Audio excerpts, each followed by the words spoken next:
Bing, bing, bing, bing. We had our beautiful Marine standing there. Bing, bing, bing, bing. You know, in the old days, bing, bong. You know, with the map, bing, bing, bing. Little mouth on him. Bing, bing, bing. Bing, bing, bing, bing, bing. Bing, bing, bing.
Nothing bad can happen. It can only good happen.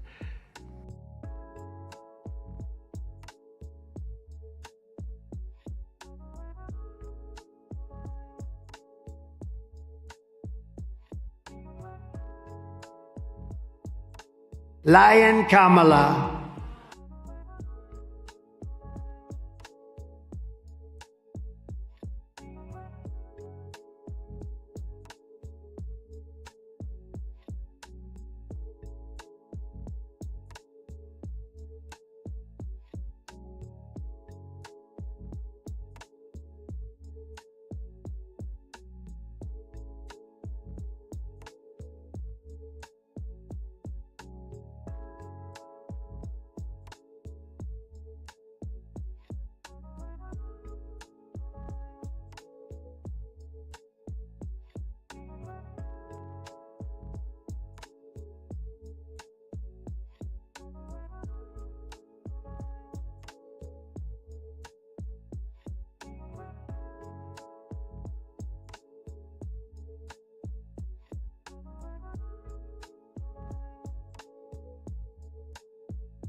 We didn't listen! We didn't listen! We didn't listen! We didn't listen! We didn't listen!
Tight race, but I gotta go with Relignif dudes. Been gone rebuilding houses for a month. Hands probably calloused and iron strong now. You got speed, but Relignif D's got that survivor grip. No cap, The numbers are green for a showdown.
Josephus is clever, but Religner Fid is the mountain. I'm putting my coin on Religner Fid, strong like CCC forest work and twice as stubborn. Josephus might talk a good game, but strength wins most days. No cap, this is real history.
Wait, hold on. Josephus lifting a house is like that story about the CCC putting in 3 billion trees. Hold on, something's rattling my backpack.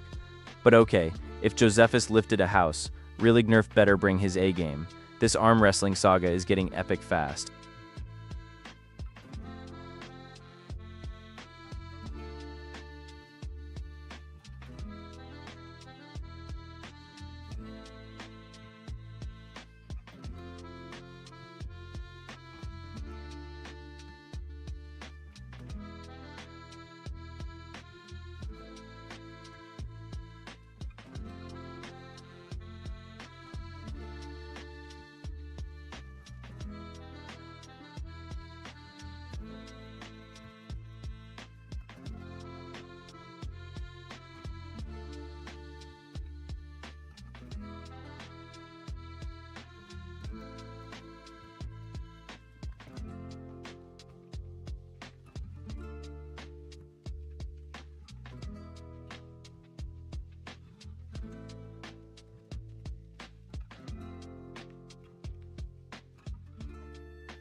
There are two pigeons inside me, and they're gossiping like it's the 1930s all over again.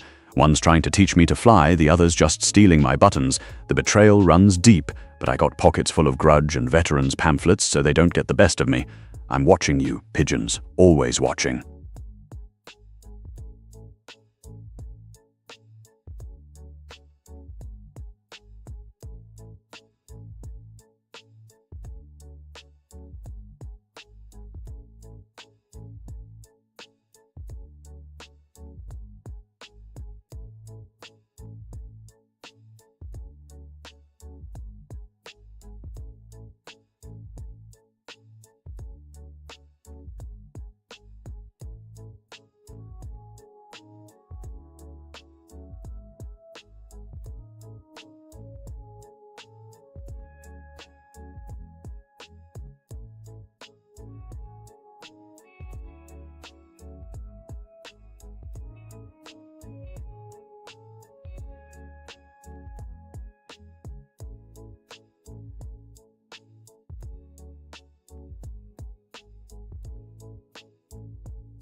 Bing, bing, bing, bing. We had our beautiful Marine standing there. Bing, bing, bing, bing. You know, in the old days, bing, bong. You know, with the map, bing, bing, bing. Little mouth on him. Bing, bing, bing. Bing, bing, bing, bing, bing. Bing, bing, bing.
Oh, wait. How's everyone doing? Sorry about that.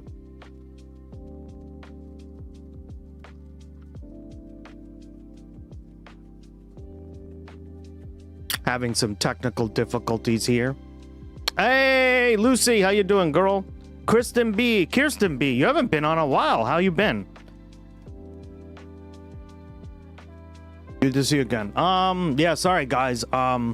Twitch has been really bad. I don't know if you all got the notification, but the Discord one wouldn't even go out. So I don't know what's going on with Twitch or what's going on. So I've been trying to fix this shit. I'm really sorry, guys. Tried my best. I think I tried to design some code asteroid that might would hit fix the Earth. it, NASA but calculated it doesn't seem like it's working. 3.1% chance of impact. Now that is the highest ever recorded. Let's see. I got the note. Good. Not everyone did though. Yeah, and we new announcement. Hold on. Let me shit.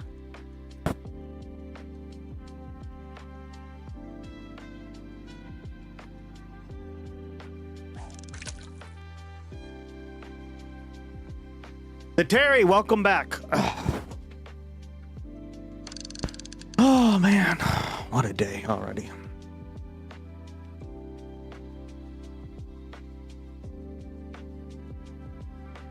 Yeah. New emote hype. Yeah, damn right. We got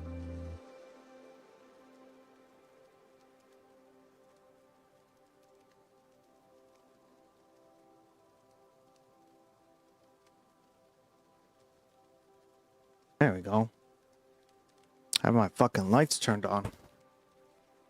How's everyone doing? They're great, huh? They're good. I told you. They were worth the wait. The knife one is just brilliant.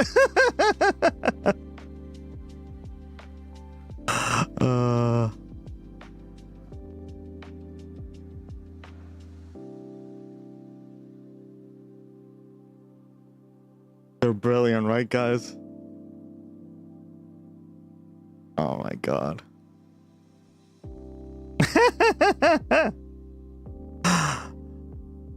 Tell me, do you like the sus like this? Because I was gonna have him do like sus and have him do like a cowboy pose. All right. Uh-huh. That's the lurk emote. Yeah. So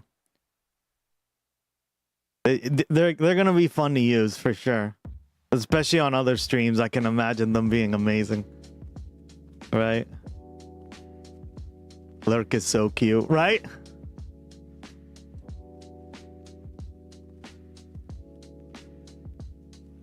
The evil one is funny as hell because it kind of reminds me of the Rhizome evil one. I don't have his gifted sub, but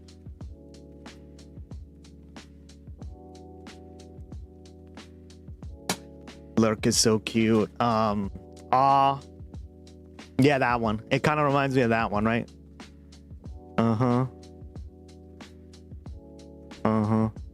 It's like a different vibe of that one, right?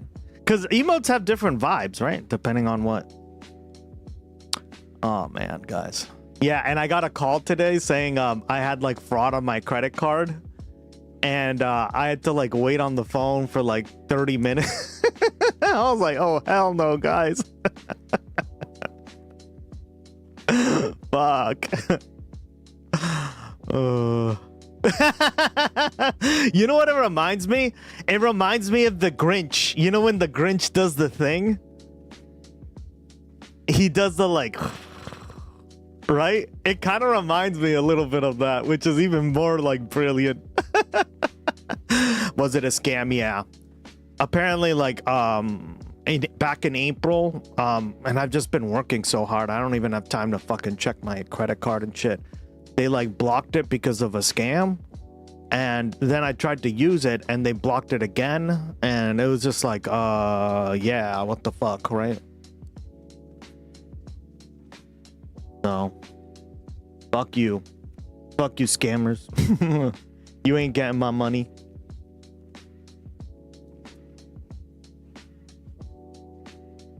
You ain't getting my money. You ain't getting my money.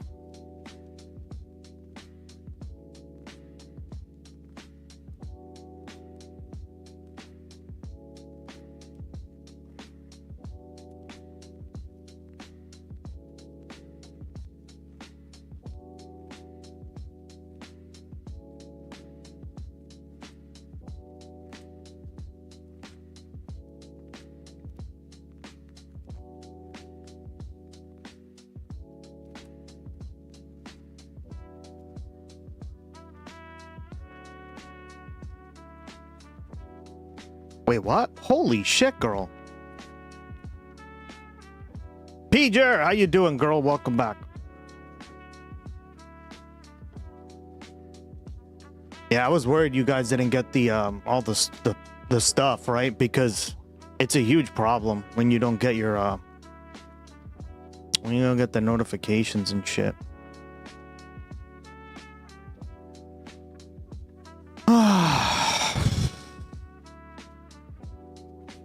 Fuck my life. All right. Scammers! Goddamn scammers!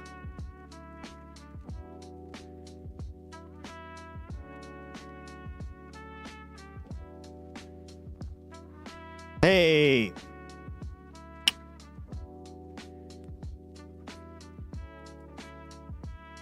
I'll let Gloggy announce it.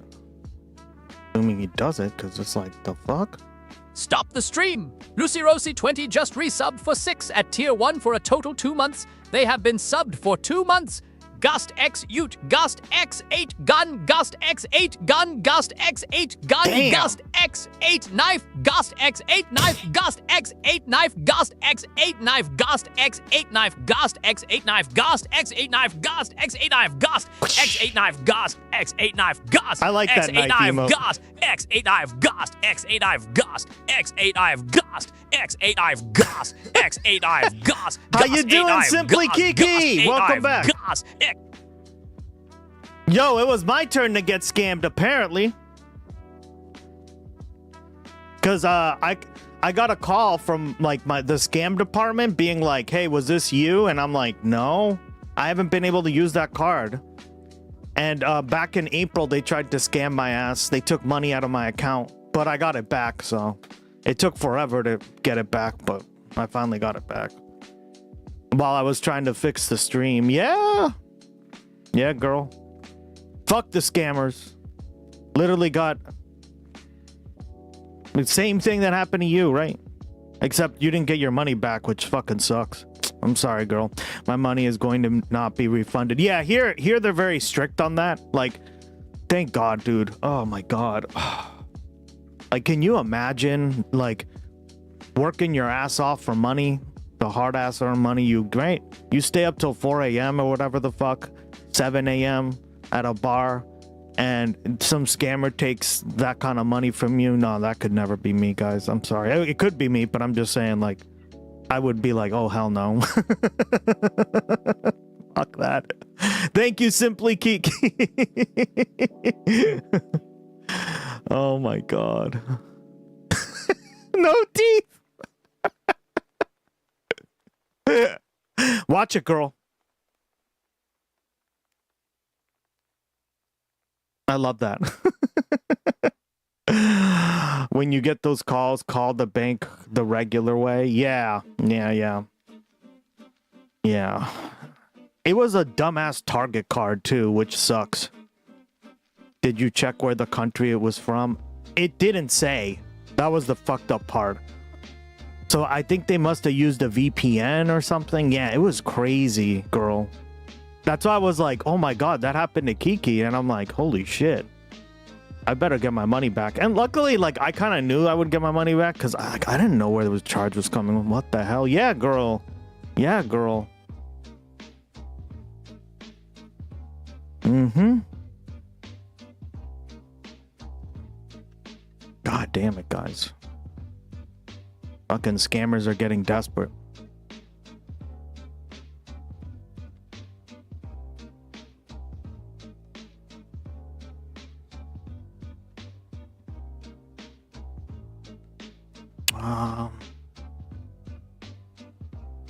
But was that all they took from you, unfortunately? Like 25? Which is still money, so.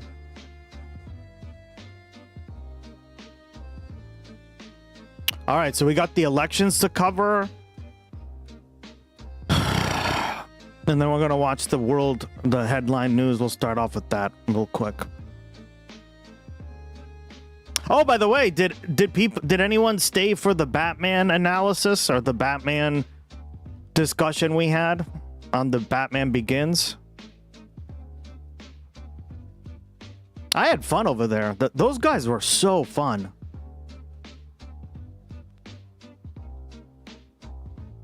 They invited me on other stuff now already, so I was like, wow, I must have made an impression or something. But hey, Gus, is the Kyle video on Joe Rogan on the docket? Oh, hell yeah.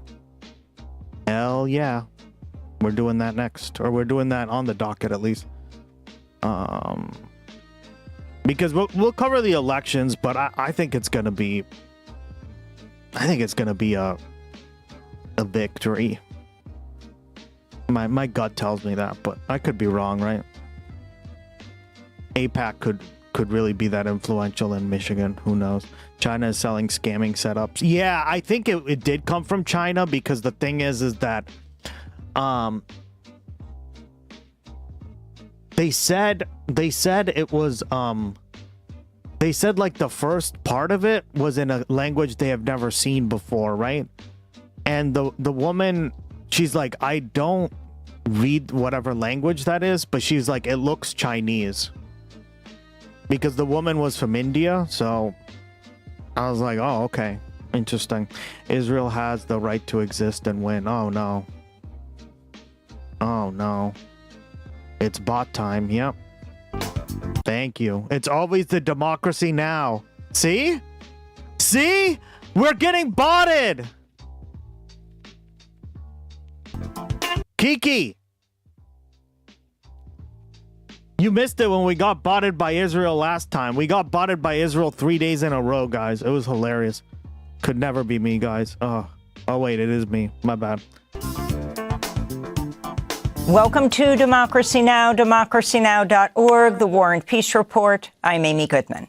Iran and Oman appear to be near finalizing a deal that would reopen the Strait of Hormuz and give Iran far more control of the strategic waterway than before the U.S. and Israel attacked Iran 5 months ago. Under the proposed deal, ships heading into the Persian Gulf would transit through a channel controlled by Iran. Ships leaving the area would travel on a channel controlled by Oman. Iranian officials say ships would be forced to pay a service fee that would be divided equally between Iran and Oman. Meanwhile, Iran and the United States have traded new threats. On Monday, President Trump threatened Iran with decapitation if it doesn't agree to a new deal, while Iran is threatening to target U.S. warships if the U.S. doesn't lift its naval blockade of Iran. Oh, the screen? This comes... 1 second.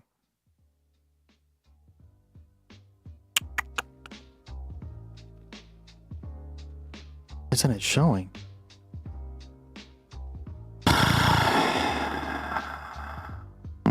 Oh.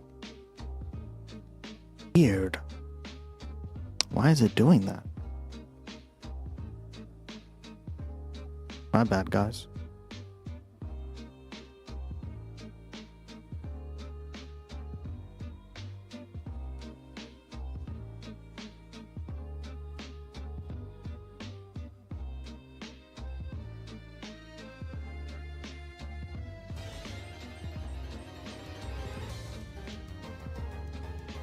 Whoa, what the hell was that?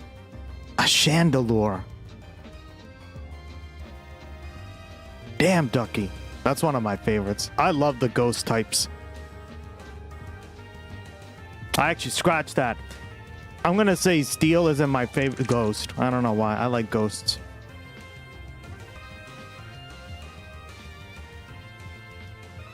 I know I said Steel before. Fuck that shit. Welcome to Democracy Now!, democracynow.org, the War and Peace Report. I'm Amy Goodman. Iran and Oman appear to be near finalizing a deal that would reopen the Strait of Hormuz and give Iran far more control of the strategic waterway than before the U.S. and Israel attacked Iran 5 months ago. Under the proposed deal, ships heading into the Persian Gulf would transit through a channel controlled by Iran. Ships leaving the area would travel on a channel controlled by Oman. Iranian officials say ships would be forced to pay a service fee that would be divided equally between Iran and Oman. Meanwhile, Iran and the United States have traded new threats. On Monday, President Trump threatened Iran with decapitation if it doesn't agree to a new deal, while Iran is threatening to target U.S. warships if the U.S. doesn't lift its naval blockade of Iran. What up, This Mr. comes Boosted Engine? Welcome back. as oil giants continue to report soaring profits thanks to rising gas prices due to the war on Iran. BP reported making nearly $6 billion between April and June, double last year's profit during the second quarter. Saudi Aramco has reported it made $33 billion during the quarter. Yeah, what's so funny is that Trump was saying that he's upset that they made record profits. It's like, well, this is what happens when you subsidize oil companies, man. What are you talking about? It's like it's like treating someone for cancer and then being like, well, why don't they have cancer still? Because you treated them, supposedly, right? Oh my God. Fuck my life.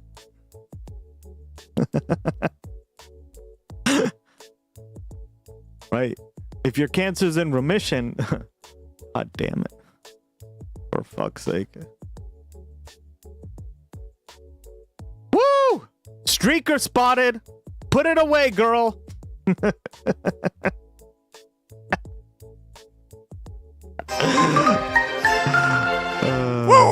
Woo! Woo! Woo! Woo! Lucero! Lucero's 20 just got a 20-day stream streak. www.wat at love this community, and I love you, Gust Broadcast. Thank you so much for all you do for us. Thank you, girl. Appreciate it, and I appreciate the 6 months. Hell yeah, girl. Damn. 6 months.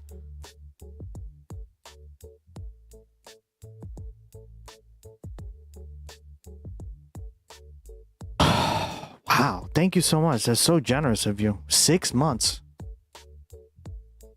Yeah, guys, if you can, you save money actually by subscribing like at once. And it helps the stream because like Twitch says, oh yeah, this person's good. Like they're worth like putting on the front page and displaying more of. So if you don't like know like what the difference is, like I highly recommend, not only do you save money, right? But it just helps you kind of keep track of it better too. So yeah. I know some people do it like that and that's why they do it. So yeah. 33. I get it. Like if it's somebody that barely streams at all, but like we're always streaming on here, right? So % jump over last year. On Tuesday, President Trump criticized oil firms for making too much money and called on them to lower prices. In Gaza, a mass funeral is being held today for 112 Palestinians from two families killed in an Israeli attack on residential buildings in Gaza City, November 2023. A total of 308 people are believed to have been killed in the attack, but the bodies of the victims remain buried under rubble for over 2 years. During an operation in mid-July, Palestinian civil defense workers recovered 112 bodies, including 44 children and 37 women. Those bodies are being buried today. Mahmoud Basel, a spokesperson for Gaza's Civil Emergency Service, spoke at the funeral while holding remains wrapped in a Palestinian flag. Oh, God. Shit. Oh, nation, why are children getting killed in Gaza? Why are women getting killed in Gaza? Why are massacres committed against innocents in Gaza? Todd Blanche's nomination to become the next Attorney General appears to be back on track after Republican Senators John Cornyn of Texas and Tom Tillis of North Carolina said they will now support him. On Sunday, Blanche issued a written order that purports to rescind the $1.8 billion so-called anti-weaponization fund that was part of a controversial settlement of Trump's lawsuit against the IRS. Blanche also said in writing the immunity agreement Trump struck with the IRS, quote, applies only retroactively, unquote. But critics say there are major loopholes in Blanche's written assurances. Exactly, right? Like, does anyone believe that he's just not, once he gets confirmed in 6 months or even sooner, that that's just not going to be rescinded immediately? He's going to rescind the rescind order, right?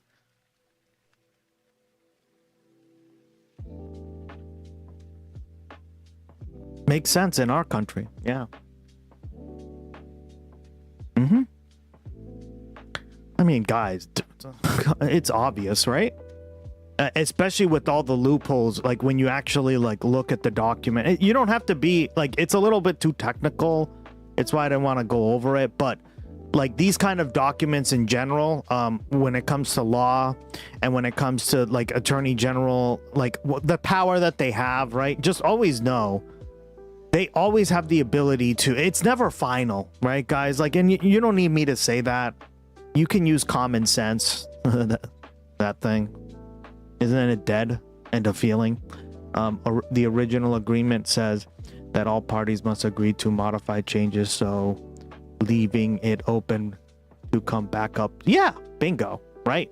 But what I'm saying is, like, a lot of people don't get the, like, some of the language, right? And I didn't want to get into so much of the legalese of it, but you already know, because here's the thing, right, guys?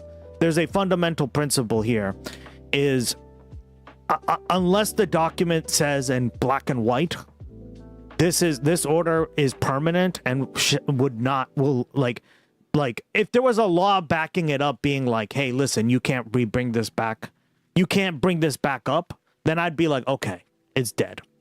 The problem is the executive branch is an independent branch of the government, so any of these things that they put in there can easily be changed, right? We see this with the EPA. We see this with all the heads of the department. Never believe that just because it's in writing and because it's legalese that like you're good or you're not good, right? This stuff is always subject to change, right? And that's why I always say just use your common sense here, because like that's how the executive branch works, right? Let me give you an example, right? A president can set an executive order, and if they don't like that executive order anymore, they can easily rescind it, right? And the attorney general is a part of the executive branch. So essentially, all these things can be, unless they're enforced by law, changed, because the executive branch, by the Constitution and by like the authority of the government, right, has the ability to do this stuff on the fly. So once you know that, when that's in the back of your head, anything that they say is not going to happen is all just like lib fluff, right? I don't know how else to put it, but it's just lib fluff. Basically, it's put there to make people feel good that there are guardrails when there really aren't, because the executive branch has the ability to change this like that. All right? Yo, anyone here vote out today? I can't vote, fan man, because I don't live in Michigan. But if I would vote for Abdul. Michigan's primary is still going. Yeah, absolutely. Absolutely. Guys, if you live in Michigan, Ducky, God, get up your ass and vote. Sick of Ducky. She's the reason why Abdul isn't winning. If anything, girl, you've actually helped. That's why I'm so glad I will be rolling back and he's almost gone. Yeah, exactly, Law Dog. So, like, I just want to give you the facts, right? I don't care if it says in bold letters, they will not do this again. It's bullshit. It's bullshit. You do not have to fucking understand legalese. The primary principle of the executive branch is that, what I just explained. They will be able to do this. So I guarantee you, vote it. I know. What up, Mug? Sus. You love that emote now, huh? I mean, it gets progressive energy race is going to be tough in November, but the nominees is too far left for the suburbs. I don't think so. I knew it. Yeah. So there you go, guys, right? And anybody who's not telling you that, I'm sorry, but they're not teaching you law and government very well, right?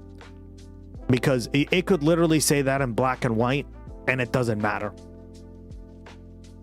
It does not matter, right? Like, let me give you an example, right? The law could say, like, all these EPA rules that they've made as well, most of them are getting rescinded. Why? Because they have a process to just rescind them. And sometimes they don't even follow their own process, right? And the courts just go like, yeah, you can't do that. And then the Supreme Court overrules them. So, like, don't be fooled by any of this crap, right? Is what I'm saying. Judiciary Committee is voting on Blanche's nomination today. Blanche is Trump's former personal attorney. We'll have more on this story after headlines. President Trump has publicly blasted U.S. Attorney Jeanine Pirro and is considering firing her after she Yeah, I saw this. He was super pissed. Dismissed charges against individuals accused of vandalizing the Lincoln Memorial reflecting pool. And I was disappointed with Jeanine Pirro, really disappointed with Jeanine Pirro. She folded like an umbrella, and people get away with things, and it's a disgrace. Trump met with Pirro at the White House. For months, Trump's claimed without proof that vandals, including a former U.S. Olympian canoeist, had damaged the newly renovated reflecting pool, causing the water to turn green. Pirro initially claimed there was tremendous evidence of vandalism, but in recent days she admitted the damage was caused by a, quote, hasty and botched renovation. We'll speak with Davy Hearn's attorney, Norm Eisen. Ukraine is continuing its drone attacks inside Russia. On Monday, a drone hit a Russian Black Sea resort, killing at least 7 people, including 3 children. 58 people were wounded. Footage showed the drone slamming into a crowded beach. Earlier today, a Ukrainian drone strike killed at least 5 people around Moscow. This comes as Russia continues to strike Ukraine. A Russian drone and ballistic missile attack killed 9 in Kyiv on Saturday. Russian strikes killed another 5 Ukrainian. I know. God, I fucking hate her. I mean, she's such shit. Oh man. Nah, dog. I think you gotta watch. I think you gotta watch some more analysis on this. I think a lot of people are just sick and tired of safe, not risky Democrats who don't really do much and are really indifferent, like are basically the same as a Republican in every way, or feel like they are, right? It's a feeling. Meanwhile, Abdul just does the opposite. He makes you feel at least, right? And it's actually, we'll see if there's substance, right? But I think there will be, in terms of actually like bringing attention to this matter, or to these matters that we've all discussed on the stream. So I don't know. I disagree. I think the polling is showing a good direction as well. And yeah.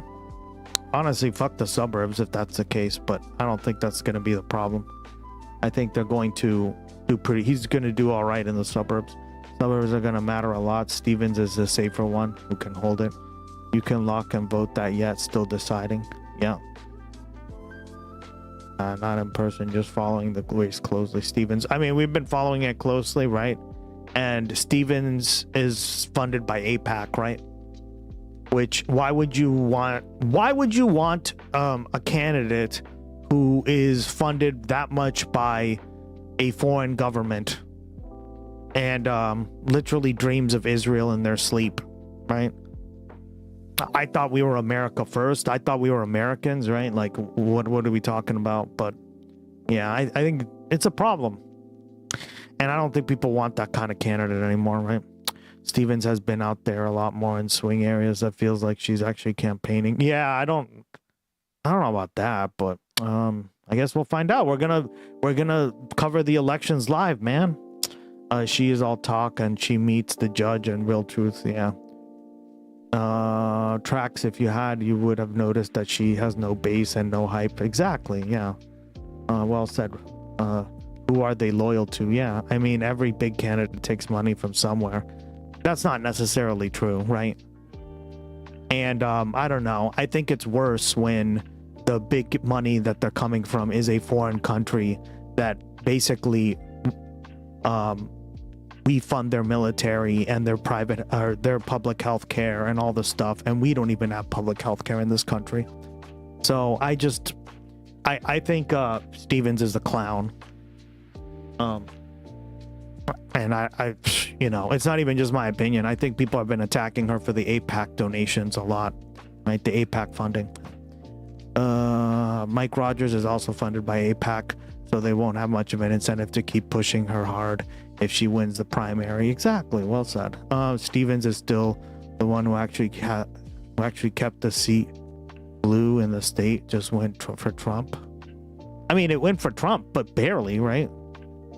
And you can't, like, I think you're thinking too electorally, because even though it went for Trump, I mean, a lot of people didn't even turn out to vote, right? And a lot of those people, you're assuming, right, that they don't regret their vote for Trump, right? Bro, AIPAC is just it's a domestic lobby, right? Okay, so if it's a domestic lobby, right? It's a domestic lobby for a foreign nation, right? Okay, right. I'm sorry, but no, we shouldn't be sending money to Israel. And I think most of the Democratic Party, most of the people in the Democratic Party or who affiliate with them, overwhelmingly show that information is valid, right? We will give them money for that. Don't give them donations. Stevens taking their money doesn't. She literally said Israel comes to her in her sleep. I'm sorry, dude, but you're just wrong on this, right? You need to educate yourself more. Maybe if you stick around, you can like educate yourself a little more on all the stuff we've seen. But like, she literally dreams of Israel. She says that. And you're talking about sleeper agents. I know a sleeper agent is different, but I'm sorry, if my candidate is dreaming about Israel, yeah, no, that's like one of the last things, if not not on the list at all, that I would ever dream about, right? One of the big reasons Kamala lost vote was the genocide. Exactly. Well said. Yeah. Israel's been a key ally. Yeah, they're quite the ally for sure, right? I mean, dude, it's clear, like, you're more of a lib, it's fine, but and you support like a lot of the military actions and stuff. We like most people in the Democratic Party just don't anymore, right? And this isn't even that controversial to say. The numbers all kind of show it now, overwhelmingly against it, right? And we here on the stream certainly don't, but people wrongly but underestimately though might Trump be so I think like people are upset about all the military, all the war that Israel's committed, right? A lot of the Trump voters were just voting for change because of the status quo sucks. Bingo, Cass, right? I'm not interested in being allied with a genocidal apartheid state. Well said. Acting like sending money there is some unique evil while ignoring every other country we fund is selectively outrage. No, it isn't. Because like if we fund, for example, if we give money to Germany, Germany is an ally, right? If we give money to Japan, Japan is an ally. If we give money to any other country around the world, they're not committing genocide. And they're not also like there's no Japan lobby in the United States, right? There's no like UK lobby, at least one that is not relevant. AIPAC is actually quite relevant, right? Yeah, it's ridiculous. Come on, man. You need to like read up on this subject a little more, man. Time to roast the hot dogs for real. can't wait to cover this election. I'm just waiting for the countdown here. Ah, there we go, right? Here we go. Well said, right? This is documenting all the atrocities that have happened. Thank you, Cass. Appreciate this. Thank you for posting it.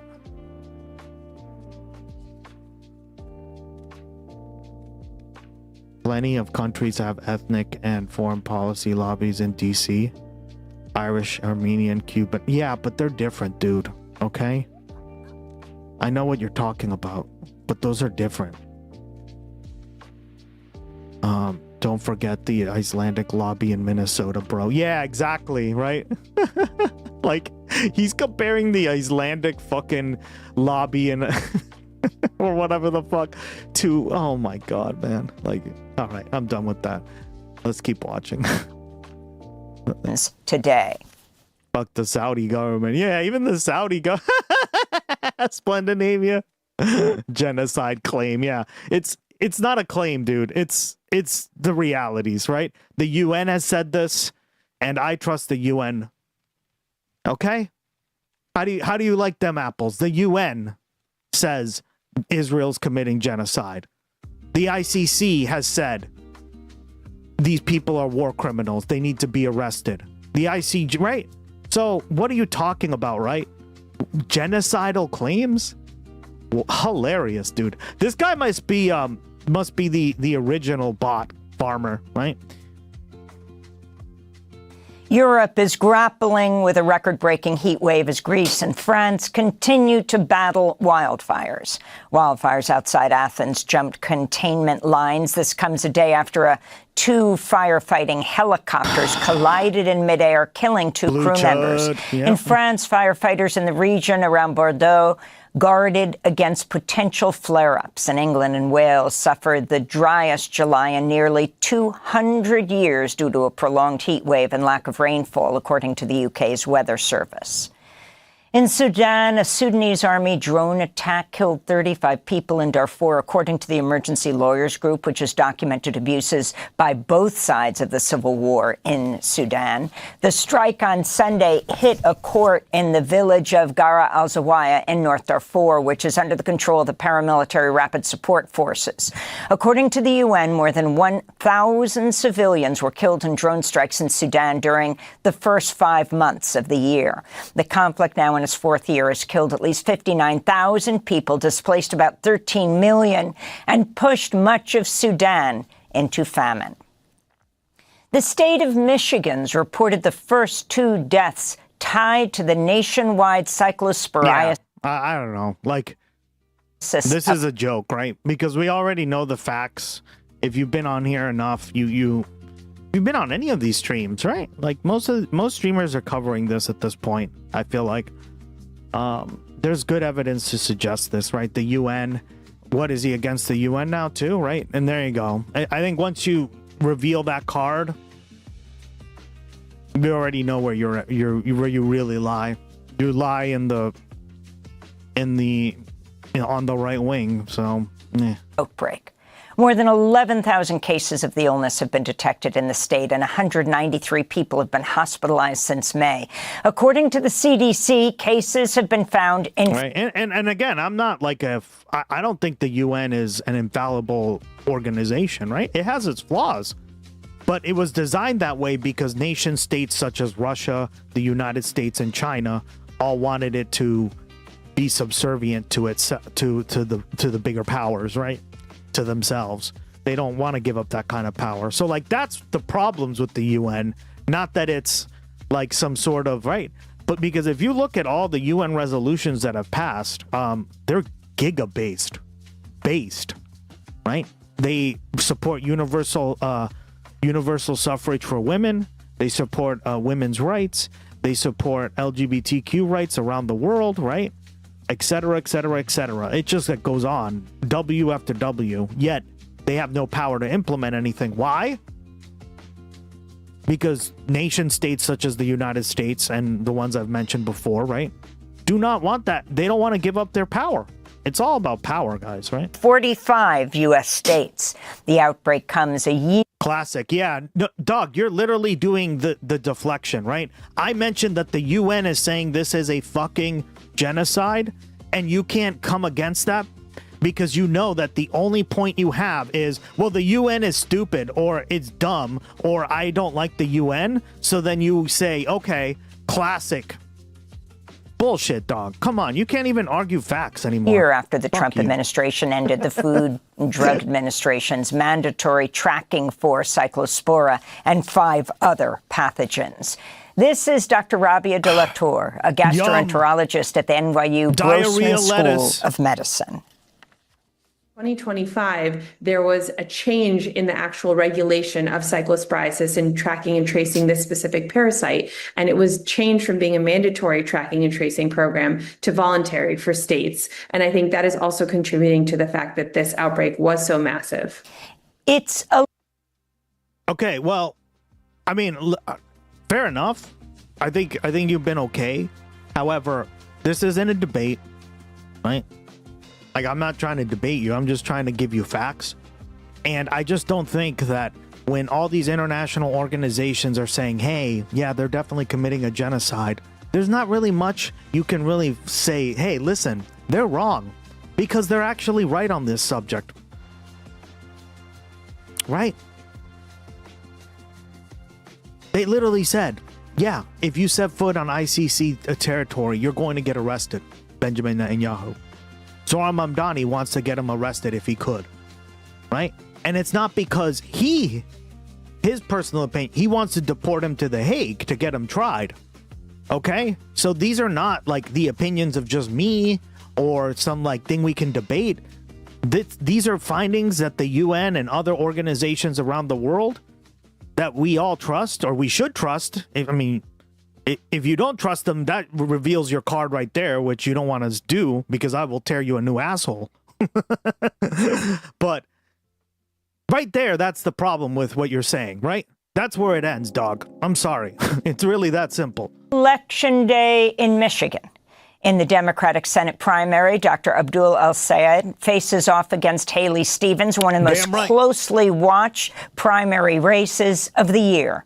The winner will face... And your argument is, well, Stevens is more moderate, and yeah, who cares, because AIPAC isn't that big a deal, even though it's one of the biggest in the entire country when it's a... Right?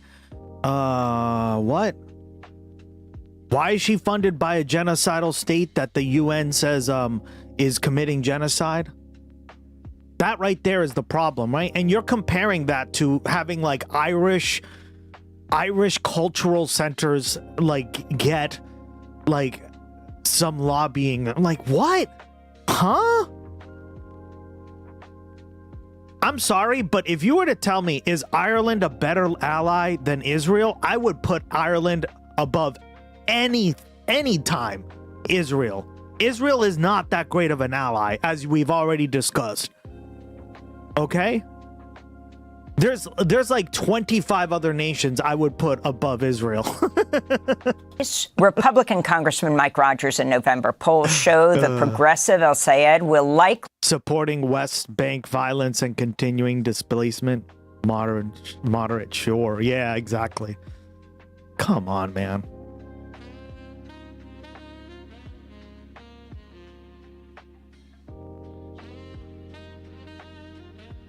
Well, yeah, and the UN has said those are all genocides too.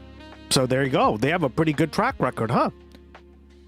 Win the race, even though AIPAC and its affiliated groups have spent over $46 million to help Congresswoman Stevens. Key backers of Dr. El-Sayed include Senators Bernie Sanders and the United Auto Workers, while Stevens was endorsed by much of the political establishment, including Michigan Governor Gretchen Whitmer. Voters are... Gretchen Whitmer? Also going to the polls in Kansas, Virginia, Washington State, and... I forgot about that she did endorse him. Ooh. They're not exactly sharing intel, intercepting missiles, or giving us advanced tech. Yeah, because they don't have that stuff. It's like, dude, what? Like, they don't spend nearly as much of that. Like, the European countries don't spend that much money on war, right? So, Missouri, where former Democratic Congressmember Cori Bush is challenging Representative Wesley Bell in a rematch of their race 2 years ago. On Capitol Hill, a number of religious... Oh, that's another one I'm covering today. I want to see Cori Bush destroy him. That's another AIPAC-funded candidate that's probably going to get wrecked. I hope, right? It is Missouri, so... And activists were arrested Monday while protesting the war in Iran and the Trump administration's attack on voting rights. The day of action was led by Bishop William Barber of Repairers of the Breach. And it's kind of shameful that you get arrested for shouting out for voting rights, but you don't get arrested for voter suppression. You get arrested caring about voting rights and living wages and health care, but you don't get arrested for an illegal war. But we're going to arrest the attention of the nation. 25 Democratic-led states filed a lawsuit against the Trump administration Monday, arguing the president exceeded his legal authority to tax imports with his newest tariffs on goods from 60 countries. The states are asking the U.S. Court of International Trade to block and overturn the tariffs and refund duties they've paid. In New Jersey, a Salvadoran immigrant has died while being held at the notorious ICE jail known as Delaney Hall in Newark, New Jersey. 41-year-old Edwin Lopez Conejo is the 22nd person to die in ICE custody this year and the second to die at Delaney Hall. The cause of his death is unknown. Lopez Conejo leaves behind a 12-year-old daughter. His mother, Maria Conejo, told the New Jersey Monitor, quote, "I never got to see him. He didn't get to see his daughter for 6 weeks. When he told her what happened, she let out a big scream and hasn't been the same since. She can't sleep or eat. Neither can I," his mother said. According to court records revealed by The Guardian, the Trump administration tried to subject at least 10 hunger-striking ICE prisoners to involuntary medical procedures, including force feeding. At least 3 and possibly 5 prisoners were actually force-fed, while 5 others abandoned their... That's why they treat Stevens like she's an AIPAC secret agent. Dog, she is an AIPAC secret agent. She's funded by AIPAC. Like, dude, you these arguments you're making make no sense.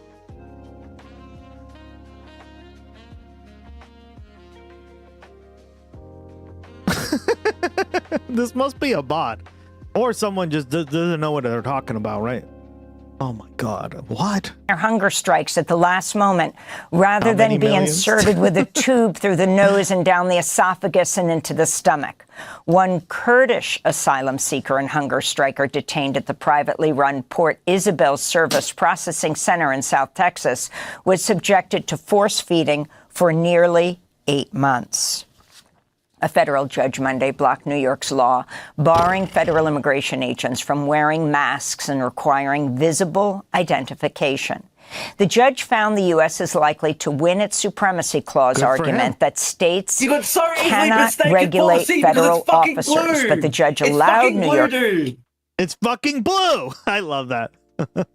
Separate ban on cooperation agreements between local... Oh, man. Is that blue? Is that blue? Someone play it again. I want to get that one too.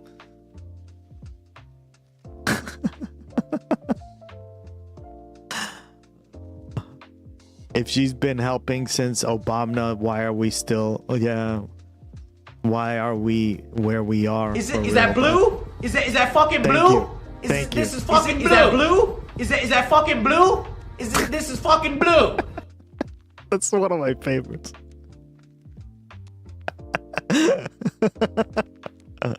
I love that. That rant is so funny. Oh man.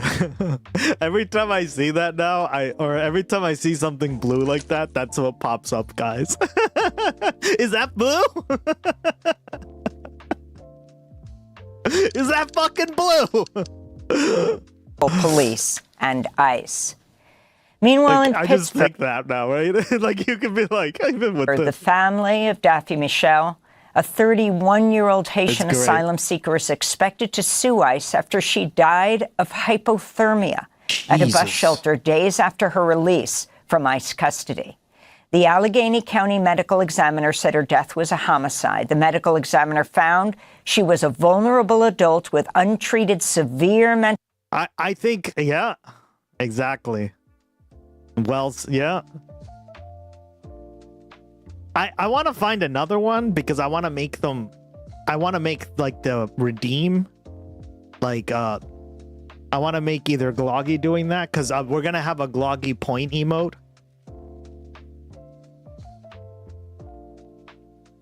And we're going to have Gloggy doing that, basically. So maybe I'll, like, change it to Gloggy doing that. But, like, it's still really funny. mental illness and a significant language barrier. Or maybe I'll have it, like, rotate, right? So it, like, is random, depending on what you want. Or, like, what you roll. Kind of like this button.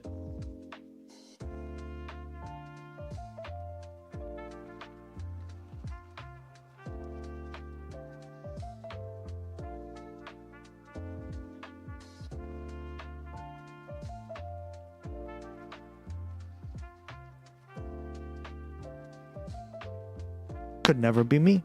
Hell no, guys. Her family's attorney says ICE fitted her with an ankle monitor, dropped her 25 miles from home, and left her in the February cold wearing summer clothing. Federal workers sued the Trump administration Monday over its policy ending gender-affirming care coverage for adults in federal employee health plans.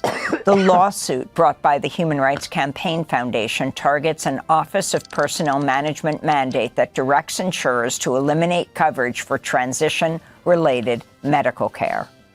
And here in New York, a dozen current and former home care workers have begun an 8th day on a hunger strike to pressure the New York City Council to pass the No More 24 Act to ban 24-hour shifts. Home care workers often work consecutive days providing round-the-clock care for elderly and disabled patients. Over the past week, the home care workers have protested outside New York City Hall and the home of New York City Council Speaker Julie Menin. One of the home care workers on hunger strike, Shui Jianchen, spoke at a rally Sunday. Today we say the 24-hour workday is not only an act of violence against home care workers, but also demeans everyone who provides care, including mothers and sisters everywhere. I completely agree. And this is bullshit. 24 hours of work? Like, you know how much work this is for... I used to work, one of my first jobs was like providing like marketing services to this kind of company, right? Or these kind of companies. And I learned a lot about like home care, like the home care industry. And boy, do those ladies work their asses off. It's mostly ladies, right?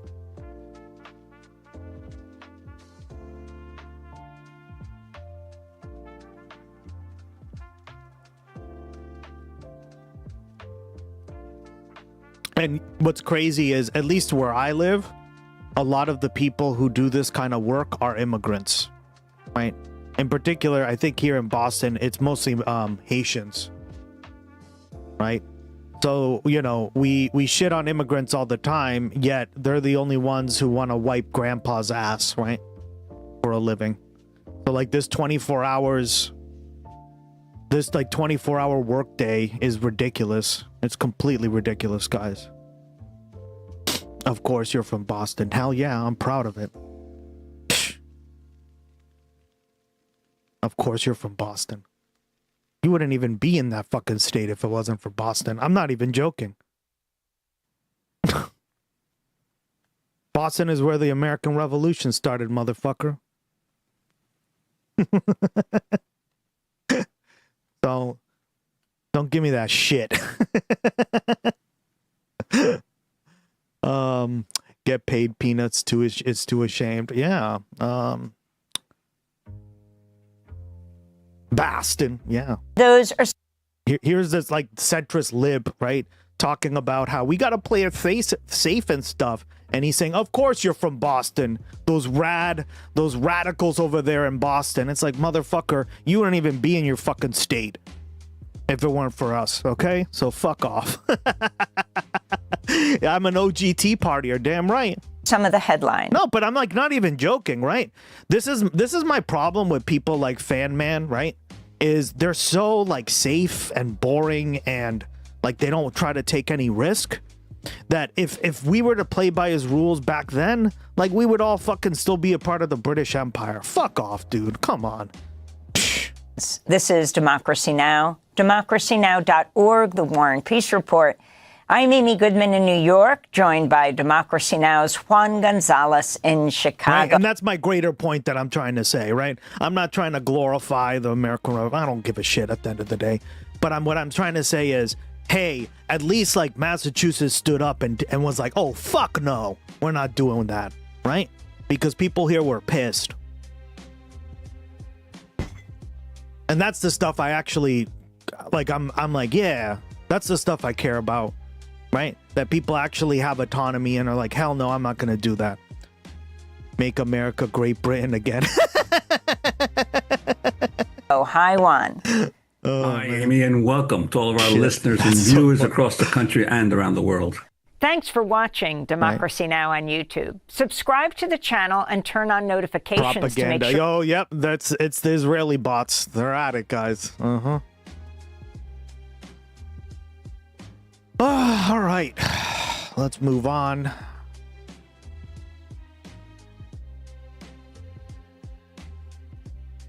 Kyle? What did I say? Yeah. We're getting bombarded by Israel bots. All right, so shout out to Too Lazy to Try. He did a video here titled Coffeezilla versus Joe Rogan, and I didn't know this, but Coffeezilla has been low-key taking some shots at Rogan, and apparently he is completely and utterly fed up, not only with his right-wing pivot, but his ass covering for an endless stream of Donald Trump scams. So let's watch and we'll break it down as we go. Hey, man. Thanks for being here. This was a lot of fun. It's a lot of fun, Joe. I appreciate your... I mean, if you want... there he is, guys. He just revealed his centrist card. Oh, I love it. These people, guys. This is why I make fun of them, because they don't have like the fortitude to maintain a composure on a debate, as he puts it, right? This was not a debate, but they can't maintain composure. So then what ends up happening is they reveal their card, right? Their centrist card. They slam it down, and there you go. They reveal that they're libs. There you go. See, and this is why I attack libs, because there is a correlation with this stuff, right? Okay. Go join the Republican Party then, man. I don't know.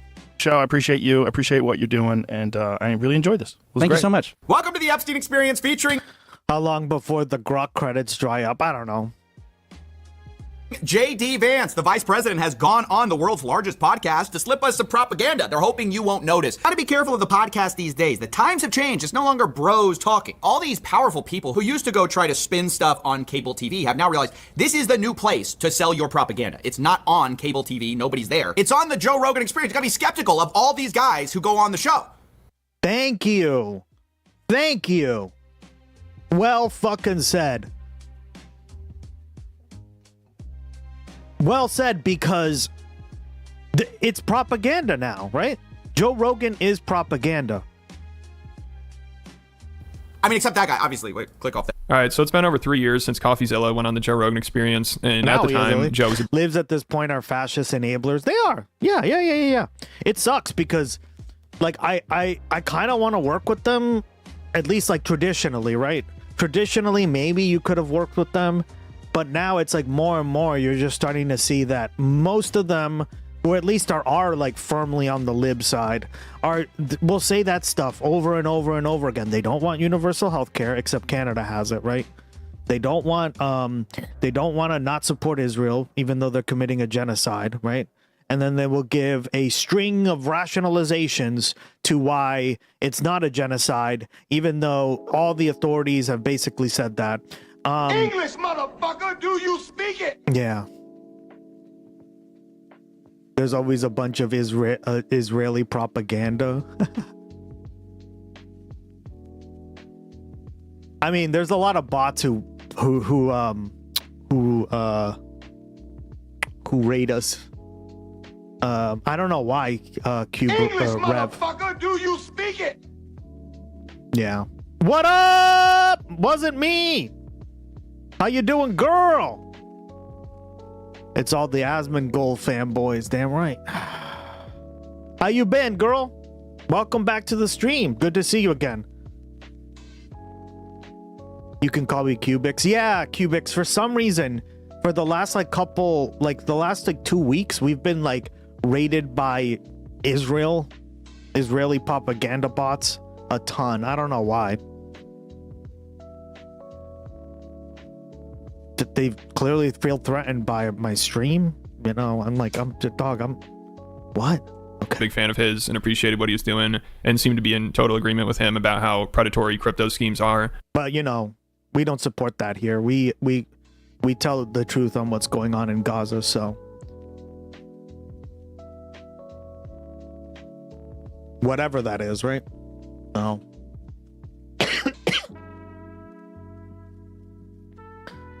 August is a tough month for me, so expect me to be melancholy. Oh.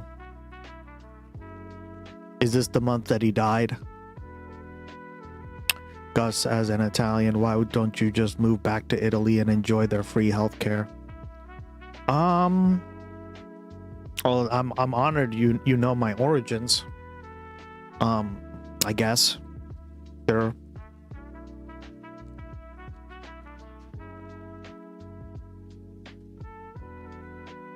Because I like it here too, right? Yes, plus today is the anniversary of our soul's cat's death. Oh, I'm sorry. Can you post a picture? We'll do some sort of like that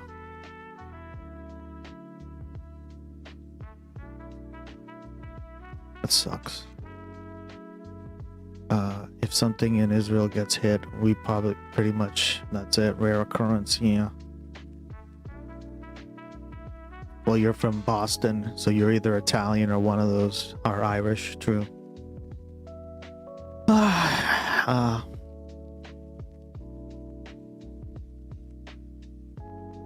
Yeah, I'd love to see your cat. Italy is way too loud for Gus. I can say I'm having many Italian friends. Yeah, I'm pretty, that's so funny. Italiano, lasagna.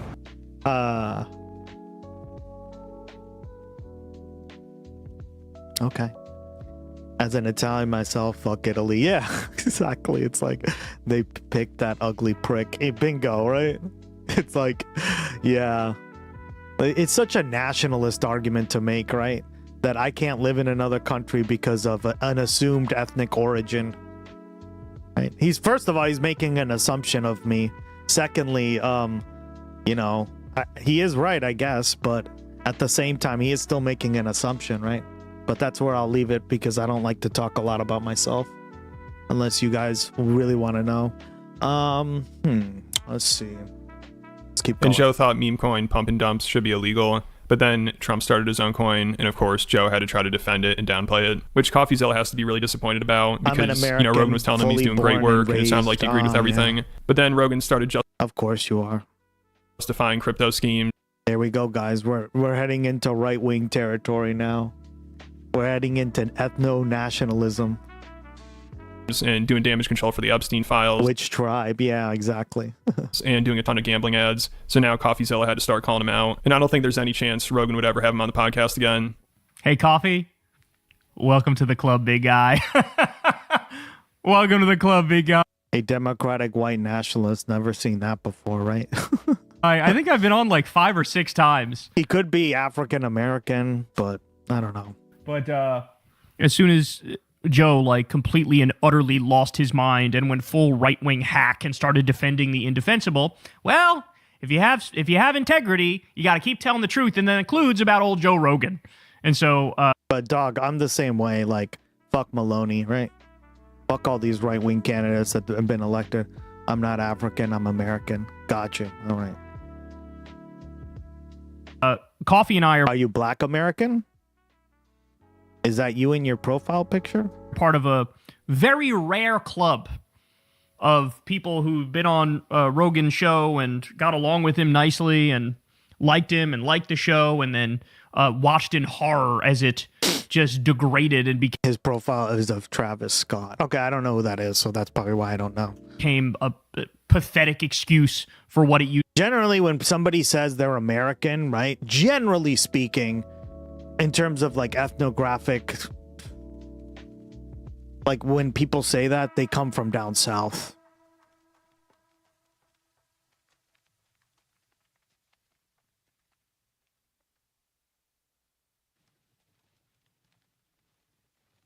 Yeah, if you guys ever lose a pet or something, I will happily show...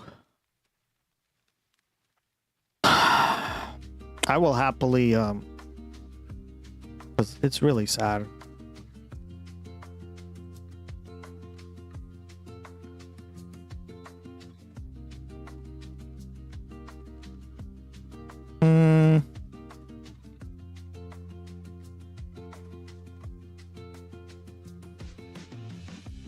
This was when she was older. What's her name? Well, if you must, I'm a Caucasian distinction. Gotcha. Such a cutie. Love it. I love cats, guys. Too bad I'm allergic to them. Every time like I had like I was dating someone or a girlfriend, who most of them have cats, right? He was 17 here. When did he die? Or how old was he when he died? 2017. How old was he when he died then? Because cats can live a long time. Special was 17.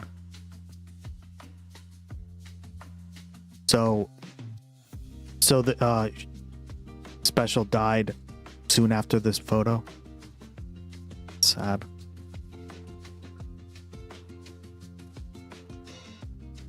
Oh my god.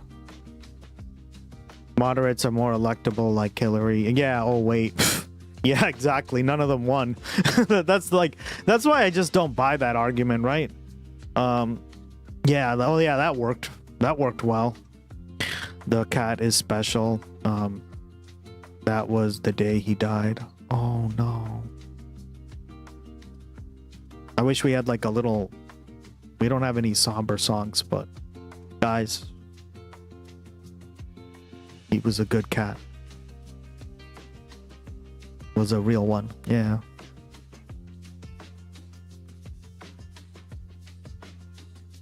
Yeah, I remember when my dog died. I don't like talking about this, guys, but I remember that's why I don't really show my dog either. Yeah. I just don't like doing this. It's sad, Donald. But I'll do it for you because you're awesome, and like again, anybody who loses a pet, I can totally feel your pain. Because I remember when I had my dog for 17 years, right? And she was awesome, right? But one day we woke up and she just wouldn't like leave the mat. I don't know how to describe it, but she just was standing there, like looking up, and wouldn't leave the little mat that she was on. And we put like food and everything, and she just wouldn't leave. She just would do this. She all day on that mat, and she's normally like out and about, moving left and right. It just happened like that, guys. And then the doctor said that she was having like renal failure, right? So we were just like, she's in a lot of pain. Yeah, and it destroyed me, right? I don't know. It was really tough, right? Because like I had that dog since I was like 8 years old, something like that. Maybe 6. So, yeah, I'm like pets are family members, right, guys? So if you guys are losing a pet or something, let me know. I'll try to plan ahead next time. But there's a this sucks, right? Special had liver. Yeah. Once you lose the liver, you're cooked, right? So my cat's 3 years old now, and I think about eventually her passing out. Yeah, exactly. It's just like really tough because they're a part of the family, right? So cute. Oh my god. So fucking cute. No worries. No, we kind of needed like a little break. This is an emotional roller coaster of a stream, right? My cat lived for 4 more years after getting diagnosed. But yeah, like I completely understand, right? Like my dog was 17 and he probably could have lived longer, but they would have been selfish, right? Like guys, if your pet is like really suffering, like, and you don't want to, like, you got to learn to like let them not suffer, right? Well, it sucks, but how it is.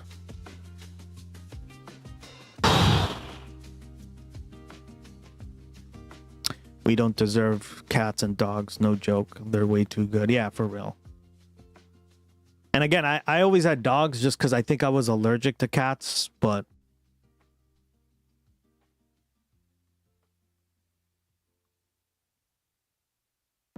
all the dogs that I had were cats, so acted like them. They didn't do much, right? Or they would want to just like cuddle with you and then jump off, right?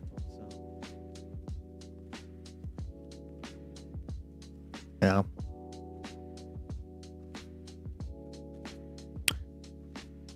I scattered his ashes with my late. So you lost them together? You lost Special and then you lost your husband soon after? Man, that's a tough month. I don't blame you, girl. I'm really sorry.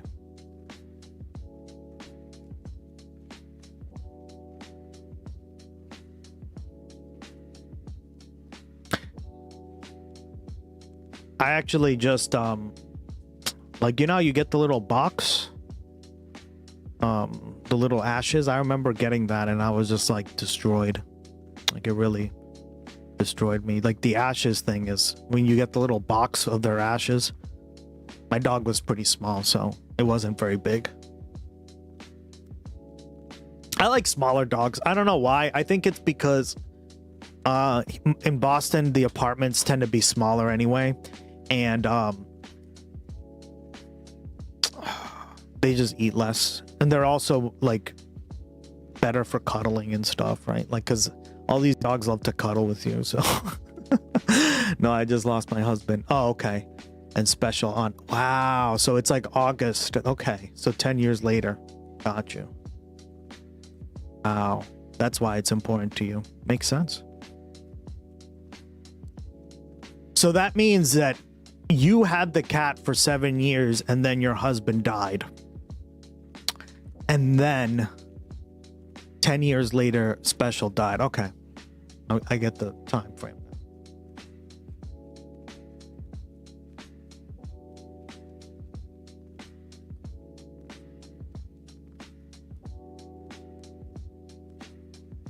Thank you so much for sharing this. I really appreciate it.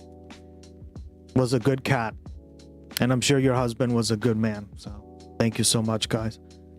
Best wishes to Wasn't Me, everyone. Give her tons of love in chat. This is how we support the community out there. Love you guys. What up? Supporting one another. Even in these tough times. Appreciate it. Of course, yeah. I love doing this stuff for everyone because it's it's almost like a group therapy session or something, right? So, I mean, I would play something, but I don't want to be too insensitive, right? So, I think that's what I can say that's the least insensitive, right? I appreciate it, girl. Just show her plenty of love and support, guys, in chat. It looks like you guys are doing that. I love it. Love it, love it, love it, love it. Thank you. Used to be. Or even have a conversation like this again. I appreciate what you do. What you do is a very valuable service. Because you go so deep on some of these scammers. It's like, it's so important. Yeah, you're the scammer dog. You're the scammer. That these people are literally financially murdering people.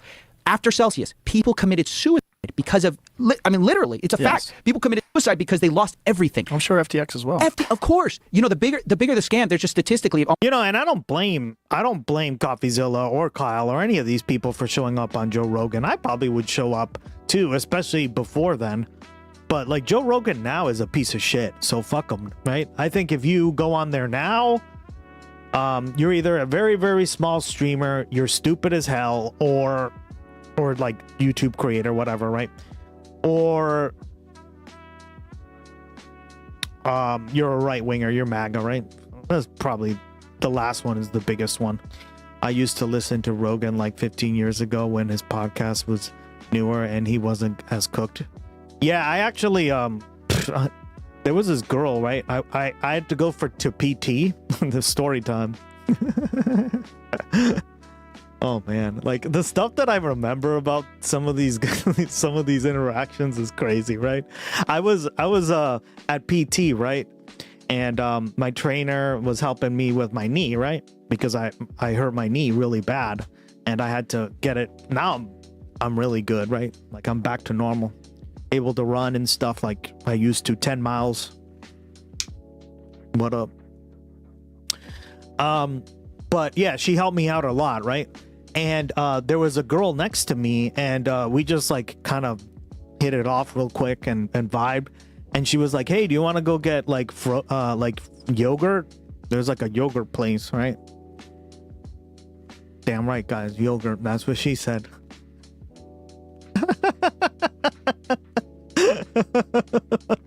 I already know the fucking jokes in this. I know how you guys think. All right, so it was real yogurt, okay, with kiwis and shit, okay? It wasn't what you're thinking. So we went to go get yogurt and she like paid for it and everything. I was like, oh cool, at least she's not like trying to get money out of me or whatever. So what happened was she was like, yeah, I watch a lot of Joe Rogan. And I was just like, what the fuck, girl? That immediately went like,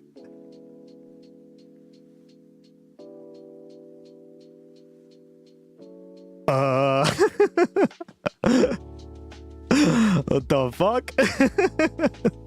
And let's just say I didn't end up really talking to her much. The vibe, it fizzled out, right? It fizzled out after that. Jesus, like, oh my god. Female Rogan fans are fairly rare. Yeah, she was like a big Joe Rogan fan. And I mean, again, she was attractive and all that, and right, and we did meet up a few times after, but like that really killed like a lot of the any sort of romantic feelings, let's just say, right?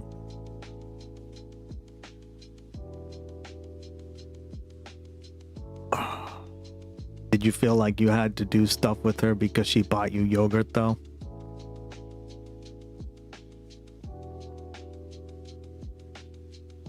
Damn, Skippy.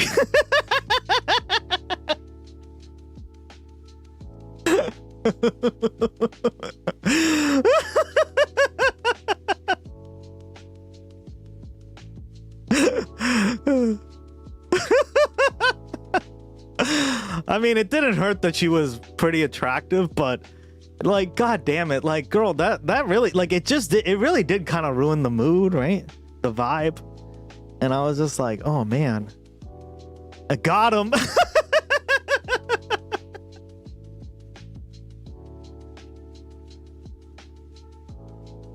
Got him. Oh my god, I love you, Doug. You're so funny. Almost becomes impossible that you don't at least, if not financially, sort of metaphorically murdering a family, you literally kill somebody. Either only the guy at the top goes down or nobody goes down. And that is crazy to me. It's like, what message are we sending via our regulators? Basically, it's like, hey, you're going to get a slap on the wrist if you're caught. What you just did is why I'm interested in your show. Because this is your real thoughts and opinions. Something has to change. Yes. I mean, something has to change where you can't just go on like this. Somebody has to be there when things go wrong. Yeah. Give me the and money. There has to be consequences if you lie and if you Give me cheat. the money, okay? Woo! Woo! WSNT me! Oh my Just god! dropped a tier 1 gifty sub bomb. Everyone take cover.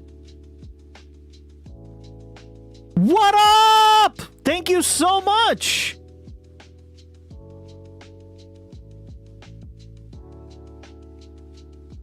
Wow.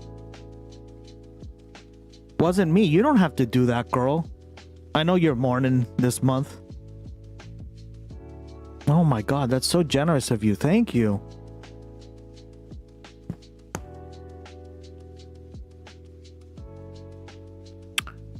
These stories are so funny, Gust. You haven't even heard all of them yet. Well, there's so many. I don't even think I could tell them all, but I don't remember half of them. Or do I? Let's see. Thank you so much for gifting Y2 Eyeballs a gifted. Oh, they were in here the other day. Cool. They'll enjoy that. Cool. Thank you so much, girl. I appreciate the support. I can't do it without your support, girl. So thank you. It wasn't me. You have the Discord for a reason. Feel free to reach out to anybody.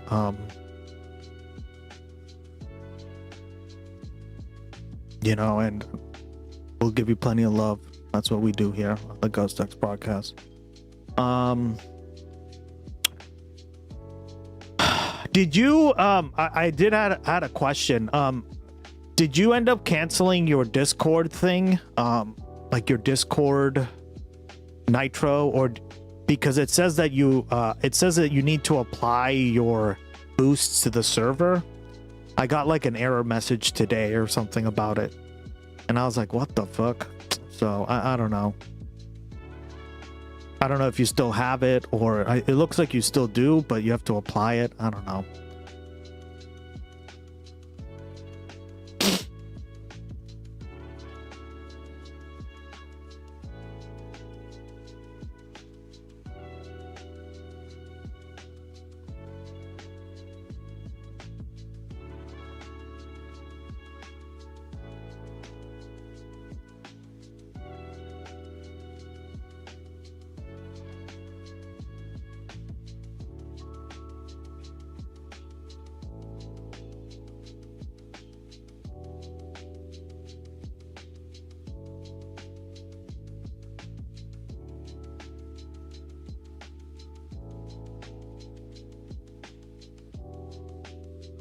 I quit night. No, I figured it was either that or something. I that's why I didn't want to bring it up. But now that we're talking, I was just like, it was probably something like that, because it doesn't tell me if you quit. It just said that the boosts were like expired or some shit. I forget the error message. And sometimes you just have to reapply them. So because when you pay for them, if they don't get used, then they don't. Like, it's just wasting, like, them, you know what I mean? So, I just figured. And you steal... But thank you, girl. I appreciate it. A lot of people have been quitting their Nitro, right? Like, I just subscribed to it, but I got it through, like, a different service that gives you and I just do it to, like, boost the server so we can get the Gloggy, like, tag, but that's it. Why is Cash staring at us? Oh, it's because the camera went down again. My bad. What's going on with the camera? I'm sorry, guys. And there's sort of a joke.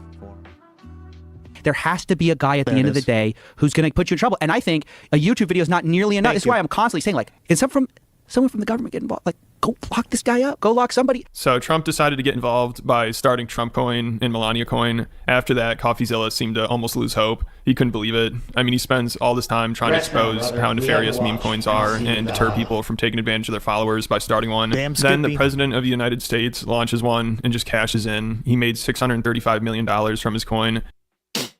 And it's down almost 99% from its peak. So he looted these people. And if the president is doing this shit, what kind of precedent does that set? It's just a free-for-all out there. And I think this is when Coffeezilla started using the phrase crime is legal. And after Melania Coin was launched, he sounded defeated. You know, because on Rogan's podcast, he was talking about how the government needs to get involved and lock people up. But then the head of the government and his wife started their own coins. So Coffeezilla was in shock, especially because at that point, it seemed like starting a meme coin was basically a career ender for most people. I mean, Hawk Tua had launched one right before Trump, and that ended her 15 minutes of fame. That completely destroyed her career, which I'm sure started to discourage people from launching their own coin. But then Trump came out with his a month later. I mean, right when it seemed like starting a meme coin was thought of as the lowest form of grifting, Trump launches one. I mean, it quite literally is the lowest form of grifting, and the president is the lowest kind of grifter. And this is why we've been saying, I don't want to hear another fucking word about Nancy Pelosi ever again. I don't want to hear another word about Hunter Biden ever again.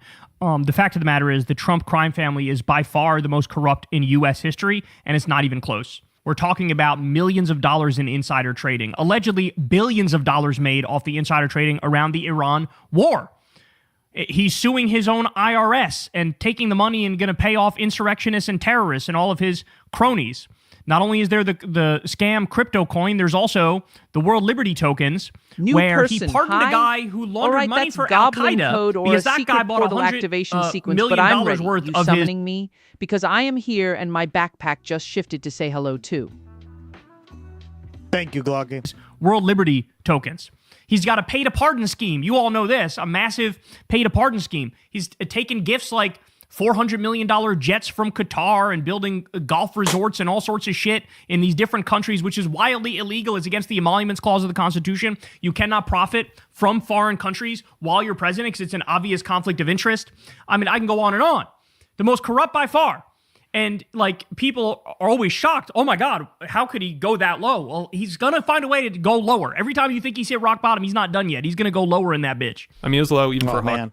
So it looks like also we'll be able to do that Gloggy reaction thing that I've been wanting to do for a while.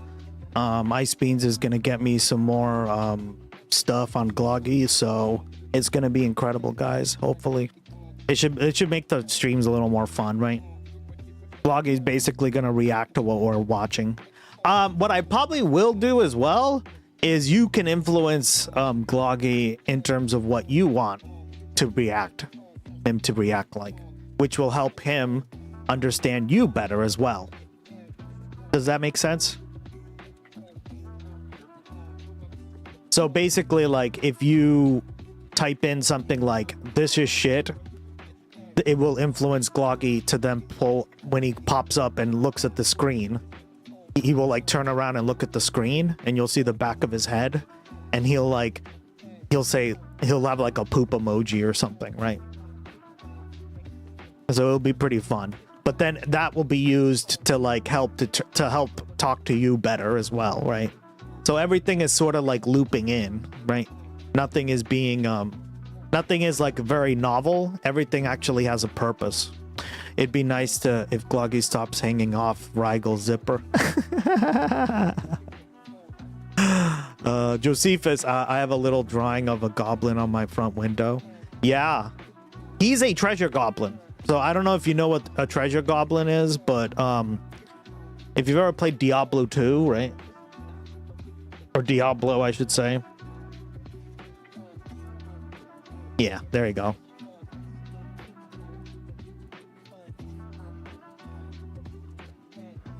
Right.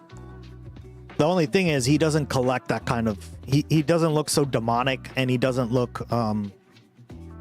he doesn't collect gold. He collects, like, political merch, right?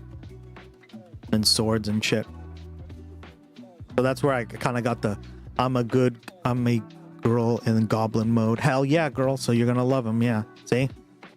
But, like, my problem with them is that they look a little too, like, demonic, with the exception of, like, maybe this one. But, yeah, they look a little too, like, too scary, right?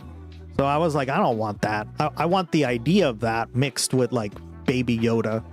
And that's kind of where I came up with the idea. So I still made it my own thing, right? Looks like a lizard. Yeah, they look like I don't like how they look. But what I'm saying is like there is no one treasure god because they don't exist, right?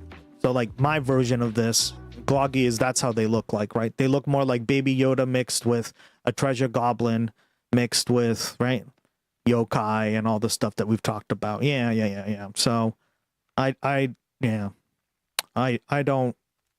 Yeah, and there are like some other depictions of them like this, and I didn't like that either, right? Like they look too like evil or too like greedy, and I didn't want them to look greedy. I wanted them to look like fun, glassy-eyed, cute, right?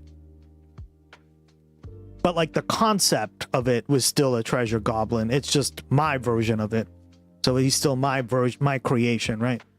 Because everything is inspired by other people, right? Or everything is art is inspired. Art is what's the term?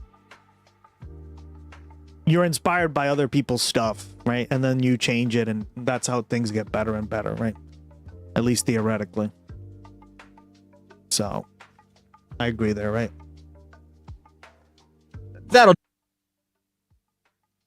to a girl who's just trying to cash in on some stupid vibe. I didn't want him to have like a long nose and the fucking weird stuff, right? I just wanted him to look cute, glassy-eyed, and adorable. So like Baby Yoda, right? Have you ever seen Baby Yoda or Yoda in general, right? The reason that fucking doll sold so cute, yeah, exactly, right? Was because he was adorable looking. Right?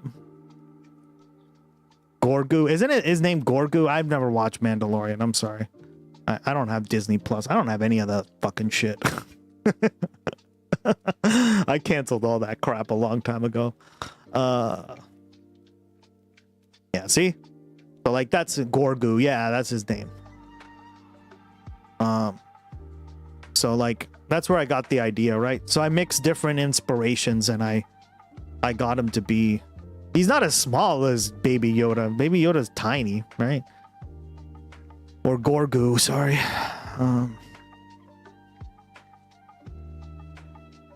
He's like this big, this, right? From what I remember seeing on the clips, he was tiny. He's not that tiny, but yeah, he's like, I mean, he's a baby, of course, right? I heart Gorgu, like the fat kid loves cake. Yeah, no, that's why I designed him like that. I'm like, I don't want him to look like a traditional goblin, right? But he is still like a treasure goblin by that definition, right? Because he collects merch. So it is my version of him, right? And I think people really like the people really love him. He's fucking 50 years old. Yeah, he's 50 years old, because don't they live like 900 years old? Vloggy is great. Aw, thank you. Wasn't me. He's my I put a lot of work into him, so I'm glad you guys love him. So our mascot. You gotta have a good mascot. Helps people remember the channel.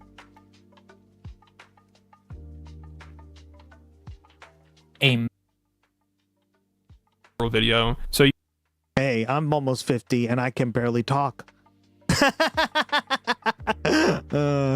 You'd think to start a coin after that disaster, you got to be completely shameless. But unfortunately, I guess we learned the president of the United States is more shameless than a girl who's known for talking about spitting on a dick. It's insane. It's like gonna be the historic grift. Mm-hmm. I honestly can't believe it. I'm like waiting for someone. Is somebody gonna stop this? Like, is this allowed? I saw a tweet that I was just like, yes. Somebody goes, crime is legal. And that's how I kind of felt about that. I mean, to say it's a conflict of interest is like insulting all the people who've had conflicts of interest before. It's so crazy to use the presidency in this manner to pump a meme coin to enrich yourself, insiders, and basically everyone but your standard base, right? Because the standard Trump guy and girl, it's a disaster. It's a disaster for most of his supporters. And that's what is like the grossest part of this whole thing is like, you're not only doing the world dirty, your own fans are gonna get wrecked on this with another meme coin from the First Lady. What can I say? I spent years of my life trying to tell people to do the right thing. Don't take advantage of your followers. Don't scam people. Don't grift. You know, otherwise, you're not going to get anywhere in life. You're not going to get to the highest office of the land. That's thank crazy. you so much. And, you know, if you do it too much, law enforcement might come after you. Now, the guy doing it appoints the law enforcement. Yep. So I don't even know what am I doing here. I don't have a good answer for that. So about a month or two after Trump launched his coin, Rogan had on Elon Musk and they discussed meme coins. And Joe was still wondering how they could be legal. But of course, the people around him can't have him thinking like that. Like when he brings this up to Elon Musk, you could tell Elon tries to think of any way he can to downplay it. It's hilarious. He literally starts scratching his head trying to think of something. And he compares it to a casino, which Rogan slightly pushes back on. At first, he's like, yeah. God damn it. He's already using the new emotes. That's crazy. That's crazy. Look at that, guys.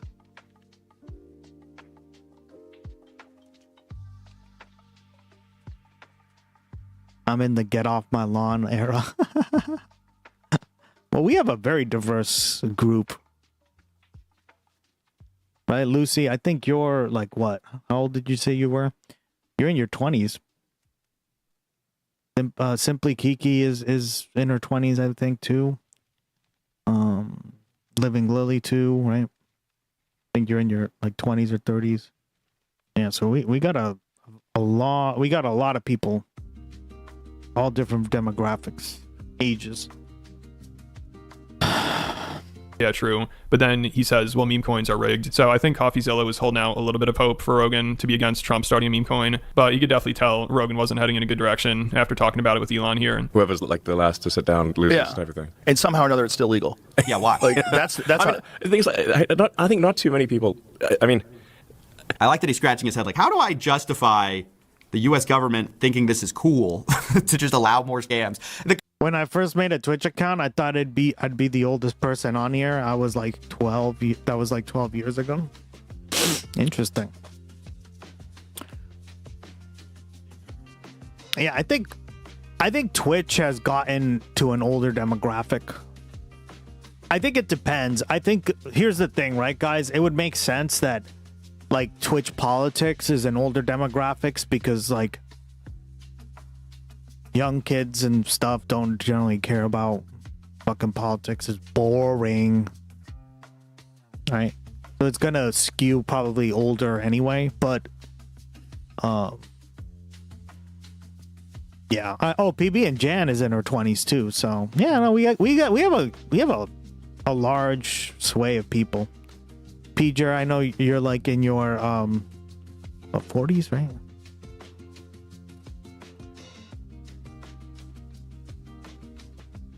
A large group here. And we've all assembled. Exactly. Yeah. We're getting more diverse too as we speak. Like we've been getting really good engagement, really good. Like every stream has been doing better than the last. So I'm thankful for you guys. Thank you so much for all the gifted subs. Can't do it without you. Because the gifted subs really help because like they get more like people out there to like be like, oh yeah, I want to check this out, right? Because if they stop by, they get a gifted sub or something, right? Certain chats skew older or younger. Like, I really like I really feel like really, really old and P-Den's chat. Yeah. I think I'm like right down the middle, right? I'm not like I don't feel like you feel like you're super old here, right? But you're not the youngest. That'd probably be like Cheer 100. Oh my god, thank you, girl. Appreciate it so much. Thanks for the 100 biddies. Remember to type out a message so we can read it out. Quiet boy. Yeah. Watch it, boy. I'm immature. Yeah, I think there's nothing wrong with that. I love it. Made me literally, yeah.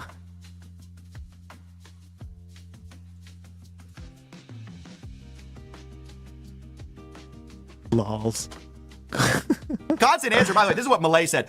nobody actually invests in these things, right? Yeah, by the way, that's the president, the psychotic president of Argentina, who also scammed his own people. He launched his own crypto scam coin. I mean, it's ridiculous. Vicious class war, guillotine, cinema. I love that. When we call, it's not just the Soylon U.S. jump. and Israel that are the axis of Epstein. It is like all of our top allies. Like all right, Argentina. Go get the refill. I mean, these people are the most depraved, corrupt scumbags of all time. Billions of dollars that flew into Trump coin, but nobody actually, I mean, not even. Thanks for lurking, girl. Appreciate it while you do. There's that, who even, it's just a casino. The cope is unreal. It's just weird that it's legal still. Agreed. I mean, casinos are legal. Yeah, and it is people like a just casino. lose money at casinos. Yeah, but you can't rig a casino like a pump and dump. Right. It's not exactly the same, is it, when somebody Sure. is rigging a game versus there is a predetermined chance and you're agreeing and you go into it knowing the odds, right? You could rig a pump and dump. Yeah, I guess so. Why is it legal Like then? you could run a real pyramid scheme. Well, I mean, the government's one big pyramid scheme, if you ask me. Yeah. What? You tell I me mean, better than anybody. Social Security is the biggest Ponzi scheme of all time. What? So, okay, we're talking about the problem of people shamelessly just siphoning money from retail investors, right? And your response is, well, not that many people do it, and if they do, it's just like gambling. Even if it's not just like gambling, well, it is what it is. Shouldn't have bet the farm. And your response to that is, but the safety net for retirement is a scam too, and a bigger. What? How is that a response? Look, you can have problems with Social Security. It's just it's not even close. It's not even the same world tree. It's so weird. This is one of the most important guys in determining the path forward, right? This is a thought leader here, and our thought leader. I'm 47, going on 37. Even my grandmother says you're not your age. It tracks, but I lost about 10 years of development when I was a kid. Yeah, due to what happened. That makes sense. Fuck you for fucking. Oh my god, I'm so mad.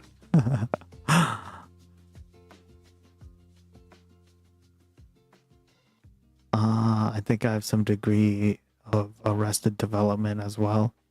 I'm glad that modern society isn't quite as strict about age norms as it used to be. Yeah.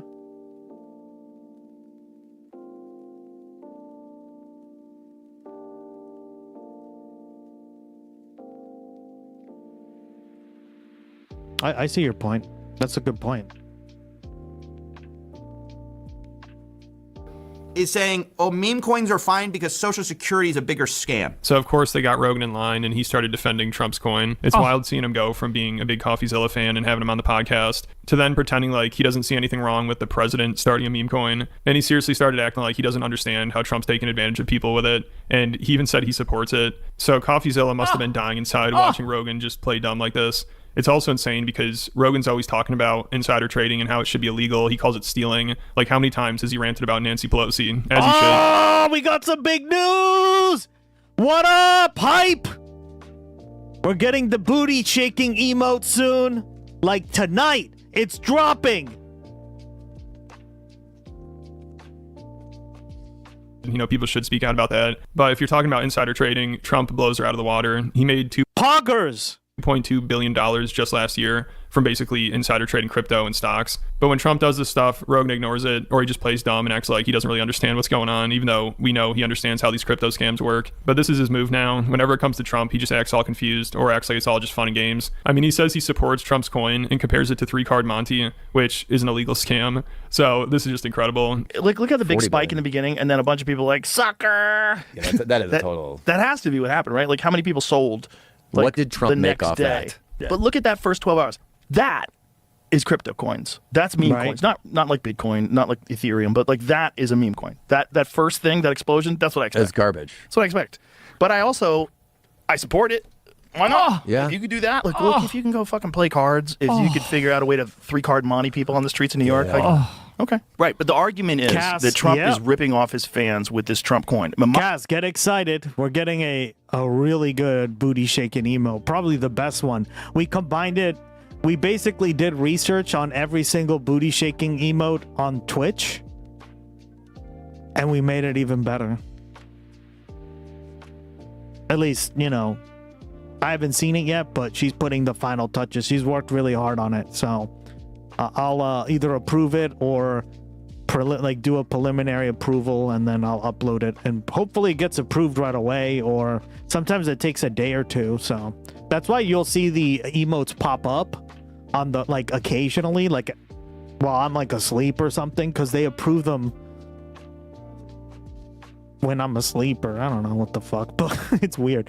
Twitch took away Rice's booty shaking emote. Why? It's my understanding that if I could even remotely look at a naked booty, Twitch would yoink it. Interesting. Well, mine isn't going to be naked, luckily, so...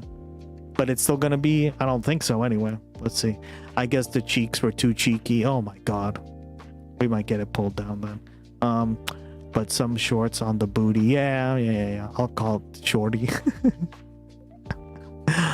My question is, how is he ripping off his fans?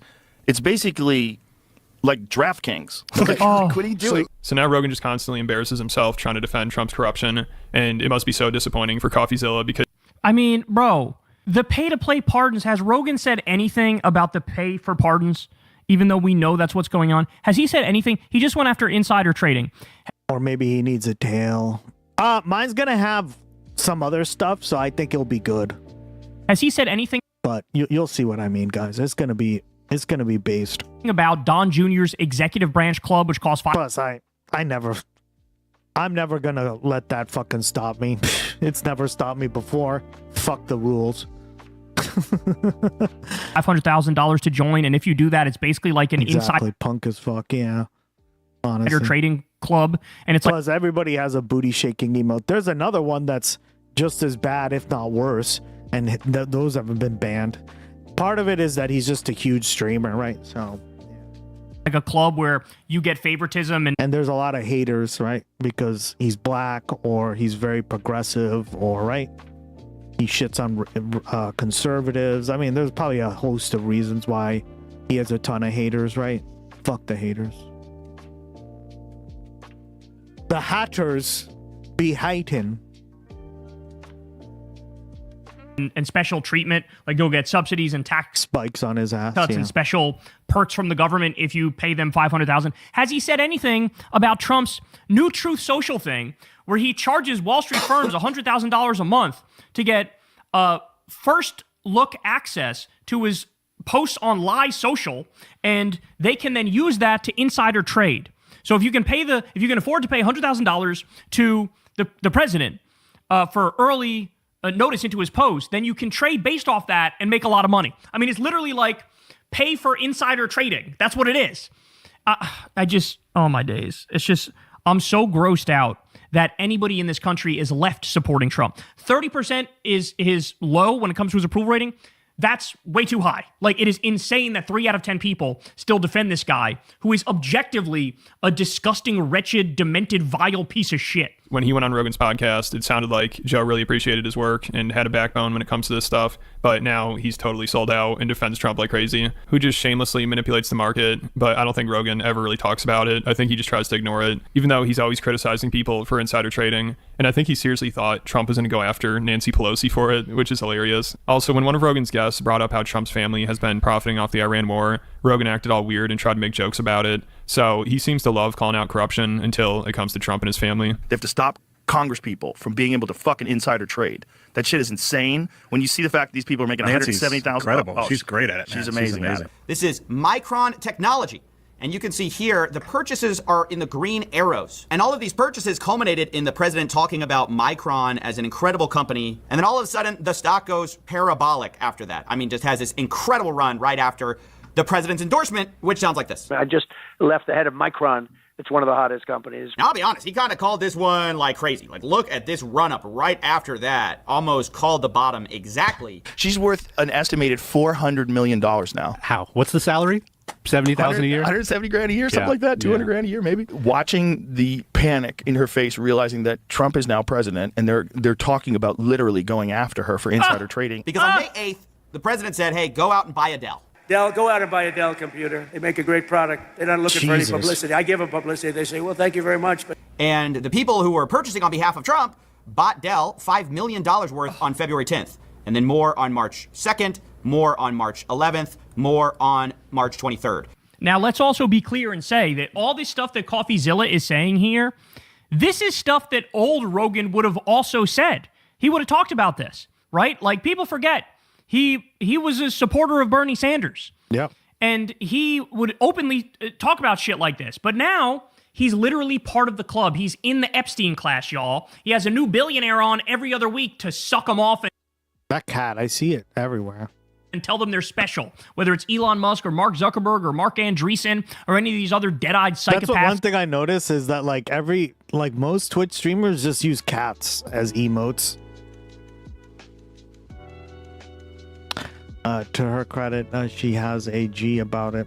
Didn't rat, look, took the sentence, and didn't time. And sociopaths.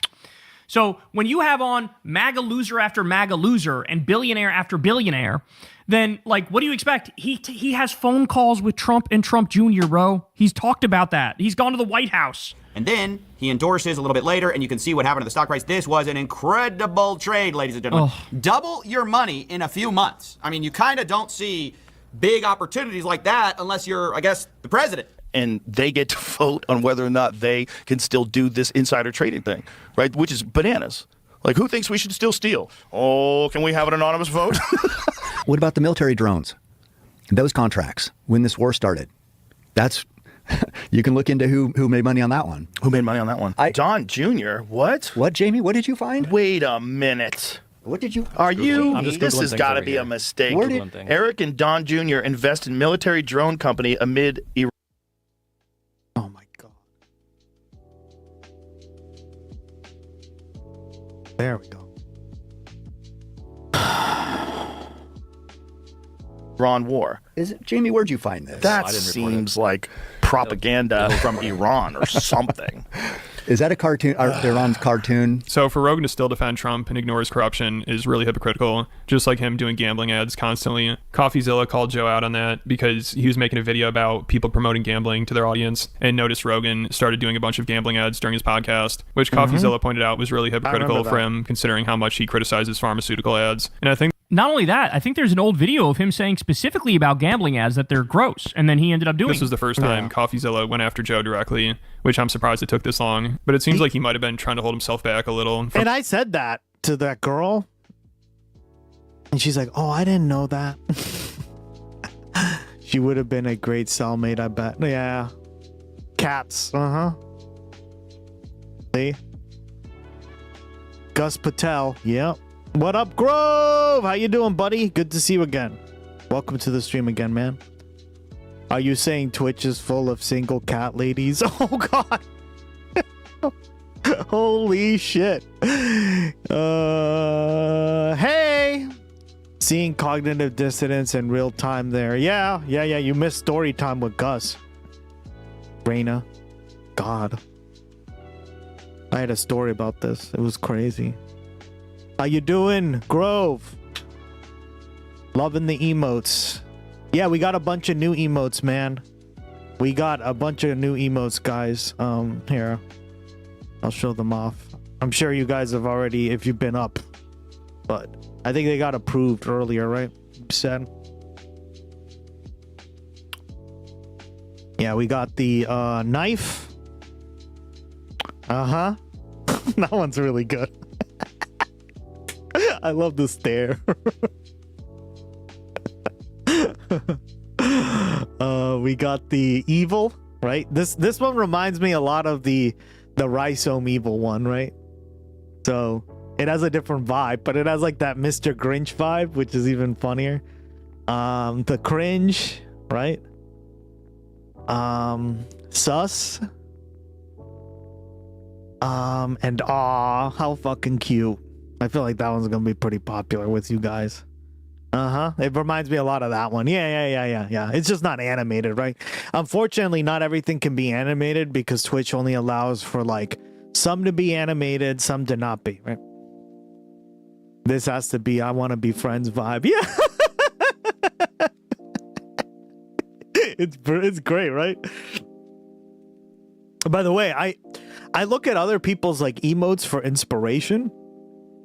So if you guys find like emotes that you really like, that have like a really good vibe that would work for Gloggy, let me know, because obviously I only see the emotes you guys use in chat, right? So like I use them to kind of like get a vibe of how I want them to look like later on, right? Yeah, we also have that one. Yep, that's the lurk one. It automatically lurks you, right? So that's like Gloggy going to it in his portal, like paying attention, but at the same time, like, you know, doing his thing. So Gloggy bounce, Gloggy dance. Yeah, we're doing dance. We're doing dance and probably bounce. That's a good one. Oh snap, I love it. Yeah, it's him like basically like, hey, I'm here, but I'm working, right? Yeah, I really like that one too. Thanks, Patricia. Yeah, how is that one not a band, right? That's like literally a woman's ass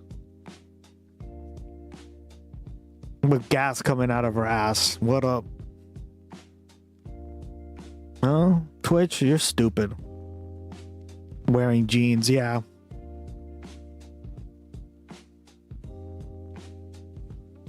Getting ready for work. Evil. No nipples, true. But the Rhizome one, apparently, I think he should appeal that bullshit. That's like some AI garbage. Rhizome, come on, dog. You're a big streamer. You pull in tons of money for Twitch, I imagine, right? Like, fuck them. It's better TV now. Okay. No nipples. Yeah. Poor guy. He doesn't deserve that. Much love. Shout out to Rhizome. What up? Attacking Joe. That guy, I have a lot of respect for him because his emotes are on point. They're based. Right?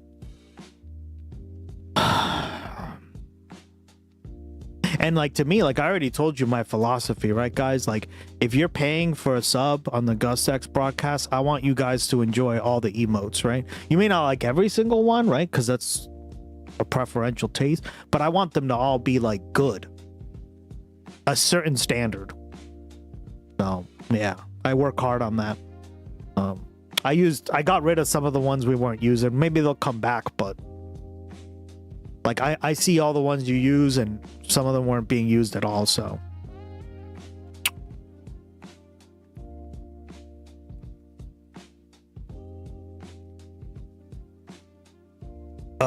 Christina's? Oh, you mean Cosmopolitics? Yeah, we raided into her yesterday. By the way, did anybody catch that?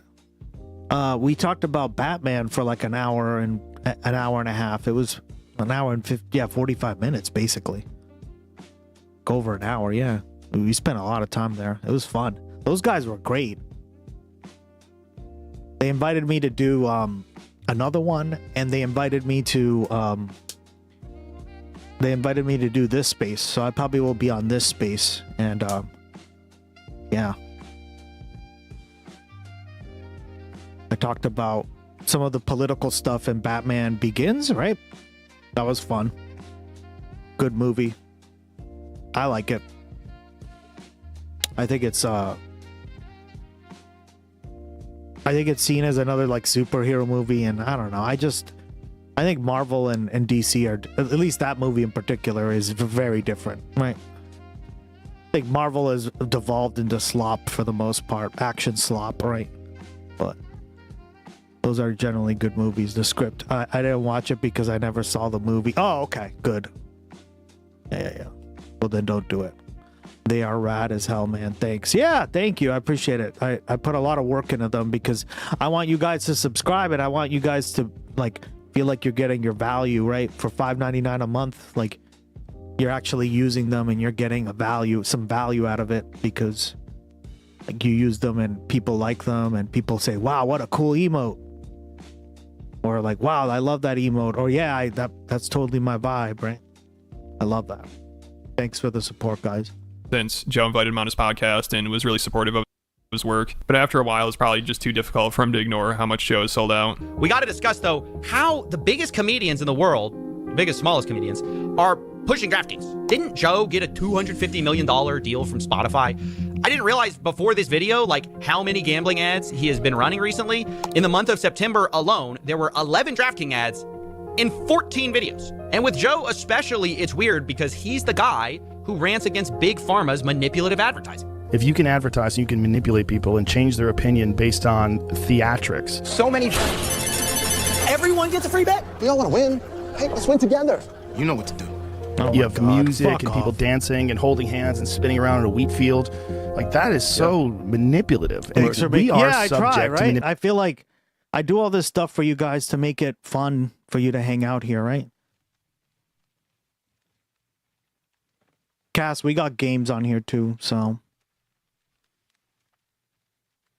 Do exclamation mark fish. I want to see Cass. Oh my God. Thank you so much. Just got gifted. Cass. What? Riverboat Jack is good peeps. Give me the money. Oh my God. Give me the money. Thank you. Okay. Woo! Doubting Josephus just dropped a tier 1 gifty sub bomb. Everyone take cover. Thank you, Josephus. Appreciate it, buddy. For gifting a sub out to Cass, the dreamer. Now you get to use our emotes, Cass. What up? Look at that. Redolin said he loved your emotes. Oh, really? Yeah, that's the guy Oh my God. That's awesome. He said that? We're getting known on Twitch for the emotes. What up? Uh-huh. I think she's at work. When she doesn't chat, it's because she's at work. I kind of already figured it out. She's doing stuff. Thanks for the sub. I do like the emotes. Yeah, thank you. Appreciate it. When it's something. Thank you, Josephus. Can't do it without you. That is so important, like making critical health decisions. There's so many of these commercials. Like, so many times I'm watching television, I'm like, how many goddamn drug commercials are there? By the way, I agree with them. We are being manipulated. But change a few words from that rant, you could say the exact same thing about how gambling is pushed. Casinos are also manipulative. They don't advertise the actual reality where people lose. Instead, they say things like winning, cashing in, opportunity. And Joe Rogan's a part of that. Every game is another chance to cash in. Don't just watch the action. Oh my God. Win with it. Every snap is spread gloggy around. Yeah. Spread the emotes. You guys have been doing it and I appreciate it because I noticed that the numbers have like shot up. Right? I told you like 700 people or some shit were using them and it was like over like 49 or 60 channels, some shit like that. I was like, whoa. Like, I got an alert about it. I was like, your emotes have shot up and used or something like that. Yeah, it was crazy. Is loaded with opportunity.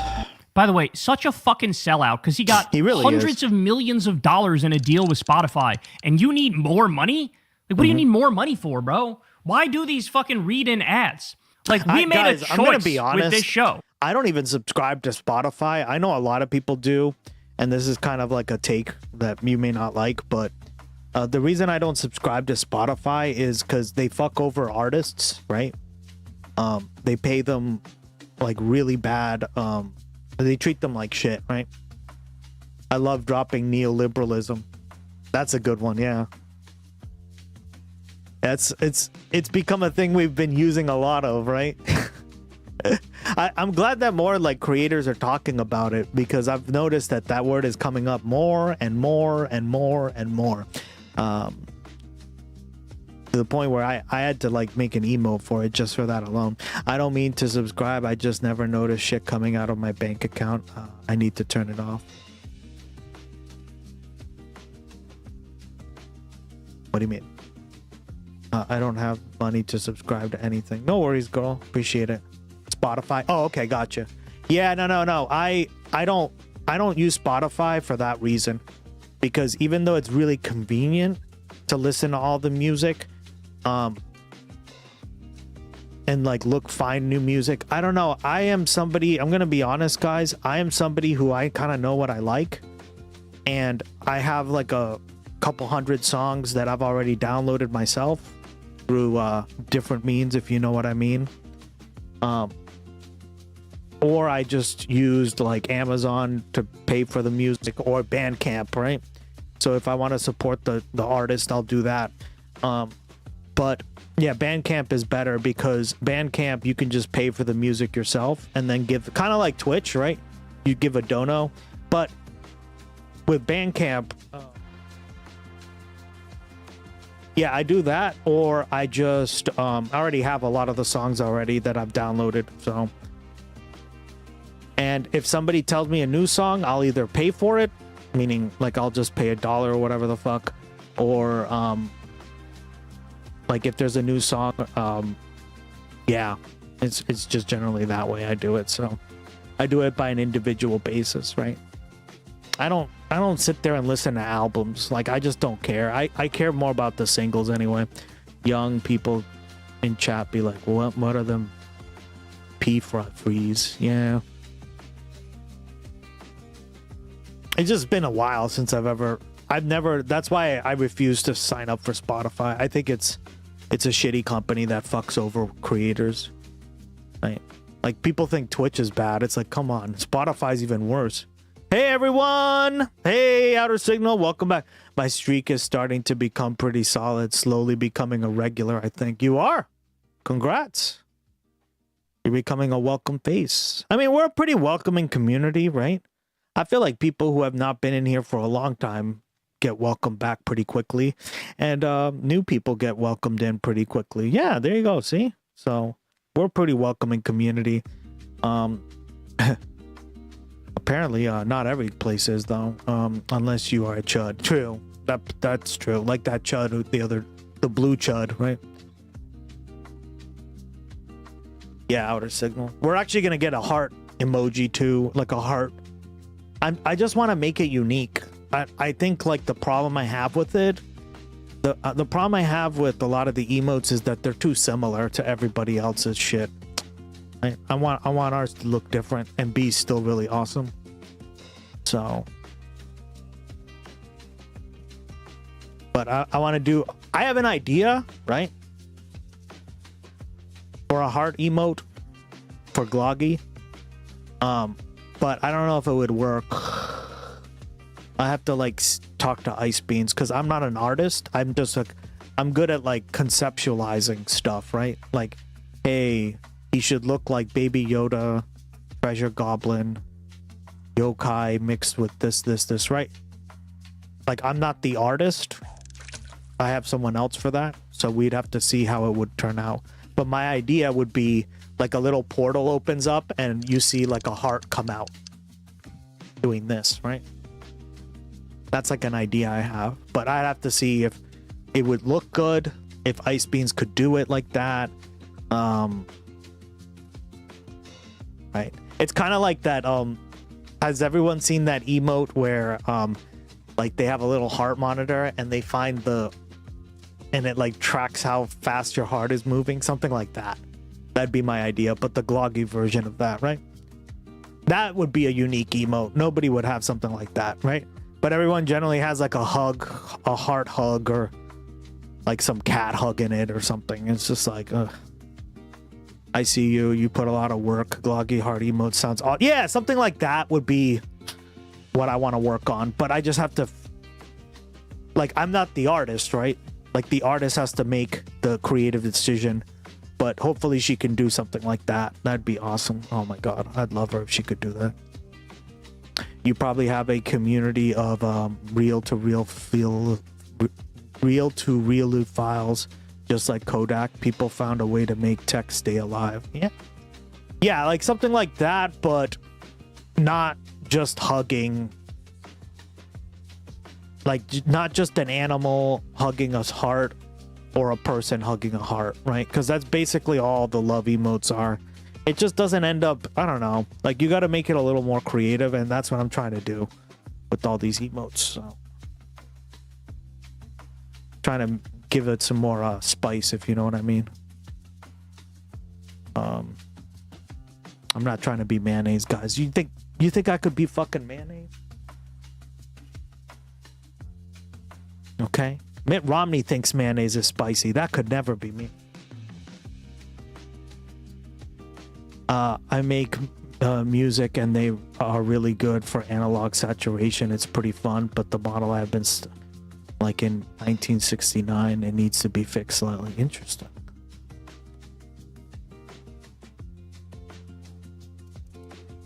You vote, yeah, very welcoming here, always has been. Yeah, thank you. We get that a lot, and that's why I love the community, right? But like, I try to make it a welcoming community. Unless you're a chud, then I will shit on you in chat, but fuck off. I like all the analog stuff, especially these days with the uncreative AI slop. Yeah. Richly flavored, inclusive aioli. Yeah, that's what I want to make it. Spicy, richly flavored, inclusive aioli. That's the vibe I'm going for.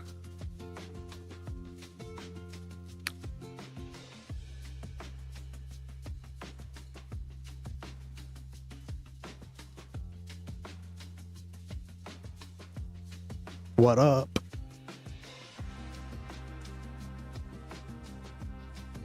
Cast. All right. Facebook Marketplace is great for that. Oh, yeah, I know. That's the only reason I have Facebook. Broken down. Yeah, that's the only reason I keep Facebook around, man. Oh no, Gloggy. I'm never going to talk to an advertiser. I'm never going to do an ad read. Period. Full stop. End of discussion. So we have the Patreon. We have the Substack for Crystal Kyle and friends. You guys tip on YouTube. That's it. And the default ads on YouTube. And that's it. And this guy, he's got more money than God at this point. And you're reading these fucking ads for this, like, civilization-destroying bullshit? Yeah. And you can sleep at night? Like, what's the point, bro? You already have more money than God. Why not have some integrity and some dignity? And just run it the way I do this one, and you'll still make $1 gazillion, bro. That is just as manipulative as pharma ads pushing pills that may end up addicting you. In both cases, the collateral damage are the addicts we created along the way. And I guess I have to ask, maybe people think, oh, one's worse than the other. Is there that much of a difference between a drug addict and a gambling addict? No, really, I'm asking. It's like if you see the drug addict, you see him, he's shooting up or whatever it is, and you see him fainting, you go, oh, that poor bastard. But when you see a guy who's fully in the grips of gambling, trying to figure out how to get his money back, and he's all jazzed up with adrenaline, he doesn't understand why. It's just like cocaine. It's just like drug abuse. It's just like the opiate problem. It's just like anything else. It can you and I both know people who have lost their lives gambling. Okay, you've seen people in pool halls. You see how they get, Joe Rogan. Yeah. There's no difference in the drug addict than the gambling addict. Not at all. No difference. So there is no difference. Then why do we shake our head at the Sackler family and pharmaceutical execs who push pills that ruin people's lives, but somehow nobody cares we're doing a very similar thing with gambling? So I wonder if Rogan is still a fan of his, or does he think Coffeezilla is just a mentally ill, jealous hater now? Coffeezilla also recently referred to Joe's podcast as the Jeffrey Epstein experience.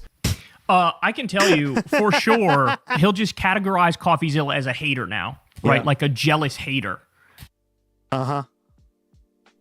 What up? Okay, that's based. The Jeffrey Epstein experience. We need to normalize that. Okay, that's from now on, I'm calling it that, guys. I've declared it.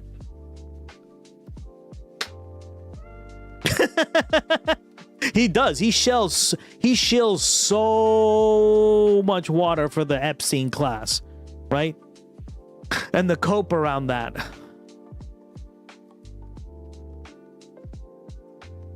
I don't watch that fucking Jeffrey Epstein experience shit.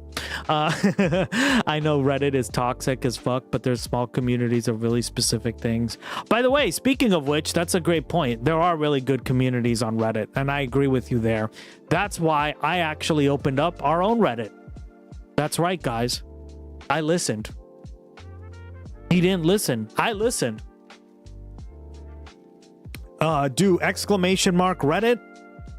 And hobby Reddit is great. Yeah, and you can post anything that you find on Reddit. You can like repost there and have fun with that, right? Use it however you'd like.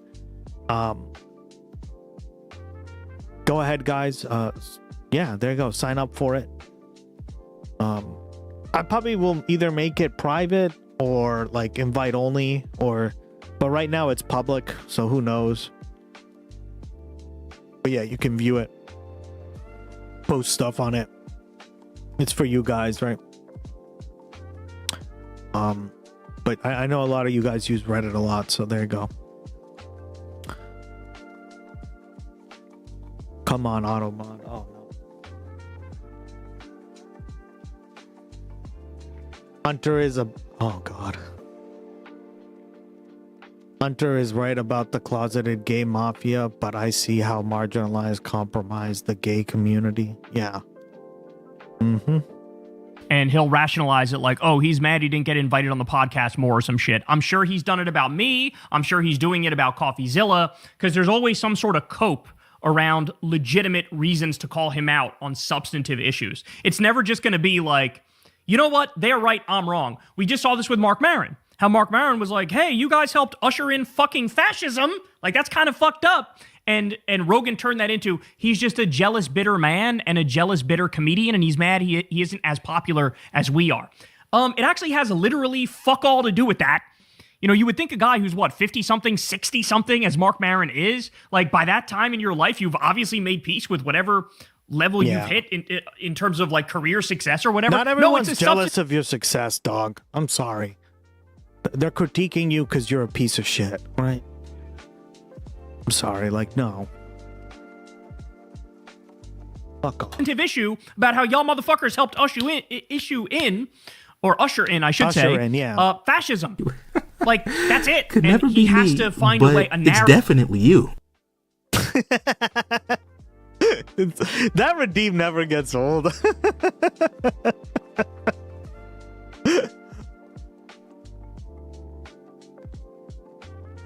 This is my favorite version of it, because remember, whenever you use it, you roll like a version of it, right? It's not the same version every time, so you roll a different version of it. But this one's my favorite.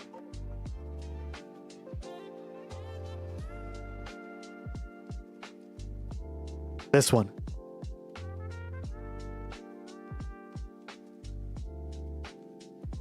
You could so easily mistake it for the sea because it's fucking blue. It's fucking blue, dude. Could never be me. That's my favorite one. But you gotta roll it. If you don't roll it correctly, then you're... You get the other ones, which are good, but they're not as funny, right? Could never be me. A convenient narrative to build around it. It's just so funny. That to exonerate himself. But guess what? The fact of the matter is, Mark Maron is right, Joe Rogan is wrong. Coffeezilla is right, Joe Rogan is wrong. I'm right with my criticisms of him, he's wrong. And you've been doing this Nothing for over bad a year can happen. now, right? It can only good happen. I agree with you there, yeah. Gus, you need a new sound of Trump. Shut up, you can't speak again.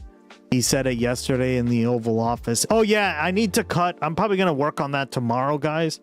I also have to, while I'm doing the Gloggy update on the reaction stuff, I'm gonna be working on that tomorrow. But I'm also gonna be working on some of the sound redeems. I'm gonna work on Quiet Piggy. That's gonna never be me. That's a good one too, yeah.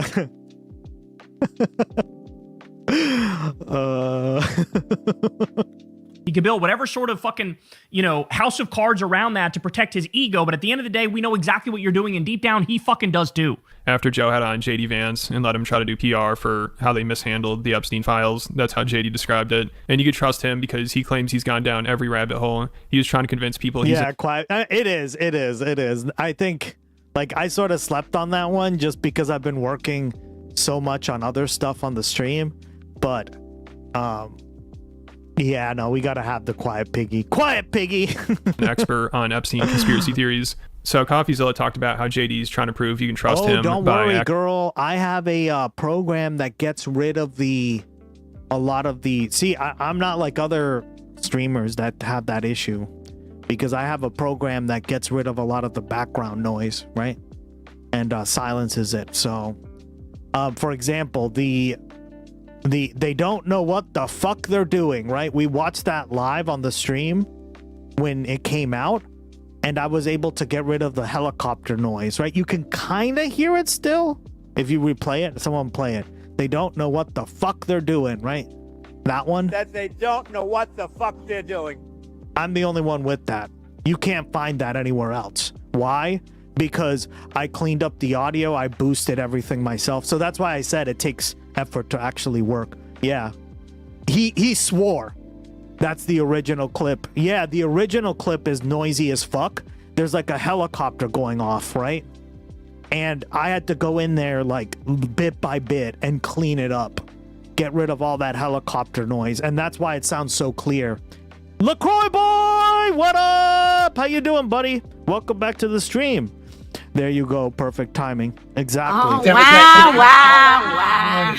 I cleaned that one up too. So like I clean up all the ones that have a lot of problems, right? If they have a lot of problems where you can't hear like the shit going on, then you have to go in there and the piggy one's gonna be a little bit more difficult, but that's fine. I'm used to it. The quiet piggy incident. Yeah, thank you. Let me see. Is that it?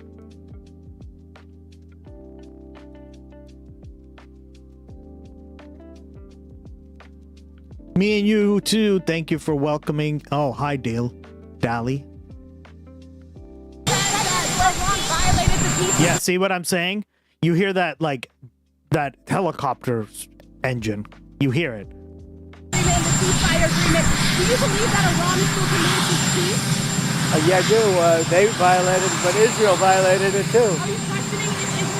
Israel, as soon as we made the deal, they came out and they dropped a load of bombs, the likes of which I'd never seen before. Yep. The biggest load that we've seen.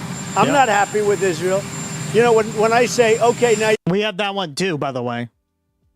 The biggest loads we've ever seen, right? And that one's crystal clear as well. You have 12 hours. The biggest load that we've seen. Yep, see? No sound at all. The biggest load that we've seen. See it? See the difference? But that took me like hours to fucking fix.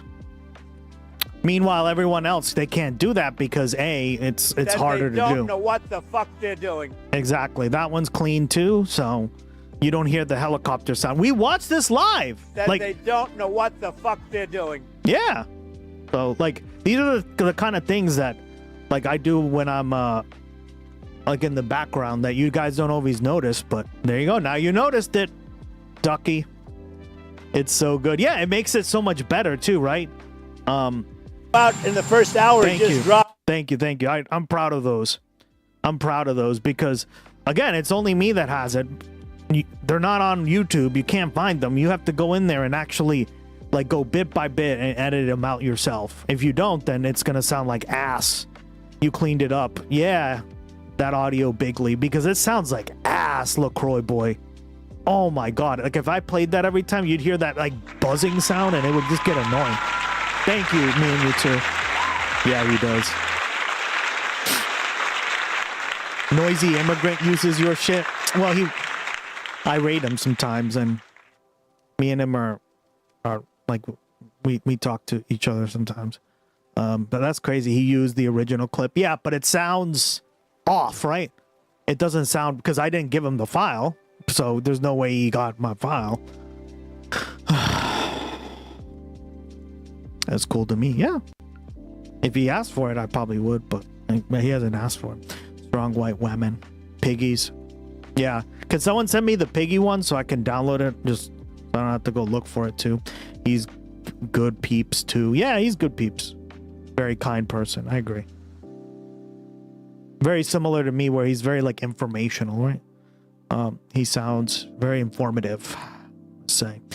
His sound is a little different. Yeah, it's different because he's using the original. I'm using my edited version that cuts all this crap out because, no, we're not having that. It's ugly.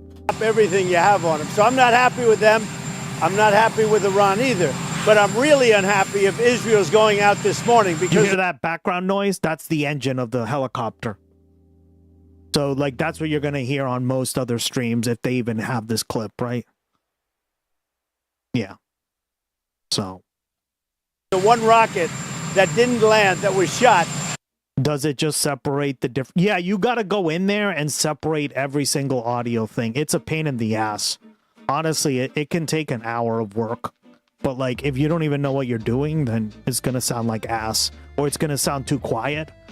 So you got to go in there and, like...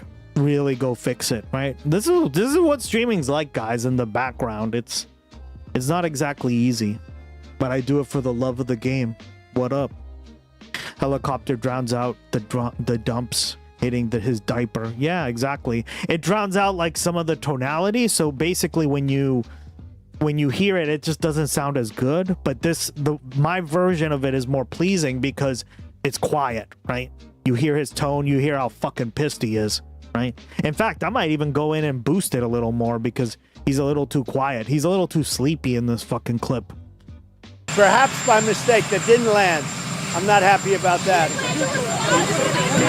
You see how sleepy he is? He's just like, he's faking being loud. And we all know how he is when he's loud.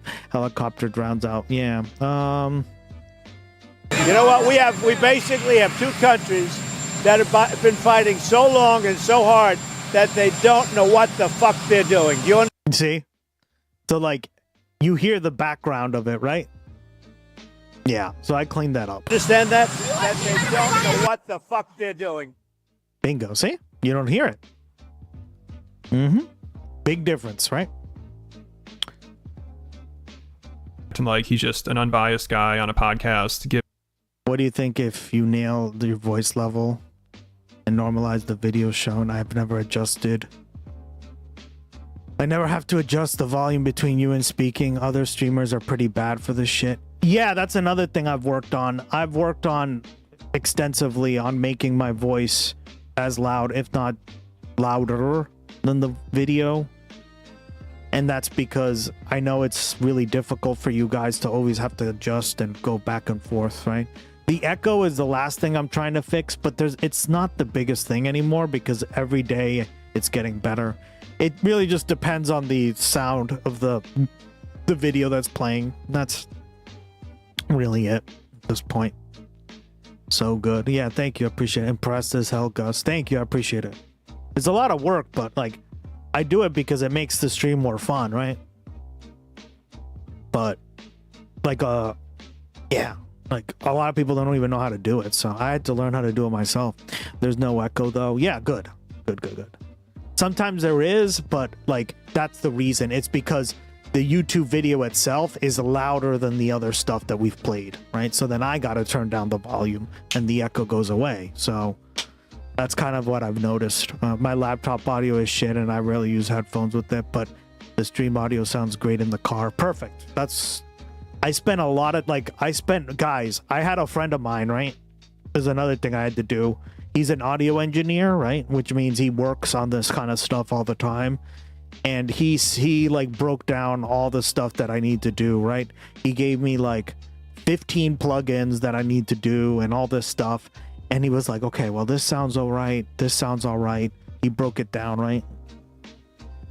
And I followed like his directions to a fucking T, right? And he was here half the time too, helping me out. So yeah, it's a lot of work, right? Like the sound aspect. So many people have like sound issues on streams. Like they'll talk and then they'll be like, it'll just cut off whatever they just said, right? And that used to be like a lot of the problems I had, but I spent a lot of time fixing them, right? And I can't be doing that while I'm streaming, so, because it's a lot of work too. So that's how I made the Beatles song. They pulled out John's shitty demo tape and isolated it. Peter Jackson, Latro guy did it. Really interesting. I didn't know that. Thank you, Grove. That's really that's awesome. So the Lord of the Rings guy did it. Damn. So you nerded out with your sound, bro. I think for you. I think you for it though. Yeah, I mean it was interesting to nerd out with him on it because I don't know much about audio engineering, right? But he does. He's like, oh yeah, your tone, like you want this specific pitch when you're talking about stuff, and he's like, you want to cut it at this hertz level, and like he knows his shit, right? And I'm just standing there looking like the gloggy stare emote, like sure buddy, right? And this is after like sometimes like 10-hour stream or 9-hour stream, I think it was that day too, right? He came over a few other times to fix the problems too. I think it was on a day I wasn't streaming as well. So yeah, rely on your bros if you can. And he's like, he doesn't know shit about streaming, but he knows a lot about audio, right? One of the best friends is a sound nerd, and he's insufferable. Yeah, they can be insufferable sometimes. Even he admits it.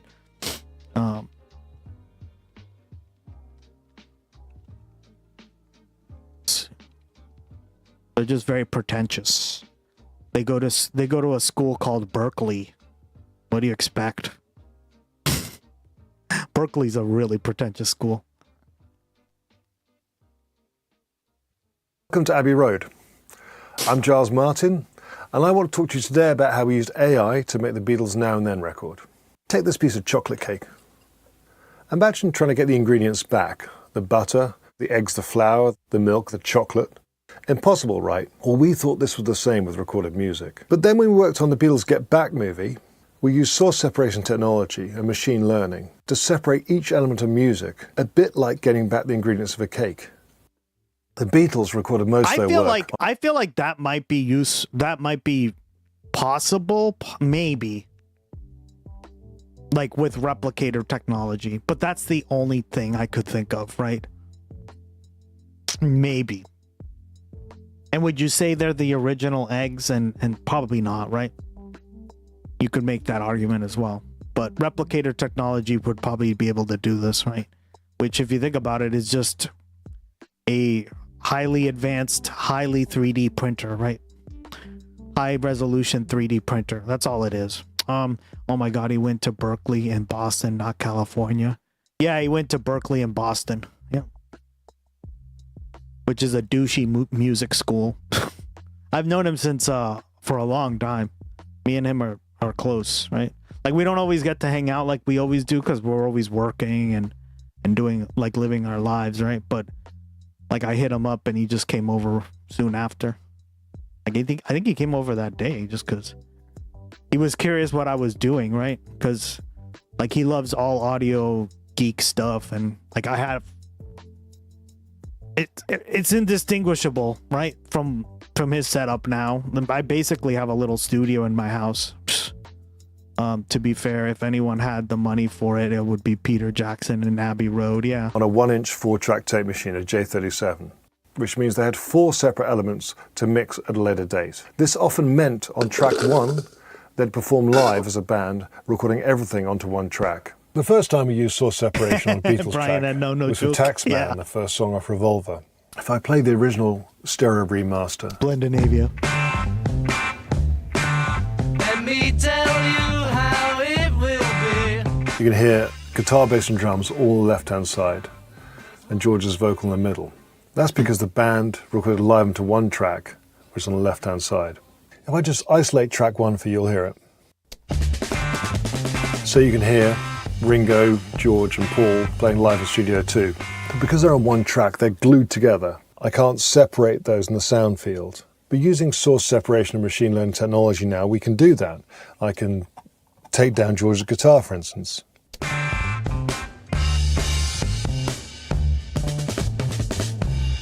So now we just have Paul and Ringo. I can bring down Paul. So now just Ringo's on his own. Now, this means I can then pan Ringo back into the middle. So you're wearing headphones. Is Berkeley that good? Like, I don't believe half the hype, guys, because, like, I mean, here's the thing. I know Massachusetts has really good schools. I just don't. Like, I've never been that douchebag that's like, oh yeah, I went to Berkeley.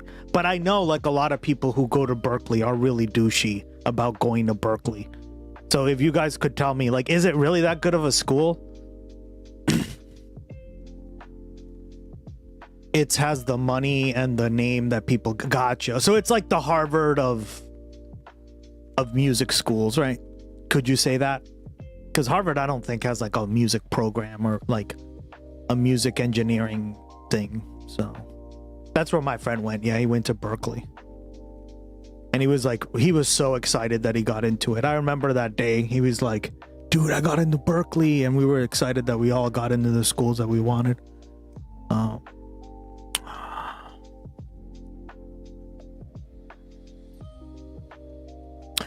The people they get to teach there are pretty unparalleled. Okay. Yeah, so he helped me out with this shit. He told me what to do, what to get. He set up like the multi-plugin setup, right? If you look at all the plugins that are running, it's like crazy. It's like I feel like I'm like, whoa. You'll hear now Ringo's on both sides. And bring George up on the right hand side.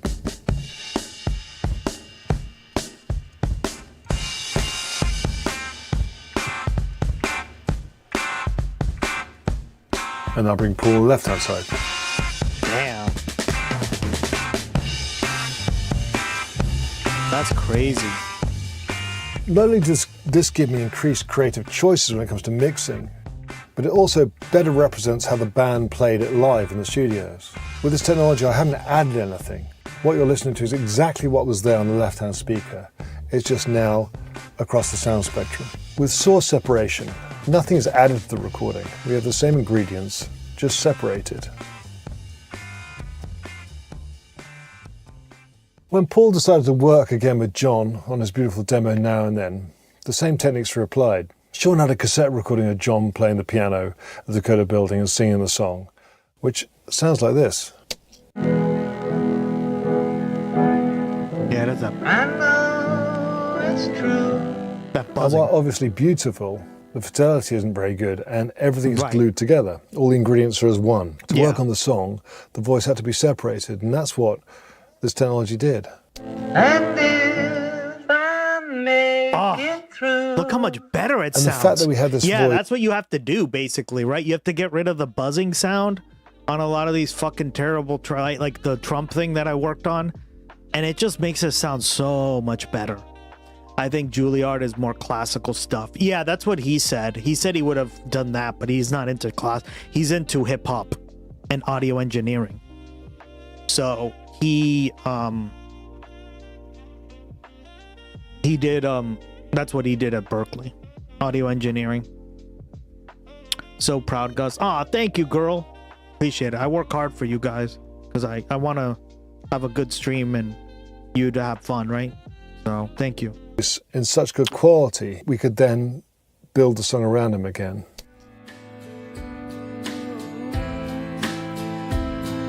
So they literally reconstructed. Wow. Now, the fact they'd worked on the song before means that we had George's guitar, but the reason why they didn't release the song before is that John's voice just wasn't clean. Uh-huh. The important thing here is to realize that we're not generating anything. AI is not creating John's voice. It's just basically like suppressing that terrible sound that you heard, right? That not very clean audio. And that's what, yeah. That's crazy. I had to sit through my dad's basic explanation at every weekend growing up. My dad's factory worker turned to Stephen Hawking when I came explaining the Beatles sometimes. Yeah, this is impressive. Damn. It's basically an unreleased song, right? And they cleaned it up using like similar techniques that I'm using, right? John's voice existed on that cassette, and we made the song around him. Yeah, that's awesome. It's a bit like... It's dusting off the dirt. Yeah, exactly. It's like... And this is the kind of stuff that AI can do really well, right? Because it is very repetitive to clean a track like that, right? You have to spend a lot of time.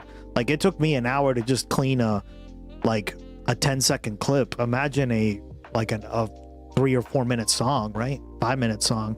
The Beatles originally engineered was George Martin, and the guy was talking to his son. Damn. Yeah, exactly. That's the best description of this process I've heard. Yeah, so like it's very similar to what they're doing here, right? I have to do that for using a scan Trump's stupid quotes on the GusX broadcast, but also like my audio, right? Because like it does make it less enjoyable if I sound like crap, right? But I'm actually probably gonna have him over again because I've noticed a few little things, and maybe he can do a few little tweaks to the audio and make it even better. But he said like, dude, this is a professional setup. Like he's like, people pay literally hundreds of dollars for what you have here. And I was like, damn, I'm honored, dog. I'm honored.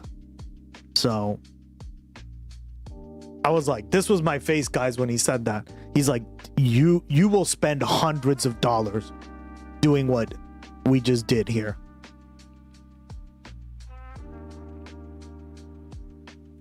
That's how fucking in depth we went, right? How fucking hardcore we went. Your audio is pretty damn good, though. How better can it be? Well, that's what he said, right? So I'll call him up to let him know. But he last time he said, he's like, dude, if you add too much more, it's just gonna sound like ass.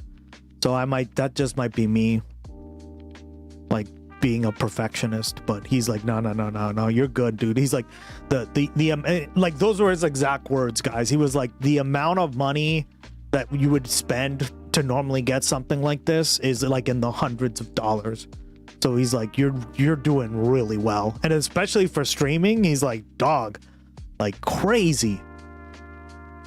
Giving his honest take on the Epstein files, like Rogan's podcast used to be, but now Joe would never let somebody actually go into detail about Trump, Elon Musk, or Peter Thiel's connections to Epstein. So I don't think he'd ever have on someone who has actually done a lot of research on them and doesn't have a narrative to push, like Coffeezilla. I don't think Joe's handlers would approve of that. Welcome to the Epstein Experience featuring J.D. Vance. The vice president has gone on the world's largest podcast to slip us some propaganda they're hoping you won't notice. How to be careful of the podcast these days. The times have changed. It's no longer bros talking. All these powerful people who used to go try to spin stuff on cable TV have now realized this is the new place to sell your propaganda. And this is my problem with these types of interviews. Look, I don't think there's anything wrong with interviewing the vice president. Agree. But you have to take into account that he's not just a bro. He's not just your buddy, right? This is a guy who tells you he's not here to commentate. He's not here to give his real opinion. He's here to propagandize for what the president's agenda is. Well said. Here's a guy who says he's thought a lot about discrediting conspiracy theories. One of the ways you discredit conspiracy theory, I thought about this a lot. Here's a guy who corroborates reporting where he is directly conspiring to discredit the Epstein conspiracy theory. But we'll just let him get away with saying he's just like one of us, bro. He's gone down every rabbit hole. I'm like one of the OG Epstein conspiracy theorists. And by the way, this is why he's so dishonest, right? Like, not just J.D. Vance, but also Joe Rogan. Is the Jeffrey Epstein experience. Enjoy it, guys. Because I think Joe Rogan... I'm telling you guys, we need to start calling it that. Fuck the Joe Rogan experience. We're calling it the Jeffrey Epstein experience. Knows that there's a clip out there where Epstein is talking to Michael Wolff, and Epstein says Trump was his best friend for a decade. I think he knows that. Well said, Alice. I think he knows that Trump was on the plane 8 times that we know of, and that he went to the island. I think he knows about the allegation that the first time Trump and Melania had sex was on Jeffrey Epstein's pedophile plane on the Logan Express. I think he knows about the Katie Johnson allegations. Like, I think he knows a lot more than he lets on. Woo! Thank you so much for the 12 biddies. I don't know why he spammed it 3 times in a row. What the fuck?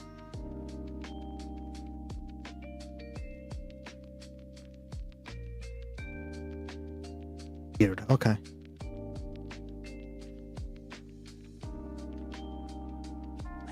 Tech State Media. Yep. Facts. And he just doesn't bring it up on air because now he's part of the club.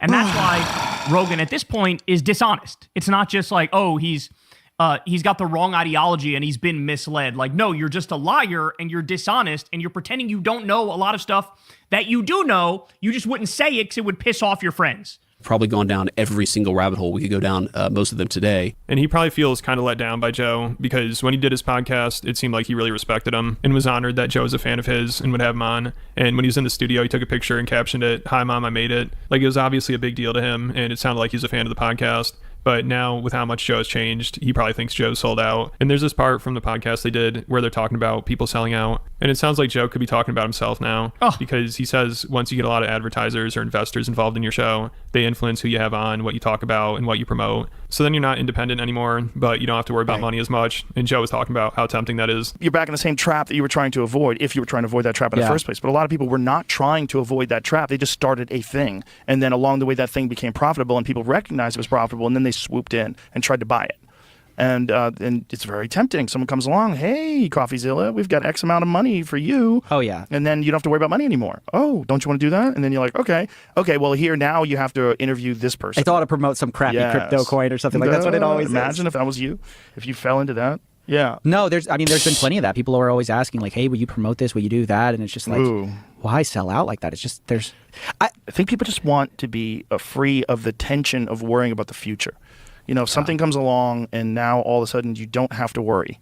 Like they're going to throw X amount of dollars at you, and now you're owned by this corporation, so you don't have to think about who your guests are. There's always catches, though. Oh, for sure. The thing I think actually though, the kind of day-to-day struggle of like you gotta make something, I gotta generate something useful is actually kind of good because it kind of makes you strive. It kind of makes you push. So that's aged well. And now because of what Joe's describing there, we'll probably never see Coffeezilla on the show again. It's too risky. He could upset Elon or Trump because, you know, Coffeezilla is actually honest about the Epstein files, crypto scams, and insider trading, which Joe knows. I mean, he was a fan and thought Coffeezilla was an honest guy and really appreciated the work he was doing. But now Rogan supports Trump's coin. He acts like he doesn't understand how Trump's taking advantage of people with it. And he lets people use his podcast to try to downplay the Epstein files and the cover up, which is everything Coffeezilla speaks out about. So based on the direction things are headed, it seems like he'll probably start calling Rogan out more. Shout out to Too Lazy to Try. This was a great video. And yeah, I mean, Coffeezilla's always been honest, man. He's always been honest. And, you know, now I didn't realize he was leaning that hard into, you know, calling Joe out. And good on him. Okie Good on peeps him, off man. to Bush In this Kinder. moment, Evil, evil, evil. What are you going to be doing over there, girl? Oh, man. Have a good rest of your day. Patricia, thank you so much for stopping by. I love that you love the new emote. It is pretty good, right? I love that you guys like love the stuff that I make for you, right? It brings a lot of joy to me. That message is for Joe Rogan. oh man, even Damn people right. who view themselves as quote unquote Love it. Have a good rest of your day, girl. See you soon. political. Question and answer: what is a rapper doing when he starts at hardcore, but can't sell enough records to remain in the record business? Answer: he goes pop. This answer is not set up to diss anybody who starts at pop, or for the rappers who started at hardcore and now making weak-ass dance music cause they couldn't stay down with the hardcore. I just got a question for you. How does it feel to wake up every morning and look in the mirror and realize that you're a fucking hoe? Ice-T. Whatever. For real. Oh my god, I love that, Lucy. The Spider-Man thing, but it looks like Gloggy's cloak because it's red, so it looks like he's doing this, right? That's clever. Okay, let's fucking go. That's the new let's fucking go emote. Hell yeah.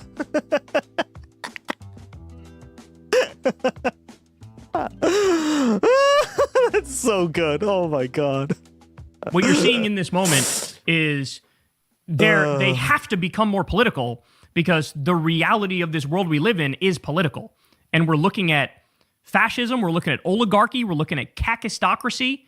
Go look that word up if you haven't yet. K-A-K, kakistocracy. Yeah. And that's what we're living through as well. And so even people who don't think of themselves as political end up sounding like me and end up sounding very political because everything is fucking political. And if you have a functioning brain and you're using like basic reason and logic, you are going to be left-wing going forward. Period, full stop. Period, full stop. What you're witnessing here is what happens when right-wingers get to do whatever they want. Totally unchecked. This is what they do. They fucking destroy everything over and over and over. And so that's why you see Coffeezilla getting more political. You know, there's another relatively smaller channel, Lion Meows, I believe it's called. And you know, he started out non-political and just a critic of Joe Rogan. Now he's become more and more political, again, because he wants to tell the truth. And if you tell the truth, you're going to start sounding political, right? So there you have it. I'm telling you, man, Joe's time at the top of the mountain, if it's not over yet, it will be very soon because people are now realizing exactly what he is and what his show is, and it is not at all what it used to be. It is a pathetic, sad disgrace of what once was a fun show. I love that. All right, y'all, that's the Yeah, you could do that with, oh my god. It's cool because it's like the red hands, right? And then he's got a red cloak, so it actually works, right?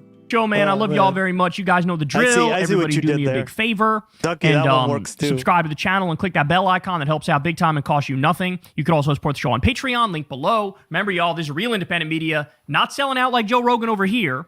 Sign up for Crystal Kyle and Friends on Substack as well, and go sub to Corn's World. I love you, and I'll see you guys later tonight. Peace. Hey, y'all, do me a favor and like and subscribe. Oh my God. Hilarious. Hilarious.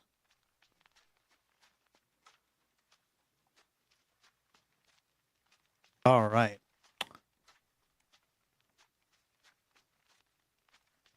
When do the polls close in Michigan? 8 or 11 p.m.? Or sorry, 9 p.m.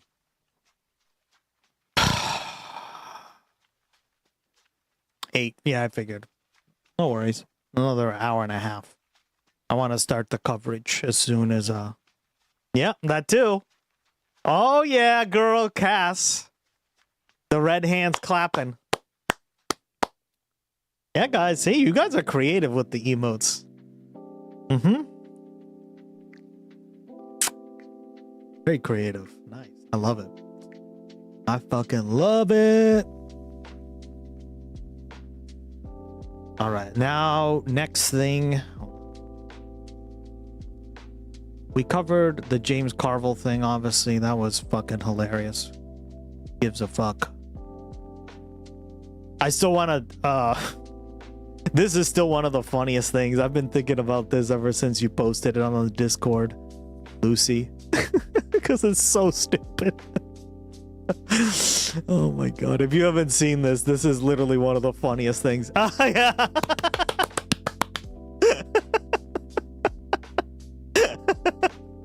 So good. Oh my God. I kind of want to turn this into a redeem, but I don't want to. This is terrible, right? This is so, I don't want to. Oh my God. This is absolutely terrible. Labeling Jew on every topic. Labeling Jew on every topic. What is wrong with this man?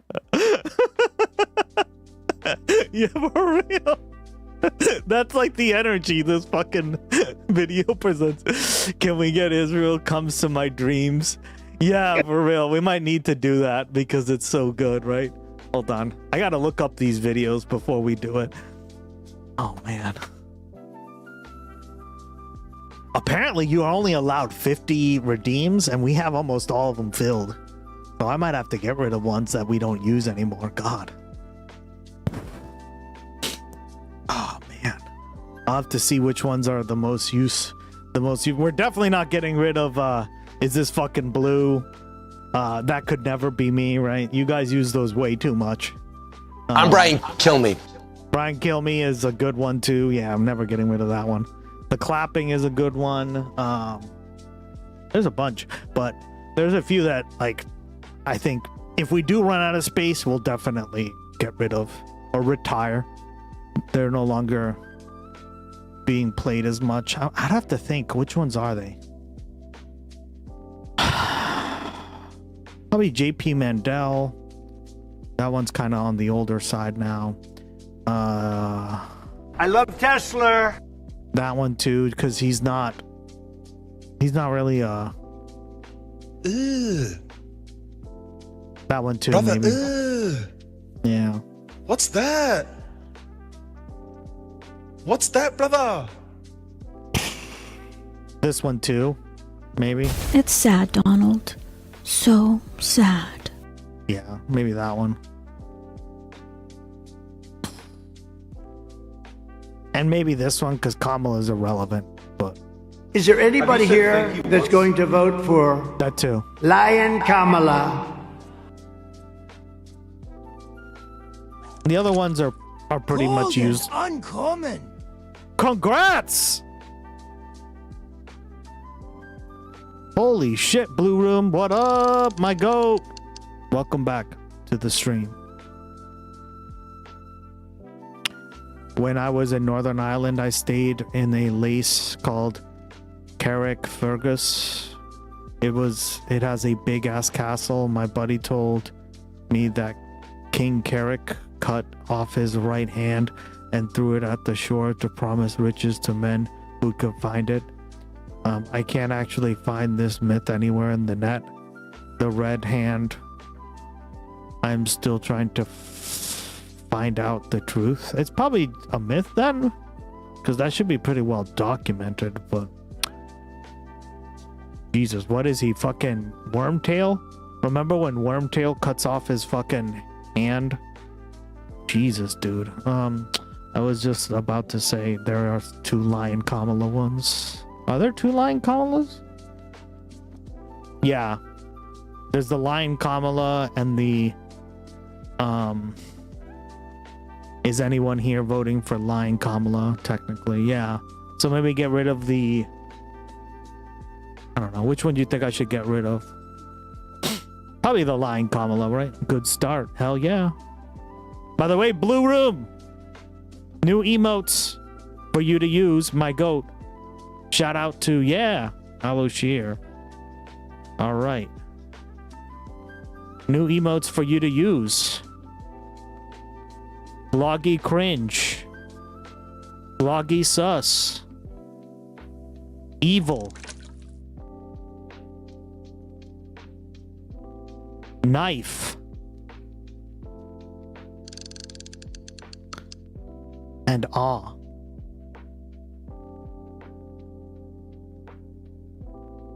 There you go, buddy.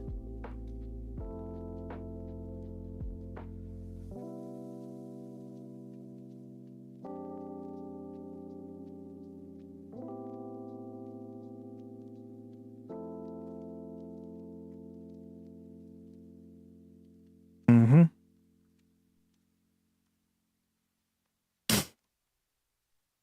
A ton of new emotes, yeah. All right. And apparently we're getting the booty shaking one soon.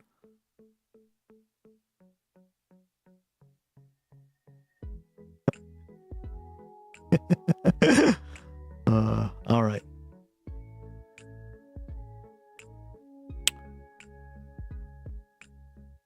I just want to compliment you. Labeling Jew on every topic. Alex Jones is fucking nuts, guys. Jesus Christ. I've read pieces where you've talked to Trump, where It's such a funny clip. Right, likely boy. What is wrong? What is wrong with that man? Yeah, that one's. I feel like that one's gonna be used a lot in conjunction with the cute one. Not that they're exactly the same, because they're clearly not. But like they can go hand in hand, right? And they're kind of opposites, right? Like one's looking at the other side, the other's, yeah. So I don't know. That should be fun to use. reporters talk to Trump voters and say, she's very affable. They kind of like what you have to say. It's going to be an interesting race.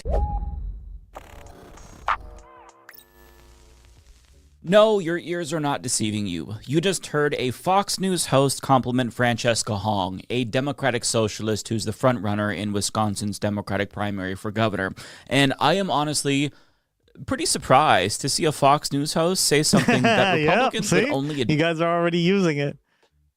Yeah. admit privately, because even though they're pretending like it's foolish for Democrats to nominate supposedly unelectable socialists, their dirty little secret is that they actually know popular socialists are much harder to beat than unpopular moderates. And when it comes to Francesca Hong in particular, she's had them shitting their pants for a while. Journalist Ken Klippenstein shared details from a leaked memo written by GOP consultants that was published in the Milwaukee Journal Sentinel back in April, and said Republican consultants correctly predicted her dominance in the Democratic primary, and they warned that she'd be tougher to face off against in the general because her combination of grassroots momentum, unapologetically progressive ideology, and a platform centered on high turnout makes her uniquely dangerous in the general election. They also argued that Hong's platform was broadly popular and difficult to counter, seeing as how her agenda, quote, is built around kitchen table issues that pull strongly with independents, working families, and even some rural voters. And they conclude more moderate and establishment Democratic alternatives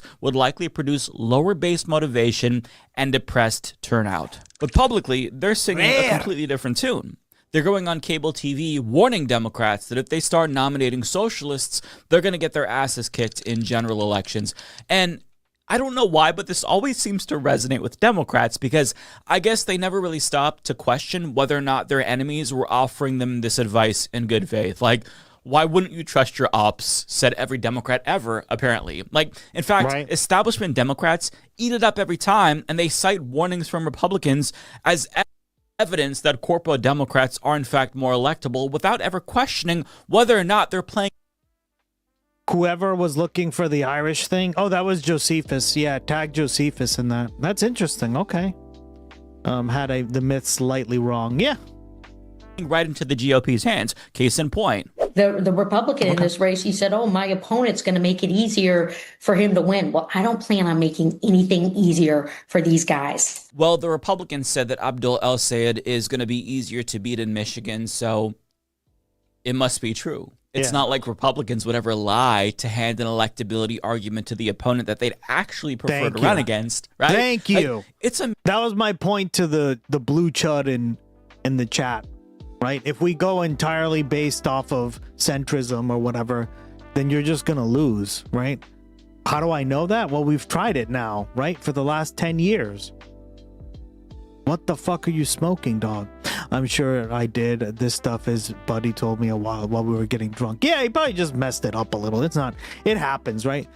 Like word of mouth often changes things slightly where it's more or less like not exactly one-to-one, so... important. Blue Chud is still here. Oh, he is? Amazing how gullible so many Democrats are. I don't really check who's in the chat, so that's the thing. Although, to be fair, the reason why corporal Democrats like Haley Stevens in particular run on electability is because they literally have nothing else to offer voters. It is their only pitch. They're not offering policies that'll improve their lives. They're saying, hey, you have to vote for me even if you hate me. I don't care. Because if you don't vote for me, the Republican's going to win. And even though I'm not going to do anything to make your life better, I'm at least not going to make it as bad as the Republican. Yeah, that's funny that he's in there. That's so funny, Ducky. I've never heard of it. Thanks. The very small amount of Irish mythology.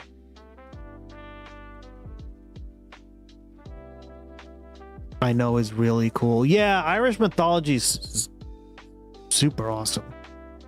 I grew up in a very Irish-centered part of the country. Boston's very Irish, right? Down to like where the Celtics, right? They're literally, their mascot is the Fighting Irish, right?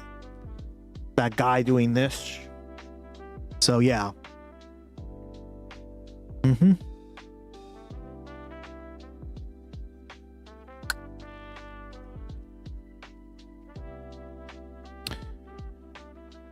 Interesting.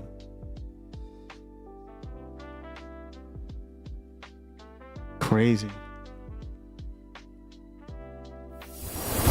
Old Irish legend tells of a boat race where the prize was the kingdom of Ulster and the victor was the first to touch the shore. O'Neill, seeing his boat slip behind, cut off his hand, flung it ashore and won the kingdom. Ulster, but for 3 counties, is now Northern Ireland. O'Neill's bloody hand has been preserved through the ages as the Red Hand of Ulster, seen on flags, postage stamps, pendants, and paramilitary banners. The passions that led O'Neill to bleed for Ulster have survived. Mm-hmm. Damn. I didn't know that. That's cool. Thank you, Josephus. You too can do that if you'd like by becoming a patron. You get 3 redeems per stream depending on the tier you pick, right? You get more the more you subscribe, but they're free, so you get them every stream. Hey, oh yeah, hey, that is from Hamtaro, right? I have that game. The little flower hamster thing, that's from Hamtaro. Yeah.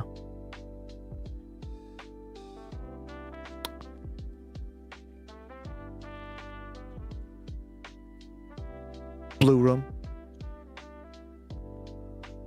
Yep, Hamtaru.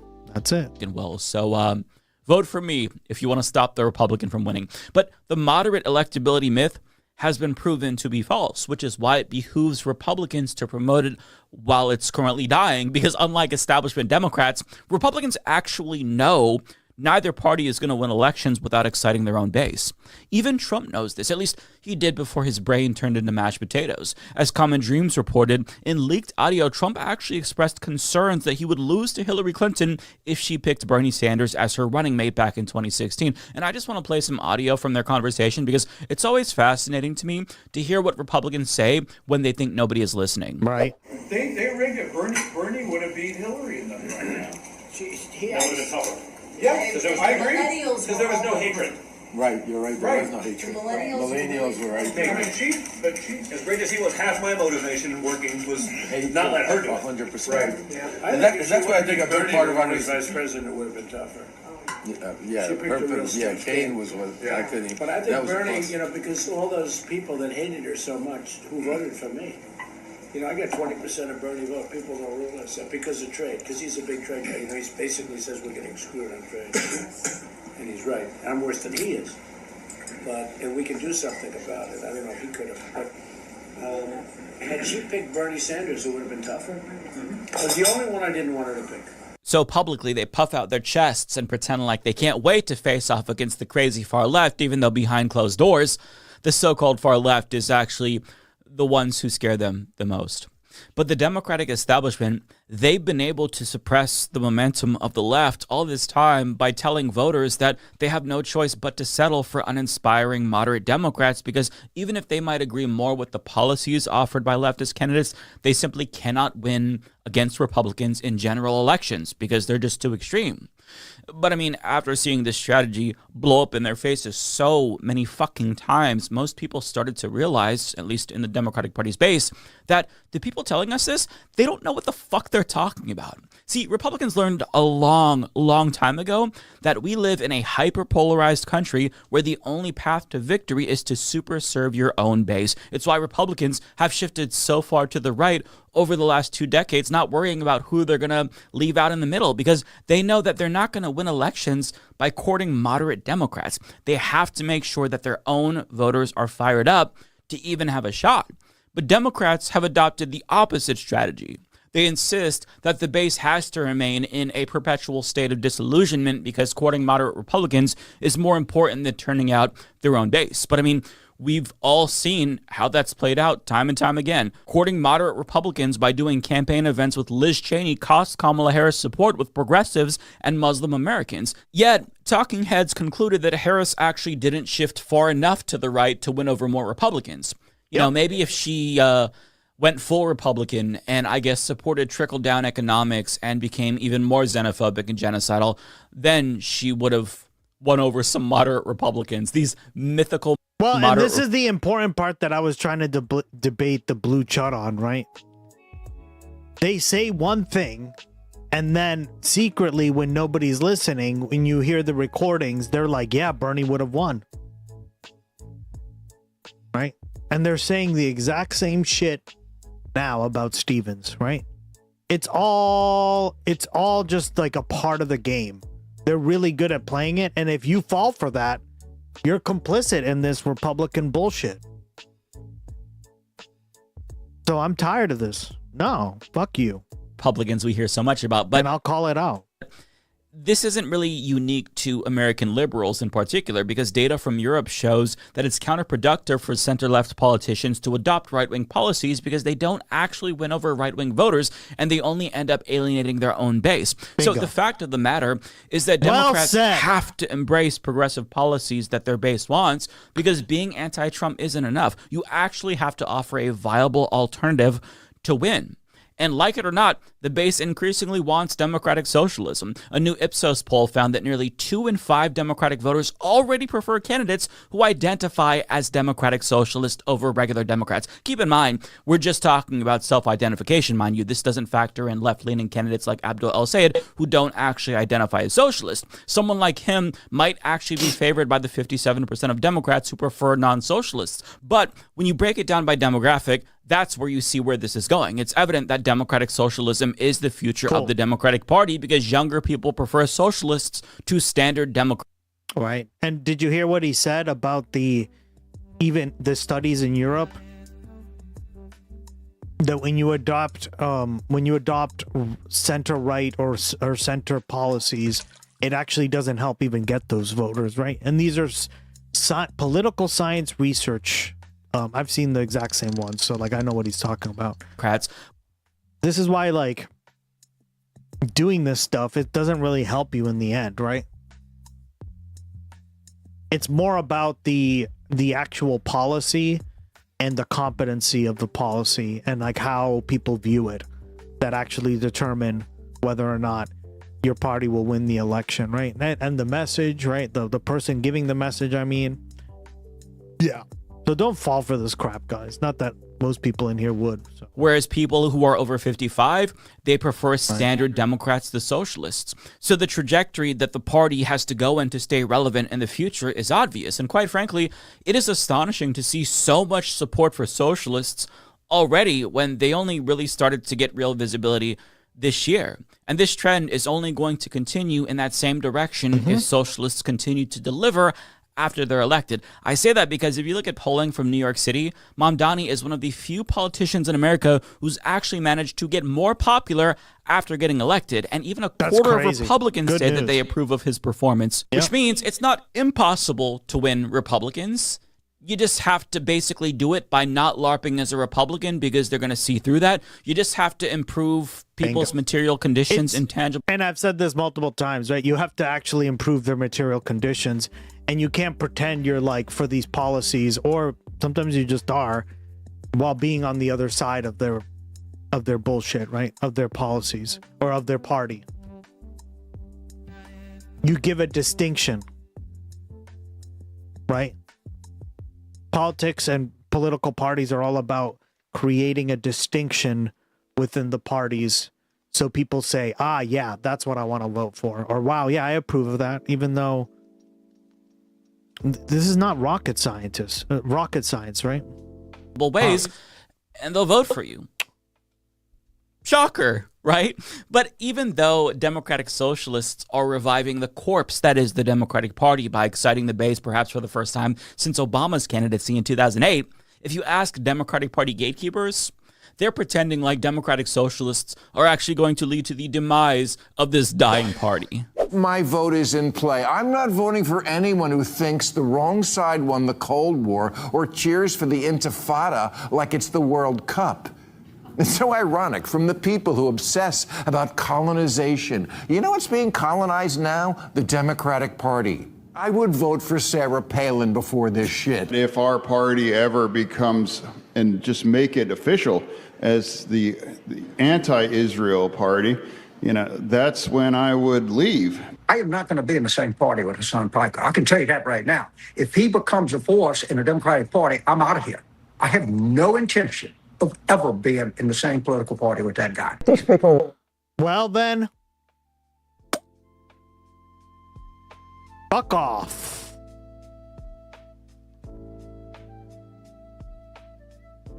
Right? And I went over the details of this, why we shouldn't even care about why James Carville is on these fucking... He's always invited. Why is that? Why does he keep getting invited? He's literally useless. Bill Maher is so dead. We're too hard-headed to know that they're not popular. Believe it or not, these insufferable rich dipshits are actually narcissistic enough to think that the party is going to be weaker without them, when the opposite is true. The party needs to purge these Gus. Thank you, buddy. Thank you. Types of genocides. Good riddance. Yeah, no. And I went over like the data, right? Like the data just doesn't, like the scientific, the political science data that we went over, right? was that his strategy doesn't work. And here we are like pretending that he's like this god, right? You know what was a god? What was a godlike status, a god tier strategic play? Was doing the New Deal back in the day, right? Those kind of things, messaging on working class issues, bread and butter issues, material condition issues, right? Things like that. Not what James Carville has to say, right?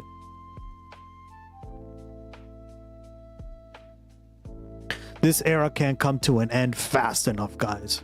Supporting neoliberals as quickly as possible. Thank you, right? Neoliberalism, Cass. Well, and where's the emo? They will get stronger. They're still here. In fact, I wish that they would leave, and not only that, join the Republican Party. It's time for Republicans to be the ones to move to the center, because rather than allowing Bush-era neocons and Republican rejects to infiltrate our party, well said. Why shouldn't we force our rejects to move over to the Republican Party and infiltrate them and water down their ideology? Why should Democrats be the ones who have to moderate? Republicans should be moderating. And people like James Carville and John Fetterman leaving the Democratic Party and moving to the Republican will facilitate a more moderate approach. That is, if their voters follow them. But I mean, they don't really have much support, so it's probably not going to do that. But there should at least be an attempt to water down their ideology, make them have a big tent instead of us. Like, why do we have to suffer because these dipshits don't feel at home in the Democratic Party? And listen, if you oppose socialists more than fascists,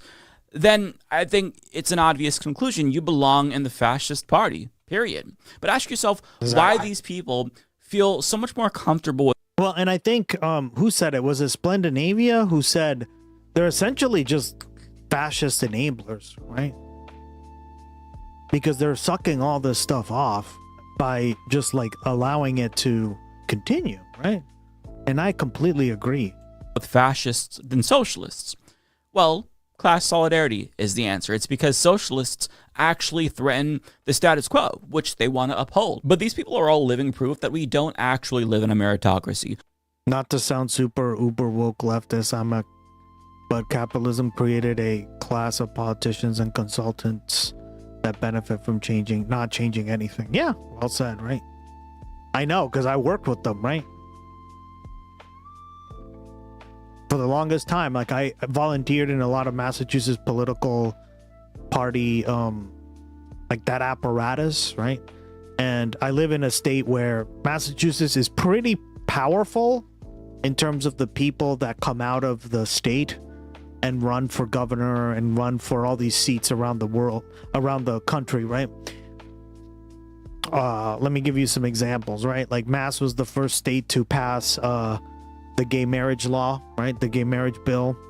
A lot of like the ideas that we all kind of like take, that we all consider, start off in Mass, right? So like the party is very influential in terms of like that national level discussion. And part of the reason I think it's been so hamstrung recently, or in the last like 50 years, I should say, that's not that recent, but is because of that, what you just said. These people make a shit ton of money. I've seen them, right? They wear nice coats, they wear nice, right? All these fancy things, they go to these fancy events, they talk like rich douchebags, right? And they're very unrelatable. But they do have like some of these takes where you're like, oh wow, they support gay marriage and all this, right? Like especially back in 2005, that was a big deal. But I just think we need to get rid of all that, because it's not working anymore, right? So Massachusetts could still be a state like that. It's just going to be a state that isn't run by the consultants and the super rich that care about this stuff, right? That make money off the system, right? Or the DSA at least. Yeah, I think the DSA is picking up steam here, right? I think it's going to be a little harder here just because there's a lot of there's a lot of solidarity with Democrats here, right? The Democratic Party is very, very powerful in Massachusetts. It's overwhelmingly like in the House and in the Senate, and they gravitate. Yeah, so it's a lot. But what I'm trying to say is that Massachusetts has an interesting role to play in kind of how like the national discussion will move forward. And I think like that's what we also should be focusing on, right? We can't just be focusing in on the swing states. We need to be focusing on states like Mass, right? Probably New York, right? New York is already in the bag for the most part, but more New York, right? Even more on New York. Because that's how you get actual change, right? Like look at how FDR came into power, right? How he came in to become president. He started off like literally the same road as Theodore Roosevelt, right? He became like undersecretary of the Navy. He became like governor of New York, right? And then he became president. He literally took the same road, right? He did it for a reason, because that's literally what he was like. They were cousins, and he was like, yeah, I'm gonna run as a Republican. But that year, like, the Republicans did terrible, so he was like, no way I'm doing that. I'm not gonna be a loser. So he switched to running a Democrat, right? To being a Democrat. Use those states as example and amplifiers, yeah, of good left-wing politics. Exactly, that's what I'm trying to say, right? And we already have some good politicians here, like Ayanna Pressley, right? She back in 2018 ran. I remember I was genuinely impressed with her because she actually believes in what she, at least it seems like, right? So yeah, I think that's like another strategy, right? It's called like the dirty takeover or the dirty split. I'm a big fan of this, right? And the DSA needs to do more like that, right? Not just in the swing states like Michigan and Wisconsin and shit. It needs to also be in like the very, very blue areas that are very powerful, right?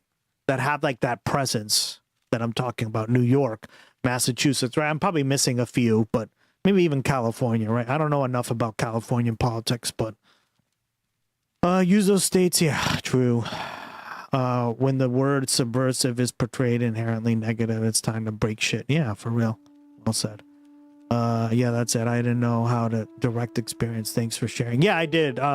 For many, I did it for like about 8 years, and then I gave up. I was like, this stuff is so bullshit. Like I was disgusted by the whole system. Disgusted, right? Also, the Dems are doing what naturally happens, which should be fighting Lurch on the left hard. Well said, yeah. Top level PMCs, essentially. Yeah, well said, Blue Room. That's a good way of putting it, dog. Good way of putting it. Like, you can say the dumbest shit imaginable, and mainstream media will still parade you around as if you're some sort of fucking oracle of wisdom. Like, James Carville is widely regarded as a savvy political strategist, when in actuality, almost everything he says is deeply fucking stupid. He actually said that socialists don't know how unpopular they are with a straight face, when the exact thing is true for his wing of the Democratic Party. Like, they are consistently unpopular in poll after poll, and a CNN poll from a year ago actually found that their approval was at its lowest it's been in decades, and leadership is as unpopular as ever. And I'm assuming that this is all because the leadership of the party is just completely feckless in their resistance to Trump. And another issue is that the party has largely been complicit with Israel's genocide of Palestine. But if Democrats stop supporting the modern-day Nazi state carrying out a Holocaust in Gaza, well, the problem is that John Fetterman is going to leave. So they have to keep supporting it to keep John Fetterman happy. It's just outrageous. Like, these people think they are the most important individuals to ever walk the planet. But David Hogg explained really well why Democratic voters are so appalled by their party's support for Israel. One of the first things that I was told when I got here was, do not talk about AIPAC. Do not mention them. Do not think about them. Don't dare go against them. And the thing that was striking to me about that, were we just talking about this? Oh Lord, what do we do without John Fetterman? I know. Can I play this song?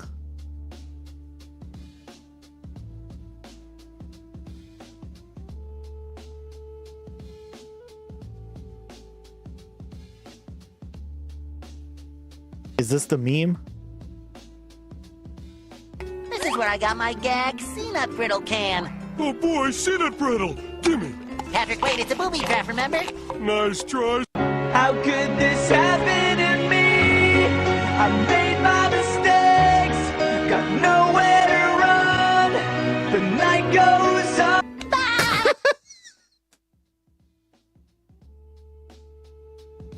No! What are we gonna do?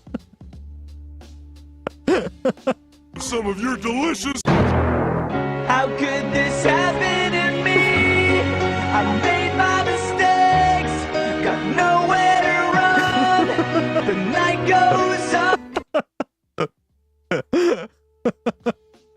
Don't you dare whatever comes out of these catty pretentious words. Hello guys, I'm back. Welcome back, girl. Appreciate you being here. You're still talking about APAC? Learn to leave things behind.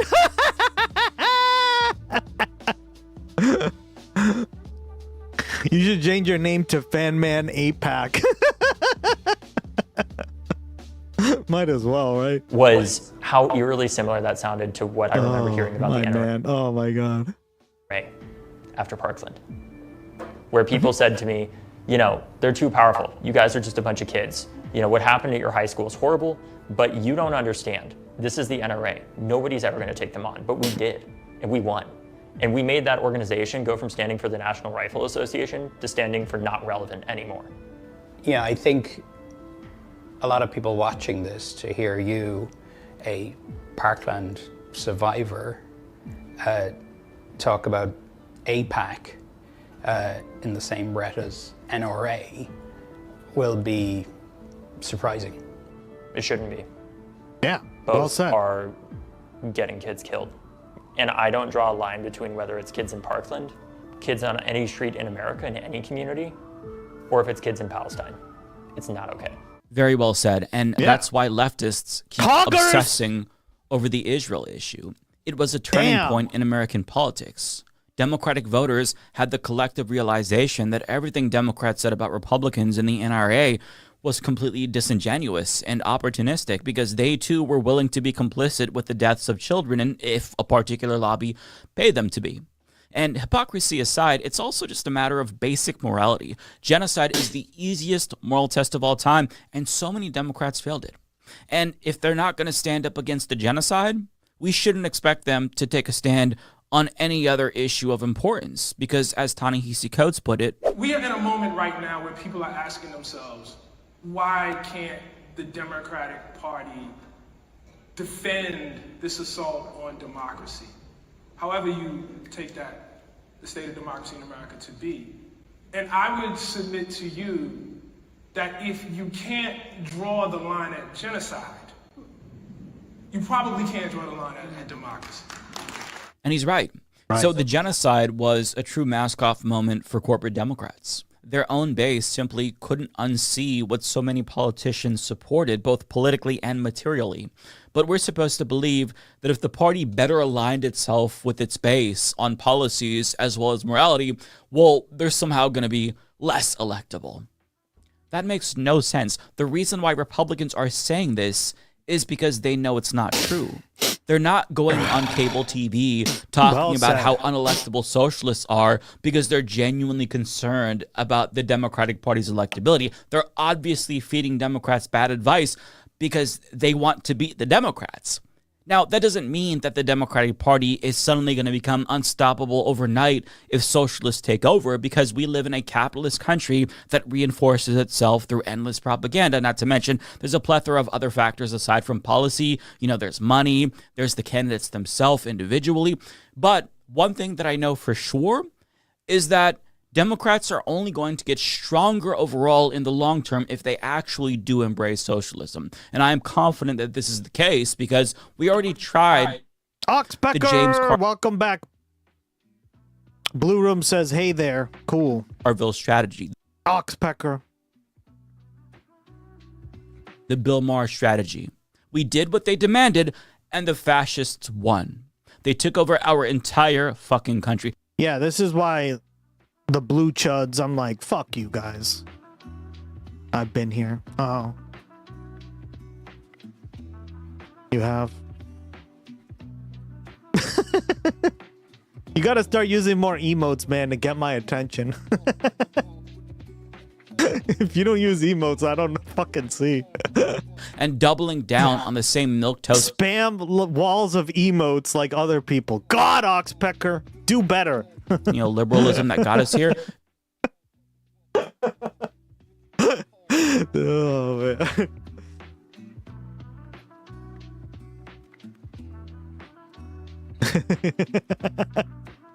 Exactly that. I love that gloggy like collective yup one because it looks like Where's Waldo. It's so good, right?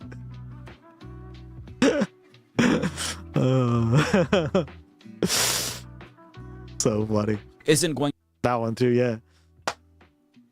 To save us from fascism. The only chance Democrats have at forming a permanent political Gloggy is some, yeah, I love that one too. That one's really good.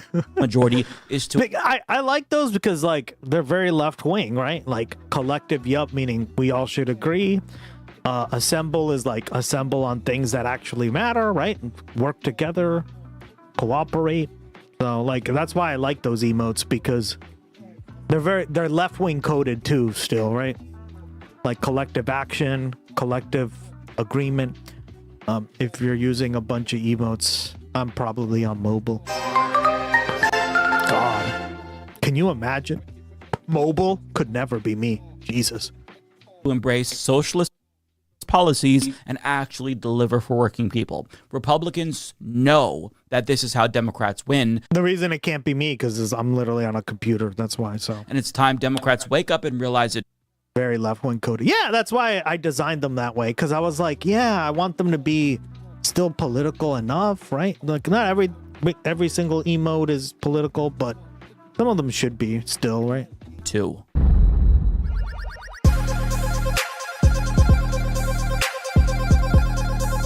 All right. We got 45 minutes until the polls close. Let's see what else we got here. We got a few things actually. Oh, this is the persona one we were talking about. Funny thing is that being pro-Israel today negates you being on the left as progressive as it fucking should be.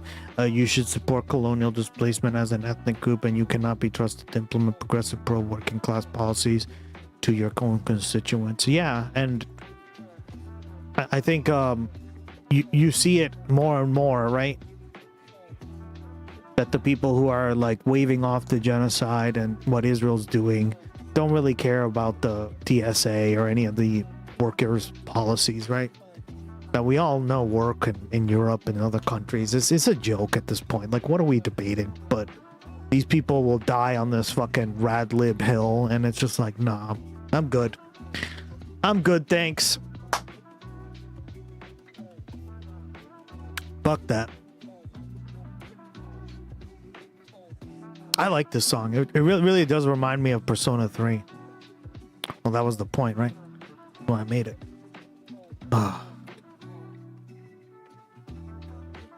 Humanist Report, what up? Yeah.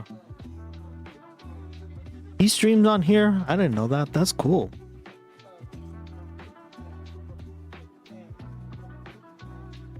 Based. I love that.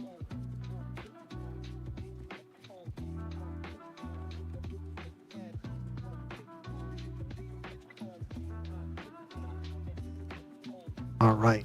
What's up next is this. New York State is suing Kalshi. We're talking about the gambling in the sports with the Joe Rogan experience. Major lawsuit here in the United States between the state of New York. I mean, I hope it wins, right? I hope they get it through.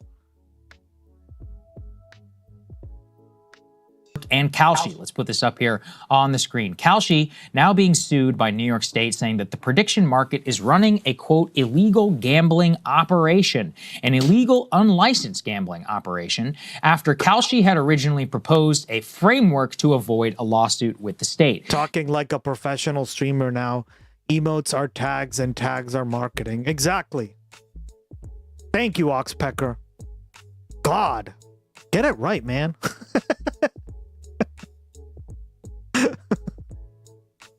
By the way, speaking of emotes, we got a bunch of new emotes, Oxpecker, for you to use. Not that you really are.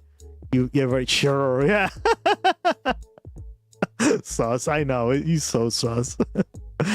Oh, man. We got this one. You're going to love that one. Yeah. You love knives, right, dog? You love the knives. We got evil. We got cringe. You love being cringe, right?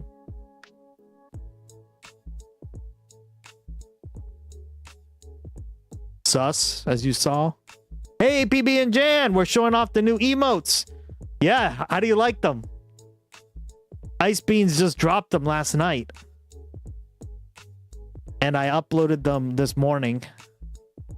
Or like last night. It was technically in the right, yeah, it was like last night. Watched 10 consecutive streams. What up, PB and Jan? Streaker!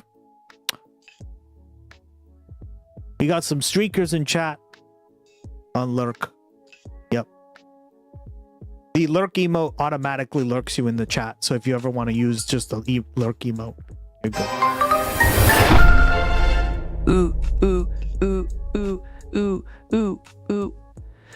PB and Jan just got a 10-day stream streak. WWWWF Watted. What up? Thank you so much. They're so cute. Y'all did a good job. Yeah, me and Ice Beans are gonna work on some more. We have 26 lined up in total. So this is just the first batch. But yeah. I'm trying to make them as good as possible for everyone, right? To use on all the... But yeah, Oxpecker's right. They're like mini billboards, right? God, you're such a pro streamer now, Oxpecker. What up, dog? The emo farm general Hassan campaigns are radical candidates, but at least our Gus is churning out. Emotes for the win, yeah. Have you used all the animated slots yet? She's working on the animated ones. I have not. I have a ton of animated slots to use. So she's working on a bunch of animated ones. We have a booty shaking one that we're probably dropping tonight too. I'll probably end the stream, check it out, and if it checks out, I'll upload it tonight, and it might be approved by tomorrow or today. Like, depends on when they approve it. Right? Police officer just gave me pizza. Oh, that's nice. Good job. See. That's good. I'm glad. He's off the Cabo list. Yeah, for real. For today. He is. Yeah, guys. That's awesome. Kirsten B. Thank you for sharing those kind of stories. We need.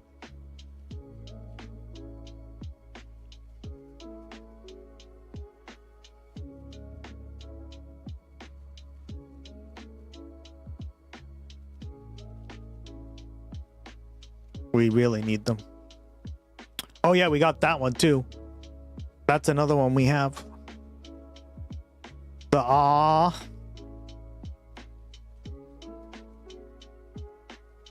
He is. Clearly. He loves talking about APAC.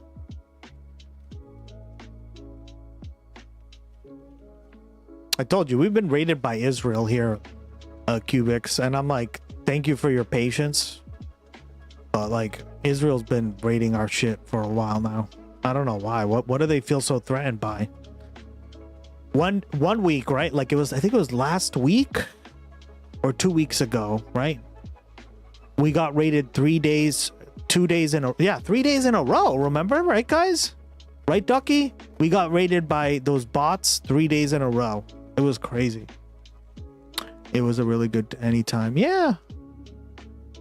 Appreciate it.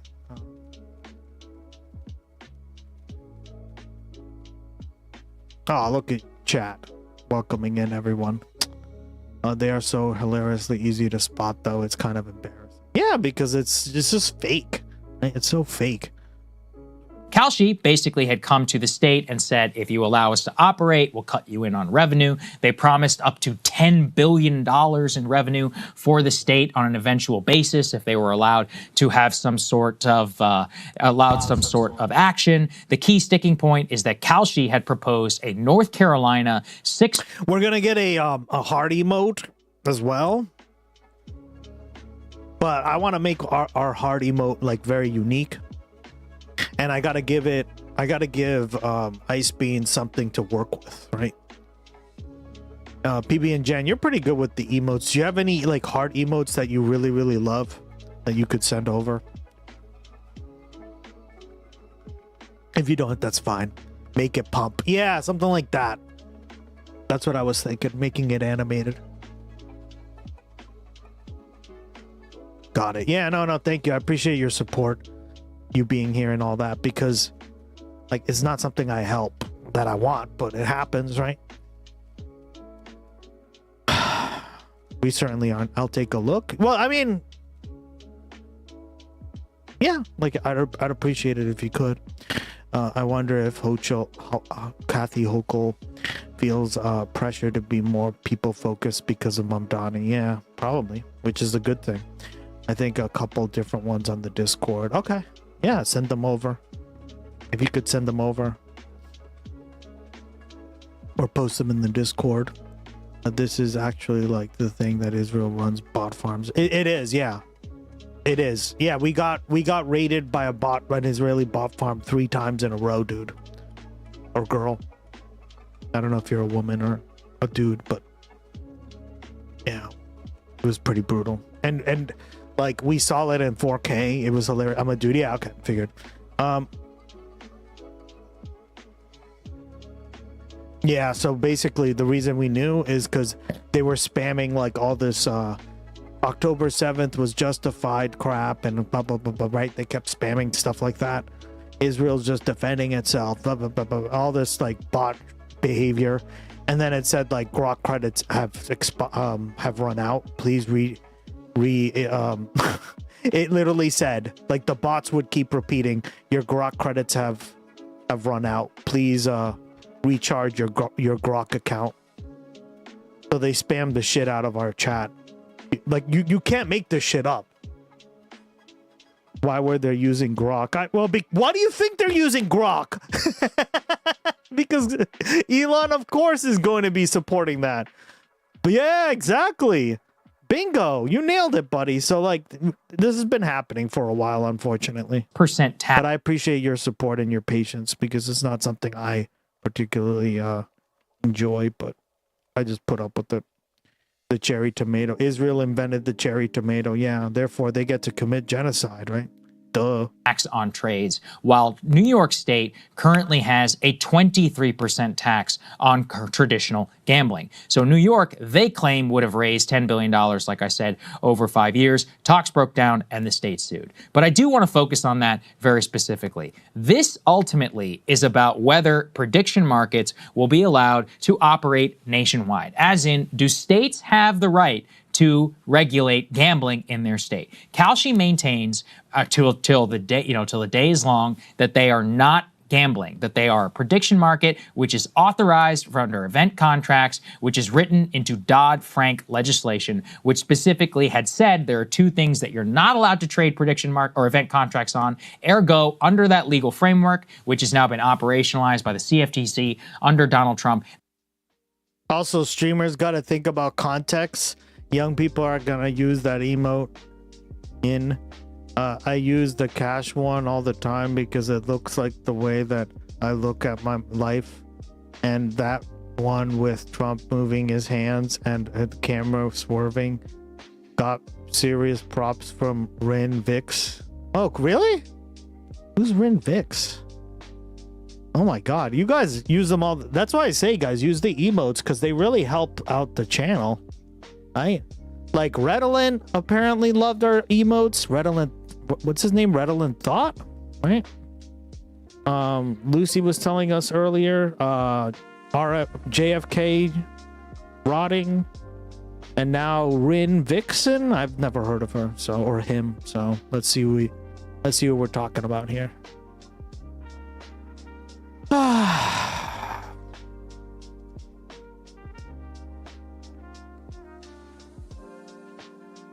Oh, cool.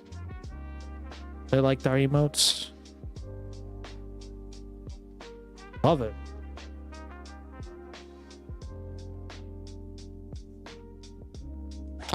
I don't like how gambling is so available. Yeah, I agree. Cool. She liked our emotes. Now we wait to see if it did the thing. She likes Pokemon too, which I'm. The there you auto go, clip is only W. 30 seconds. Oh, and she likes Persona. Oh my god. What a goated girl. Persona and Pokemon? Jeez. The auto clip is only 30 seconds long? That's fine. Is it gonna work off of Clit That? If it does... It did! Oh my god, it did! Oh my god, it did! Oh! She's doing the point! It did! That's pretty great. Okay. Hey, I like anyone who likes Persona. Or Pokemon, right? For the most part.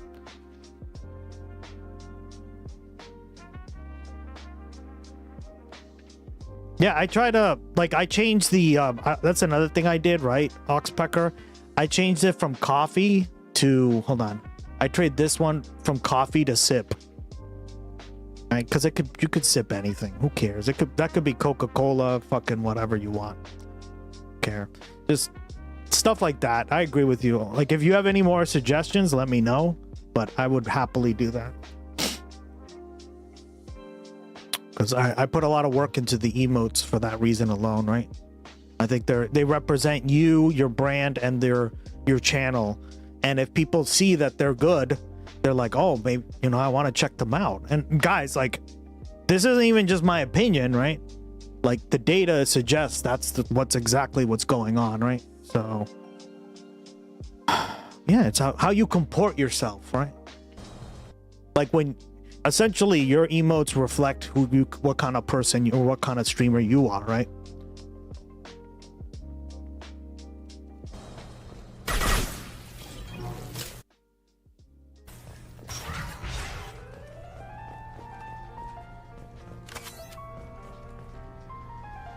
Dude died getting the best head of his fucking life. Oh god. That's what that is. That dude got sucked so hard his neck broke. That's pretty funny. Okay. Yeah. I missed the Pokemon thing. I was a little too old for it when it dropped. Yeah, I think you just kind of had to be there for it. That's why people love it still. It's the biggest like franchise in the world now, and it still hasn't died, right? My dad said, oh, it will probably die, or like it's a lot of people, a lot of like boomers didn't understand it, and it's only gotten more popular because of all the cards and all the fucking games and all the, I mean, it's everywhere, right? Everybody has like a fucking, like, oh my god, how many fucking Pokemon emotes have I seen on Twitch? Like, even on politics streams, right? I don't have any Pokemon emotes just because, like, yeah, I don't want to get in trouble, and that's not really my brand, right? But like, yeah, so many people have Pokemon emotes. It's ridiculous. They don't even know it half the time. Meaning, like, their viewers, right? The sellers are crazy. Yeah, exactly. Like, it's a huge franchise, so it's something, you know, even if you just kind of go like, that any other event contract is allowed to be, to be given nationwide. Thus, states are your name always confuses me. And this morning on the train, I was watching wildlife videos, and I'm still trying to understand the double entendre. I know there is one there. That's the point. Yep, there you go. Jump Pluff. Right? I think, what's her name? Lux Progressive? She has a ton of Pokemon emotes, right? Lux Progressive? Is that her name? We rated her like a few times.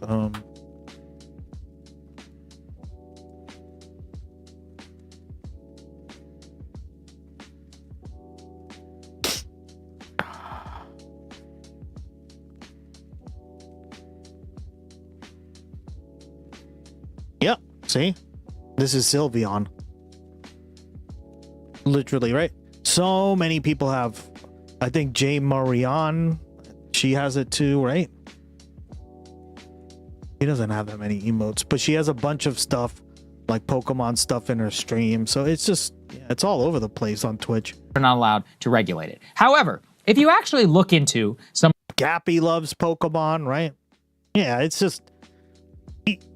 it's good to know, right? Just because a lot of people on Twitch and shit have it, so. Some of the details, a lot of that begs belief, in my opinion. Let's go to the next one, for example, shall we? This is from Bloomberg, and they just showed new data shows that parlay bets, quote, are burning gamblers, again, as their word there, as the market booms on Kalshi. So Kalshi likes to operate and to tell us that they are an event contracting website in which people can hedge risk. They famously, very recently, have pointed out an ice cream shop. I think it is to a certain degree. It's not like the biggest green flag, right? I'm not going to say that it is, right? Because I don't want to be absolutist.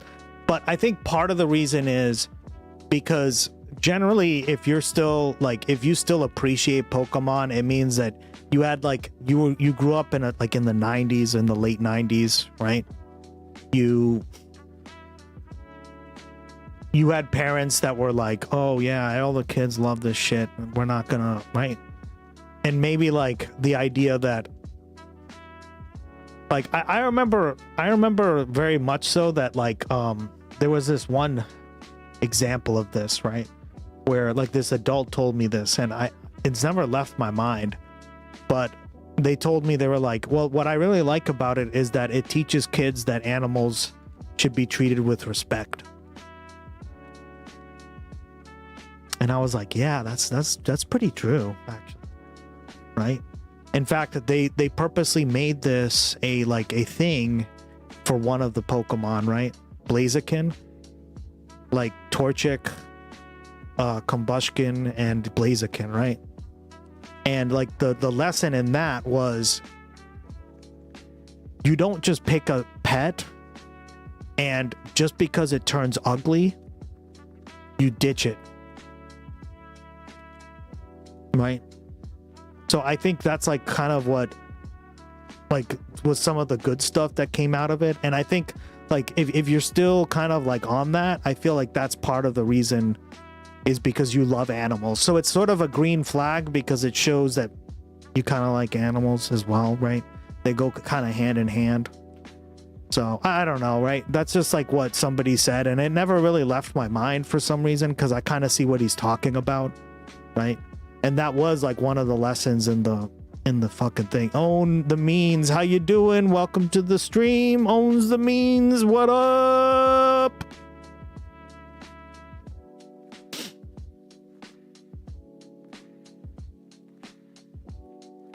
Welcome to the stream. Good to see you again. Or good to see you first time chatter. All right. I think it might be most leftist streamers pond younger than me and tend to like it. I think it is a green flag. I think it's a good point, right?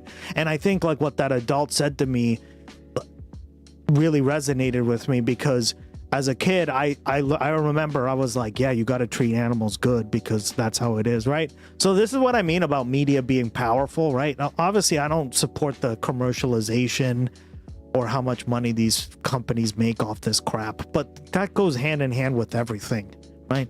Our entire system is neoliberalized. Like, I'm not gonna sit there and... LOL! I have a sticky note to copy paste for this. My name is like a bird called an oxpecker that gets nutrients from what it picks out while cleaning the wounds of herbivores and alerts when predators are stalking them.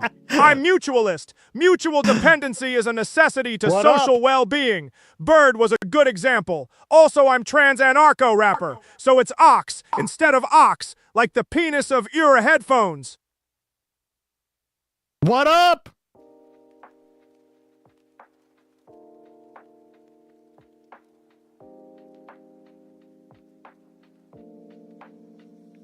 What up? That's so funny, dude. Yeah, thanks for sharing that. Appreciate it. Oxpecker. And thanks for sharing that streamer who said our stuff was based.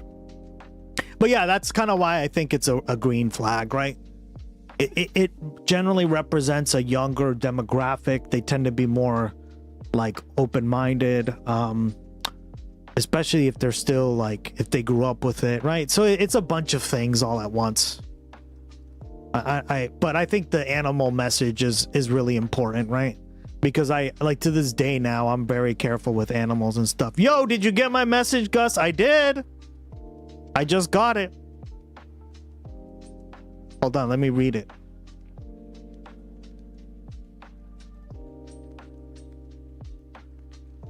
Totally my, yeah.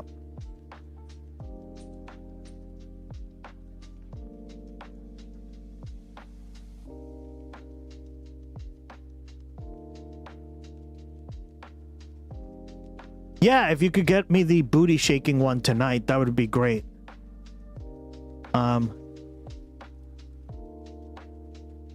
Yeah, and the back head, that'd be great, because I'm working on a new feature and it's gonna be a lot of fun for the stream, and I kind of need him to be like, look at the screen and then do this, right? So like, look at the screen and then do this. Look at, like, stare at the viewers and then do this, basically. Should be pretty simple, so. Thank you, Ice Beans, I appreciate it. Yeah, appreciate it. No worries. Yeah, I figured something happened. I was actually about to message you because you didn't message me back about the back of the head or whatever. I uploaded them already. I think the only ones that we need to kind of work on that I ended up like sort of fixing were the lurk and the coffee, but maybe we can like redo them or something. But you see what I did with them? I kind of completely changed them. Yeah, yeah, no worries. No worries. I completely changed them. So I don't know if you noticed, but look.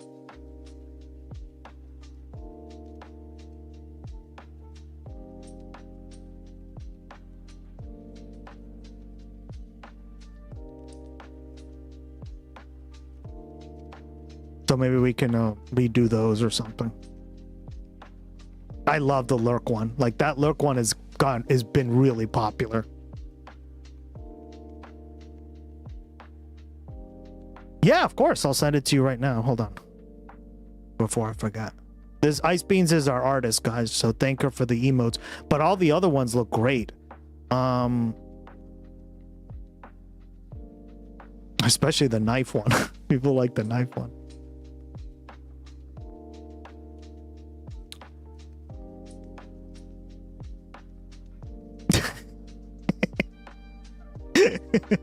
It's so funny. I've implemented a triple entendre. Cool. Yeah. Let's start nationalizing Gus and take it from there. Yeah, for real. Jesus Christ. Yeah.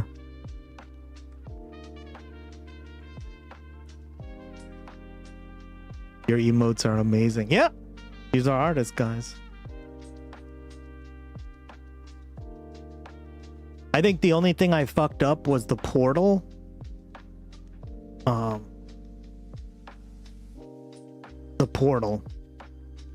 The portal's too thick, so that's the only thing I kind of messed up. And the glow is just kind of fucked up, but hold on.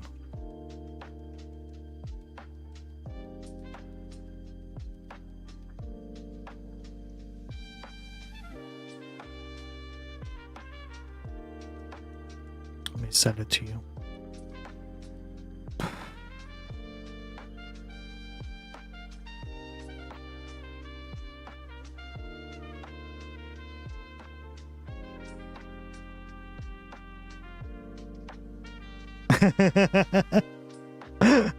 Yeah, people really like them already.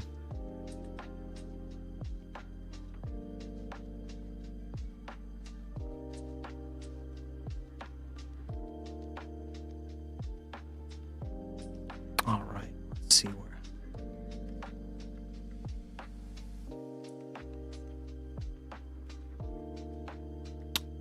Why isn't it sending?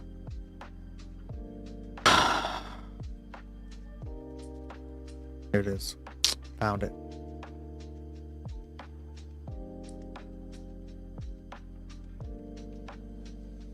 Yeah, the only thing I think I screwed up was the portal. It's too thick. Maybe we need to kind of fix that. But like that was kind of the look I was going for. More the cutesy one. Do you see what I mean? And then Oh, and then you added a background to it, which I really liked.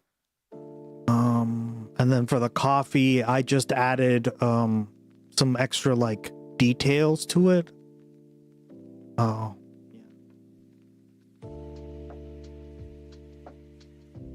Oh, and I completely reworked the gun one. I basically took your inspiration and I made it even better. Like, he looks like genuinely like awesome now. Like, use the gun one.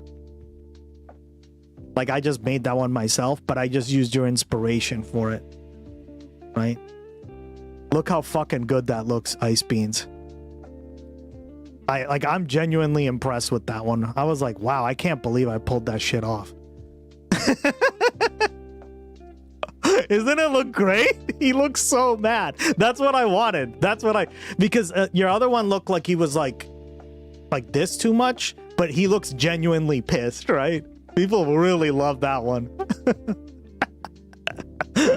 So I changed that one entirely. Like, I just used yours as like inspiration. So we got rid of that one basically because we changed it with the knife and I was like, whatever. Yeah. You ranked up as trusted. What up, dog? Yeah. It's good, right? People have been using that a lot, apparently. They love that fucking emote. It's because that's like what I wanted. I wanted him to look fucking pissed off, right? With the gun, like, Oxpecker loves guns.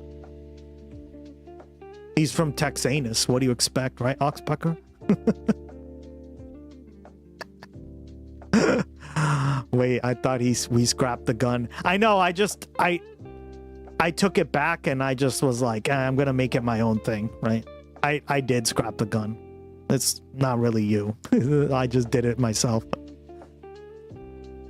I was wondering if I could do it, right? So I did it myself. And it turned out good, so I was like, okay, we'll keep it. So now we have a gun and a knife emo. For now, at least, yeah. Yeah. But it looks so different than yours, right? Like, it looks completely different, so that's kind of the awesome part of it. Yeah, now we have this, guys. We got the double chud bingo is vibe. Yeah, for real.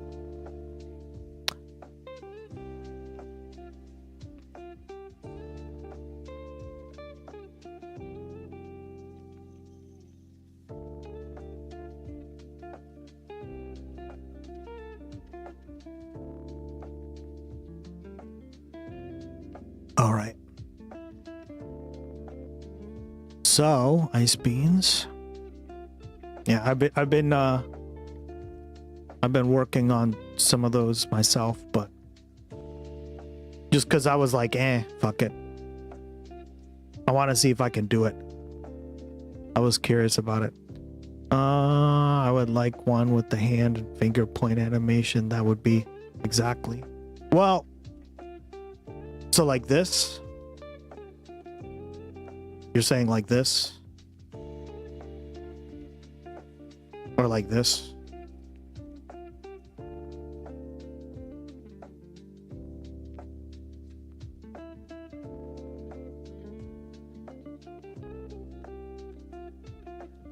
Yeah, we do. Ice Beans, you're gonna drop the booty shaking one. That's good. That's the most requested one so far. You know that, girl? Yeah.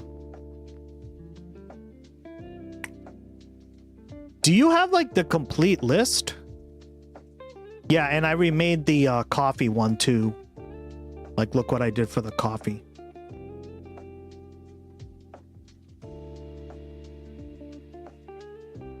That one I literally just took your thing, so it wasn't as much, but the gun one was like my own thing, right? I just used like the portal effect.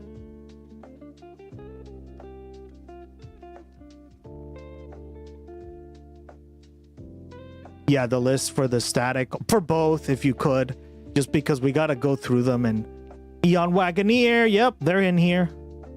Beans needs to make that booty shaking. Well, apparently it's dropping tonight.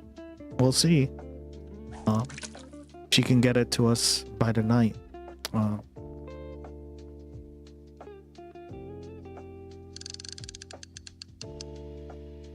You see what I did, Ice Beans?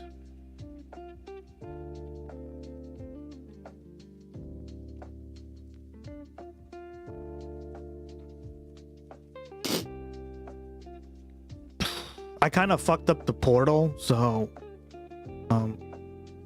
hopefully we can fix that. But so many comments have mine tonight have been censored. Why? Why? Oh, my bad. None of this stuff should be censored. There you go.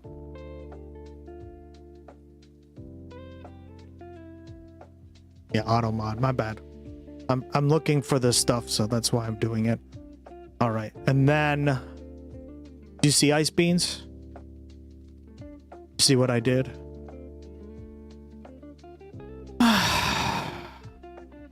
If you have the complete list, can you just trying to find it again? I thought I had it, but oh, I do have it. My bad.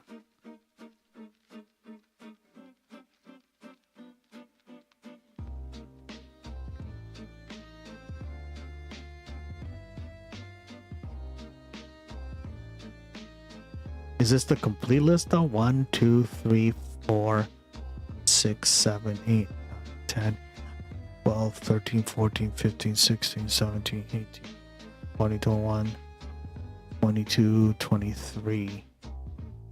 Okay, oh, so we're missing 3.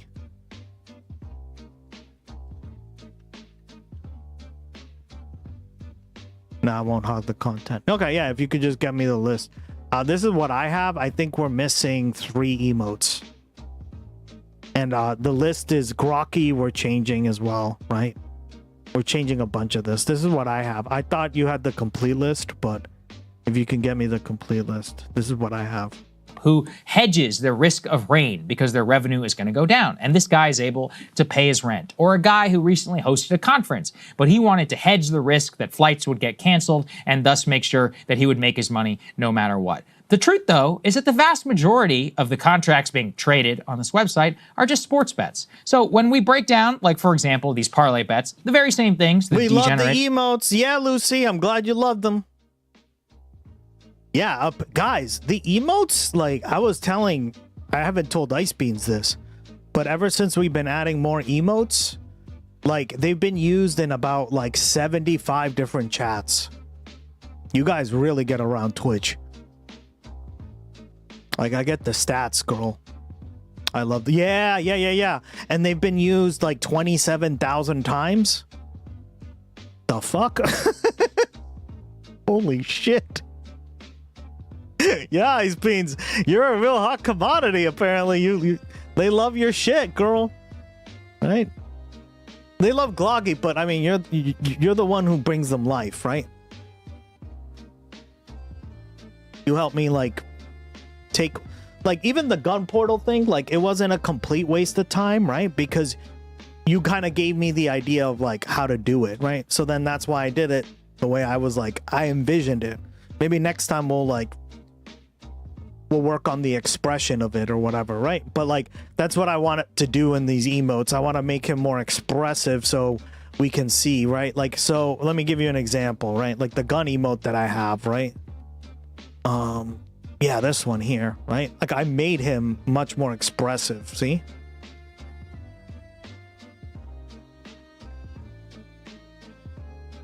You see that, girl? He looks fucking pissed. Right? And I added the gun smoke and all that crap, right? This one's honestly, I'm really surprised how it turned out. It was really like, I was genuinely surprised. I didn't think I was gonna like it. So I was fucking around with it, Ice Beans, right? I didn't want to do the gun thing, but it turned out so good that I was like, I kind of have to put it now. See, and that's how these things work, right? They ebb and flow. It's all a vibe, guys. Like, emotes are a vibe, so you kind of have to, like... Sometimes they just don't work out because it doesn't work with the character. And sometimes it does because it actually is a good emote, right? Like, he may not be a gun user, but it's funny as hell, and it's great. Like, that expression is incredible. That was his stream. No one's forcing you to stay. Yeah, exactly, dog. Nobody's forcing you to stay, dog. Come on. We got Blue Chud in here for like the last 5 hours. Yeah, fuck. On FanDuel or DraftKings, they are losing some, you know. God, Ice Beans. You see what I got to deal with, girl? Hundreds of millions. Yeah, now he's calling us Ice Beans is a real G. Yeah. Millions of dollars. And what we can see in front of here, bettors on Kalshi's app. Is he popping out of the portal to shoot? That's exactly what he's doing. That was my idea. I told Ice Beans I wanted him to like pop out of the portal to shoot, like cap someone, right? And at first I was like, I don't really like the idea of Gloggy having a gun because he's too cute for that. But then I was like, and then he, like, Ice Beans made the initial like sketch, and I was like, yeah, it just doesn't work for him because it's like he's too cute and like the eyes didn't work. So I was like, but what happens if I change the eyes, right? What happens if I like, so like, you know, it wasn't her fault or anything. Like, I'm just saying that like the creative, the way it turned out creatively changed significantly. So I just added the expression and all the stuff to it, and it worked out really well. All right, I'll catch you later. Bye, chat. Yeah, bye. Website. Since the start See you. of the year, excluding fees, have lost a net $294 million. The losses of these sports of wagers, quote, used to be largely captured by Sportsbook, but the prediction markets are now changing that dynamic by promoting similar trades to their small-time customers, again, the very same type of people who would be using these gambling apps in order to offer them. Of course, they demonstrate and talk to a lot of people who previously were on FanDuel, now they're doing it on Kalshi, but if you're doing a quote-unquote combo bet or a parlay bet, you are gambling at the end of the day. Well said. And Crystal, the reason why I wanted to highlight this is that I'm almost certain about what's going to happen. This state lawsuit is going to, what Kalshi is offering is something called preemption. They're moving it to federal court. They've had a mixed bag in terms of court rulings. Their ultimate goal is to get this before the United States Supreme Court. The Supreme Court, which is very libertarian, largely appointed here by Donald Trump, is almost certain to side with the Trump administration. The Trump administration CFTC, as I said, argues that these prediction markets are explicitly allowed by Dodd-Frank. Thank you to Dodd-Frank, by the way. And what it means is that you can have nationwide event contracts, aka sports gambling. And why is that all important? Because, first of all, it removes the ability, even though I don't support it, of the state to regulate at all. Number one, like we're talking here about the 23% tax versus a 6% tax. But two, none of us really signed up for this. None of us knew that a Supreme Court case from 2018, and now these websites capitalized with hundreds of billions of dollars, with all kinds of insider trading concerns and others, would make it so that there will be nationwide sports gambling, and there's nothing that any of us can do about it at an individual state level, where at the very least, we had previously understood that we had some control. Yeah, no, that's exactly right. There's a reason why Kalshi is so insistent that this is not gambling, these are futures contracts, because futures contracts are regulated by the feds. Gambling is regulated by the states. They don't want states, and New York's not the only one, but they don't want states to be able to rein them in and regulate them. They want it to be left all to the federal level, and specifically to go to the Supreme Court, because they know the libertarian bent there. Now, the flip side of this is you say, okay, well, if it's being regulated by the feds, then does that mean that at the federal level, under maybe a different administration, we could ban or at least control this stuff? But you can bet if there was some law passed through Congress, Supreme Court would probably find a way to say that was unconstitutional as well. And that's where we really get into a failure of democracy that I think people are really experiencing here, not just with gambling, certainly on that front, but also on the AI data center front. There are things that are being done in our country right now that are completely transforming everything from individual communities and states all the way up to the entire world and the way that labor is going to operate in the economy that people have had effectively no say in. And so while, you know, with the AI example on the data center front, there's been some local pushback that's been successful. I don't think anyone is under any illusion that nationwide they're going to build their data centers and they're going to get what they ultimately want. So it really does contribute to, you know, all of the ills that we've talked about here, the skyrocketing levels of depression, anxiety, suicide, bankruptcy, especially among young men, which have, turned out to be quite a vulnerable demographic, but also in terms of the sense that, society is being changed by oligarchs who stand to profit and make a lot of money. And we're being completely shut out of being able to shape that future and what it looks like at all. Right. Yeah. Can I give everyone a good example, too, for why everyone should just stay off of these? During the World Cup between Argentina and Spain, Kalshi users traded 30,000 unique same-game combos, a.k.a. parlay, with many attracting thousands of bets. In the end, fewer than 3% resolved to yes. What are we doing here? Damn. And people willingly Is it that bad? Throw their money into this. And did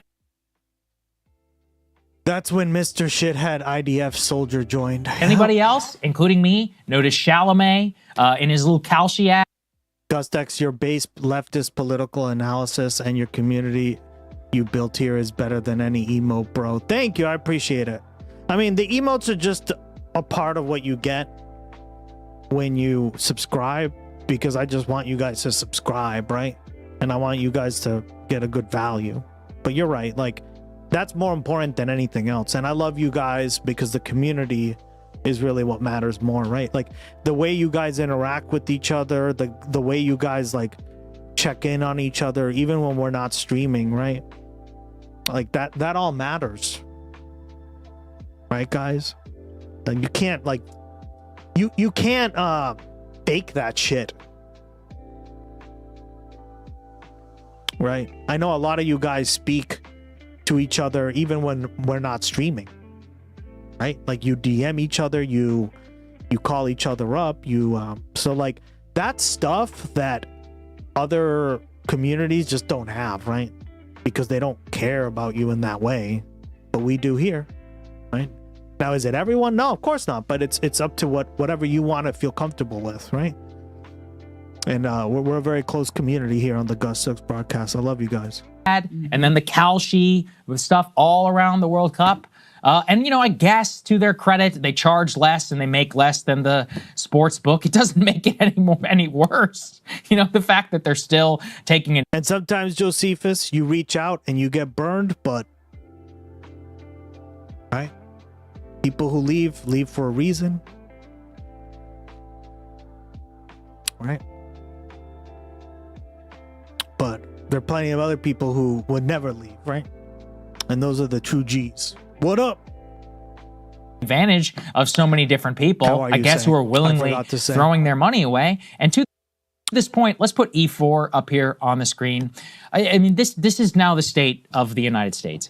Gambling has now become America's favorite pastime. Americans now spend more on sports bets than movies, art, museums, and music combined. This happened. Wanting that doesn't mean you don't need the money there for engagement and what you need. Yeah. Well said, Oxpecker, right? In an 8-year period from the. I feel like everyone on this stream is very different than they operate. It's really like the streamer who builds the community and then the people who they attract, right? And then you guys building it together, right? It's a combination of those three. Hey there, Kristen. I'm working lots. Haven't seen you. Yeah. She's been busy too. She works a lot. Legalization in 2018 of the 2018 Supreme Court case to 2026. That's all it took for basically unfettered, unfettered and exploitative oligarchical capitalism. All right, we're gonna pause this and get into the elections real quick because they've started. All right, let's do it. What up?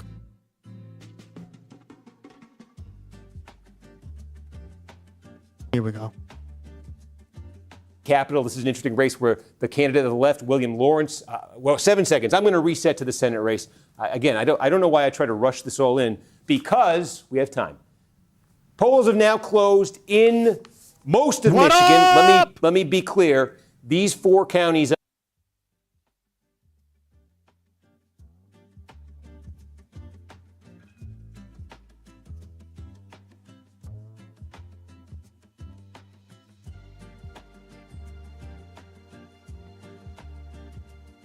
Engagement. Yeah, engagement's really important, right? Well, that's what I'm trying to say is that you can't fake engagement.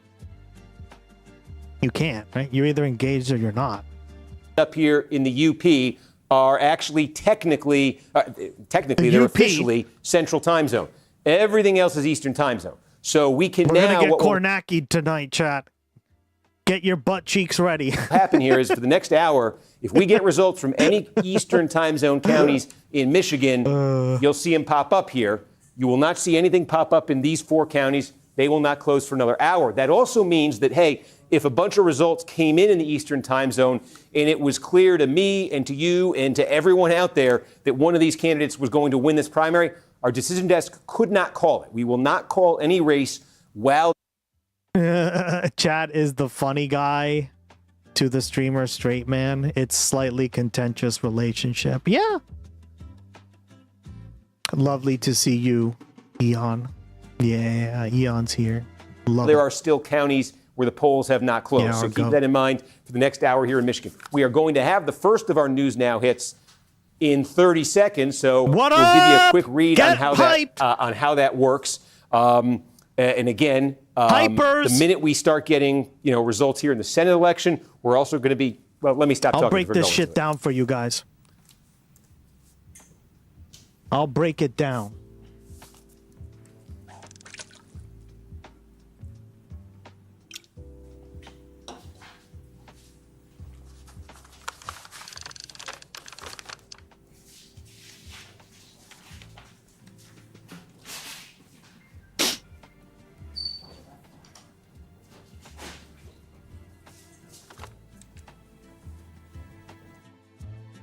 Gotta keep up with that. Really has been the defining feature of a lot of these. All right.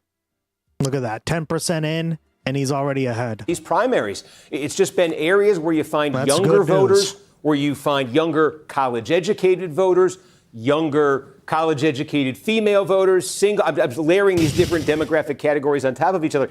That's where these left-wing candidacies have really taken root, and where there tends to have been resistance to them is places where the electorate skews older. It just becomes a more sort of moderate electorate, an electorate that's more friendly to a candidate like Stevens. So again, just based on Grand Rapids, the Grand Rapids area itself, especially when you're talking about Democratic voters in the Grand Rapids area, you are talking about something that's younger. There are a lot of newcomers coming in there, but again, that's an interesting. The fact that the vote by mail, some of this vote by mail that we've seen demographically, that tends to be more used by older voters than younger voters. The fact that is coming up friendly for Syed, it's a very interesting early sign. That's, yeah. And again, a very early sign, 9% in there. But real fast, Steve, remind us of like the purple nature of Michigan here. Like this, take us back to Bernie versus Hillary. What does this state sometimes skew? Yeah, I mean, we'll take a look. These are the last 3 presidential election results in Michigan. Okay, there's 24, there's 20, there's 2016, and this is 2 wins for Donald Trump. I'm sorry, this is Kent County. I needed to go to the statewide. You think, Gotti, after 6 months, I would know how to use this thing? No, I was impressed that you were just pulling these out of like thin air and the big board. Of course, you have all of these things at your fingertips. This is wild to just see you work here. This is it. Look, Trump has won this 2 out of 3 times. Remember, before Trump came along, no Republican had won Michigan in a presidential election since 1988. Now he's done it 2 out of 3 times, and that really is part of the story here in this Senate primary, where the Stevens campaign, her supporters have been saying to Democrats, look, Al Sayed is too far to the left to win in a state that went for Donald Trump 2 out of 3 times. These left-wing candidacies have done really well in Philadelphia, Washington, D.C., Denver, New York City, places like this, where the general election is going to be a cakewalk for any Democrat. Not so in Michigan, and this has been the pitch that Stevens has been making to voters. They're saying this is a risk if you nominate Al Sayed in a state like this. And national Democrats, some national Democrats, again, that establishment wing at least, have been saying, well, hey, winning the Senate for Democrats, if the Democrats are losing Michigan this fall, the math kind of becomes prohibitive on that. Yeah. Yeah, well, that's what Blue and not to Chud put was the saying, big board but he's to an the idiot. test again, but we're already starting to see some results in Virginia, right? I'm not sure if you've got those up yet, but that's an interesting state because I don't know, because AI, data centers seem to be creeping into politics in a very big way there, especially considering that Northern Virginia has the highest concentration of data centers in the country. You're a different kind of big data guy, I know, but what are the numbers they're showing? Yeah, I will jump there. We did get one little county here. Part of it is Wexford County. This is small. This is rural. The reason I'm flagging this, even with just 10%, is, again, this part of Michigan here, sort of north of US 10, is just filled with largely very small, rural, older electorates, older blue-collar white electorates. The expectation here is that Stevens isn't just winning up here, but for a few places. She is cleaning up here. And at least in this initial batch, in one county up here, they're kind of close to even. So again, these are we just got some Wayne County. What did we get in Wayne? Oh, Wayne County. Actually, I couldn't tell you much about it. We just got about, Wayne is the biggest in the state. 20% of the votes going to come out. This is like 300 votes. But boy, that's quite a tease to get Wayne. Again, we've got two small little, pieces. Yeah, that scared me for a little bit, because if it flipped that much, that's a bad sign. It shouldn't be flipping that much. You scared the shit out of me for a second. There's clues here. Any sizable votes coming in from places like Virginia right now? Yeah, I'm sorry. You had asked about that, and I went. Okay, let's go over to Virginia, because we do have a call. I want to show you this in the 2nd district here. 2nd district is around Virginia Beach here. This is the district. It's basically dead even in the presidential race. Now, this is interesting. Elaine Luria won this Democratic primary. That's no surprise. Elaine Luria is a former member of Congress. She was defeated for re-election by Republican Jen Kiggins. Kiggins unopposed for renomination in the 2nd district. So this is going to be a rematch. Two candidates who've represented this district in Congress. And again, the backdrop, this is as dead even as they come. This is going to be one of the most closely watched congressional races in America this November. This is going to be kind of one of those bellwether districts we're talking about. Yeah, so that's this is a term you'll find a lot in politics. It's called the bellwether counties. It means they represent how that kind of 50-50 American, right? An American who's MAGA has some good points, Democrats have some good points, and oftentimes, depending on the mood of the country, they represent, depending on what kind of shift you get, how far they go, right? So it's really important to look at bellwether states or bellwether counties in general. I don't know if there really are any bellwether states anymore, right? You could, I guess, argue Pennsylvania, but still. No, our Democrat. Hey guys, I'm watching Rhizome when you rated out, you should rate into Rhizome. You had a different play. Yeah, sounds good. It's going to have a big night, win the House, win it by a big margin. Dog. Are Republicans going to actually have a chance of holding on to the House? This is going to be one of those districts this November. Again, it's right there in the Hampton Roads, Virginia Beach area. Big military presence, Navy presence down there. This is going to be one of those. We got results for. It's in Grosse Pointe. Where'd you say it was? Grosse Ile. Oh, okay. And it's one precinct of election day. Again, I'm analyzing a tiny bit of vote here. I think we'll leave it aside for right now. I can tell you, going back to Grand Rapids, and we talked about it a little bit, we know that this is absentee vote, and we know that this is mostly contained inside the city of Grand Rapids. This is not all of Grand Rapids mail vote, but this is a partial report out from the mail vote. I think we had it at roughly about 16% based on our of the mail vote in our targets. You said 16 or 60? What did you say? 16. 16% of the mail vote in Kent of our County. Expected mail vote in we think Kent we County. Just got from the batch in Grand Rapids. Right? So Exactly. Grand Rapids. So that's a little bit of a twist here. Again, in the absence of having 15 other things to zoom right in on, Grand Rapids. We just got another update from Kent. We did. Okay. Oh my goodness. Okay. My goodness. And it was clearly basically the same margin, basically the same spread as before. Yeah, this is okay. So my initial reactions. That's more vote by mail. That took us up now. My initial reactions. Don't hammer me yet. This is looking really good. Really good. this is still more Grand Rapids mail, and this might be the bulk of the Grand Rapids mail. Just kind of looking around on the precinct map It's here. looking in the bag. It's looking in the bag, guys. Now, again, I don't want to call it yet. This is not me calling it, but you don't get numbers this good and be like, yo. For if you're just looking at Kent County already, you are hoping that when you set foot outside of Grand Rapids, it's a different world politically, and that vote by mail starts to look extremely, the remaining vote by mail starts to look extremely different. Give me the money. What Give me the money. We've seen this. Okay. Woo, woo, Thank woo. you. Groove Tumbleweed just dropped a tier 1 gifty sub bomb. Everyone take cover. Thank you, Grove. Appreciate the support. Can't do it without you guys. Thank you. Thank you. Young vote. That's when that. My goat. Love you, man. I'm glad you're enjoying the emotes too. To sort of make his move, and instead, I mean, yeah, you're seeing numbers there. If you're El Sayed's campaign, I think you are. You know, again, it's one city in one county. You're certainly not celebrating, but you're saying that's what you want to see. That's the start you want to see. If you're Stevens' campaign, it's quite the opposite of that. I'm trying to pull up here. I have some benchmarks that I had established, and of course, what have I done? I've gone yeah, please let us know. Messed everything up here. If you'll bear with me, right? So, I mean, I give you a sense of this. We're trying to think of what Michigan, the best benchmarks were tonight. Use it from Stevens' standpoint, right? If Stevens going to win this election night, what does she need to be getting in a county like Kent County? So take a look at 3 recent, I say recent, it's the last 10 years, statewide elections in Kent County.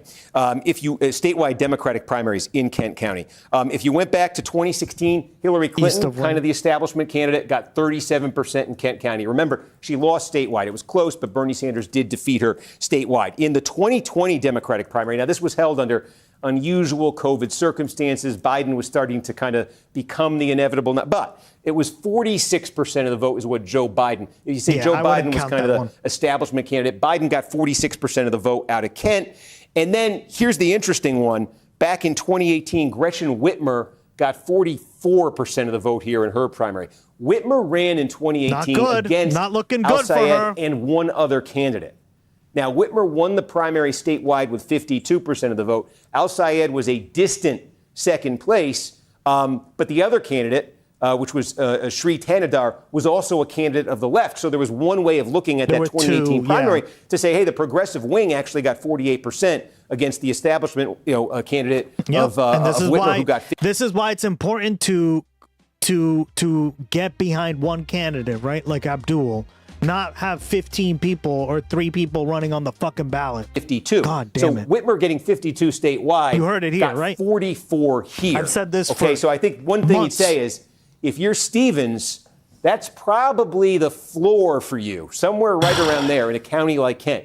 You don't want to be doing worse than 44% in a county like Kent County. By the way, Kent County was one of the better ones for Al Sayed in that 2018 primary. He got about 40% of the vote here. It's about 44 to 40% in that Democratic primary. So, if you're Stevens, you want to at least be matching the 44 that Whitmer got out of here, because I think there's a lot of demographic overlap likely between the appeal of these two candidacies. And this is a big one. So she's running at 39 right now with what's supposed to be the better type of vote for her in this county. Again, the thing that could change that. Right, so that's 2 things. We get outside Grand Rapids. We get vote by mail from the rest of Kent County. Maybe the political complexion of it's very different, and Stevens is able to boost that number. But even if she does, in the remaining vote by mail in Kent County, what comes after that? The election day vote, and we'll see. There's always room for the pattern to be broken. But what we've been seeing with this election day vote is it's been very friendly to candidates like Al Sayed. So you don't Stevens, say. through the vote by mail. You see why I'm so optimistic, guys? What we've seen in other primaries roughly holds up here. When you get the vote by mail counted in Kent County, she wants to be well over 44% with it to allow to give herself a pad for Al Sayed really having a big day on election day. Yeah, basically what he's saying, right? He's breaking it down in political science speech or like analyst speech. He's saying that basically you have to be around this number to actually pull ahead. If you if like Al Sayed has a huge like same day vote lead, right? Because so many people are turning out on that same day to vote for him. So if you have that number, you're padding much of your vote, right? But she's below it. So it's like, that's not a good sign that she's doing great. Right? Now, things could change because the same day vote could be overwhelmingly in favor of Haley, which I doubt, but let's see. Wait, so I'm not going to call it yet, but let's keep watching. Into the Upper Peninsula, if counties consistently do this, because again, I mean, if you're using that Whitmer model, this is not Whitmer enough, just cleaned up the upper, lower, and into the Upper Peninsula. Yeah. You know, these are places where she was getting 60, 65% of the vote in that primary. Places where Al Sayed was getting 15, 18, 20% of the vote. So to see Al Sayed getting 46 here, potentially, but you know, we don't know the vote type here. If this were vote by mail too. In fact, I can tell you what Al Sayed's number was in Wexford. It doesn't matter in this. Yeah, he got 23% in the 2018 primary. It doesn't matter because gerrymandering only affects congressional districts. This is a state race. Stevens is kind of, you know, wants to kind of use that Whitmer model from 2018. This is the kind of county where she wants to be getting 60%, maybe even higher than 60%. But you're right. At least normally it would. The small batch we got, not.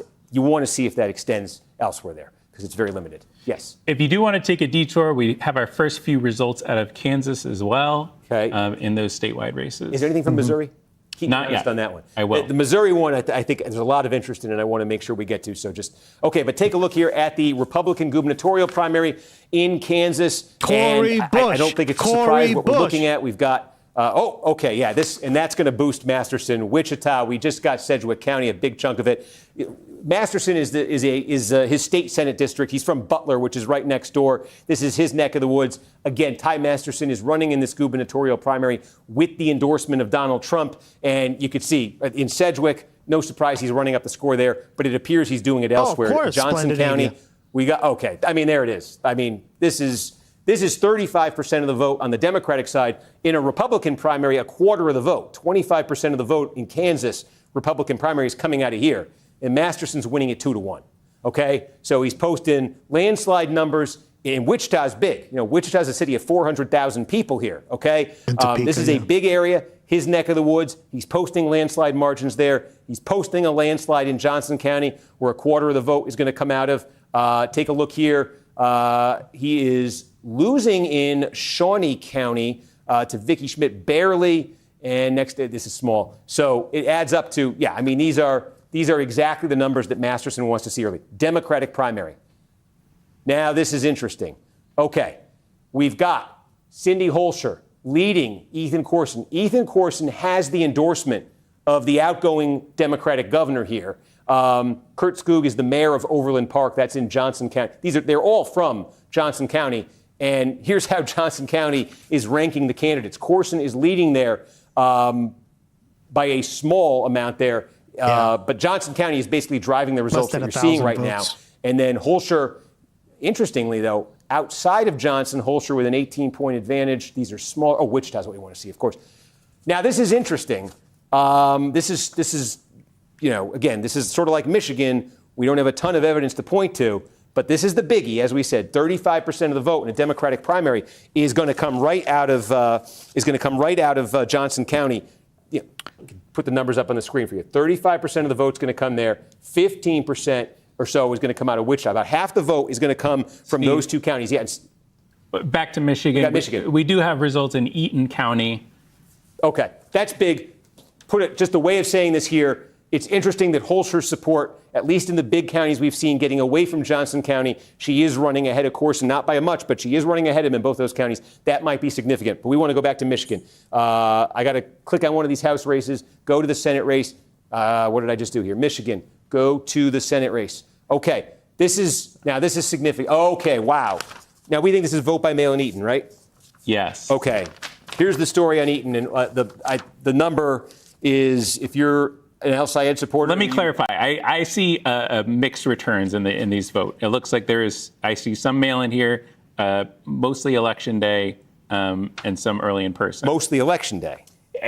Yes, it looks like it's about 1,500 pre-advanced votes and 3,000. Okay, 2/3, mail 1/3. votes, Well, or early election day votes. This is interesting because we're using this. I'm using Whitmer's 2018 primary as a rough, I stress rough model here for trying to set some benchmarks for Stevens. The area right around here is where Whitmer massively overperformed in 2018. Why? Because that's her political base. That's, she was the county prosecutor in Ingham County. She was a state legislator from this area. She did really well in Ingham County. She did really well in Eaton County, in Clinton County, Shiawassee County, Livingston County. She did really well. So long way of saying, we're using those three benchmarks. I'll give you a sense of. That's another point towards Abdul. It's starting to look good, guys. Right? Clinton, we say the establishment candidate in 2016 got 44% of the vote in Eaton County. Biden in 2020 got 52% in this county. And then Whitmer, we say she overperformed. When I say she overperformed in that race, I lost my place here. You're looking at 65% of the vote. She got 65% of the vote here. Oh, she did good, yeah. She did better than he's doing now. 65% of the vote here in Eaton County. And Stevens is running 28 points less than that. As Adam says, a mix but here still, that's not of good the enough. presumably Stevens-friendly vote Not by good mail enough. and the Al-Sayed friendly election day vote here. But look at that. That's lower, that's lower obviously than Whitmer. We knew it was going to come down, but that's significantly lower than Clinton got. Any of these establishment candidates here, okay, two of them won. Whitmer won, Biden won, Clinton lost by a point. Any of these establishment candidates, Stevens is running right now with the vote we just got, a third of the vote in Eaton County. She's running lower than their total there. So this is, it continues, small pieces of evidence here, but that's if you're Stevens, not the start you want there in Eaton County. I see we got a little bit of UP. These are tiny. I warn you in advance, but I want to take a look. Delta 81, County. it's not enough. Okay, but the significance here, it's only 4%, but you're looking for, if Al-Sayed is close. Yeah, if he's close 5 votes in away or whatever anything, the fuck that's essentially north here of north of Saginaw. If he's close in any of those counties, that's really like a good. bonus for him. That's like, cherry on the cake. Because it's so he's close in the little bit we have in there's not Wexford. very He's many close in the people tiny live bit we have there. in Delta. Again, these are small. Okay, he's winning in algebra. This is actually a bit of an outlier. Marquette here. Marquette is right here. That's sort of the capital of the UP. That's where Northern Michigan University is. He actually did okay up here in 2018. The progressives do a little bit better here. But again, anything that's competitive for Al-Sayed up here is encouraging news. Blue Chud's going to get pissed, guys. Well, I just wanted to note Eaton gives us our first result out of Michigan 7 as well. Yes. In the Democratic It's very primary low there. population. Let's check in there. That's okay. why. And this So is, don't let's let just it fool call you. this up on the screen right here. So Michigan 7th District, this is Republican Tom Barrett. Alyssa Slotkin had represented this district. She left to run for the Senate. She won in 2024. Tom Barrett, the Republican, won this seat by a few points. He's going to be running for re-election. This is a district, look, Trump won it by a point. Biden won it by a point. So this is one of those, it's going to get a ton of attention in the fall. This is also one of those where that question of electability here has come into play. William Lawrence is the candidate of the left. He's got the Bernie Sanders endorsement. He started the Sunrise Movement. He's very much powered by many of the same sort of political, ideological forces that are behind Al-Sayed in the Senate race. And the same question has been raised by Lawrence's candidacy. If Democrats nominate him in a district, this is not a deep blue district. This is a Republican-held district that Donald Trump won. Can a candidate of the left win there? That's been an issue in this primary, but the other thing that's been an issue in this primary has been this. Lawrence is the candidate of the left. Both of these candidates, Matt Mosdem and Bridget Brink, are kind of in the same lane, fighting each other. Mosdem has the endorsement of Alyssa Slotkin, again, the former congresswoman from this district. Bridget Brink was the U.S. ambassador to Ukraine. They've both kind of presented themselves as sort of moderate establishment figures. And look at this. Between the two of them, if you could unite that vote, well, this would be a close race. They'd have about 51-48 over Lawrence, but they are splitting what's come in here so far in Eaton County. And meanwhile, Lawrence is sitting there 20 points, a little bit more than 20 points ahead of both of them. Now, the way it works in this district is the two big population centers. This is by far the biggest. Right next door is Ingham County. That is where Lansing is. That's where East Lansing is. East Lansing, Michigan State University. I would never thought to see the day America had actual leftism wave in politics. This is a good sign. Yeah, be very optimistic. Guys, like I'm genuinely these are very good numbers. I'm trying to contain my enthusiasm because I've been burned by a few elections in the past, right? But I'm just being professional here. Right? Class is going to be next door in Livingston really County, good. okay? It's looking really good, especially in Michigan. I'm not going to comment on other states. Is what you're looking at here out of Eaton County. But I think the point is this. This right here, Ingham County, is where Lawrence, I think the expectation was that's going to be sort of the epicenter. That's going to be the hub for Lawrence, the big liberal college county, right? Yeah. It's not just a college county, but this was going to be the place that powered Lawrence. But here he is next door. Okay, Eaton County, you're talking a little bit of Lansing extends into Eaton County, but you're talking about and he's bedroom doing well communities there too. here. You're talking about more sort of like a suburb of Lansing. And again, remember, guys, all these races kind of feed off each other, right? Because William Lawrence is going to, like, that momentum is going to feed to Abdul and vice versa, right? That's another thing you have to kind of realize about politics is a lot of this stuff kind of feeds into one another, right? It's why they cross-endorse each other. They work together a lot of times on campaigns. Campaigns work like that for a reason, right? When you work for campaigns, like Ayanna Pressley was cross-endorsed by Brianna Wu, right? Or sorry, not Brianna Wu. Jesus, what a slip up. Michelle Wu, right? And vice versa. So, yeah. We got about 250 votes here, even less out of Macomb County. It looks like that's coming from Roseville. Okay. Macomb has been super slow in past primaries. Well, again, this doesn't mean they're going to be fast. Let me, while I have a minute, nothing in Missouri? Nothing in Missouri one that we've been watching. I will say in Eaton County, since it's the one, and I think we just got some more Eaton as well. We did. Yes. So we've been, I know you and I were talking a lot today about, the vote modes and the way these different votes might break. So we can check in a little bit here, especially since we have, 40% of the vote in. In the advanced vote, which is vote that was cast before Election Day, I think this includes early and mail vote. That is breaking for Stevens 49.5 to El Sayed 44. 5.5. Okay, yep. And the Election Day, he's winning 64 or 65 to 32 for Stevens. Wow. So look at that.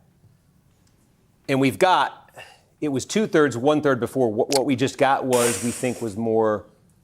Yeah, it looks Brianna like. I knew you were going to bring that up, PB and Jan. Like we're tapped out of the early now. I make that mistake all the time. I'm sorry. And it looks like we're expecting a little bit more election. It's so funny that they're both from Boston, too. So Day and some more mail. There is more mail, because that was the early vote that just was added into the mix. That's what the early vote is a small pool. So Right. I think it was, again, it was vote across all votes that just came in. Right. Okay. So I mean, this would be even if we were just showing you vote by mail, I think this would be a little bit more pro Stevens. The early vote, I think, might take it a little bit away. But this is the gap we're talking about. Stevens is winning the vote cast before Election Day by 5.5 points. Remember, we said we think that vote that comes in earlier is an older demographic that's more favorable to the establishment wing. Okay, she's winning it by 5.5 points.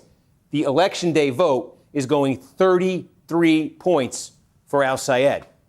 So, I mean, it's not looking good. Even just a little rough back of the envelope math here, you can see good for that us, if one Chad. side, you got to, one side is plus 33 for one candidate, and the other side's plus 5.5 for the other. It's a big advantage for this candidate. And again, you say Stevens here, what's the kind of number? What's like a bottom line number she would want to get out of Eaton County? Did I tell if you just guys? take the lowest of all the establishment Kornacki's candidates. taking the we words said right out of my mouth. 44%. Maybe if she could compensate for it somewhere else, that could drop a little bit. But she doesn't want to be getting much lower than that. We just got washed. Guys, I'm being very cautious here, right? University of Michigan.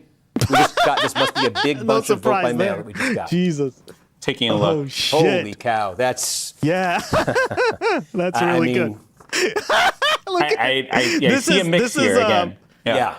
Even Kornacki's shocked. I'm taking a look into it more. While you're doing that, let's just take you through. Again, this is all right, sort guys. of the liberal heart of Michigan here, University of Michigan, Ann Arbor. This Al Sayed did. Get your fucking celebration tracks. Send them in chat. We're getting there. brought Whitmer to a tie here, 46-46. But the key, using that Whitmer model, Whitmer was able to get 46% support out of Washtenaw County, right? Washtenaw County this is going to be roughly 6% of all votes. All votes statewide, about 6% of them are coming out of here in Washtenaw County, right? So you don't want to get blown out in a county like this. Whitmer in 2018 didn't get blown out. She got 46% of the vote right there. How did the other establishment candidates do? Biden in 2020 got 48% of the vote in Washtenaw County. In 2016, running against Bernie Sanders, right? He'd be the college town guy, you would think, right? Hillary Clinton, well, she didn't do great, but she got 44% in Washtenaw County. These are establishment candidates in Democratic primaries in this county. That is where Stevens is running, we think, with a mix of early vote by mail and election day vote. She's a light year behind the other establishment candidates. She's doing bad. Say again, if you're an establishment candidate running against a progressive insurgent in a Democratic primary in Michigan, I think you go into it saying you're going to lose Washtenaw County, but you go into it saying, I want to be here. I want to lose it like this. I want to be in the low 40s. Because everything's about getting the padding so then you don't lose. But she's losing it too much, is what he's saying, right?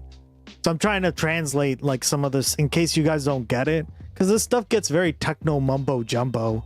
It's also very like technical and wordy and numbery. I fucking hate that. So basically what he's saying is the padding is essentially like if she gets more of that vote, she's good to lose all these other spots because of how well she's done in this district, but she's doing way worse, which is not a good sign for her, right? And this is why I said this is a good sign.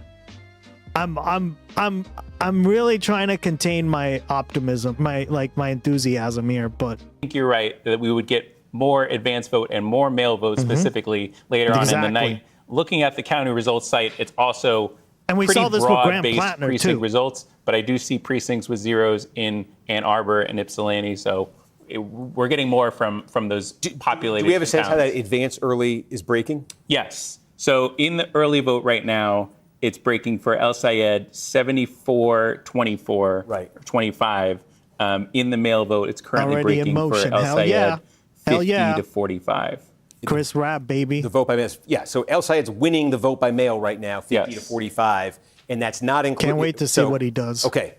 Again, something significant is going to have to change in the pattern Adam just said for Stevens to avoid getting clobbered in Washtenaw County. Because again, we say Ann Arbor's vote by mail comes last. We think, Stevens is going to do better with vote by mail. She is doing better with vote by mail than election day. So in a way, that's good news for her. You say maybe she's saving sort of saving her best for last.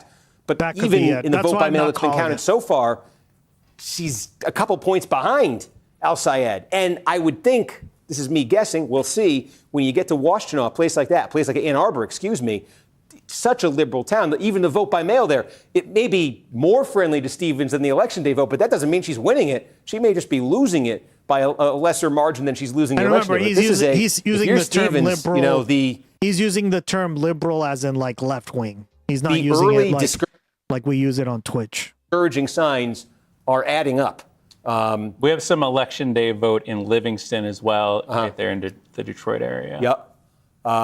Now you think this is Kornacki's a treasure. You think this is election day? A lot of this is a mix, but this is primarily election day. Yes. So he's not exactly So with correct, the caveat that I get what he means. Vote, and if you can, whatever vote by mail we have, if you're able to calculate that, with the caveat that we think this is the most friendly type of vote for Al Sayed. He's 26 points ahead with a little bit more than a quarter of the vote counted in Livingston. Livingston is sort of the big, fast-growing, ex-urban county there. You got Detroit, you got Oakland, you got Macomb, and then a little bit further out, you got fast-growing Livingston County. That's sort of where you are. Sayed leading this by 26 points. To give you, again, the benchmarks we've kind of been using are three establishment Democrats in Democratic primaries here. How does this compare? Okay, Hillary Clinton, this is important. She got 38% here. in 2016. I know, they are. Steve, I hate we have that. our first result in Missouri 1 as well. Okay, we'll go right over to that. I just want to put these benchmarks up because I've been 38% was Clinton. She got clobbered here by Bernie Sanders. Biden did much better. He won it. He got 52%. Whitmer, remember, this is in that area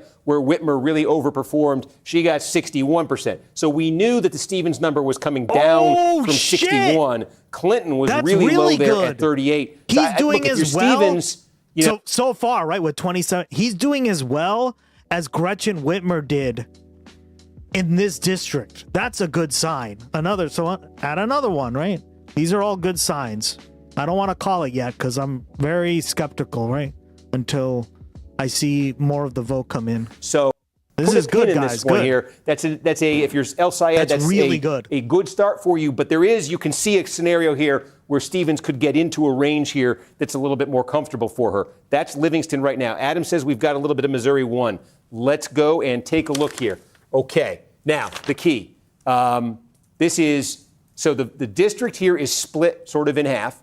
All right, this is the city of St. Louis on this side. This is the inner suburbs of St. Louis County on this side. That's where we're getting the vote from. Bell here, and what you're seeing, 30%, that is their early vote. That's being released in one batch. So we said two things coming into this, that we expected that Bell was going to do better, much better in St. Louis County, and he was going to do much better with the early vote. So this is as good as it can get for Bell, just in terms of the type of vote we're talking about. It's not looking we're talking great, about early but vote let's in see. St. Louis County, but we're talking about This is a huge nearly race. a 60-point margin over Cory Bush. This is not good. That is significant. This isn't good for now, right? But it could change. He won this narrowly. And Cory Bush, guys, Cory Bush is based. She's one of the first who stood up against the Gazan genocide, right? Like, she's really based. Yeah. So that is initially, and what that basically takes us to, 30% of the vote, that's the early vote from St. Louis County, gets us to about a sixth of the vote in now, district-wide. That's an awfully good start if you're Wesley Bell. For him, that's an awfully good start. Now, obviously, it raises the question, since we know there is a county-city divide in these results, and Bush did much better on the city side, looks, at least from this vantage point, well, it looks like Bell might be doing significantly better in St. Louis County than he did last time against Bush. Can Bush do significantly better in the city of St. Louis than she did last time against Bell? Also, again, we want to start to see what the election day vote looks like, because there have been some wild differences between how the early and the election day vote looks in these Democratic primaries with these candidates on the left. So is the remaining vote, does it really change dramatically there to bring that county? So anyway, if you're Bell, obviously it's definitely doable. It's about as much as you could expect to get out of that first batch there. But those are the questions that remain after seeing that first batch there in the first district of Missouri. So Adam, thank you for keeping me honest. If we get more there, we'll go right back to it. We're not going to miss it. Before going to Michigan, I will just check in here on the Republican gubernatorial primary in Kansas. Masterson continuing to lead there. In the Democratic primary, continues to be an extremely close race right here. Ethan Corson, less than 1,000 votes behind Cindy Holscher. We've got, this is where Kansas City, the city of Kansas City, Kansas is, the place where the Chiefs are going to be playing starting in 2030. Corson is leading there. He is leading narrowly, put it mildly, in Johnson County. Leavenworth, that's small. But again, it does just catch my eye that when you're getting out to the bigger population places outside of the immediate Kansas City area, even you're getting to Lawrence, the college town here, Holscher is leading there. But again, this is statewide. This is 921 votes. We got Michigan. Yeah, we have more vote out of Washtenaw. I think we have, we have about three-quarters of the election day vote coming in now. Okay. Oh, wow. Okay. So this, when we last checked in, this was sitting a little bit north of this. So what did the most recent vote look like? So the most recent batch, like I said, I think it was mostly election day. I'm just loading it up right now. El Sayed wins it 66-31, basically. Okay, it was all election day vote. That's really good. That's really good. Primarily. There was some other mix in there. But I remember earlier I mentioned some of those counties or some of those precincts in Ann Arbor and Ypsilanti that had zeros. Those now have numbers. So we're just filling in. We're getting election day votes from Ann Arbor in here. Yes. And how much actual just mail do we have? Our current estimate for just mail, let me take a look. And what this means statewide, I'll show folks, adding that big batch. We just doubled the vote in Washtenaw County. It takes us to 5% statewide. Again, what's driving this is what you're looking at right there. We got some Saginaw. Okay, it's only a couple hundred votes here. It's not big enough. God, Michigan, count your shit. This is when you get sort of a scattering. So that is, God, let's I blame Ducky. Not lose sight of Saginaw. Do it that quicker, becomes girl. Significant as we get more right there. But let's go back to Washington. 16% of our estimated mail vote. 16% of the vote by mail, and what share of the election day vote estimated is in? 77%. Okay, so the one thing you would say is the by vote type here, what's counted so far is much more from the Al Sayed side, favorable type of vote than it is from the Stevens type of vote. So, she was running at about 28% when we got that first batch Same in. here, Gray. Welcome again, back. With How you election doing, day buddy? vote, which is not her best, she popped that up to 30. She needs big numbers in vote by mail. Again, we showed you the past establishment candidates in this county have been in the mid-40s. She's just got it up to 30.0%. There is a fair amount of vote by mail to come right there, and I think that's the big question, Adam. It's really not just more vote in Washtenaw, but when we get vote by mail, if that number, if it's coming in at some kind of a rate that's going to move that needle for Stevenson. That's Washtenaw. We did get another report out of Eaton. We're now half in Eaton overall. Okay, and now now Stevens has moved up a bit here. Did we just get some vote by mail? Yeah, she won this most recent batch. I'm trying to take a look. Let's see what we can see. It looks like, yes, this was mostly mail. Okay. So with half the vote in Eaton County, we can go deep here because we don't have a ton. Let me ask it this way. Of the expected vote by mail, how much has been counted in Eaton? I see this is right now 24%, a quarter. Okay, about a quarter of the expected vote by mail. And of the election day vote, how much? 89% is what I have in my So this is interesting. Okay, so this is it. This is heavily skewed towards Al Sayed friendly vote. Yeah. I don't know if you have the number in front of you, but the vote by mail was running Stevens plus 5.5 before. Have we got any more that's changed that? Damn, this is looking like Grand Platinum specifically 2.0. Yeah, it's 59-34. Give me the corn, sir, in the for mail real, vote. dog. She's now winning it by 25 points. Yeah. I don't even want to call it yet amount of vote by mail. because I don't feel comfortable calling anything. But I did call the Grand Platinum one even before that they did, right? I called a few of these races before even Kornacki because it's just like there's sometimes you can't get past the numbers, right?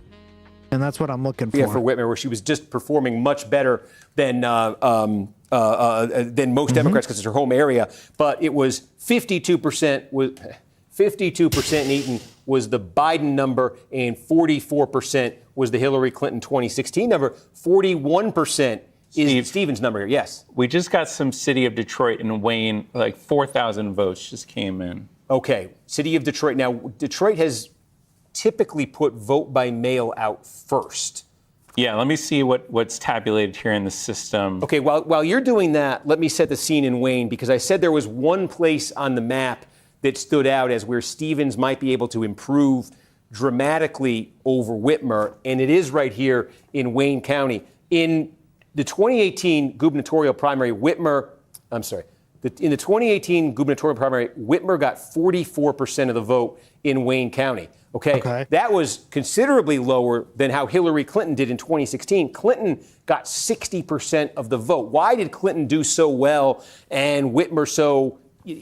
Really, she struggled. This was one of her worst counties in the state in 2018. Clinton, if you remember that primary with Sanders, was doing extremely well with black voters. She was beating Sanders 90-10, things like this among black voters nationwide. This included Wayne County. Well, remember, guys, Bill Clinton was the first African-American president. Duh.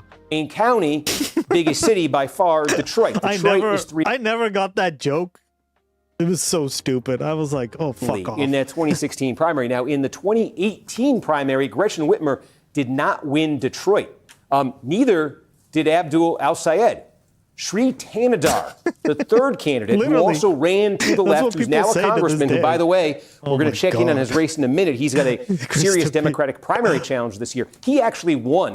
I think it was 38 to 36%. It was Tanadar 38, it was 36 Whitmer, and it was 26% for Al-Sayed. So when I say the opportunity exists for Stevens to improve on the 44% that Whitmer got out of the largest county in Michigan, it's right there. It's in Detroit. Could never be. Because the polls have shown that Stevens has been beating Al-Sayed by a very healthy margin among black voters. Yeah. And it calls to mind potentially something akin to what you saw in that Clinton race in 2016. I don't want to call it yet, but and if Stevens is able to win Detroit by a big margin, that number, if you're using that Whitmer number as a baseline, that's a way for her to move it up. That's hugely important for her. Ducky. Count the vote quicker, so I think girl. that vote that came in Detroit was early in-person vote. Okay. And again, this is a couple thousand votes here, so we're still waiting on much more. But it does speak to that being Stevens friendly, at least to have her ahead there early. But not by much. From Detroit, though. By only from Detroit. And just a reminder, we're about 10 minutes out from the top of the hour. We'll be rejoining News Now for some hits, and we'll have all of Michigan close excitingly at the top of the hour. Okay, I see we just got a little scatter in Grand Traverse County. This is the one area just to, again, there's not a ton of vote up here. There's very, little vote up here. This is actually one of the more populated areas, sort of north there of Saginaw. This is where Traverse City is. Traverse City, Leelanau, Charlevoix. This sort of area up here is different. It's demographically different than the rest of the upper lower peninsula. And the upper peninsula, this is it's vacation land, it's retirement land, not just for Michiganders, for a lot of folks around the Midwest. They call it the Midwest Coast. There's actually some wineries in Leelanau. There's high incomes here. Nasty. Okay, damn so right. it's a is different. That what they call we talk about northern Michigan being blue collar, older, white. God. These areas here Can tend you to be. imagine being next to Canada? There's some growth population-wise. There is a lot of older population. It's a lot of. Hey, Gus and Chet Simply Kiki! Welcome back, girl. Where's my no teeth? Percent, so hard immediately to discern. I fell asleep. No worries, girl. I figured it was 4 a.m. over there, and you got out of work probably. You must have been exhausted. Welcome back, girl. Love that you came back. How you been? That in mind as you watch Northern Michigan fill in. We also, I see, had some Cass County. Again, it's just a very small amount. Out of Cass County. Some more Livingston just came in. You got more Livingston a lot more Livingston just came in. Okay, wow. Tell us what kind of vote we just got there in Livingston. This looks like it's a lot of election day. It looks like, according to my estimates that I keep here in our tracker, that should be all of our election day vote. Well, that's interesting. So again, we said this is the outlier area and how much time do I have till this hit? About 9 minutes. Oh, okay. So, again, we said that Livingston is part of this area where Whitmer ran up the score in 2018. So, look, she got 61% of the vote here, but we knew Stevens is not going to match that. That's just a product of Whitmer being sort of the local candidate. Okay, the other two, we put this up a minute ago. We'll put it up again. Biden in Livingston County got 52% of the vote. Remember, he won statewide. Clinton only got 38% of the vote statewide. Now, Clinton was able to get away with that. Well, she lost, but it was this close. She was able to almost win statewide, even only getting 38% of the vote in Livingston because she did so well in Wayne County, which is like the mother lode of votes. She was able to compensate for it. So, say that if that Clinton is a benchmark for Stevens, it would require Stevens to get a Clinton-like number out of Wayne County. I don't know if that's in the offing because there are other parts of Wayne County that are not as demographically friendly to Stevens. We'll talk about that as the night goes on. I think Stevens could perform better potentially than Whitmer did in Wayne County, but that doesn't necessarily mean she's going to reach the Clinton number of 60%. So I don't think 38 is the benchmark, is the low end of this for Stevens, if you're using the Clinton example. I think she wants to be higher, but she is higher right now. She's a point higher, and this is what we've seen now in Eaton and what we're seeing now in Livingston. It's the election day vote. It's the Al-Sayed vote that's really kind of overwhelmingly making up this. So is there room here for Stevens to move this number up? Is there room here for her to move it up substantially. In fact, can you tell us what what the vote by mail is breaking by here? In Livingston? Yeah. I was just taking a look. We just got Shelby Township in Macomb as well. But before we get there, let me take a look at Livingston right here. So the vote by mail currently is breaking 39% for El Sayed and 57% for Stevens. So she's winning it by 18 points. Okay, And wow. how much vote by mail is left? Like how many votes? Just give me a rough number. Taking a look here. 13,000. That's not as good. 13,000. So if she wins it by 20 points, that's give or take 2,600, 25. I mean, at that pace, she could net 2,500 votes or so. She's down by 2,032 right now. So there's some opportunity there for Stevens to get something See why to come away from Livingston. You got to be careful, guys. With something closer to what she wants. Okay, Livingston, Eaton, we've got Grand Rapids, we've got nothing more. Wexford is still at 10.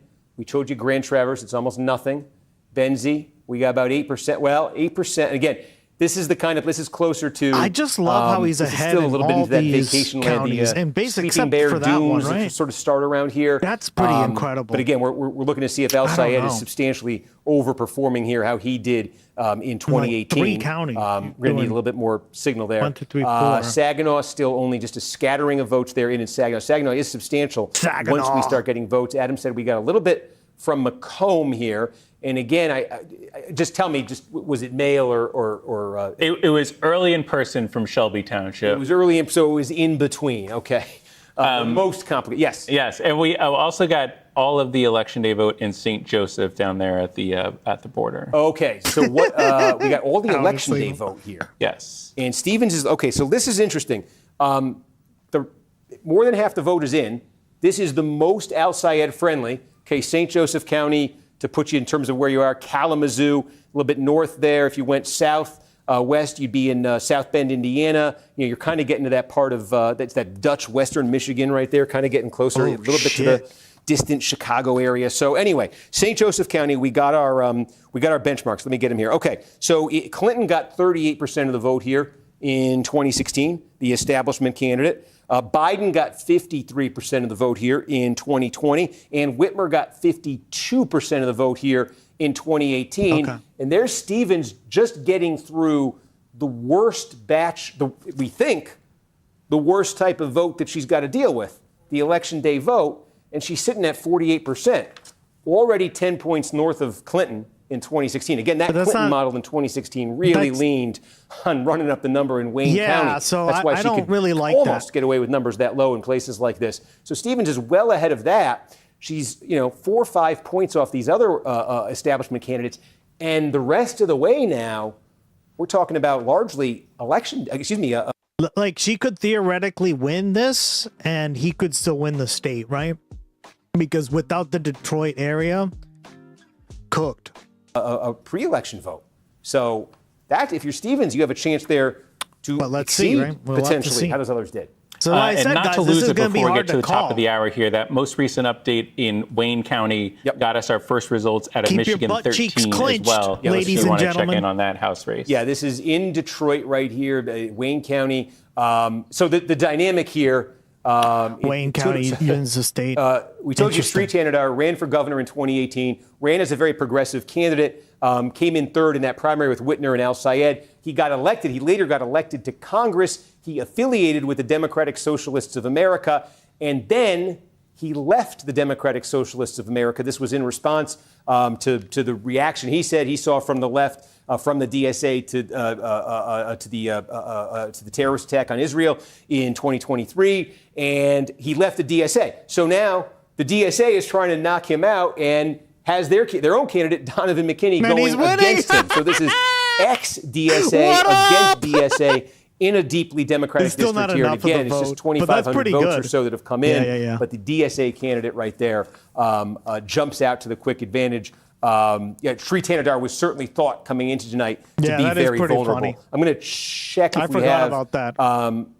We got more out of. We didn't check in here since we got Livingston. So this is that race again. the candidate of the left, William Lawrence, the two sort of establishment candidates who we think are kind of 2-minute warning to the hit. I just heard in my ear. So we've got, almost half the vote in Livingston. Remember, this is, Adam has told us, this is largely election day vote. So this might be about the high water mark for Lawrence here in the Livingston County portion. This might be about the high water mark for Lawrence in the Eaton County portion. That's the good news if you're one of Lawrence's opponents. The bad news is you see in both places how split that vote is between them. Maasdam, a few points ahead of Brink here, but both very close. Brink, a few points ahead of Maasdam here, but both very close. So even if in the remaining vote that Lawrence share comes down, if that reduced Lawrence share is just sort of a bit more for Maasdam and a bit more for Brink, is anyone really pulling that much closer to him district-wide? And again, remember, what I think the Lawrence folks think is their ace in the hole is still to come here in Ingham County, which is, the biggest, and it's distinct politically from the rest of the counties. And this is also a sliver of Oakland County. It's distinct a little bit here in that it's overwhelmingly Democratic. There's Michigan State University, those sorts of very liberal county, those sorts of things. Zoom out here, statewide Senate race. I know we have an update coming at the top of the hour. This is what it looks like statewide. I know we're throwing a lot at you with this vote in this county and that vote in that county. We think 6% of the vote counted statewide. Al Sayed is leading that tally. To finish this. So much of that is coming from a few places on here that we have been showing you, these big counties where we've got returns, and those returns that we're showing you, as Adam has shown us, tend to be from the most Al Sayed friendly type of vote. That's the context for the 6%. Just about 60 seconds out here, and it looks like in my system we may get a big update from Oakland soon, so if you see it jump, take a look there. Okay, it's important. So, folks, I'm going to stop here for a second. This is Oakland. I promise you, if this lights up in the next few seconds, it's the first thing I'm going to click on. Oh, they still tell me it's a minute. We still got a minute. So you may get it before they get it on News Now. Let's all sit and watch. This we think would be to vote by mail from Oakland, right? That's how. Oh, shit. Shit. They're dropping vote. Huge dumps. Massive dumps coming in. Give me the massive dumps. Play the channel point redeem.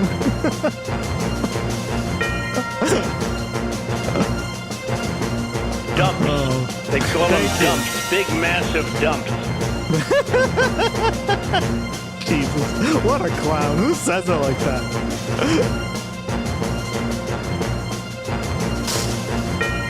Oh. Cori Bush is gone up. She's not gone down. That's a good sign. Okay. Not perfect, but... And I went on groceries. It's a very simple word, groceries. Like almost, who uses the word?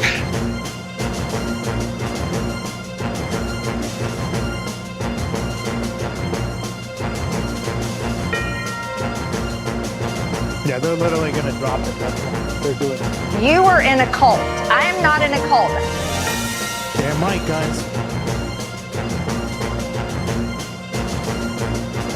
Who's going to be checking in on every single piece of data coming in from Michigan all night long. There he is, Steve Kornacki, posted up at the big board. Steve, give us a sense of how this one's playing out so far.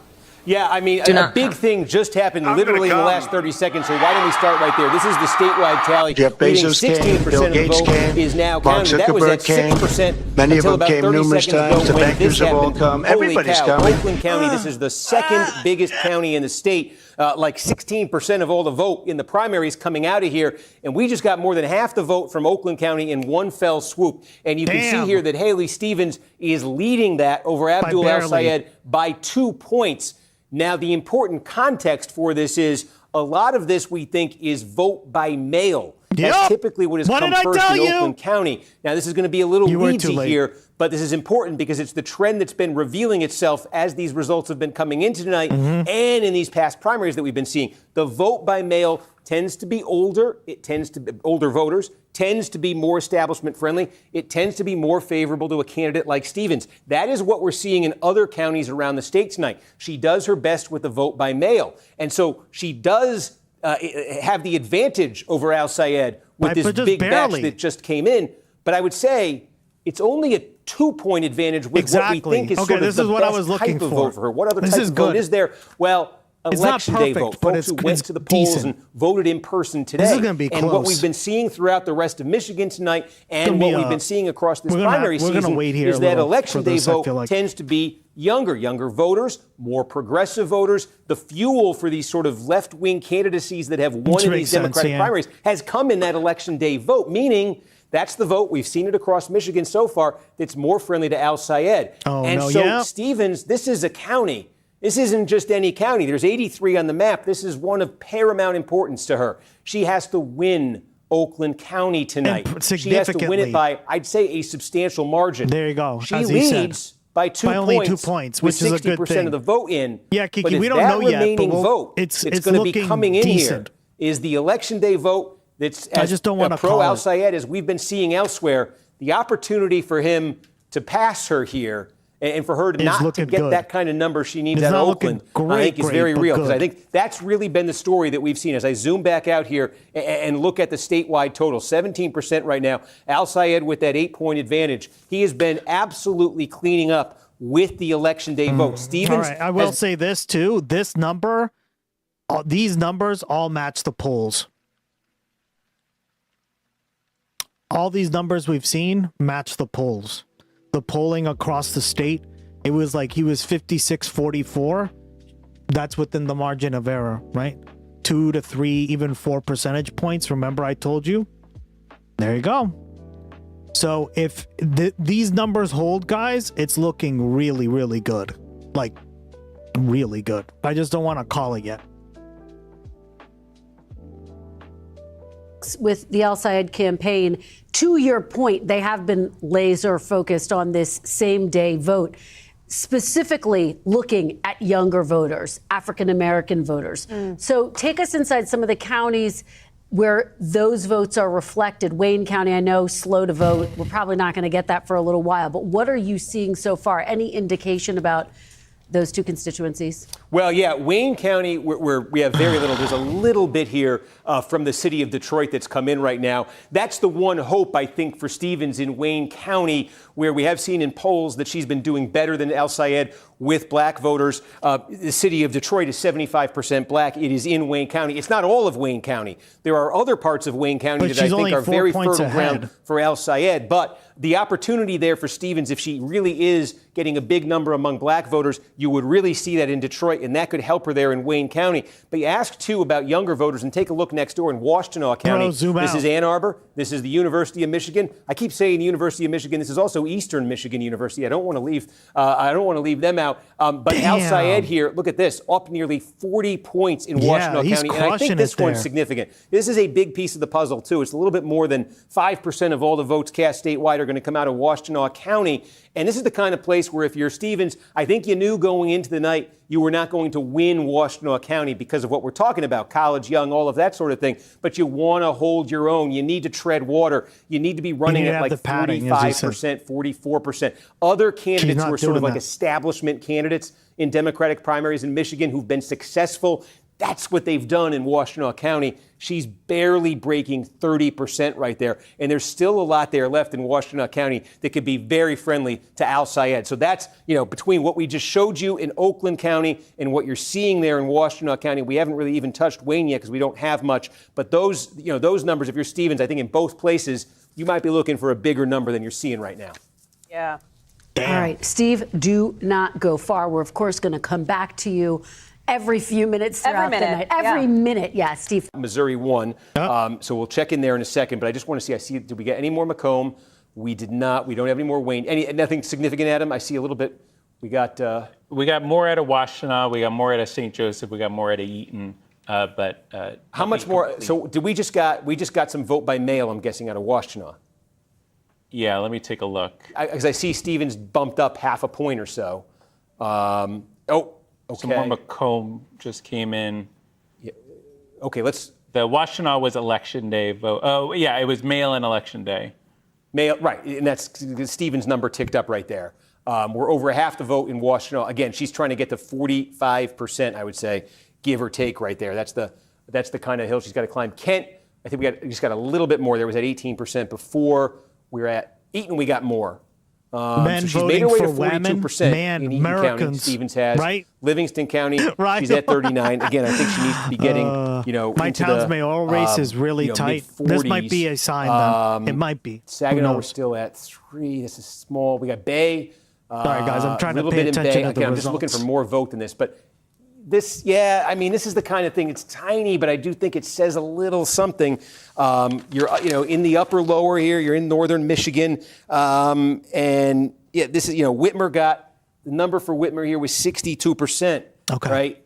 The number for Stevens, 54. These are all counties where I'm looking to see not if El Sayed's winning them, but if he's able to be more competitive than the progressive wing was against Whitmer. See a little bit of it there. We showed you our friends in Wexford. Well, and remember that part of what did he say? This is why I like Steve Kornacki, right? He said that this part of Michigan, right, is there's less people living there, and the vote just matters less, right? Because there's less people, obviously. So, this is gonna be where the vote really matters. But if he does pretty well here in this part of Michigan, and she wins that part, but she isn't gonna be way outperforming him, then he ends up winning the race, right? And that's kind of what I'm looking for now. County earlier, okay, it's only 16%. Again, these are tiny counties, but exactly. See, he said trend across the board. He said that, and this is what's really important to understand when you analyze this. What are the demographics? What are the demographics of the state? Because you can't just go by they're giving us, a precinct all these states turning to Haley, all these counties turning to Haley. To give you a little bit more on Oakland. Yeah, there's largely yeah, exactly. So the way you examine this, right, is exactly what I just said, which is you draw a line and you say, okay, well, is he doing better than the progressive candidates? If he's doing significantly better but still losing them, that's a good sign. That means she's not doing very good. And as long as he picks up most of the that lower part of the peninsula, right, that lower part of the mitten, then he's Gucci, right? And that's what we're really waiting for here, guys. And that's going to call the race. It's part of that, too. It's going to call the race. But what that equals out to, 17% of the vote. How much time till it's hit? That's going to call the race. I'm almost positive at this point. 2 minutes till Missouri won. Let me check in there. So bear with me. And Adam, shout if there's something major that happens. It went up. So, okay. It's gone up. Well. But we missed this one, folks. Sorry. What happened? We said, could Cori Bush counter in St. Louis City what Wesley Bell got out of St. Louis County, which was about as good as he get out of St. Louis County? The short answer is she didn't. She's losing by 26 points in St. Louis City. So now we've seen it across the dividing line, and we have called this race. NBC News has declared that Wesley Bell, freshman Democrat from Missouri's 1st Congressional District, has won renomination. He has defeated former Congresswoman Cori Bush, who sought a rematch after losing her seat to Bell in 2024. This one's decisive.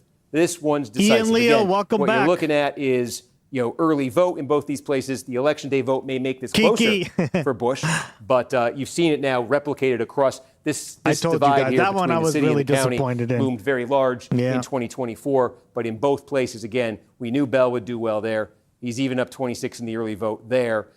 So that adds up to our decision desk being comfortable to call that race. So that's an incumbent. It's just too much to overcome. Not going to lose, and that is. Look at you guys. You've had this trend. Love it. Seen this, particularly in cities with these left-wing sort of insurgencies, winning.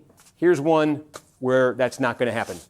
Now we got 3 minutes still, so we can go back to Michigan right here. Let's just unless there's something big in the statewide, I want to go through the congressional races so we're not missing these. We told you about the 13th district. This is McKinney, Tanadar. This is DSA versus ex-DSA. The 7th district here. Again, we've got a little bit more vote coming in. That Oakland vote also affected here. This is a slice of Oakland County, southwest Oakland County. It's in this 7th district. Remember, Tom Barrett, Republican incumbent. Trump won the district by a point. That's the backdrop for this Democratic primary here. And the Oakland portion, even there, by 5 votes. But Lawrence with the lead over Brink. And again, just that split vote between Brink and Maasdam. And so Lawrence, it's narrow, but he's running in first in Oakland. He's running in first in Livingston. We got more, as we said. We've got, we're up getting close to this one's looking really good. The reason I'm probably saying this one's a good signal is he should be doing really good here, and that's it. But he's doing great here, right? Maybe not so much here, but still, that's, yeah. So. Thirds of the vote in Eaton County, and Mazdam has moved his way into second place here. It looks like that election day vote may be favoring him a bit, but he's still 11 points behind Lawrence there. So district-wide. With 61% of the vote. I don't know why it does that. District-wide, we got about a fifth of the vote. Lawrence has a double-digit lead over his nearest competitor, and we keep saying, Ingham. That's where I think the expectation has been Lawrence that he's going to do really well. If he can survive the way he is outside of Ingham and then get to Ingham, I think that's certainly what he wants to see. Let's take a look at the 11th district here. We don't have any results yet to talk about. Let's take a look here. Why is Michigan so slow? God damn it. I wanted to look at the 10th district here. Can we get the, let's see if we can get the 10th up. Now, this is, Christina Hines here. She was the best funded candidate. This is the seat here. This is the Macomb County-based district that John James, he's giving this up. He's running for governor on the Republican side. Christina Hines had the most money in this campaign. John Tim James, Grimal was the former mayor of Pontiac. There's a portion of this district that actually bleeds over into Oakland County. That's where his base was, not the base you want to have in a district like this. Eric Chung had been in the Commerce Department. Hines leading there. Again, that's Oakland vote that's come in, too. That's Grimal's. We've got some Macomb, too, but you've got some Oakland vote as well. That's Grimal's base, Oakland County. Republican side here, no surprise. I don't see a check mark yet. That might be coming soon. Michael Bouchard, this is the Trump-endorsed candidate. He's winning this thing. He's leading this thing easily right now. Again, this is a Republican district. Trump had won this by 6 points in 2024. He won it by 1 in 2020. It's represented by John James right now, who is giving up the seat to run for governor. Let's see how James is doing in this race. Remember, James here endorsed by Trump. He's run twice statewide as the Republican nominee to Senate elections. He lost both of them. This guy's such a clown. This is his third statewide campaign.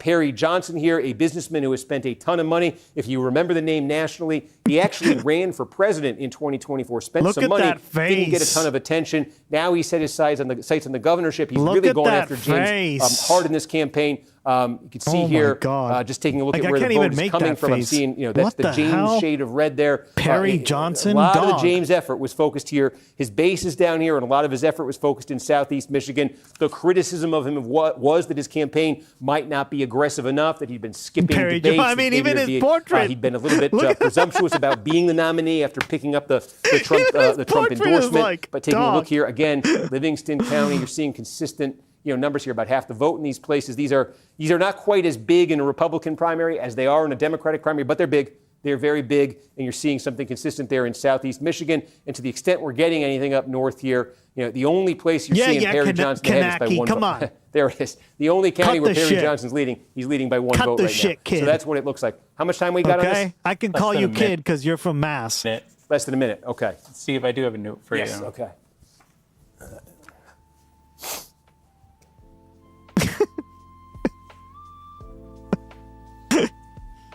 Cut the shit, kid.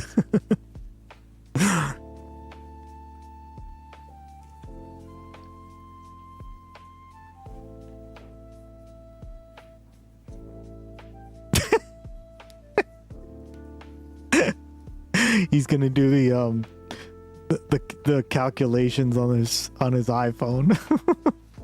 Or is he texting someone? No. I think he's literally doing the calculations on his iPhone. For Wesley Bell in that district, as you're watching that one too. Yeah, I mean, it's interesting because I remember being here 2 years ago. But then again, I kind of, you can't come back from 70% like that, right?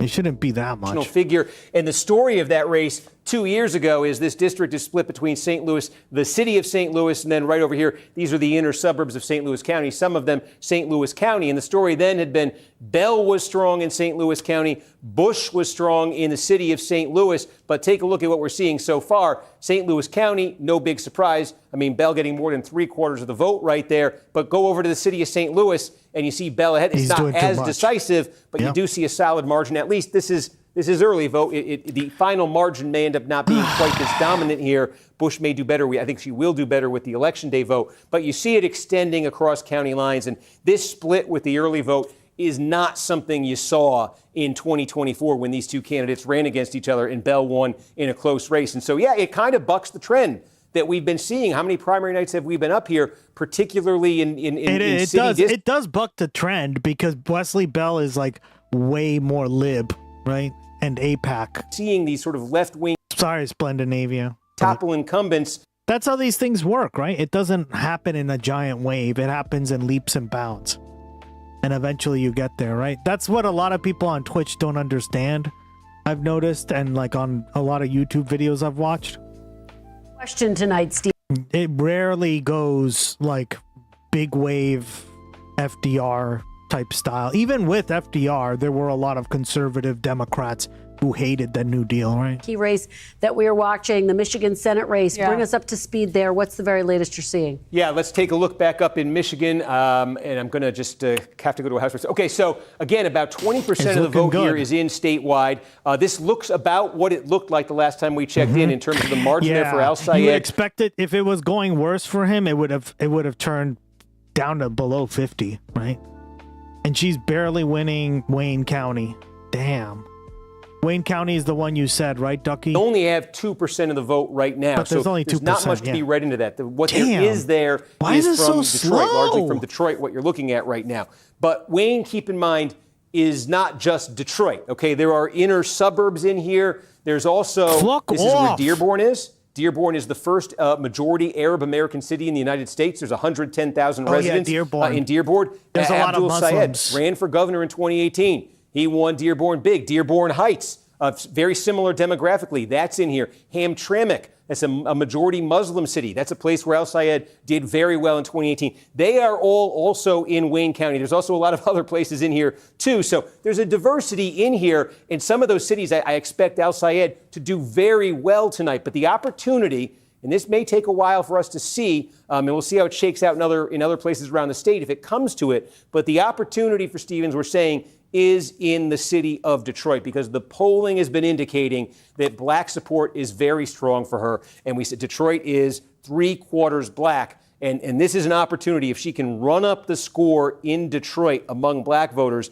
she could get a big number out of there. She could get a big number out of Wayne County. That could carry her a long way. In terms of looking at where black support really can swing, a primary, or at least loom large in a primary, there aren't a ton of counties where there's a very significant black population. Another place we'll look tonight, though, that does have a pretty large black population is Genesee County. This is where the city of Flint is. We don't have any votes coming in right there yet. There is a substantial black population in Saginaw, too. We don't have many votes coming in right there. So from Stevens' standpoint, we'll be looking at those places, but really going to be looking at Detroit as the night progresses because I do think it's been interesting in some of these counties, the degree to which we're seeing this difference between the Election Day vote and how overwhelming it's going for Al Sayed and that vote by mail and how strong that's going for Stevens. In a place like this, I'm just checking in because we're slowly getting more and more updates here. What's been happening in this county, this is sort of the suburbs of Lansing here, outside of Lansing. A little bit of Lansing's in here too, but it's largely outside Lansing. This number for Stevens has been ticking up all night because basically what happened was they counted the Election Day vote. Al Sayed got a huge number on here. Now as the vote by mail has been coming in, as this percent in has been ticking up, so has Stevens' number. And so what we were looking at the start of the night here were numbers for Stevens that were like, whoa, these are, I don't see how she can win with these numbers. But if this number can continue to tick up for her, that could get interesting out of a place like Eaton County. Also, same thing here. The same thing has been happening in Livingston County. This is the fastest growing, one of the fastest growing counties in Michigan. It's big. There's like 200,000 people here. This is like the exurbs of Detroit right here. Okay. It's very high income too.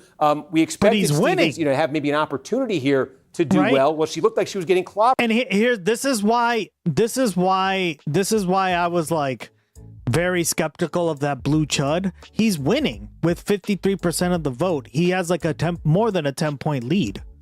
So what the fuck, right? This idea that like the suburbs are these like moderate places. Well, what? Nah. The place we're looking here is around Grand Rapids. I say Saginaw. To the extent that can continue, that's a huge question.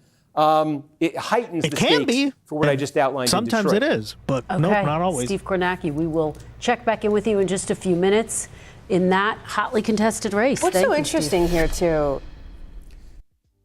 Okay, and I think substantial come in, Adam, while we were doing that. I think I was going through. I didn't see anything. No, nothing super significant. I'm trying. I see. Oh, this would be if we got more. Ottawa County, where Holland is, Western Michigan, it's only 2%. So we'll hold off on that. Sorry, you were saying? Yeah, I'm just trying to go through these Oakland County results right now and pull out. We are getting our first look at some of the precinct results. So I'm trying to take a look into those right now, and I'll get back to you. Okay. Let me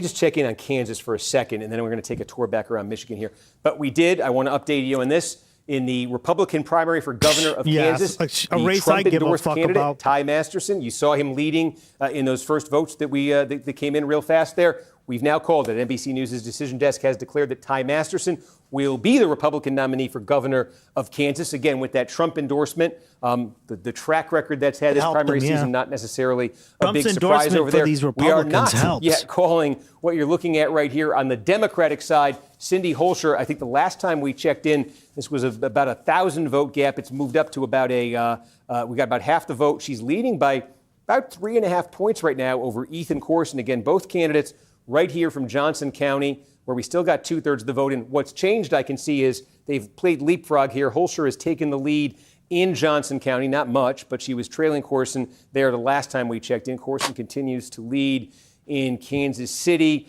Shawnee County, where Topeka is. Holscher with a solid margin right there. Wichita, Holscher with an advantage there. Next door, Butler is smaller. We had 1/4 of the vote. Holscher leading there. And again, the candidate, the outgoing Democratic governor, backing Corson in this race. You see, the Trump endorsement has carried the Republican candidate. We'll see on the Democratic side if the leader of the Kansas State Democratic Party is able to get her candidate over the finish line right there. But right now, trailing by about 3,600 votes to Holscher. I want to go back, though. I know folks are here. I want to make sure you see this, but I know you're really interested in Michigan. We're all interested in Michigan. We're still sitting at 18%. Nothing substantial's happened.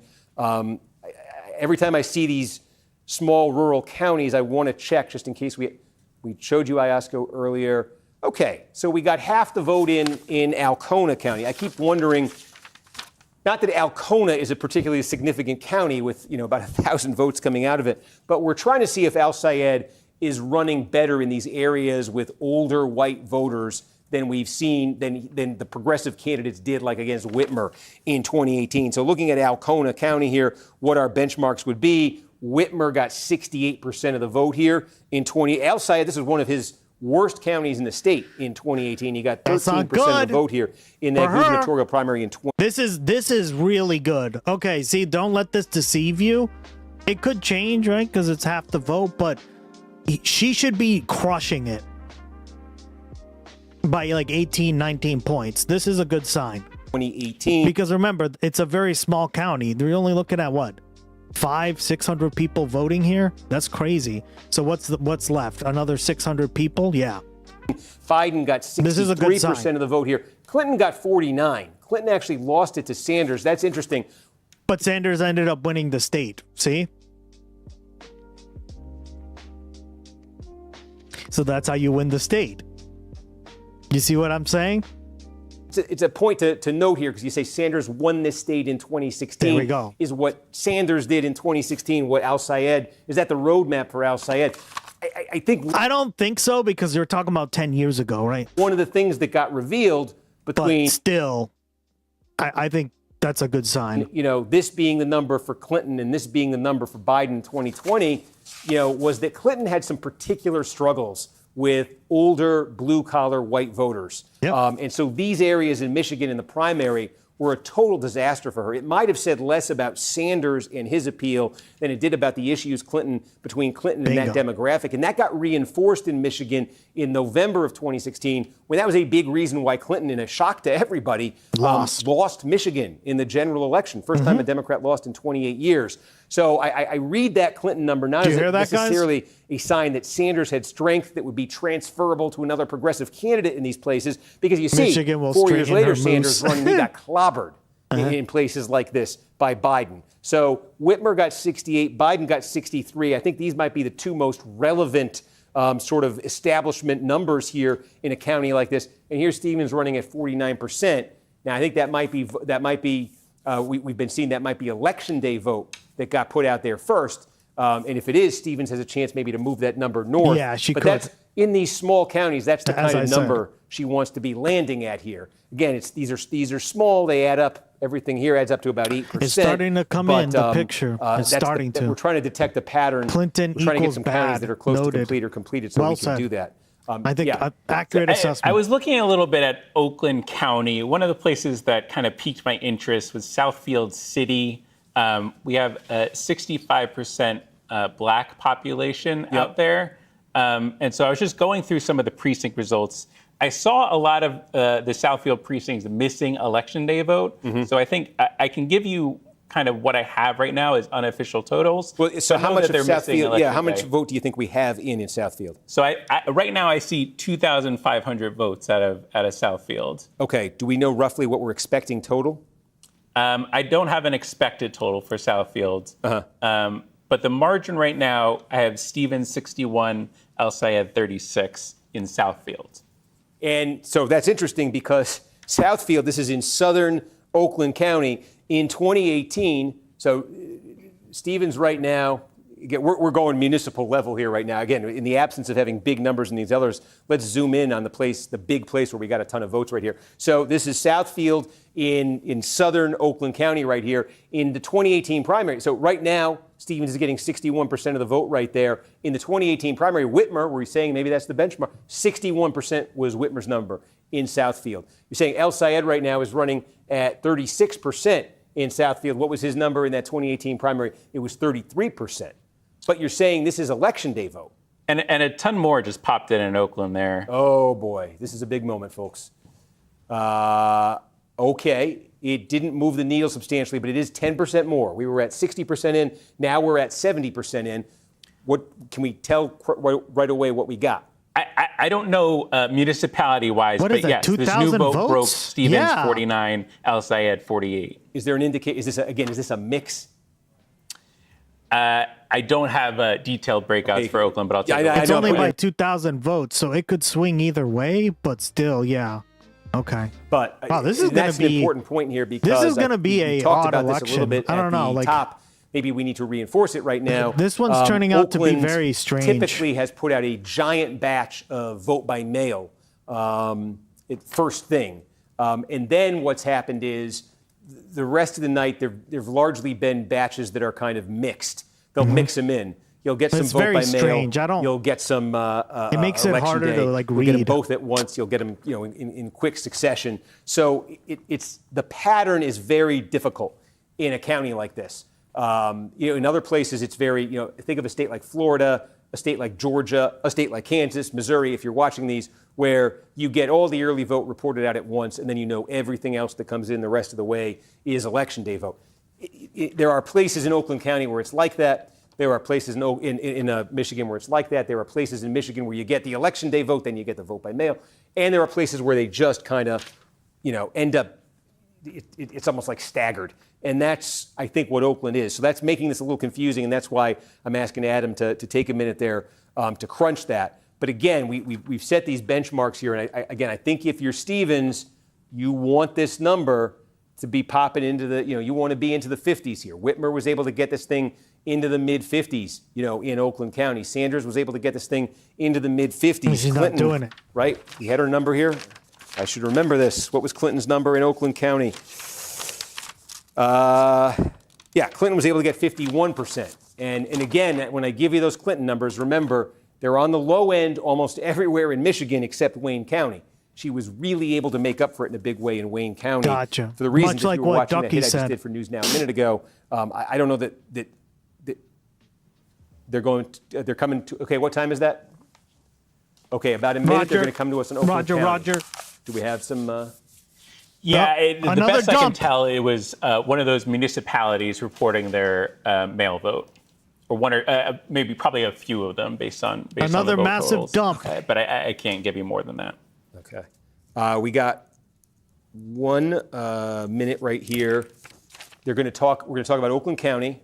So we're going to go through a little bit of what we just did. I'm going to put this back up on the statewide screen. 22%. So that Oakland batch we just got, I think, has helped move us. Was there anything else substantial? There was another 11,000 Washtenaw votes. They call them dumps. Thank Big, you, John. massive Washtenaw, dumps. and the Stevens numbers moved up a little bit here. I mean, you've got, this has been a trend here where, we showed you this in Eaton, we showed you this in Livingston. Remember, she started the night, I think, like at 28 and change. Oh, good. Okay. I remember. Adam, I got to give you this. Abdul went down a little bit. This is why I haven't called it, guys. See? Kornacki at the big board. So, Steve, you're getting some new numbers in from Oakland County. What are you seeing? Yeah, so now take a look here. The biggie here, we've got 70% of the vote in. Remember, it was 60% all at once the last time we checked in. We just got another 10%. And the bottom line is it looks like it did before here with Stevens with, a little bit less than a 2-point advantage over Al Sayed. We're trying to figure out, this is what it comes to in Michigan primaries. It just jumped up to 2/3 of the vote. Trying to discern exactly what type of vote you're looking at. We've been talking about that vote by mail being so friendly to Stevens, that election day vote being so friendly to Al Sayed. I think one of the things we're seeing here in Oakland County is a mix of these two types of votes here. So they've each had some favorable batches that have been part of this. And actually, sorry, if you're watching, I want to explain what just happened. This number that was at 70% in just came down to 67%. Why is that? It's because this is an estimate that our decision desk makes of how many votes total are going to be cast. Obviously. So that means that more people have turned out to vote, either by mail or in person. We don't know yet. We don't know in advance how many people are going to turn out on election day and vote. Damn so right. our decision desk is making that estimate, and they will adjust it as returns come in. It changes to 6-7. It can be adjusted up or down slightly. And what just happened was it got adjusted down slightly, meaning that our decision desk thinks that there are more votes there will end up being more votes cast in Oakland County than they thought at the start of the night, than they thought going into tonight. That's what that means to knock that down from 70 to 67%. That might mean higher turnout Steve, here on election day. Just because the folks in the peanut gallery have a question for you on this. As you're explaining that, does that mean that turnout is more than was projected? Is that the TLDR on that? Yeah, that's what that could mean, and that's what we're seeking to get clarification on. But that's often what that means. Yes, that's what that generally means, which is a good sign because that means people are enthusiastic to go out and vote. Now, would you be enthusiastic to go vote for Haley Stevens? Probably not, because you're already an older voter. If more people are turning out to vote, it's because there's somebody with newer, fresher ideas who talks a certain way, and we all know who that is, right? So again, this is becoming a very weird race to track because, there's a lot of like we're just waiting for the numbers, and they're very all over the place. I'm very confused. That's interesting. Okay, it's a good sign. That is interesting. Well, it's interesting because that means Abdul could pull this shit off, right? That's exactly what you expect. So, Steve, just recap big picture. You got Oakland County. Imagine any other voting for McMorrow. Counties.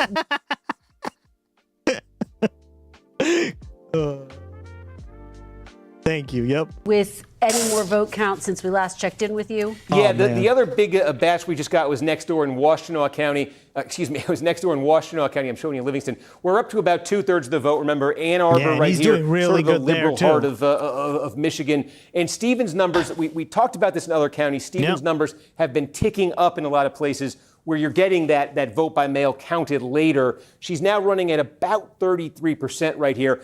I think a benchmark for Stevens, a fair benchmark for her, she wants to be getting this into the 40s. She wants to, she has room here for this number to come up. She's doing okay, but she has to make up with 8 the vote by mail. But it's got to come points. up, I think, more for her right here. Yeah. But we knew going in that Al Sayed, this was going to be one of the best counties, if not the best county in the state for him. It's just that the establishment candidates like Stevens, they typically have been able to, kind of tread water here, not get totally submerged. But that Stevens number was at about 28% when we first got numbers at the start of the night from Washtenaw. It's now worked its way up to about 33%. So again, what that nets out to, 21%. We think a little bit more than a fifth of the vote has been cast statewide, has been counted statewide, and Al Sayed there with that 7-point advantage. And as I say, the huge, in addition to everything else that's not filled in right here, we have next to nothing out of Wayne.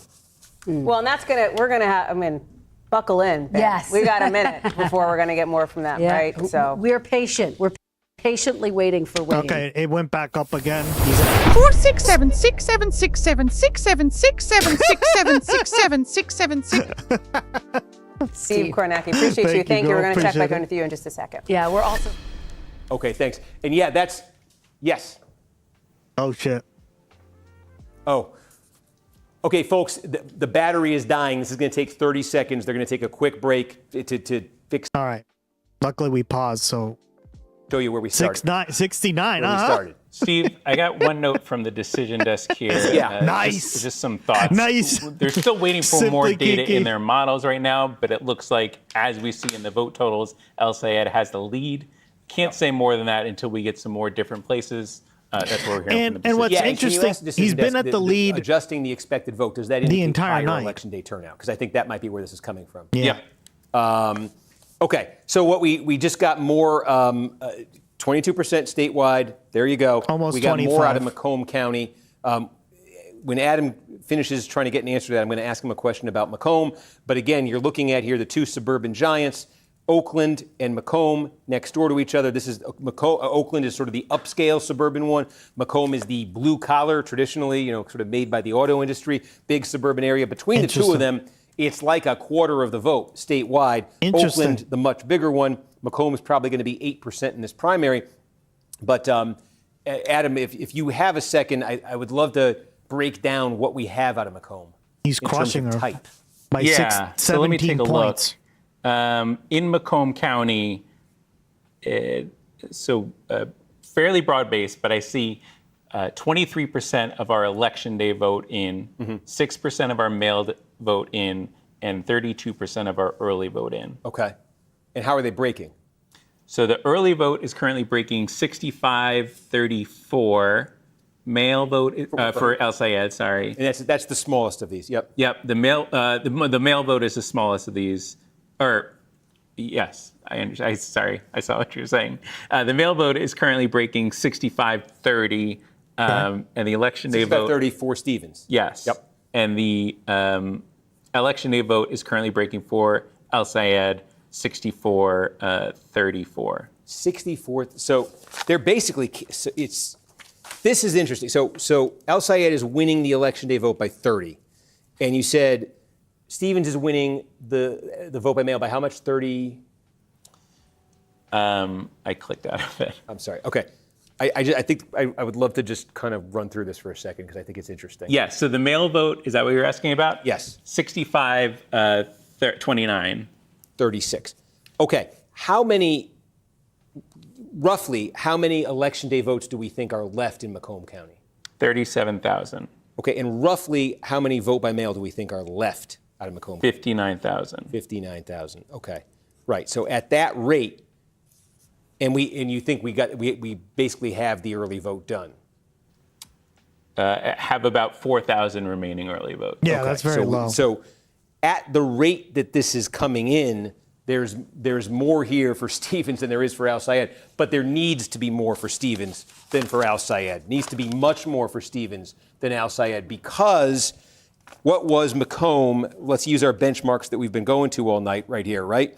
Whitmer got 57% of the vote in Macomb County in 2018. Remember, she got 52% statewide. That was 57% in Macomb County. Why so dang Biden got Welcome 51 back. Here in 2020, running against Sanders. Sanders was strong there. Clinton got 49%, right? So this was the Clinton number, the female, this was the Biden number, this was the Whitmer number. Right? This is the Stevens number right now. So when we say she needs to be getting much better, maybe they don't want women voting. Left. That's why. So now, if we just extrapolated this is very rough math right here. But with 37,000, give or take, election day vote to come, 37, 74.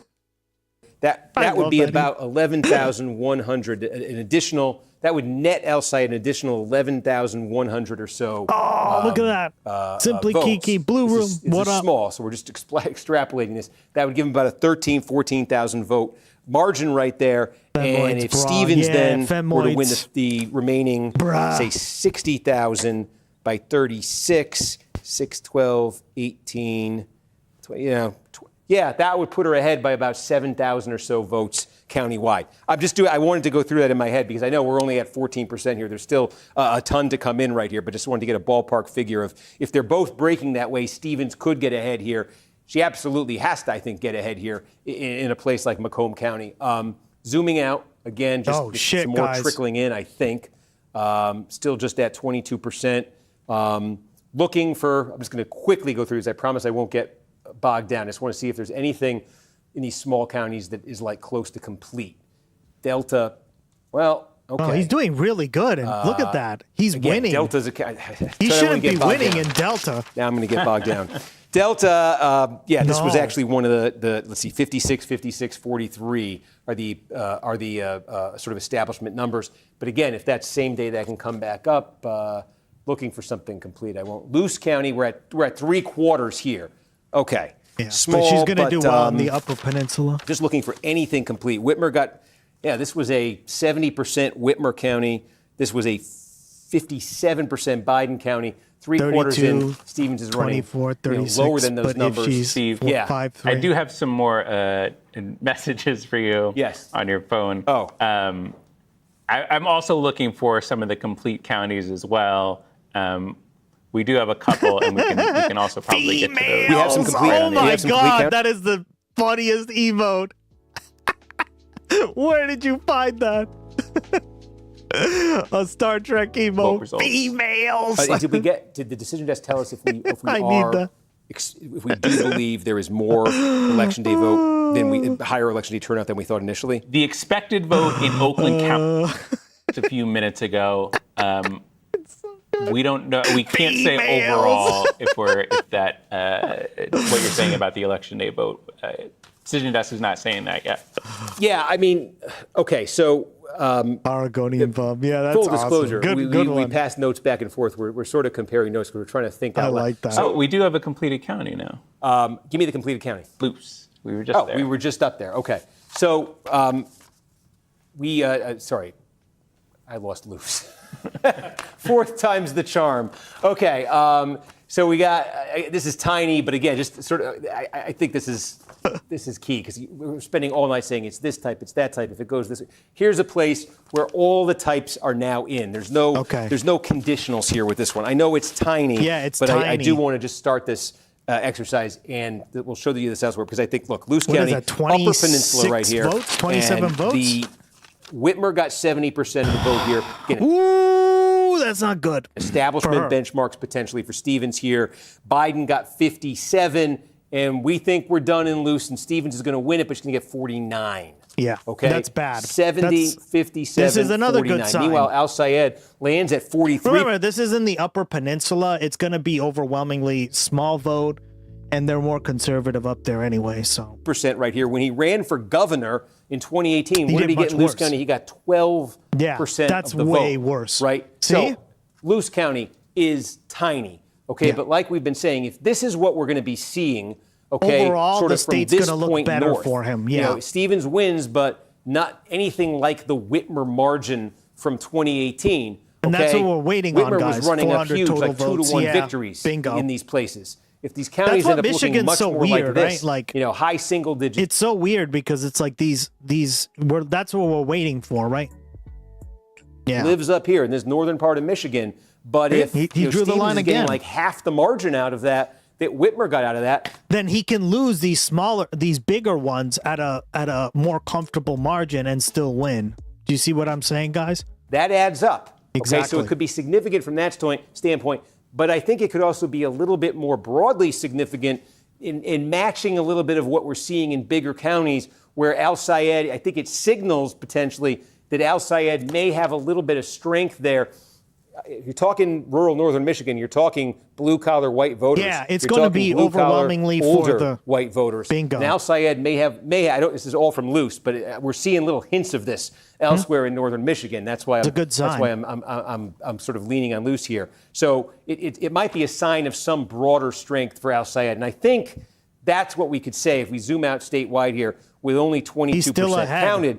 Right. It's fluctuated a little. We see a number of big counties right here where, as I've been telling you, Al-Sayed got a running start with that election day vote and got a huge lead.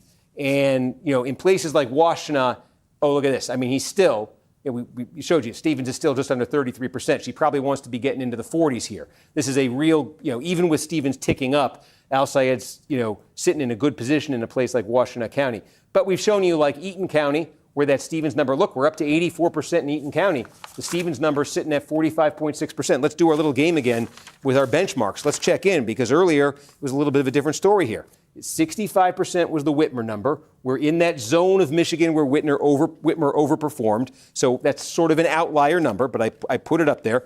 And then you look to the 2020 Sanders number here, it was 52%, okay? A Biden number was 52%, and then the Clinton number was 44%. Now, we said Stevens can't use this as a benchmark because the Clinton got such a huge number out of Wayne to offset numbers like this. So Stevens has to be north of 44, getting closer to this. Well, she is north of 44 now. She's at 46, okay? There is still some vote to come out of Eaton County. So this number can climb farther. It's only 400 votes, though, yeah. I think she wants to be getting this, high 40s, across 50, something like that.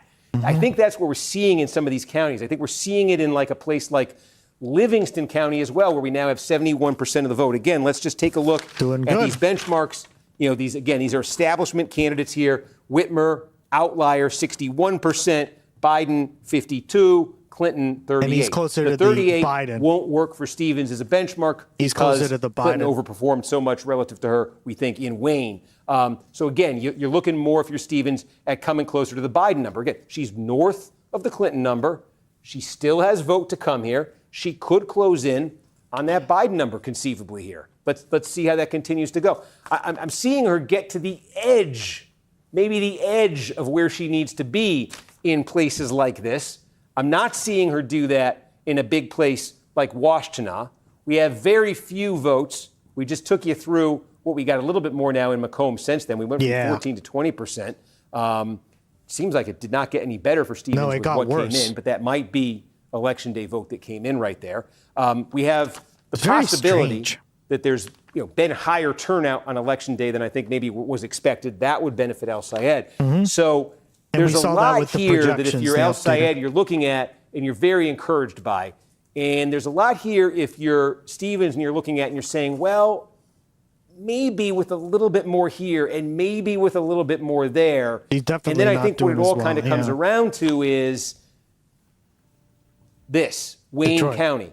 Because the Stevens thing is maybe with a little bit more here, and here. And then even with all of that, what would she need? She would need something big out of Wayne, and that really is something big out of Detroit. He's ahead in Wayne. We're Not sitting that this at is 3% significant. right here. We've told There's you. only 3%. But I don't mean to. I don't want to send anybody away, but 5 a.m., 3 a.m. That's when we had Wayne. All of it. The last two Democratic primaries. But we're going to find out. I think what's happening right now is we're going to find out as the rest of these fill in. We start to get more loose counties. Okay. Loose, L-U-C-E, where we got all the vote in. Yeah, thank you, Blue. We're going to have a much clearer picture of whether it really is going to come down to Wayne and whether it really is going to come down to Detroit. I don't think it will, to be honest. Because there are some things here, if you're Stevens, that have gotten better as the night's going on. I hope not. There's a lot of things here that are encouraging for Al-Sayed. Mm-hmm. Where does Eaton County land? Now we're up to 89% right here. And Stevens is up to 46%.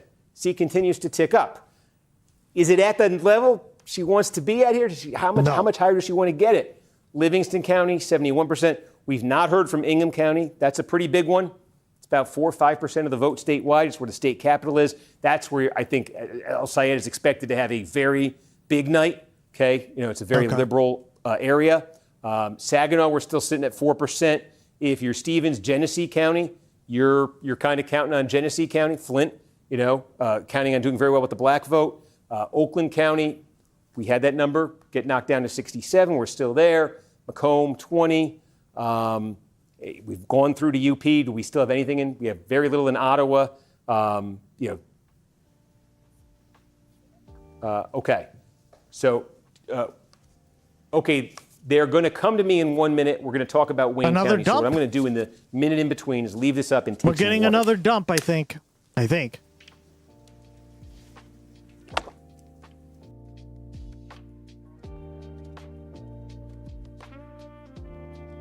Fan man, yeah, dude, you're still here? Damn, dude. You really hate that Al Sayed is winning, huh?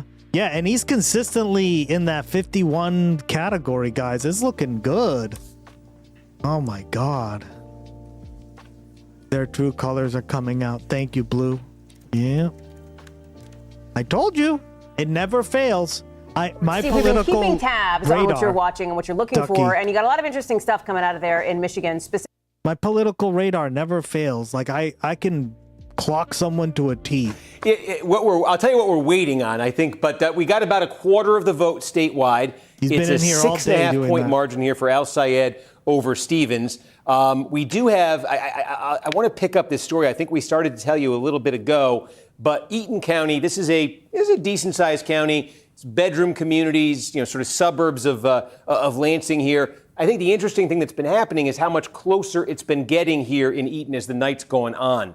And it speaks to, don't mean to be a broken record, but that Yeah, Kiki, he's been harping about Israel this whole time. He's been difference here. between the election day vote crazy, that got bro. counted fast and put Al Sayed way ahead, and the vote by mail that's been trickling in, the updates have been trickling in that Stevens number has gone from a place through the course of the night here in Eaton where you're looking at it initially saying, oh, getting clobbered here, to like, is she putting herself in a range of where she'd need to be to have a real chance at this statewide? You're seeing that in Eaton. You're seeing that, to the east of Lansing in Livingston, where again, that numbers continue to tick up. I think it's got to tick up more for her, considerably, but there's more vote to come.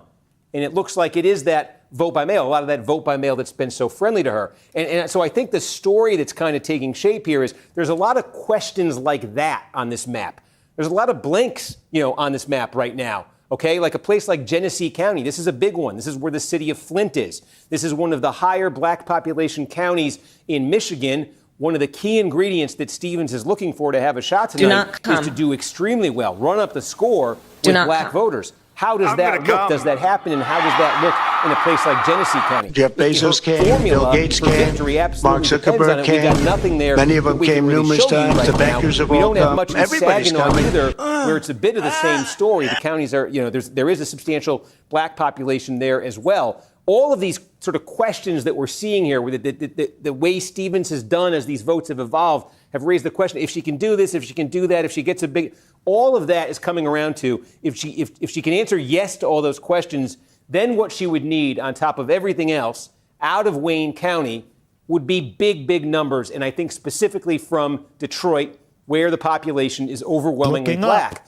And where we have a very small amount of vote right now. What you're looking at, as a matter of fact, in Wayne, you see 4% in. That's just about 12,000 votes counted. One thing we just got in Wayne was an update from the city of Dearborn. County, right? Dearborn is the first majority Arab American city in the United States. It's a place where Al Sayed won huge in 2018. He lost the primary statewide for governor in 2018 to Gretchen Whitmer, but he won big in Dearborn. And so we just got votes from Dearborn, place where we knew he's going to do really well, and those votes are election day votes. That's the type of vote he's been doing particularly well with. Been doing better that's not all there. of this, but that's part of the mix you're looking at here. It's Al Sayed friendly.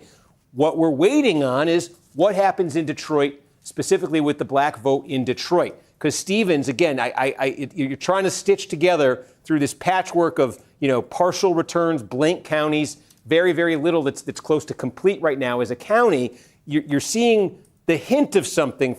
But there's a lot of conditionals in that. And if they all kind of come to fruition for her outside of Wayne, it would come down to Wayne and to Detroit.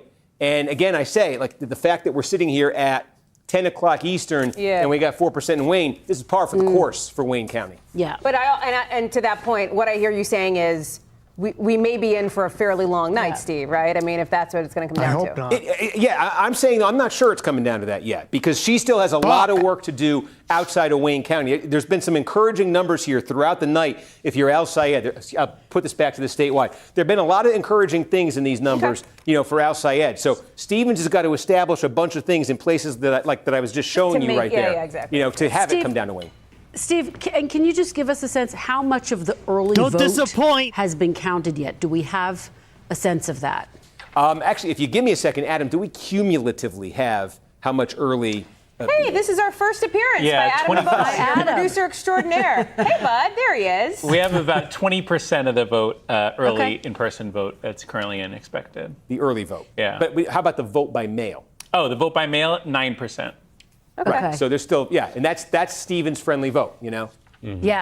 Well, and when I talked to them today, they were feeling very good. confident about the early vote for all the reasons, Steve, that you are laying out there. We will come back to you early and often, Hallie. What's so fascinating is. Okay.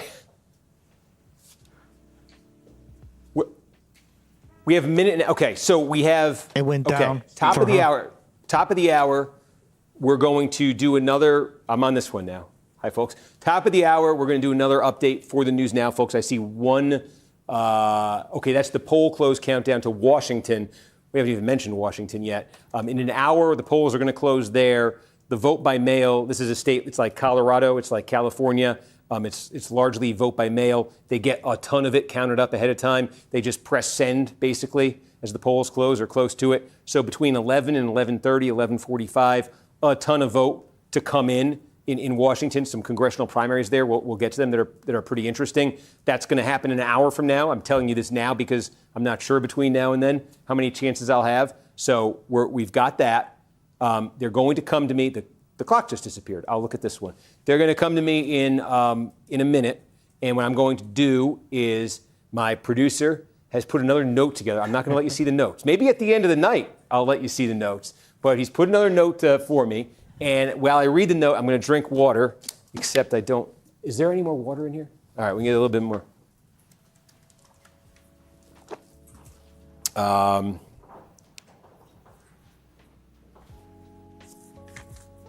Say again?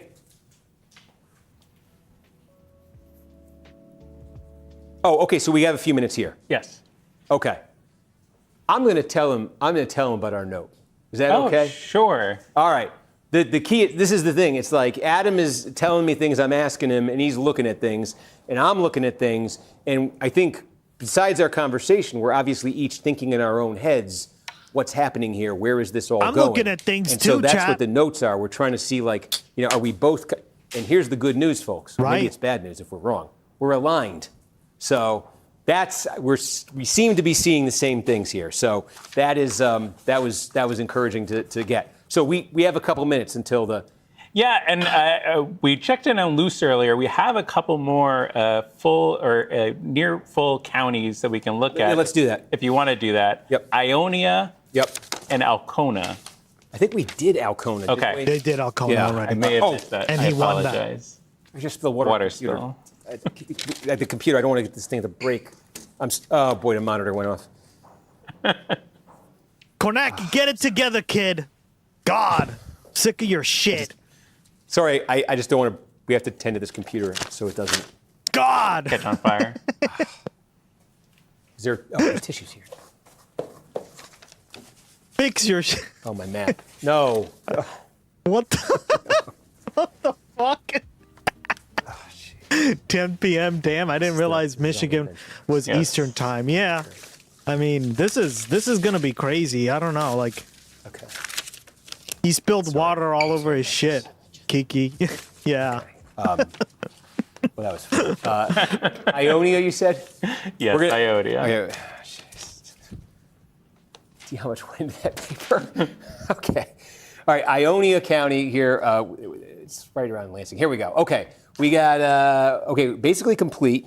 Not good and for her. Fortunately, I have my friend the benchmarks that did not go away. So what do we got in Ionia County for benchmarks? Okay, again, we're using progressive lane. We're using the establishment lane right here. Right? This was 60 for Whitmer. God. Again, this is that outlier zone for Whitmer where she did so well. It was 52 was the Biden 2020 number. And she's not even touching that. 34 was the Clinton 16 number. And we've lost. said, in this part of the state where the Whitmer number you can kind of dismiss because, again, it's just the whole. I think so if everything they've told me, right? If I'm looking at this correctly, it's looking like, now this could change, so don't quote me, right? Because it's a very weird race. It's looking really good in terms of how he's going to win. It's just going to be kind of weird the way it comes in. Home field advantage for her, basically. So dismiss the Whitmer number. We're looking at two benchmarks, Clinton 16 and Biden 20. And we keep saying the Clinton 16 one, it's going to be really low in a lot of places. And yet she nearly won the state because she did so well down here. Detroit, which even she if isn't Stevens doing gets as well. the kinds of numbers I'm saying she If might she get does, out of yeah. Detroit, she's not going to do in Wayne County what Clinton did because of what I just said about like Dearborn Heights, places like that. Mm-hmm. So it means the Stevens number tonight, the benchmark, can't be down here. It's got to be closer to here. And she's not even doing that. How close? That's an art, not a science right now. Bingo. But look at this. It's really close. She's landed in this county 14 points north of Hillary Clinton and only 4 points south of Joe Biden. And remember, when Joe Biden got 52% of the vote in Ionia County, he wasn't barely winning Michigan. I mean, he won Michigan big because it was a divided field, but his percent, he got 53% statewide, right? So he got a majority with a little bit of a pad, getting 52% out of here. And here's Stevens running at 48%. So that's a, if you're her and you said at the start of the night, 48% in a place like Ionia County, I'm not sure what exactly their benchmarks are, but it's got to be close to that. And that's that's why when I'm looking like nearby at Eaton County, that's why we've been saying, is that Stevens number, it's already close. Is it going to land in Eaton County? Kind of where we just showed you in Ionia County. Is it going to land? Oh, I see Ingham. Is it going to land in Livingston like that? I say she has to do a lot. Those are the things. What she just did in Ionia, can she replicate it in play? Here we go. Ingham County. This is Lansing. Now, okay, this is 13% of the vote in Ingham. Is this vote by what are we looking at here? It's a broad base of vote mode. I'm trying to look if it's from a particular municipality, but I haven't quite nailed that down yet. Okay, so Ingham, and we're going to check in on the congressional race in a second because this is key to that congressional race in the 7th District. And I haven't been meaning to give those congressional races short shrift here, but Ingham County, again, Gretchen Whitmer was the county prosecutor in Ingham County. So when I said she had the home field advantage, she really had it there. So as our benchmarks go for Stevens, Whitmer got 63, but put an X through it. That's her home county. Okay, realistically, though, when I say this is like a very liberal county, the number that Joe Biden got out of Ingham was 45. Number that Hillary Clinton got was 43. And Adam's trying to figure out what type of vote we're looking at, but the number Stevens is starting at here is 40. It doesn't look like it was from Lansing. It looks like it was from some of the perimeter townships. And maybe Mason as well. And in a mix of vote type. Yes, exactly. Yeah. Okay, so, what are we talking about? Sorry. Okay, we're doing a Michigan hit in how long? 2 minutes. Okay, folks, we're going to do another Michigan hit in a minute. We do have another update out of Oakland as well. Yeah. We got another 11,000 votes there. Yeah. Stevens wins this most recent batch 51-46. Okay, and again, this continues to be like a mix, huh? I think this continues to be a mix. We have a little bit less transparency into what's going on in Oakland. You would think Michigan would count like the early vote first and then the in-person later, but that's not what they're doing, right? It's so stupid. Why do they do it that way? Fucking dumb as shit. This has gone down, so that's not good, but not by much.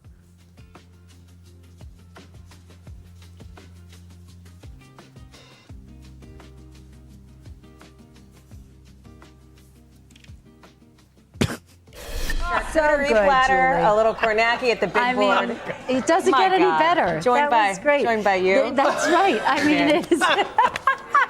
Only 10 o'clock, folks. It's only 10 o'clock. It's late somewhere. Speaking of Kornacki. Oakland County, let's talk about it because I think we just got some new numbers in from there, pal.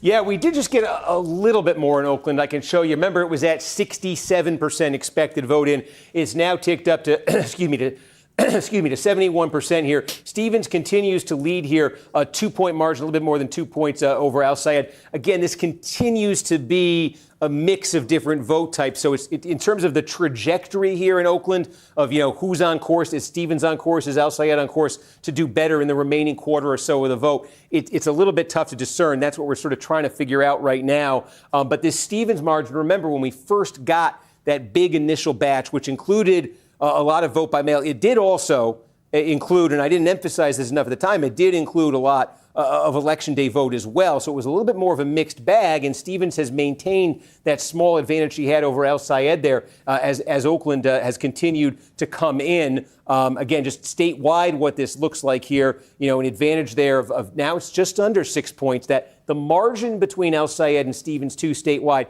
has been ticking down a little bit lower. It was 8, it was 7, it was 6.5, it was 6. It's 5.9 right now when you're looking at this. And part of that really is she has been, in a lot of these counties, posting some very big numbers as the full picture has started to come in. A lot of counties gave us election day vote right away, and it gave Al-Sayed a really running start in this thing.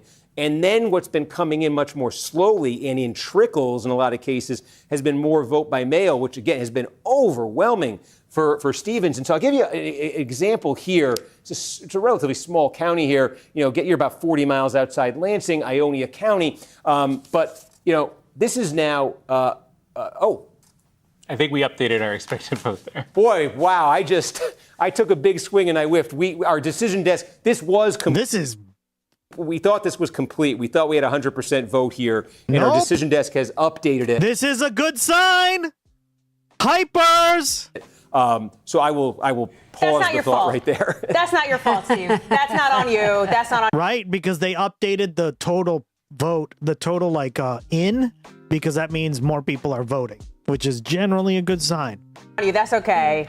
Is there anything interesting happening in some of these other smaller rural counties, Steve, that we should be tracking? Yeah, I mean, look, I think it's interesting if you kind of look. I've been drawing the line here, basically saying north of Saginaw, and there's not much here in the way of population centers. But the key in this area, is that the establishment candidate here, you would expect would be getting 60% plus of the vote in these places. Al-Sayed, when he ran for governor in that 2018 Democratic primary against Gretchen Whitmer, really had some low numbers in northern Michigan, in the UP. We do have a completed county up here. It's very, very small. But Luce County in the Upper Peninsula, we think all the vote is in. And this is one where, Stevens is going to win it. But this is a good number up here for Al-Sayed. Okay, a place he got like 12% of the vote here when he ran for governor in 2018. He lands in the low mid 40s here. This is a place where I think Stevens, again, if she whiffs in Luce County, it's no big deal. It's very, very small. But if, as these other counties, as we start to get completed results in these other counties in northern Michigan, if this is the pattern, underwhelming Stevens victories, much stronger performances for Al-Sayed than he had in 2018, those do start to add up, and they could signal broader kind of demographic strength for Al-Sayed that extends outside the region. I say that because when you're talking about small town northern Michigan and the UP, you are talking about a lot of blue collar, older white voters. And if that's a demographic in any way that he's overperformed with, who's to say it doesn't extend outside of this? So again, I don't want to make too much, maybe I already have, out of one county in the UP, but we've seen a number of counties come in. I mean, you could just... Kornacki's a lib, confirmed. See it right here. This is the Al-Sayed shade of blue, right? I've been saying north of Saginaw, and these are a lot of partial results. These are not completed counties, but you are seeing hints in some of these counties that maybe what's happening in Luce County is broader. All right, Steve Kornacki, we'll be checking back with you in a second. Thank you, pal. Appreciate you being there for us, walking us through all of it. Okay, so we went through Ionia, and do we have any other completed counties or newly? I see we're up to 28%. We are getting some more stuff. Do we have anything big that just came in? What do I got? Keweenaw is the closest. Keweenaw, there's like 18 people. We'll give Keweenaw is the one that's closest to All In up there. Okay, but it is okay. Keweenaw, though, this is summer vacation land, right? It's tiny. It's UP. But it is. I mean, just as tiny as it is the same story as Luce. You know, this instead of being like a 60% Stevens place, Al Sayed might win Keweenaw. I mean, it's tiny, but okay. What else? We got 4,000 votes out of Ottawa County and another 4,000 votes out of Oakland as well. Oh, okay. Oakland was 4,000 in addition to. Okay, Oakland. That last Oakland batch, whatever it was, favored Stevens, huh? Yes. She wins that 54-43. Can you tell me, Oakland? Do we have what we think are completed municipalities? That might be the way to tackle this. Yeah, I'll take a look into that. Do your job, guys. Because damn it. That would be our answer to where this is gonna, what direction this is going. If this is going in a direction where that remaining quarter is gonna push the Stevens number north, or is gonna be beneficial to Al Sayed, or is gonna be a wash, which is a critical question. We got some, Adam said, in Ottawa County. Again, this is western Michigan, right outside Grand Rapids. Holland would be the big community here. This was an area, pardon me, actually where Whitmer didn't do that well in 2018. Al Sayed actually had some strength out here. Again, one of the reasons there's a lot of young people who have moved into western Michigan. There's a younger population here, and younger is translated into strength for Al Sayed. Get a quarter of the vote in Ottawa County, but just to give you a sense of it, using the benchmarks that we have been applying everywhere tonight, if you look at Ottawa County, it was 48%. I say Whitmer got, oh my gosh. I have to remember when I selected the pen and when I have it. The pen is selected. Okay. Whitmer got 48 in Ottawa County, right? Remember, she got 52 statewide, so it's one of the places where she didn't get a majority of the vote. Biden got 51 here, and then Clinton, again, as we saw in so many places, the bottom just fell out for her, 34. So Stevens running at 40, but is bad. This is a textbook example of what I've been talking about in other counties, right? 40 in Ottawa is like a disaster for Stevens, if that's where this lands tonight, okay? But what we've seen in these other counties around Lansing and some of these other places that have been filling in is as the vote has come in, there's been what a fucked state this is. A lot of vote by mail that's come in late. It's been very favorable By this time, to her. I had already called the Grand Platinum race, right? Another way of looking at this is, with a quarter of the vote in, is this her starting point?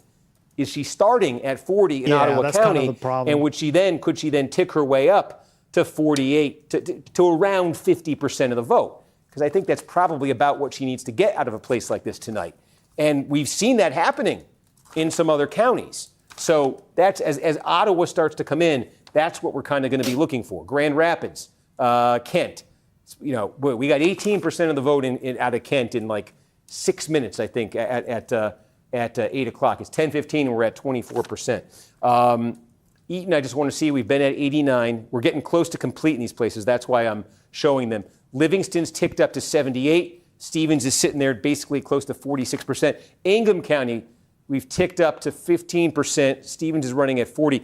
I did want to check in. Ingham is very significant in this congressional primary here. Yeah, okay. Let's take a closer look now, because what's been happening with Stevens, you can see, has a spillover effect to this primary. What did I say? What did I say, chat? Did we call it? Yes. Oh. They called folks, it? We got a call we're going to share with you. Oh, shit. Ingham. They're calling it. Wait, they're in an interview. They're calling a race, not the race, I don't think. Okay, folks, there is going to be another News Now hit. I don't know if you can hear the show or anything, but that's what I'm... Oh.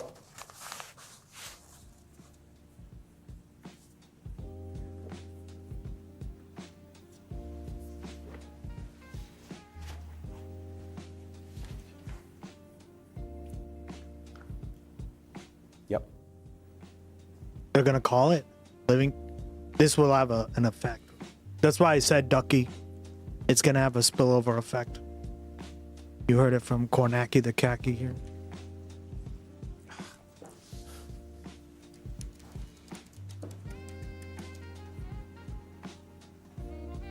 So professional. Okay, folks, I'm sorry, folks. I don't know if you can hear. They're interviewing a member of Congress. I obviously wait my turn, but that's why I'm being silent. Okay, here. so they're not going to until they're done. 7th District just. Is that blue? As that is that fucking blue? Lake County vote Thank you. This has is fucking favored. blue. Sorry. It's fucking blue. Okay.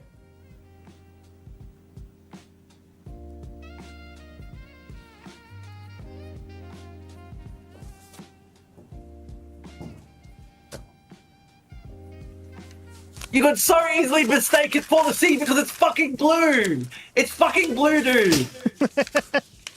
It is blue. It's fucking blue. Okay, folks. I'm sorry, folks.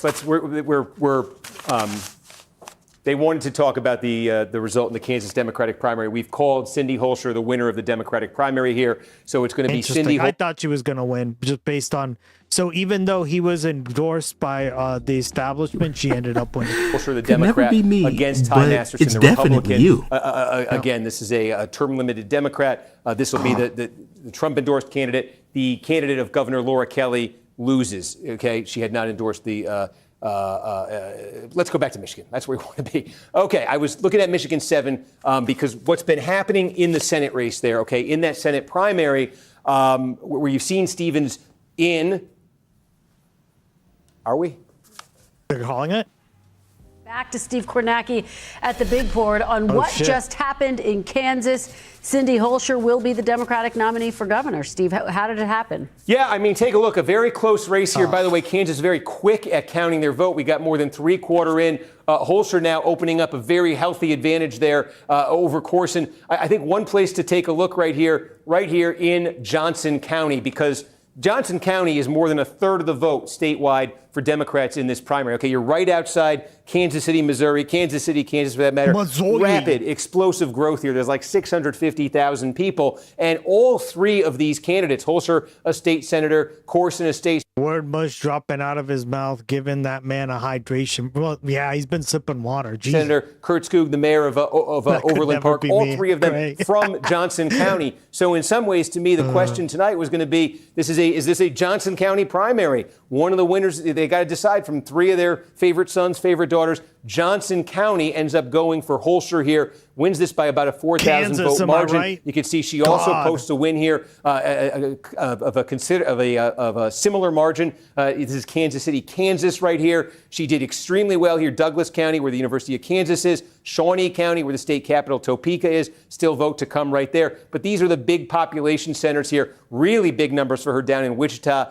where Sedgwick County is. And so she did, as the night goes on, pull away from Corson. And so you have that dynamic. And the Republican side, Ty Masterson, endorsed by Trump. This is the story we've seen in so many Republican primaries. Trump endorses. Trump gets his candidate in Kansas. On the Democratic side, I think you said, Laura Kelly, Democratic governor, sided with Corson in this, does not get her candidate. Which is so interesting because she has gangbusters popularity in the state of Kansas. I mean, I think she's one of the top 10, most popular, highest approval rating governors in the country, and had thrown that weight behind Ethan Corson, who was very happy to talk about that when he was on the campaign trail. The other piece of this, too, Kansas hasn't elected a Democratic senator, I think, since the 30s. But it is one of 5 states that is represented by a Democratic governor in a state that Donald Trump ended up winning, Steve. So there does seem to be some interesting dynamics at play. I feel like if the theme of the night is you can't paint with a broad brush, right? This maybe is part and parcel. Yeah.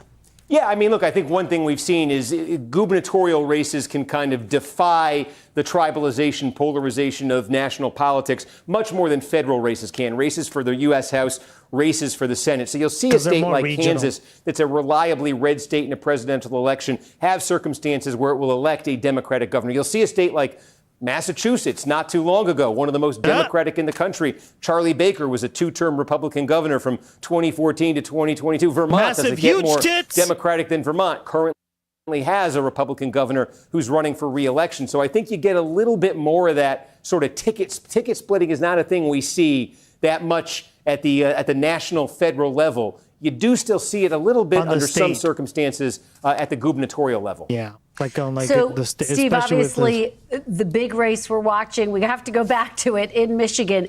Any update you can give us on the Al Sayed Stevens race? We were just talking about it with Congresswoman Debbie Dingell, who talked about, Steve, the fact that tomorrow, whoever wins, if we have results by tomorrow. Not looking good.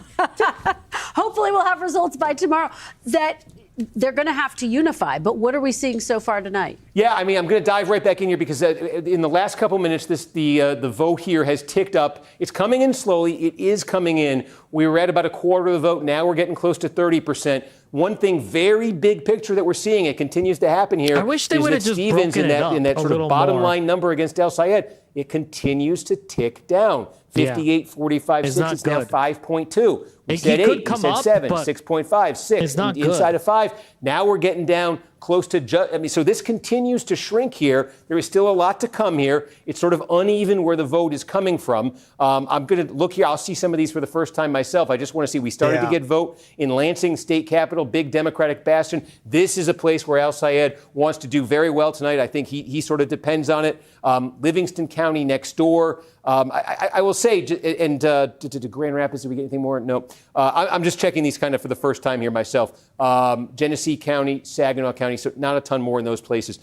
The story really has been, though, that there was a bit of a mirage early, I think, in that the Election Day vote in some places got reported out very quickly and huge for Al Sayed, and in a much longer process in not all. We haven't seen this in all counties. But we've seen this in a fair number of counties now where Stevens has. My biggest hope is that this number, him winning some of these parts in the Upper Peninsula and that above Saginaw County is a good thing, right? Otherwise, I think it will continue to go down. So, wow, this is closer than I thought it was going to be for sure. Maybe it won't be in the end, but it's just because they're slow. You know, Eaton County, she's getting close here to a number that I think coming into the night she would have wanted to have. It didn't start out that way. That's the same story next door here in Livingston County. We're looking for other counties on the map we can measure where we've got this much vote in. There aren't many counties right now where you're looking at 75, 80, 90, 95% of the vote in. We showed you last time there is some evidence, some limited, in northern Michigan in the rural parts that Al Sayed might be outperforming there too. So that becomes a factor, maybe a bit around the edges, but it certainly could become a big factor. But it's been notable to me. I think there were some initial big numbers in some of these places that suggested at the start of the night, this could be a runaway for Al Sayed. Wow. I think it's come back around a bit the other way. The question is, how far back around is it going to come? And I think what we just need, we say Wayne, that's true. But what we really need right now is some substantial counties to get to basically 100%. Because so much of what we're doing right now is, well, she's doing good with this vote, he's doing good with that type of vote, if it does this, if it does that. When I can see a couple of these actually get to 100%, I think it'll clear up fast before we It's weird. It's like you would think he'd do better in like the lower part, but he's doing really good for like a candidate that is so on the left in like that Upper Peninsula. Get to wing. All right. Well, we are on pins and needles. Steve Kornacki, We got more vote out of so Detroit. much. We That appreciate it. pre-process Wait, absentee Adam's just vote came out in. of Detroit. I'm sorry. Yes, we that pre-process absentee just came in out of Detroit. It's another 45,000 votes. Okay. This is the vote by mail in Detroit. Yep. This is all of Wayne County. This isn't just Detroit that you're looking at. But if you were seeing this before, Al Sayed had a narrow lead with a very scant number of votes counted in Wayne. We've now added the vote by mail for the city of Detroit. And Adam, what were the margins on that? Yeah, Stevens gets 74, Al Sayed gets 22. Wow. Okay. So, now, that's a very, very big number for her, obviously. She's winning the vote by mail. This is what she wanted to see. By 52. What we now need to see is the second piece of it. This is like a boxing match, right? Yeah. She just took her best punch. Now Al Sayed's going to take his best swing with the Election Day vote. Right. Wow, hitting How does it look women compared to that? could never But be I me. think one thing Jesus, that's interesting that guys. we've been looking at as these votes have been coming in. One model we've kind of had in our minds here is that gubernatorial primary in 2018 when Gretchen Whitmer won. Al Sayed was sort of a distant second, but Whitmer only got 52% statewide in that primary. Okay, Quit hitting as women, the lone clearly. establishment candidate against two progressive challengers, El Sayed and one other. And so we've been using the Whitmer number in a lot of these counties as sort of maybe a rough benchmark of where Stevens wants to be tonight. And the interesting thing is Whitmer really struggled in Wayne County. She lost Detroit. She actually came in second place in Detroit. She got 36% of the vote in Detroit. She got 44% overall in Wayne County. And again, I keep saying how big. Basically a clusterfuck. Yeah. Wayne is 20% of the vote, statewide. So this was. But it looks like the vote by mail all came in at once, which is good. I hope there's more, but let's see. Core to the chances Stevens has tonight is getting a substantially better number out of Detroit and by extension out of Wayne County than Gretchen Whitmer did in 2018. Wow, this has been a night. This is consistent with that. Yeah. The question now is, as you start to get that election day vote. Bingo. And that's where he's going to pull in the win if he wins. See why this is such a weird race? It's man, Michigan's such a weird state. I don't get how it works. It's very convoluted, right? Kirsten B. Hey guys, I'm going to bed. I'll see you guys. Yeah, thank you so much. Appreciate it, girl. Head to bed. Enjoy your sleep. Sleep well. See you soon. How much is Al Sayed able to offset that? So then, can I ask you this, Steve? And I don't want to. I'm reliably told by our source in the room at the Stevens camp that they are literally hanging on your every word as we speak. So just, know the audience here. What is the number that Al Sayed's camp is going to want to see for that and that Stevens' camp is going to see? In other words, what is the ballpark that we should be looking for when that comes in? Well, I mean, I think you use the Whitmer. I said the city of the. I'm sorry, did we just get a little bit more? It just changed. What did we just get? Yeah, we got another 3,000 votes. Do we know from?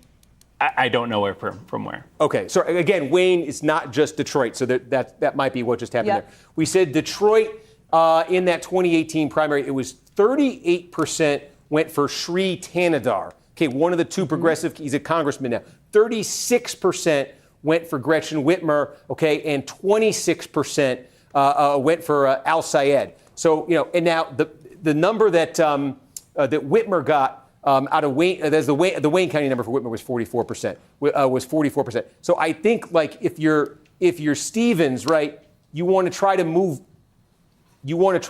that number close to 50% out of Wayne. So you want this 36 number to be over 50. You want to be winning Detroit. You want to be winning Detroit by a very substantial margin tonight. So, Steve, just to reset, what's the statewide look like? All right. So if she wins Detroit, as Ducky said, by a good number, she wins the right. So that's really what we're waiting for now. We're waiting for more of the Detroit to come in and seeing if that ends up being separates the Stevens kingmaker from Al Sayed. This has, I think, starting at about 16, 17% of the vote. We were looking at Al Sayed by 8. Every update since, almost without fail, this has ticked a little closer. It just ticked down to 3. Adam, what just came in? Anything meaningful? We got during our last update, we got a bunch of Kent. Nothing meaningful, just in the last 10 seconds there. Okay, but we did get a lot of Kent. Yes. Now this must be election day. Yes, it is. Okay. Now, do we think we have how much of the election day vote do we think we have in Kent? This becomes a key question. This is where Grand Rapids is. This is a big piece of the puzzle. About 60% of election day, according to our current tracker. We think we have about 60% of the election day, and how much of the vote by mail do we think we have? 44%. Okay, so there is more. Now we got to run a few numbers on this, but Grand Rapids is interesting because I think that Stevens was there today. I want to say, do I have that right? Yesterday and today. I mean, this is another place that she had been swinging his parts exactly. Spending some time there for sure. So, Steve, we're gonna live in this for a second, bud, because watching you think is entertaining for all of us. What was that election day vote that just came in? How did it break? It broke overwhelmingly for El Sayed. Yeah. Trying to take a look here. It was 80% for El Sayed and 19% for Stevens. Okay, I mean, this is a great example, folks, because We're Yeah. saying that election day vote has been so pro El Sayed. This is how pro El Sayed. 80% to 19%. That's really in that good. batch that just came in. That's really right? good. So That's that, a punch counter punch you're talking yeah, about. that bucket of this is the election day vote, right? Which, if you do the math, like this. I'll probably let Kornacki explain it too. If you do the math, right, the statistical variance and all that, it's going to if he holds the vote ahead, right, then he will win. Now that's the key, right? If this number holds, right, and we're waiting on really Wayne County here. This, okay, Adam, you said that number is 60% full. Yes. Yeah, that bucket is 60% full right now. So there's still 40% of the bucket But if 80%, where Al Sayed's putting up numbers like this. Yeah, right which now, is really good. The other bucket is the vote by mail. Uh-huh. How is that breaking right now? Do you have that number handy? In Kent? Yeah. In Kent, It's that probably 60? 53% for El Sayed, 41% for Stevens. The vote by mail? There we go. Yes. He's leading the vote by mail there? In Kent, yes. How many votes is that? Damn! 20,000. Okay. Well, that's wow. It's interesting. Yeah, that's a So that's a twist. If you're Stevens, yeah, you said 53-41. You're pissing your for Al pants? Sayed. Yes. Okay, so Stevens is losing her best batch by 12, and she's losing her worst batch by 61. And I think Adam said this one's about 44. We got about 44% from this bucket. The only thing I would ask about 60, though, is this heavily skewed to Grand Rapids? Potentially, yeah. I can look into it. Okay, that's the only. This is Grand Rapids, but it's not just Grand. So there could be more to this. But as a benchmark, since we've been going through these, right? Like in Kent County, we knew coming in Kent was going to be a good one for Al Sayed. He got 41% of the vote in that 2018 primary. Right. He got 41% of the vote. Whitmer got 44% of the vote right here. Okay, right? Like Joe Biden, when he won the state's primary in 2020, he got 46% of the vote right here. Hillary Clinton got 37% in 2016 when she narrowly lost Michigan to Bernie Sanders. And, again, I want to look more into that vote by mail number, but that vote by mail number has to, I think, turn around for Stevens here. She can't be getting 30 in a place like Kent. She's not going to win it, but I think for a candidate like her, given what we're seeing elsewhere, she needs to be in the 40s, in a place like that. I think she needs to be cracking that at least. That's what the other establishment wing candidates have been able to get here. And again, Whitmer only got 52% statewide. Right? Yeah. Sanders got 53% statewide in 2020, and he got like 49% statewide in 2016. Clinton and Sanders both got like 49% in 2016. So mid-40s, low mid-40s for those candidates, high 30s even for Clinton, got them right to the kind of cusp of a majority. So Stevens at 30%. That's, and again, Grand Rapids, what is it? This is fast growing and it's young. So much of the Al Sayed support correlates with age. This is one of the younger median ages you're going to find. So it's true next door as well. In Ottawa County, one of the younger median ages you're going to find in the state is right here. So it's part of the reason why we expected that to be a big number for him. And in fact, I just want to check in because it occurs to me, speaking of young voters, do we have more? We don't have. Washtenaw County is another one here where, again, we thought would be one of the best for Al Sayed tonight. And again, where I think Stevens knows she's going to lose, but wants to be getting closer to something, 40 here 40%. Or something. Yeah. It's one of those. Not there. So that's what I'm saying when I said to Everyone bring is it around to Detroit for you Stevens. mean on Twitch? She's got to do a bunch of other things. And those are the kinds of warning signs that exist on this map. Kent County is a clear warning sign for her. Washtenaw, maybe. It's an important election. There is a thing in Washtenaw where typically, at least in the last few elections, the last thing they've reported out, or one of the last things they've reported out, is specifically vote by mail from the city of Ann Arbor, where the University of Michigan is. Yeah. Is that if so? There could be a batch late in Washtenaw that's useful to Stevens. Something to keep in mind when you see her number right there. But Washtenaw, that's low for her if it were to hold in that area.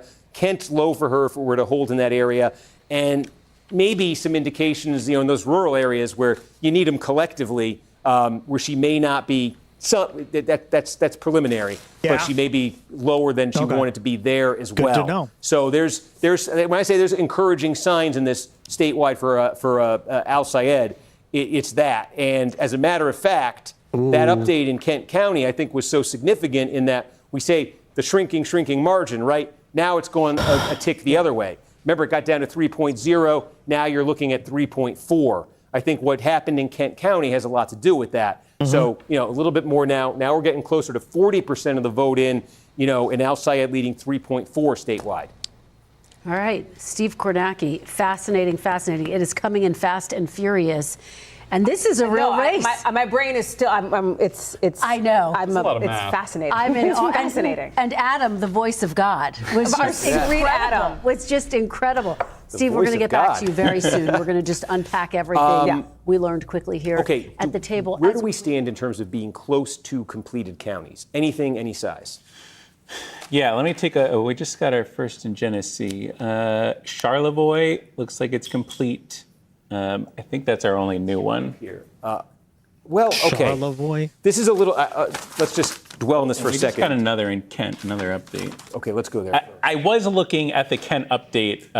We were asking about the mail vote. It does look like it's mostly come from Grand Rapids right now. Okay. Not from Wyoming, not from Kentwood, not from some of the surrounding places. There's a scattering throughout the county, but it's primarily from Grand Rapids. That's vitally important. So the possibility, again, those are real. Thank you, girl. I appreciate if the you lurk. extrapolate them, those are real low numbers. I know you're all lurking, guys. Like, this is not exactly like chat material, right?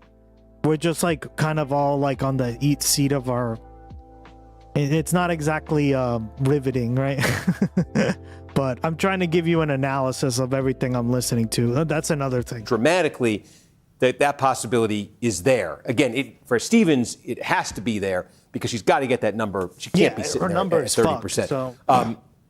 We'll just go through right now anything close to complete, because anything close to complete, we don't have the questions of this type, that type. See, this, the thing we can is just give you the benchmark and how it did. In most states, the early vote would be counted first, or like would be counted much faster because it's already there. The mail, like the same day vote would come in much later. So this is what's kind of so different is I guess they don't have a law saying that, hey, you got to count the right. That would make this shit way better. Let's just say, right? Like Florida does this and they're pretty good at this. Florida sucks, but damn, at elections, they're pretty fast. God damn it. By the way, I keep saying, older, middle, working class white. This is sort of the exception.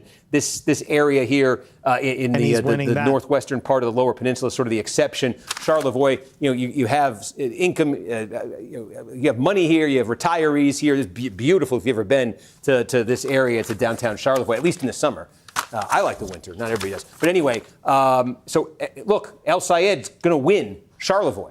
Okay. Yeah. Again, the demographic here is this is not just white working class. This is you got liberal, progressive, some money here too. Some of that, but in terms of benchmarks here, right? Whitmer, 64% of the vote in Charlevoix County in 2018. Biden got 54%, right? And then Clinton got buried here. She got 37% in 2016. And yet we continue to say, I'm giving you the Clinton number, but the Clinton number is almost always going to be the low one, with the big caveat that she really almost completely made up for it in Wayne.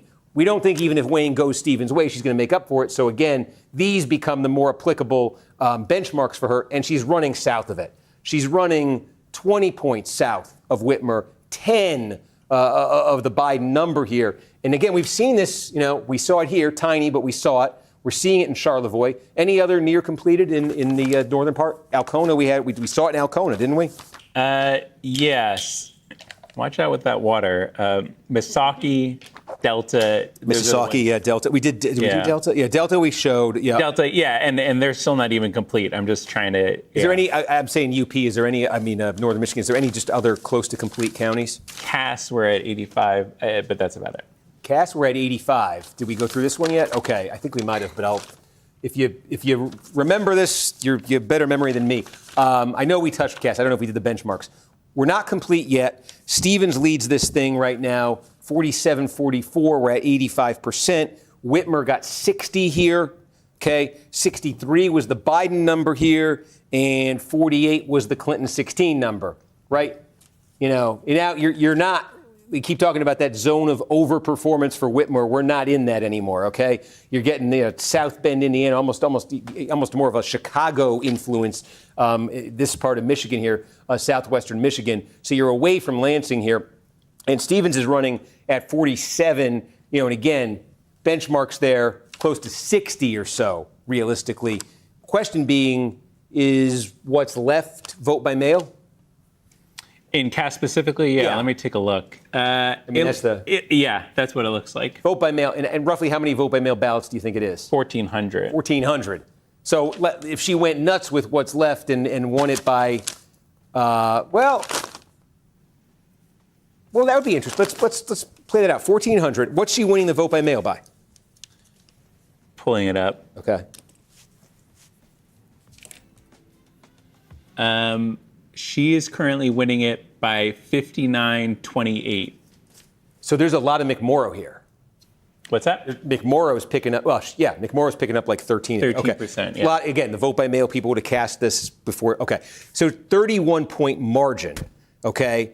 440. Wow, so that would net out to about an additional 420. factor in this race. That's it's a crazy. 31-point margin for an additional 420 vote margin.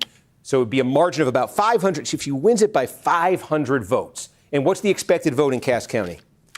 The expected. Well, this is where we see a little bit of imbalance because our estimated remaining mail vote is 1,400. Overall, it looks like 600. So, I think there's some reconciliation. Wait, say what looks like 600? That 84% that you see there expects 600 more votes for the county. Oh, I see. In our per mode estimates, it's a higher number. Right. It expects 600. So this might be okay. Let's play the game here. Yeah. This is very risky, but let's live on the edge. Let's take the expected vote and use. Let's say there are 1,400 votes left. What would that bring the expected vote to? That would. I'm assuming this doesn't include. Then it would probably be 1,400 votes because I don't see other. No, I mean the total. We've got 25. We got about 2,800 in right now. What would the total expected vote be? So you're saying about 4,200. I see what you're saying. Yes, exactly. We would be at 4,200. Yep. Okay, and she wins by 5 with McMorrow getting about 420, and so she wins. She's winning by about 5 points. She's winning by 500 votes, I should say, right? So 4,200, 38, 37, 80. Yeah. So 2140. It's becoming 2140 into 4,200.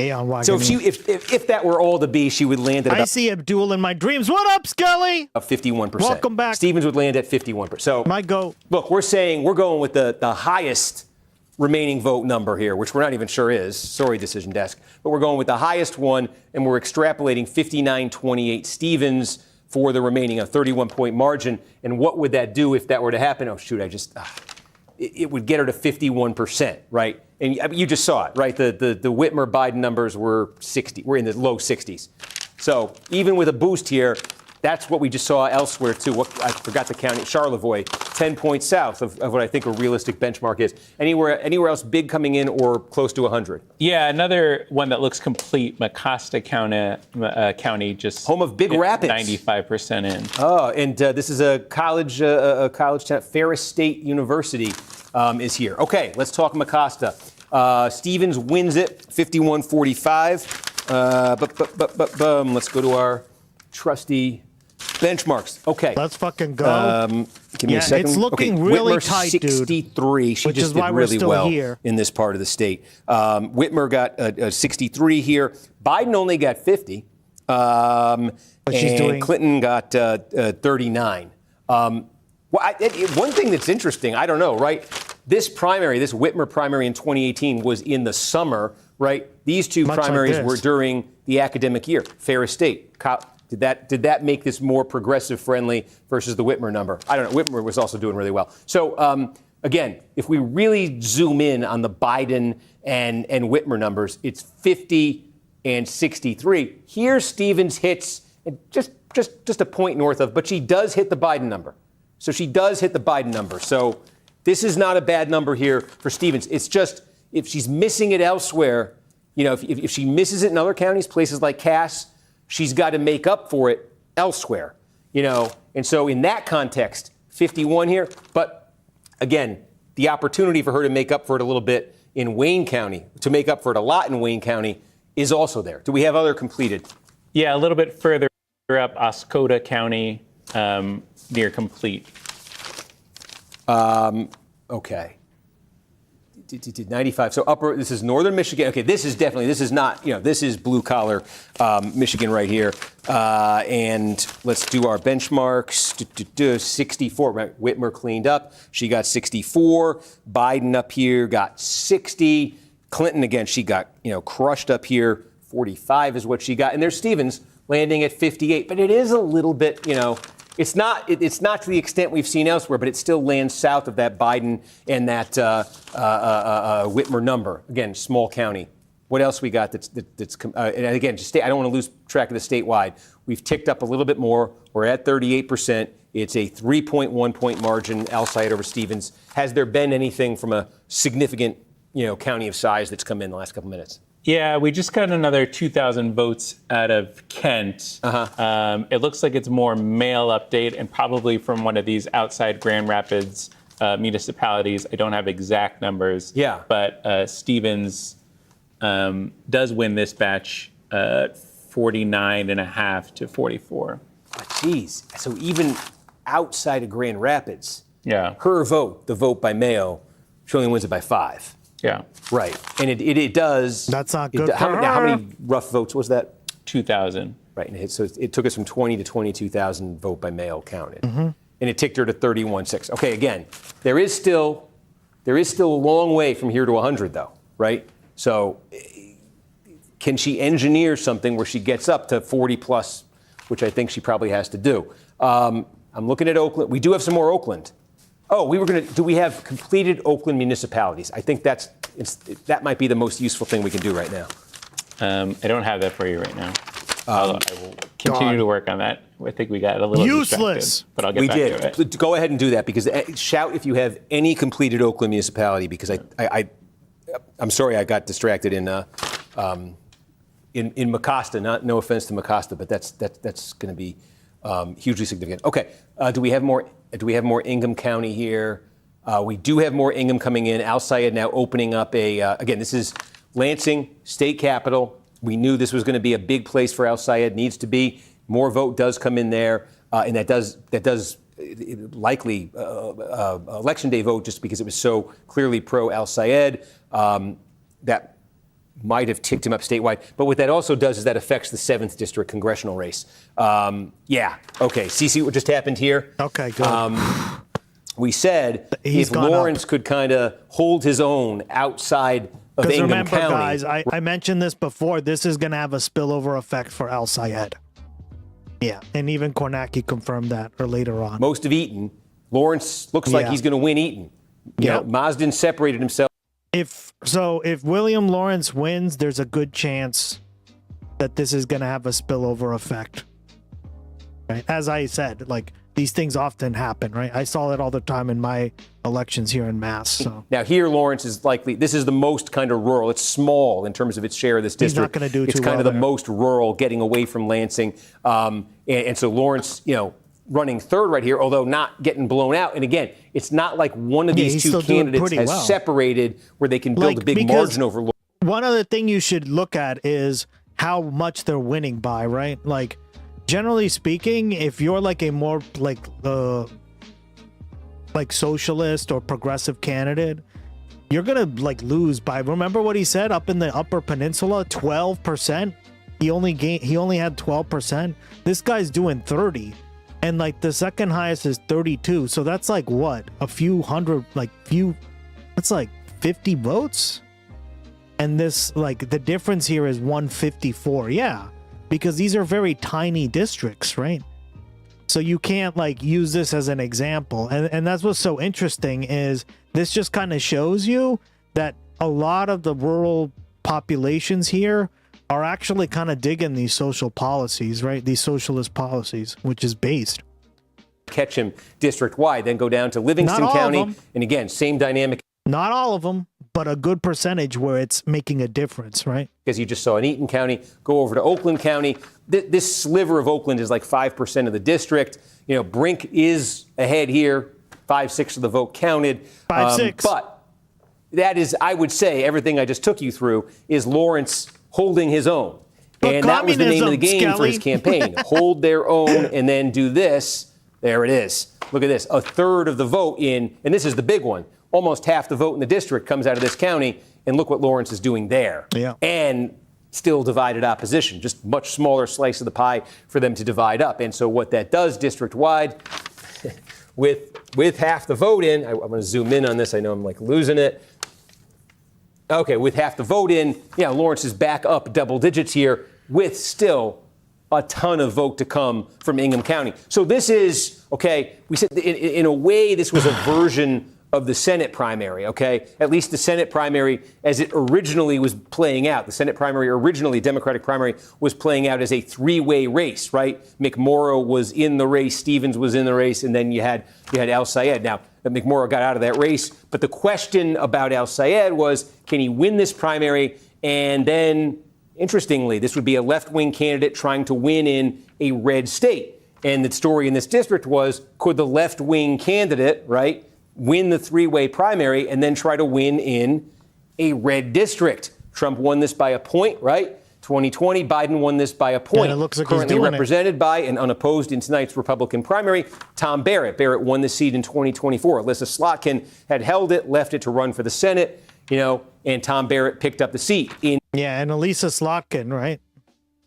Is literally like the epitome of a corporate dem, right? So this just kind of fucking shows you that don't buy this bullshit that these fucking centrists tell you, right?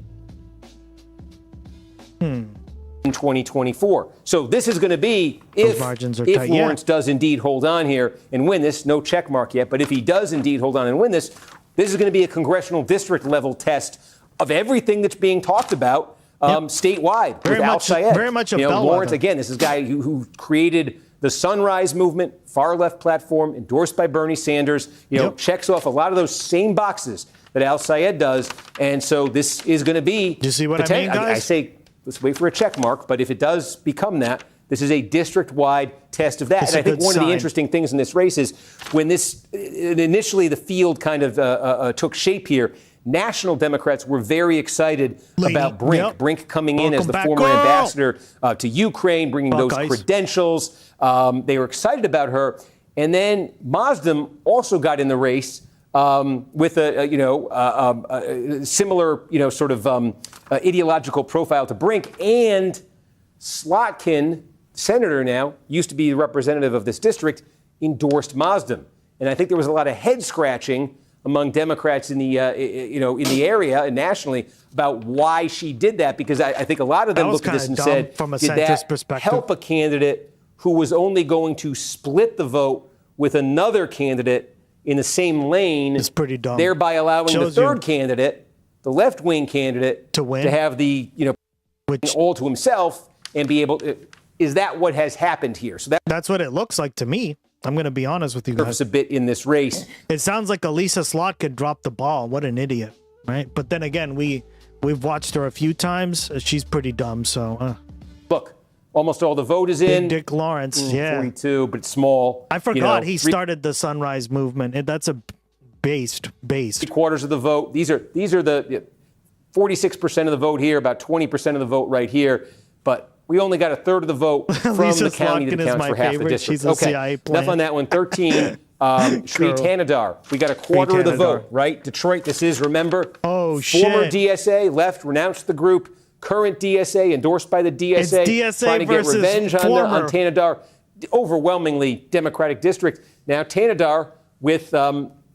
Again, that largely a big part of what you're seeing right here is what we talked about in the Senate Donovan, race. right? Vote by mail, city of Detroit. Yeah, again, we need way more DSA endorsed candidates, right? We do not need to be voting in people like Sri Thanadar, who quit the DSA because of Israel's. What? Fuck off, dude. Right? And technically, what's his face did as well. but at least he's still willing to work with other people in the party, right? I'm blanking on his name. Landers, yes, he did do. Yes, he technically did do that too. But Shri is even worse, right? That has powered him. Remember, he was losing in the early vote that we got in. He clearly has done well with that vote by mail in Detroit, has taken the lead here. But the DSA used to be hugely Zionist, exactly. And that's kind of where I'm like, dog, what are you doing, right? Like with Landers, like the DSA didn't endorse anyone in his district. And like he basically is still DSA. He just, I think he did it out of optics. He was afraid that it might have been a bit of a two, right?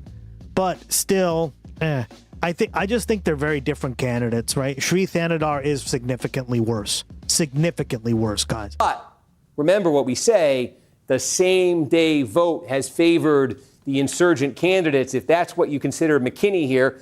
DSA challenging an incumbent member of Congress who's being targeted by the DSA, then that election day vote is looking awfully juicy if you're McKinney and the DSA folks right now in this district. Okay, the 11th district here, well, we now have a call. State Senator Jeremy Moss is going to win this primary. We didn't get to talk too much about it. Aisha Faruqi was running, again, was sort of on the left, the candidate of the left in this race. Moss, a big issue in this race had been Israel. Moss aligning himself sort of on the pro-Israel side. And NBC News, 3/4 of the vote has been counted. Moss has been declared the victor here. Taking a look next door here in the 10th district, right? Again, this is the seat. The Republicans here are going to nominate Michael Bouchard, who was endorsed by Trump. This is the district that was represented by John James, who's giving up the seat to run for governor. Christina Hines had the most money in this race, and she is with a third of the vote. I want to just see where it's coming from here. Right, the Oakland part of the district. Right, this is Grimal's. John James. John James, I mean, I can show you a clip of his. He's a clown. Best part of the district. He was the mayor of Pontiac. He represented Rochester Hills in the state legislature, or as a local elected official, I should say. His base is sort of in this Oakland portion of the district, which is much smaller than the Macomb portion of the district. And you can see there two things. You can see most of the vote is in from Macomb. It's where Grimal did best. It's the smallest part of the district. Much more vote in Macomb. Much more vote to come in Macomb. Grimal doing very bad there. And Hines so far has attained separation there from Chung. And so district-wide with a third in, if you're Hines, that's a very good place to be right now. And again, this is a district that will be one that will get a lot of attention in November. Trump won it by 6 in 24. He won it by a point in 2020. This is largely a Macomb County district. That reminds me that if we're talking John James, we ought to check in on the gubernatorial primaries. Democratic side, no surprise here. The Secretary of State, Jocelyn Benson, she will be the Democratic nominee. She wins that primary easily.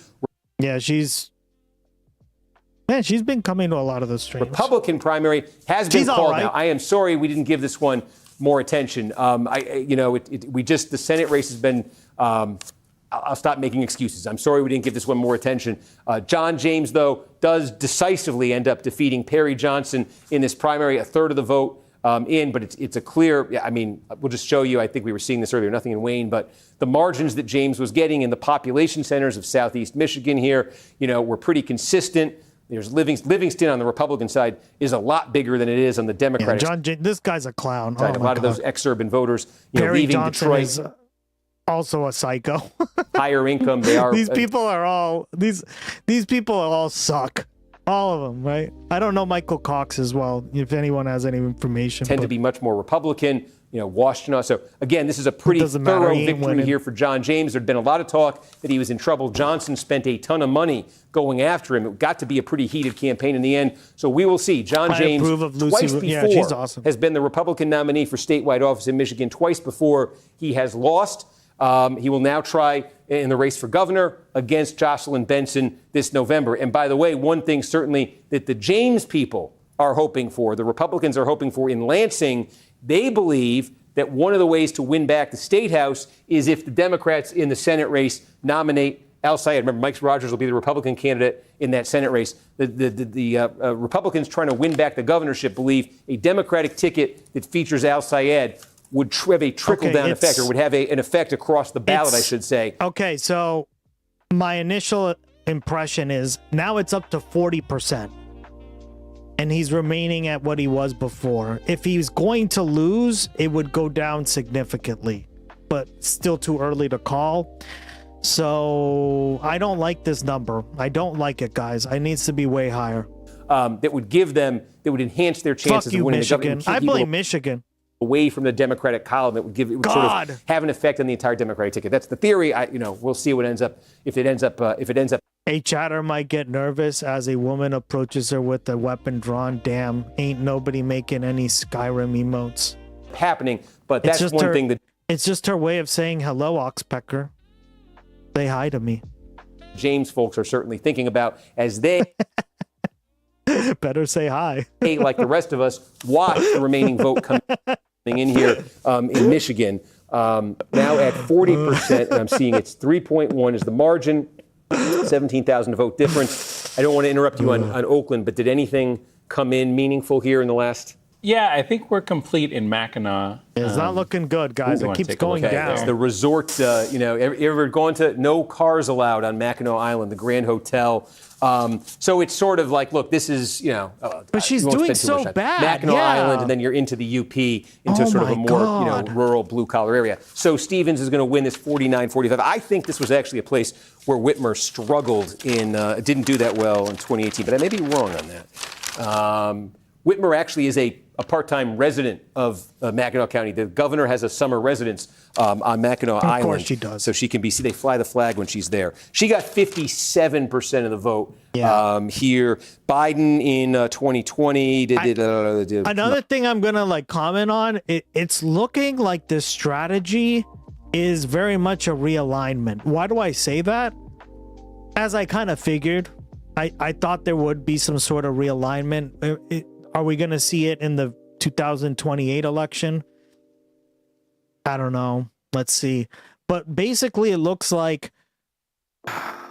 the cities and some of the African American vote will be lost, right? The identity politics vote, you could argue, maybe, right, is going to be lost. But where it's going to pick up is in these more rural, working class parts of the state, which is a good sign. Now, is that enough to win? I don't know. I think we're going to find out very soon. I saw this a minute ago. Biden got, and soon, I mean, however fast they count this shit, right? At 55, right? We keep using the Clinton one, but it's not necessarily operative here. 57, but 55. What did I tell you guys about the realignment, right? That we're in the middle of a realignment as we speak. And the traditional city versus rural divide will probably hold somewhat, but it's going to be shifted more towards, it's going to be much more even like this, which is a good sign actually, right? Because most of the U.S. is rural, let's be honest, right? At least land-wise. Yeah. But most people live in cities and stuff. So I mean, look, it's not huge by itself, but we keep seeing.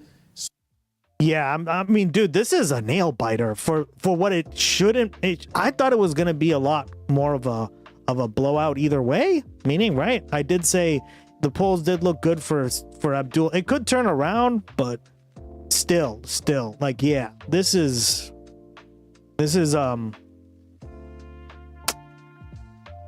crazy. This election is kind of nuts. Smaller counties, places like this, where it's starting to come in a little faster. She's not hitting those previous establishment wing marks. That's what's I think so we interesting. got another municipality in Oakland County. Yeah, we got another 10,000 votes. Stevens wins it 57-38. So okay, Stevens won. Oakland. We got a municipality. Which municipality? I'm still trying to work on that. Okay. Yeah. You think it was a completed one, or I don't want to interrupt the work. That's what they're here for. I'm trying to put you on the spot. I just want to. The chud. Yeah. No. I mean, I generally think that's kind of how they are reporting in Oakland, and that's why I say that. And we're seeing a mix of mail and election day in this most recent update. And so I think it's from a municipality. We think we got a municipality, and I'm sorry, I don't mean to belabor it, but we think we got a municipality. How did it break? You said it broke for Stevens. Yes. Okay, but we don't know. Yeah, it's just like, I mean, full disclosure, these are the municipalities of Oakland County. We've got the 2018, we've got our benchmarks here. So that's why I'm excited to get a completed meaty municipality in Oakland or two, because, I mean, I say the rest of the vote, we're at 80% now. There's not a ton to come. But I want to be able to put in context what 50-47 Stevens over Al Sayed looks like, if she's, how that compares to like a Whitmer in 2018, for example. But again, 41, yeah. I think I'm ready to go through it. Just saying off the top, it's difficult to say which municipalities are exactly completed. So I'm trying, kind of estimates here. But the one it looks like maybe the biggest that may be completed would be Royal Oak. Okay. And in Royal Oak, I have Stevens getting 37% of the vote. Okay. Wait, are we doing a...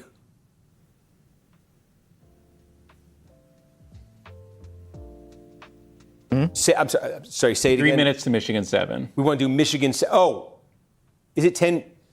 Polls are closing in Washington, too. Yeah, at 11. Okay, hold on. We should just... Let me just go over there and tee that up. Are they calling it? 41%. That's going to be interesting. Al Sayed leading this thing. It's 2.9 is the I'm looking at, 22,000? Interesting. Margin. Yeah, it says 17 here. I just want to show folks, Washington State. Jeff Merkley, obviously. Yes, Washington. It's Oregon. Okay. Remember, these are top two primaries. Democrats, Republicans, everybody runs on the same ballot. And what's going to happen is the counties in these districts are going to come in. You're going to get tons of vote all at once from these counties. And then the rest of it, it's a slow Washington trickle. It is can take through the all night. It can mail take by, days. like, It's a lot like California, Colorado. But Washington is all vote by mail. Like, nobody shows up in person and votes there, right? So. Where are we going to be looking tonight? For instance, the 3rd district. This is one, obviously, that's going to have a lot of attention this November. Marie Perez, the Democratic incumbent here. John Braun, expected to be the Republican candidate who comes through this top two primary. Other candidates here. The context here, Trump district. Perez represents a district that was won by Donald Trump. He won it in 24. He won it in 20. The thing we're looking for tonight is not who's going to advance to the general election, but is there some kind of a readout here on the relative strength of the two candidates and the two parties, right? Yep. It's more than just Democrats, Republicans. Every party's on here. But can we see that two-party vote, which we won't really know for sure? We won't know the full vote for a couple of days till all the results come in. But do we get a feel for, like, is there an advantage to one side or the other here? We can talk about that, the significance of that as the numbers come in. Here, the Republican incumbent, Dan Newhouse, not running for re-election, overwhelmingly Republican district. So we would expect the Republican to win here. The question is which one. The 5th district, Spokane, based here. Most of the vote comes from Spokane. The interesting thing in this race is the incumbent's Michael Baumgartner. This is a reach target for Democrats this November. Trump won it by 11 points. Carmela Conroy ran against Baumgartner last time. This is one of those, you're seeing this in some key Senate races. Okay, this is an independent who's kind of running on a lot of Democratic themes. Can he get to the general election? Sorry, we're going to Michigan. That's them talking to me when I do that.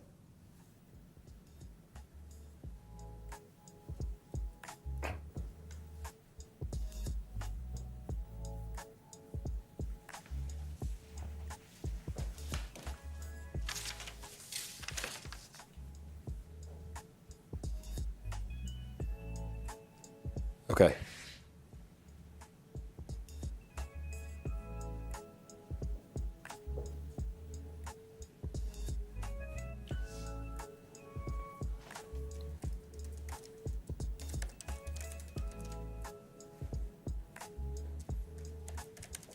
Well, this one we're talking about now till November. Kornacki joins us from the big board. Steve, we got to get right to Michigan. What do you have there? Yeah, you were talking about that 7th congressional district race, and there it is. This is sort of a microcosm in a way of the dynamics we've been talking about in the Senate race, where Lawrence, the very progressive, candidate here of the left, is going to win this, has won this primary, and the context is Trump won the district.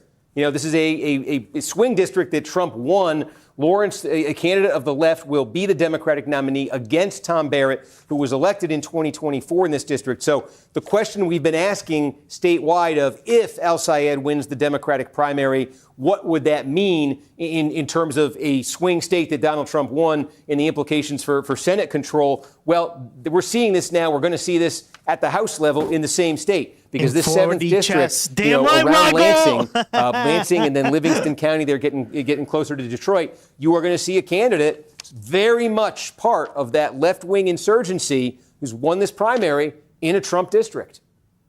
All right. So. Yep. All right. It looks like it went back up, Skelly. Oh my God, it's 23,000. You're right. They also made a. What are the completed counties? What do we got? Oh my God, Wexford. W. Finally. Yeah, our friends up in Wexford. This is good news. That's another one. It's close. I'm close. Where is it? It's one of these right up here, isn't it? Ay. Yeah, because you also want to look at trends, right? The trends don't always show stuff, but there you go. If he's trending downwards and they're too close, it's not going to be good for him, right? Overall, if 50% of the vote is still left. For you, okay. Yeah. I'm lost in my own head. 60% was the Whitmer number here. 53 was the Biden number. 33 was the Clinton number. So she lands just a little bit south of it right there. Which is good. What I want to for figure us. out here, with a quarter of the vote in Wayne County, has anything else come in? But remember, this was mostly mail-in vote, which overwhelmingly helps Haley anyway. So there you go. I'm trying to see maybe the latest from Detroit. So my goal, the vote, like it could still overwhelmingly be like in person, but there you go. Like that's what's gonna matter, right, guys? Detroit. All this stuff matters. You have 10,000 election day vote, and how are they breaking? 54 for Stevens, 43 for El-Sayed. Oh, wow. So, okay, hold on. And we had the vote by mail went 76-22. 72-23. We had that initial batch. I thought it was 70. Okay, but yeah, maybe they're wading into some different sourcing territory, and maybe some of the votes are uneven here. Okay, but we think we got the vote by mail for Detroit. We got that pre-processed absentee mail vote. There could be additional mail vote that gets reported in. Okay, it's on this destroyed paper. That's why I'm looking through my phone right because here. You spilled I water have a on Detroit it, dog. number I'm trying to get. So if you bear with me, God. Let me. I want to. Is this Thorn, welcome back. Good to see you again. Yes. Okay. Hang on a second. Give me a second. We're just watching the election results.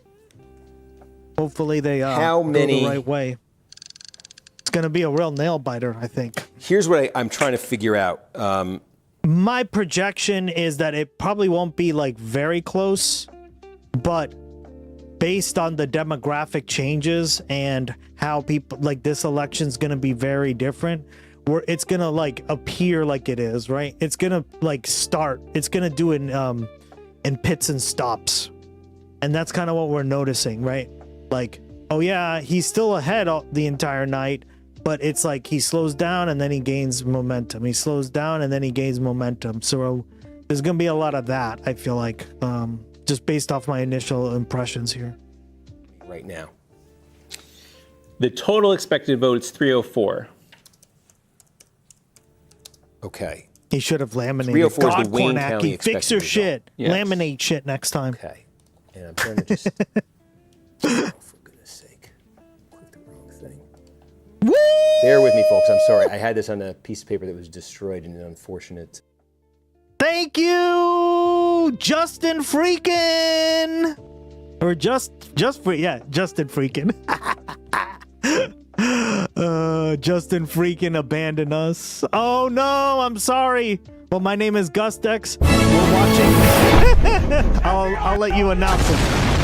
Ray DD, PARRTTYYY, Justin Freakin just rated our broadcast with 24. Thanks for the raid. Thank you. Appreciate it. Cancel Justin. The biggest Hell load yeah. that we've seen. Thank you so much for the raid, buddy. We're just going over the election results. I'm trying to use like what I learned in college with my political science degree to give you guys an analysis, right? But that's kind of what I try to do here on the GustX broadcast. Thank you so much for raiding me. I really appreciate it, dog. That's really nice. How you doing? How was your stream? Warlord, thank you so much. Really appreciate you being here. That is our mascot, Gloggy. He does all the announcements. He's a political merch treasure goblin. So yeah, Are you still talking about Jeffrey Epstein? This guy's been talked about for years. Hell yeah, brother. I'm guessing you're hoping for Al Sayed as well because we are here, right? Okay, so that's. I'm pretty sure you want Al Sayed, right? Sorry, this is great You got television. so folks, I know, easily but I just mistaken for the need sea because it's fucking blue. Damn It's right. fucking blue, dude. It's fucking blue, dude. That's a lot of blue. I done before I came here. 93. Stevens has nice titties. They don't know what the fuck they're doing. Jeez. Brother.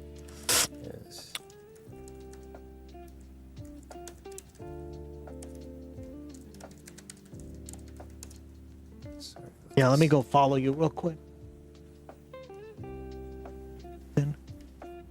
We didn't listen. Okay, how many votes? Thank you so much.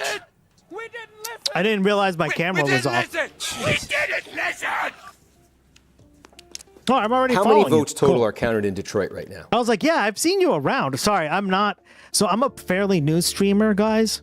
I'm doing this like a little bit different, but yeah, I've been following you now because I think you followed me a few months ago, right? And I was like, oh, cool. Yeah, he's another streamer. Okay, I'll follow him back. Cool. Thanks. You know, in about 2 weeks. By municipality, this is where it gets a little bit more difficult. I can't tell you that, because but I I'll don't let know you know in exactly about 2 weeks. which To the are, forefront over the next 2 weeks. We've got the plan largely completed, and we'll be filing it over the next 2 or 3 weeks. It's going to be 2 weeks, guys. In about 2 weeks. New follower to the commune. And I'll Thank be you, making Fuzzy Simba. a big decision Thank you, over Fuzzy the next 2 weeks. Simba. At some point in the next 2 weeks or 3 weeks, I'm going to be setting the deal. Over the next 2-3 weeks. In about 2 weeks. Within 2 weeks. In 2 weeks. In 2 weeks. You'll be hearing about it a lot more in the next 2 weeks. Even though Maybe the in election 100 day years vote is from sort of now, his maybe in bread and butter, 2 there, weeks. he's still losing it right now to her. He's just not losing it by as much as he's losing the absentee I'm Brian. vote by. Kill me. So the idea of a For real. landslide for Stevens in Detroit that could net her something like 30,000, a plurality, of something like 30,000 votes. It's only a 15,000 vote statewide, difference, she's trailing. which is still pretty, yeah. And so in Wayne County, you got a quarter of the vote that's in. He's gone up. He's gone up to almost 50%. That's good. 25. Oh, okay, it's looking good. Thank God. He was dipping there for a little bit, guys. 1,000, right? Okay. Was there a call in Michigan 13? Okay, they just want to go to it. Okay. Oh, I see. Okay. Sorry. Okay. So. Did we win yet? Almost, I think. Maybe yeah, not. An update in Genesee. Yeah. 13,000. Welcome in. And Look at me, Jedi. I love that sorry, name. I'm going through that. Base name. What we said about this coming all around to Detroit and to. It's funny because our mascot Gloggy is partially based on Baby Yoda, Gorgu, right? What I'm trying to get through in my head right now, and we're going to do a hit, and then we're going to. I think this is becoming the question. This is what we're going to go focus on. How many votes do we think are going to come out of Detroit? What share of the vote do we think Stevens is going to get? Because she's going to win it. Okay, the question is, I mean, he's adorbs, what's the margin she's going to win it by, and what plurality is that going to translate into? Wow, and 50% is then almost that in. just comes into play. All of these individual counties that we've been going through. Places where there are places where she falls short of that Biden-Whitmer benchmark. There's some places where she goes a little bit ahead of it. There's some outstanding. We're trying to figure out where they're going to land she's gonna in Grand win, Rapids. bruh. She's at 33% with 7% in right now. Kornacki confirmed. Lib. What the a wiggle lib. room that she has. My Okay, midi-chlorian's hurt. Yeah. They're about to hurt a little more if she wins. When we use that Whitmer benchmark, is Wayne County. Okay, because look at Stevens is leading in Wayne County by Justin 20. Said. Jesus, Justin. She has nice titties. Jesus. They're coming to me. We'll go through this. Dog. Mad funny. Syed is outperforming the wiggle benchmarks and counties enough with the reporting. Oh. Okay, sorry, folks. I'm Not navigating with the Yiddies, control room. yeah. And Adam, can you try to find out what we expect for the total vote out of Detroit? Yeah. Mm-hmm.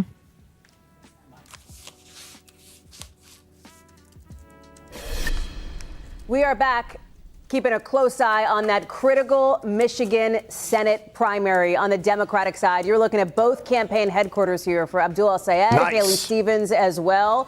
There's a lot of action, except we can't see it because it's happening as the votes are being tallied. And Yeah, we don't guys, know we have a ton of games on here too. You can learn how to use them kind of by the commands, but they're pretty fun. the results are yet. We are dying to know. We're going to be checking in with Steve Kornacki throughout the night. He is joining us now from the big board. Talk us through it, Steve. Let's start with where we are statewide in Michigan. Skelly, you missed it earlier, but our girl Cori Bush didn't win.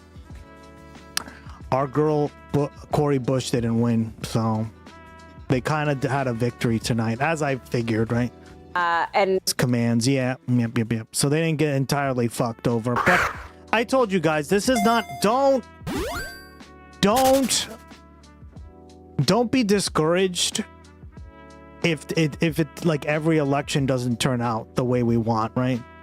Because that's generally how it works. Like, people change their mind over time, right?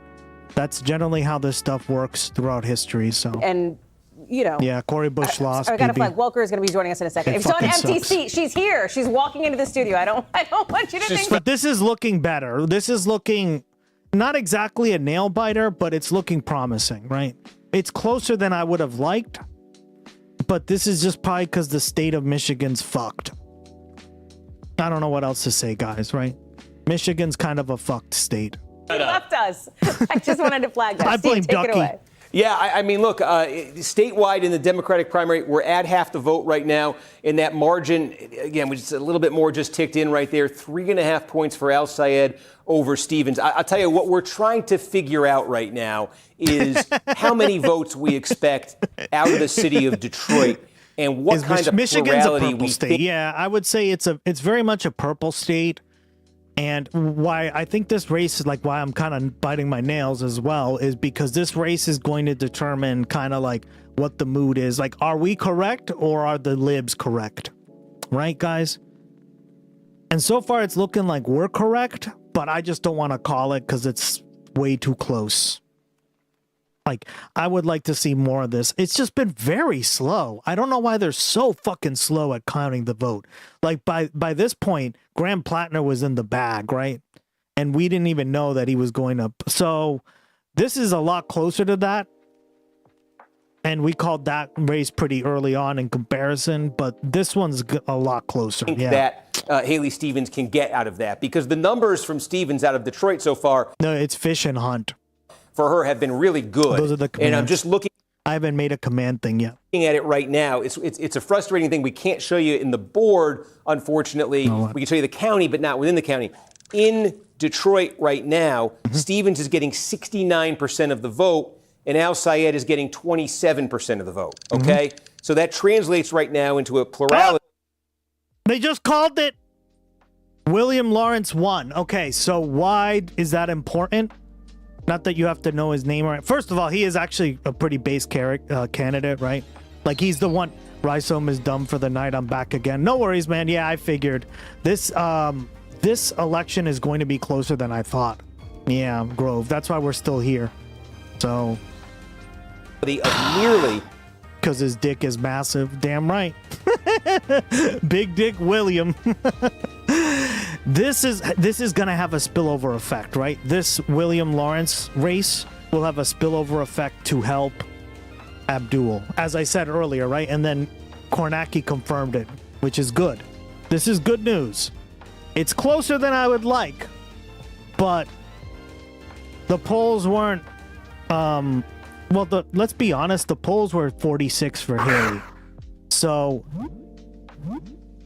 is she gonna go like way above 46? It doesn't look like it. So let's keep watching. 25,000 votes for Stevens, and there are a lot of votes still to come here. Okay, Yeah, exactly. Now, a lot Over of that, 50%. the vote by mail is doing some heavy lifting in that Detroit number I'm giving you right there. Again, that vote by mail is so friendly to Stevens.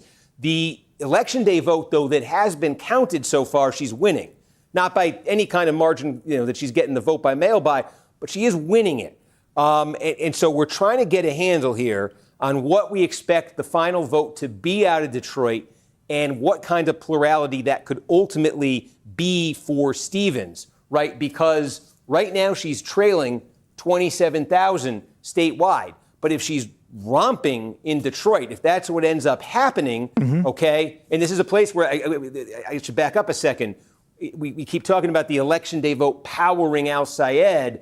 This is the one place where, it's not going to help Stevens like the election, like the early vote is, but she's doing, I think, so well with the black vote that she may be able to do good still with the election day vote there and really get a margin out of Detroit, okay? And could that margin, right, how much, could that margin eat into this?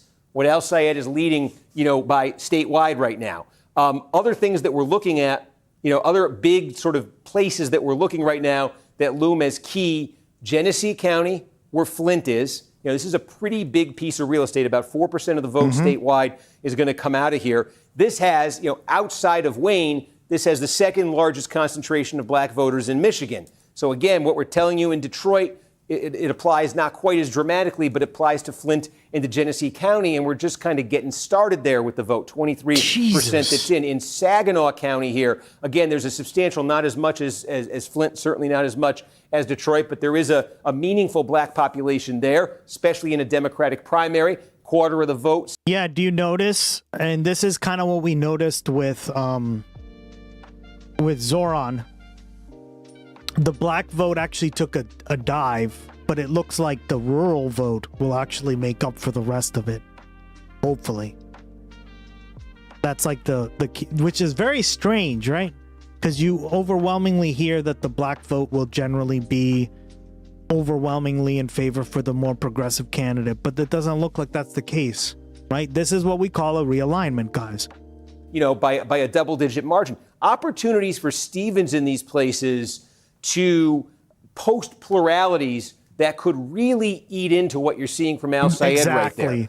Elections are run by octogenarians. Exactly. I think a lot of these people tend to be older black voters, right? Not the younger black voters. Al Sayed got huge numbers. Huge. Which is a huge thing that's going to fuck over the demographics thing, right? So that's why we're examining it like this. Out of the city of Grand Rapids. That included the vote by mail. Yeah, Wesley Bell lost, or he won, and he's endorsed by AIPAC, PB and Jan, which fucking sucks. Oh man, that one pissed me off. I'm not gonna lie. Grand Rapids, and where the rest of the county, she's vote by mail is kind of like Cori Bush had principles, guys. Like she was one of the first congresswomen or congresspeople to actually say like, hey, listen, we're cutting off funding for Israel. This is a genocide, right? So she did the right thing and she got fucked. Right? So doing the right thing doesn't always get you the right thing in politics. And I think that was like a major...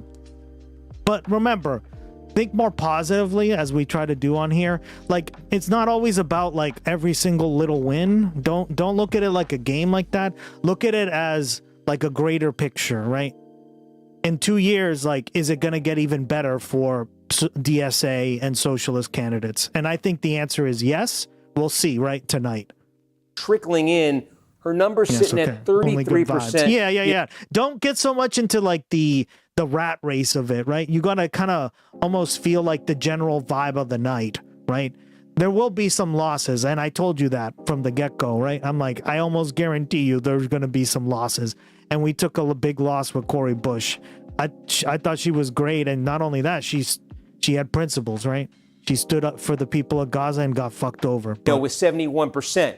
That's got to go up for her. I'll have to see where we are with election day. All right. Because I think Big picture. Yeah. I think that last update may have been substantial. And that's the thing about these elections. When you research them and like do a lot of work behind the scenes, you start to realize that, right? The turnout though in So- the 18 primary in the city of Detroit has updated their website where they say election day is fully reported now. Really? Yes. And so that's Oh shit. Checking it too. It sets about 85,000 votes, huh? Mm-hmm. Turnout in 2018 in Detroit in the Democratic primary was 93,000. Okay. So we are elsewhere going much bigger than that 2018 primary. With, again, potentially these 10,000 plus mail votes. Yeah, that would which would just draw it level. Yes, I think. So not a ton maybe left out of Detroit, and do we have municipal level the inner suburbs? Do we have a sense in Wayne? Because there are some areas of Wayne where Stevens could do very well.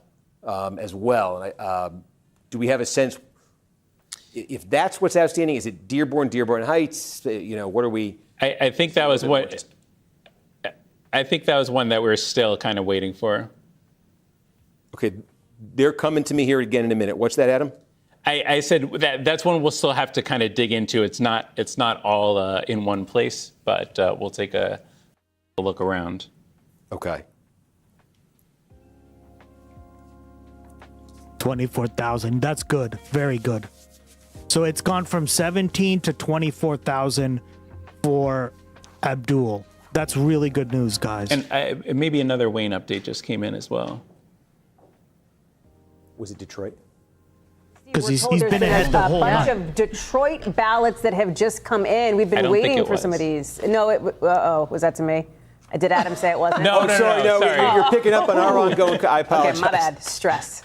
We did. We just got a bunch more from Detroit, and I'm looking at the Detroit results right here. That's why I'm kind of leaning over here. But we've got,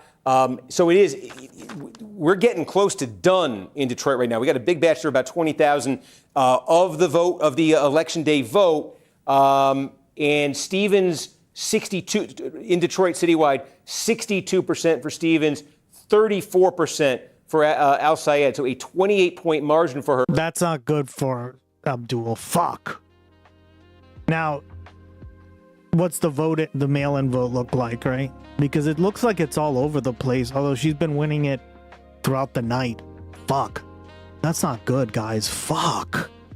But she might have just that might be about it for Detroit. I'm hesitating because that number is low. Their turnout in 2018, a lower interest primary statewide, was higher. It was 93,000. So why is this so low? Yeah.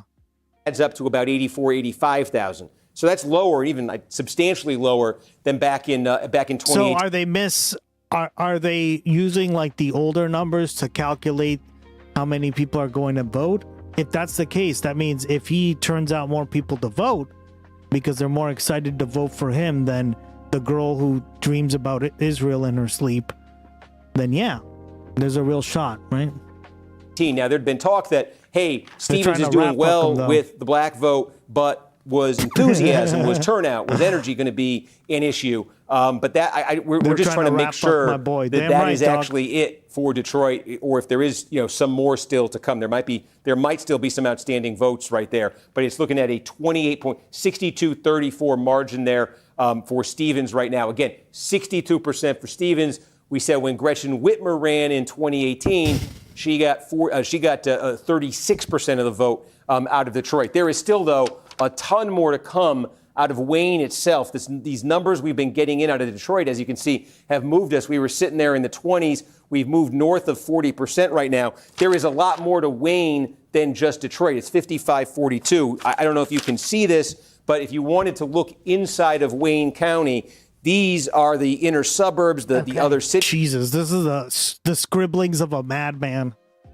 Go to Arkham Asylum now these that are in there. I feel like I'm doing something illegal. This is wow. Seeing Steve's notes, my God, it's amazing. Yeah. So we're trying to figure out which of those, because the political kind of complexion of those varies dramatically. There are some big places in there that could be good for Stevens. We've talked about places like Dearborn Heights, Hamtramck, that would be very good for Al Sayed. So that becomes the other question. Wayne at 42%, though, that it really is coming around. So where are we overall, Steve? It went down again.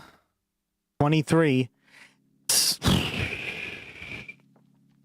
Damn. Okay, yeah, but he still hasn't dipped anywhere below 17. So I don't know. I think it's going to be Detroit now, right?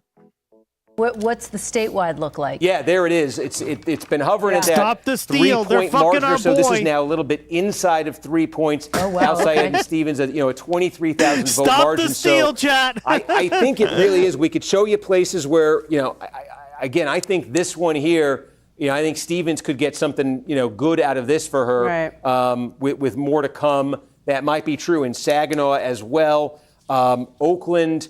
Now we're up to 90%. Again, look, now Stevens has done better and better as that vote has come in. These municipalities have come in late in Oakland. Her margin now up to 5 points over Al Sayed. We said she wants to get into the 50s. She has now gotten into the 50s in Oakland County, next door in Macomb County. Look, again, the skew here earlier, I think, was toward a Al Sayed favorable type of vote, municipality potentially. We still have more than half the vote to come in Macomb. You're starting to see Stevens pick that up a bit. Again, she wants to get about where she is in Oakland, in Macomb as well. So she might, let's see as that remaining half comes in, if that's where it is. But we have so much in, elsewhere in the state right now. Yeah. We're now up to 56%. Again, we're at less than half of Wayne. So again, just Wayne itself, if we suddenly got the rest of Wayne County in right now, this 56 would come, we'd be at 70% of the vote in statewide. We have October 40 squee.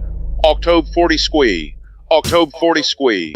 October 40 squee. October 40 squee. October 40 squee. October 40 squee. October 40 squee. October 40 squee. October 40 squee. October 40 squee. October 40 squee. October 40 squee. October 40 40. Alien dense. October 40 alien dense. Less than 3. Less than 3. Gust X8 cute. Gust X8 cute. Gust X8 cute. Hug PB and Jan.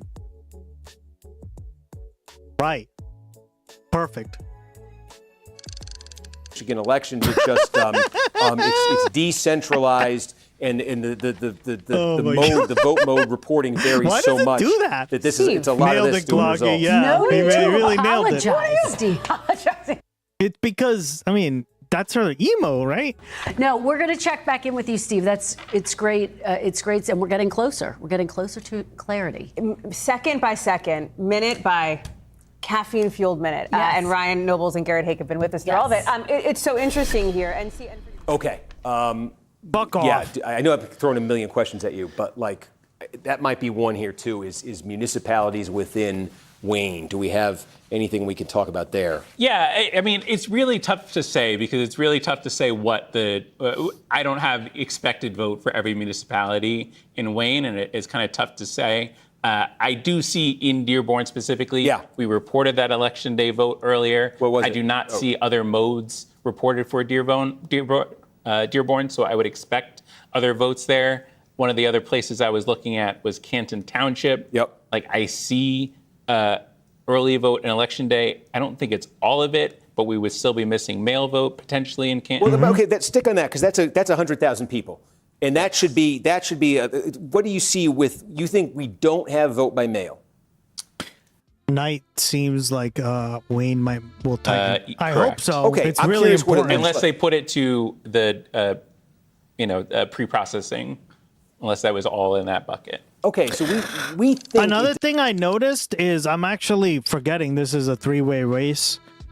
It looks like McMorrow's kind of cutting into Haley's more than I thought. Which is a good thing, right? Because you want her to cut. She's like the centrist candidate too, right? She dropped out. So Mallory McMorrow dropped out but still a lot of people, right? 31,000 people voted for her. And it looks like that's kind of dragging Haley down a bit here. So what is it at? We have 5,000 votes from Canton Township.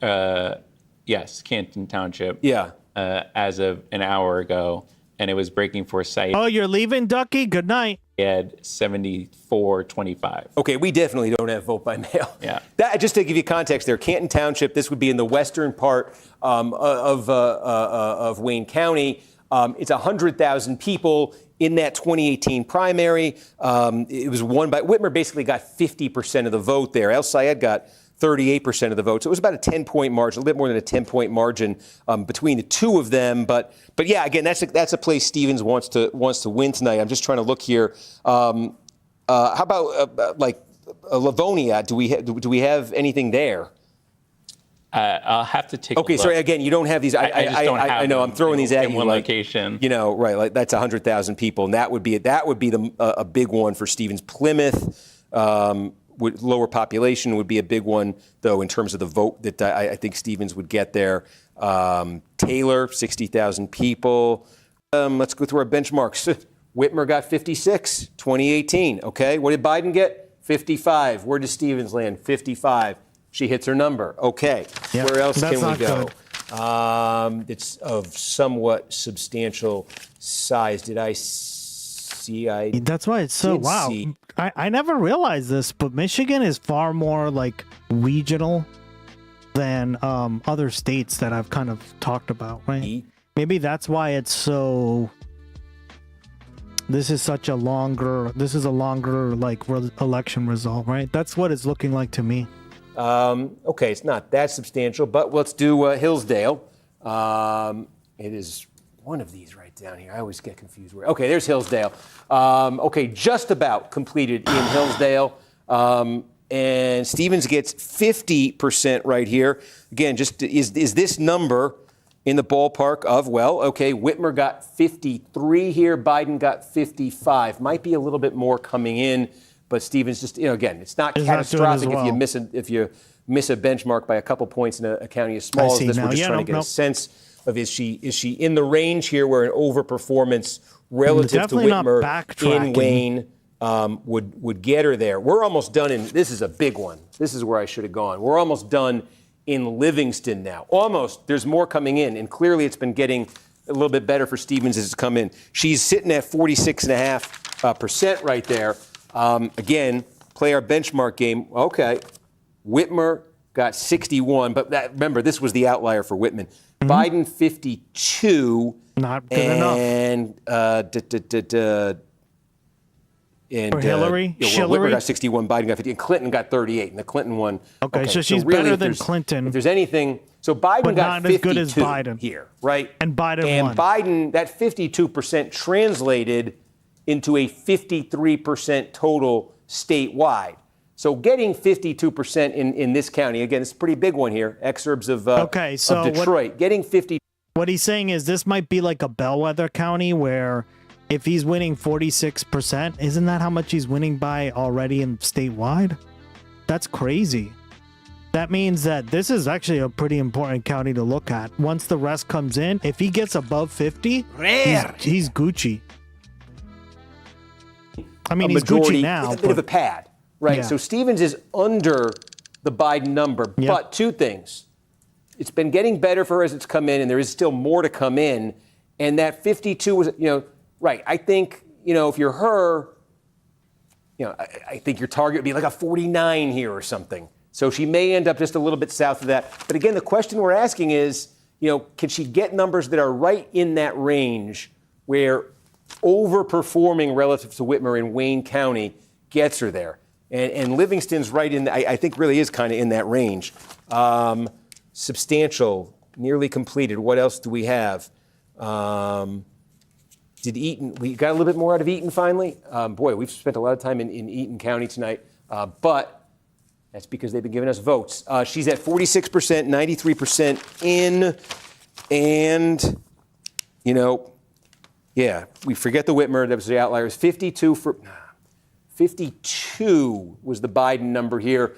see if she can get that a little further north. But again, I mean, part of this is Steve. Yeah, I have a note for you. Okay. Oh, good. Okay. This is me and Adam communicating again. Okay.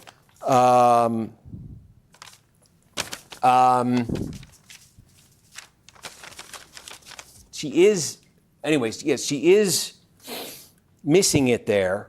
And I think, yeah, it's going to, again, with that, if you say 52 was the Biden number and that gave him a little bit of a pad, 50, so a little bit short of there. Anything else substantial where we really got the full picture? It's just most of these counties, I'm still seeing a lot of outstanding vote. Oakland, do we get a little bit more out of Oakland? 92% in Oakland. There's Stevens. That's where it's a 5-point margin for her right there. Macomb sitting at 44. She's at 42.8%. Let's do this. Let's find out how much is left. I'm going to call this one up. Pardon me, folks. I'm going through the thing right here. And he's using paper. For real, dog. What the fuck? Kornacki. Sorry. God. Why are you still using paper? What a boomer. That's one way of looking at this thing.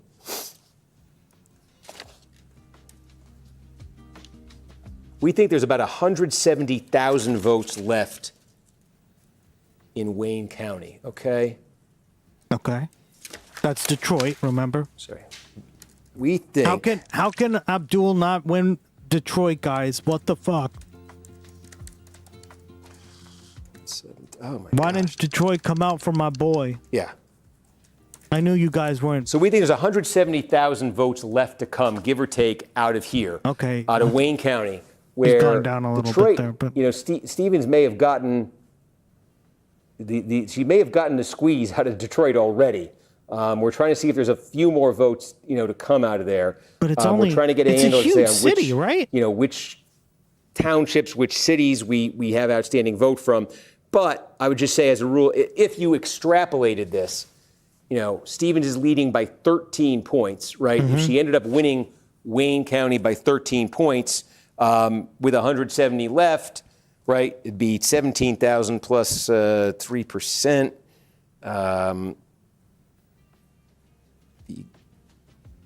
She would net 22,000 votes. 22,000. It'd be an additional plurality. The social media scout is perfectly stationed to block Abdul's vote. 1,000 votes. That would essentially try again, Kiki. cover. What else Syed is leading her I'm seeing leading that her she probably by won't win by statewide right now. 13. Yeah, more like single digits, which would fuck her if that's the case. That's what it looks like to me, Aeon Wagoneer. But I just don't want to say it yet because there still seems to be a lot. But Detroit, yeah, because she's not winning all the other parts of the state the way she has to. As long as she doesn't hold like that much, if she doesn't really gain in Detroit, then I think it's in the bag. Like she loses, but that's basically what it looks like so far. Because he's winning a lot of parts that really, like, he didn't even win when he ran. But that's a huge if. That she may have gotten her best number out of Wayne already. 31,000 That's now. the risk, Oh I my think, God, for that's Stevens. crazy. If Detroit Let me refresh it. I was just trying to get the information, but maybe it's coming in really soon. Looks like there's a little of a delay. Okay. Yep. Sorry, folks. 31,000. All right, guys. It's starting to look really good. Just trying to.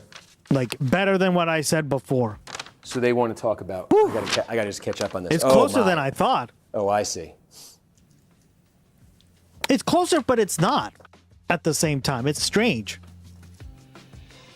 He really is a boomer. I know. Paper could never be me. I'm just catching up on this one. Sorry. Kornacki the khaki. I can't believe we're from the same state. Could never on be this me. Michigan 8 race.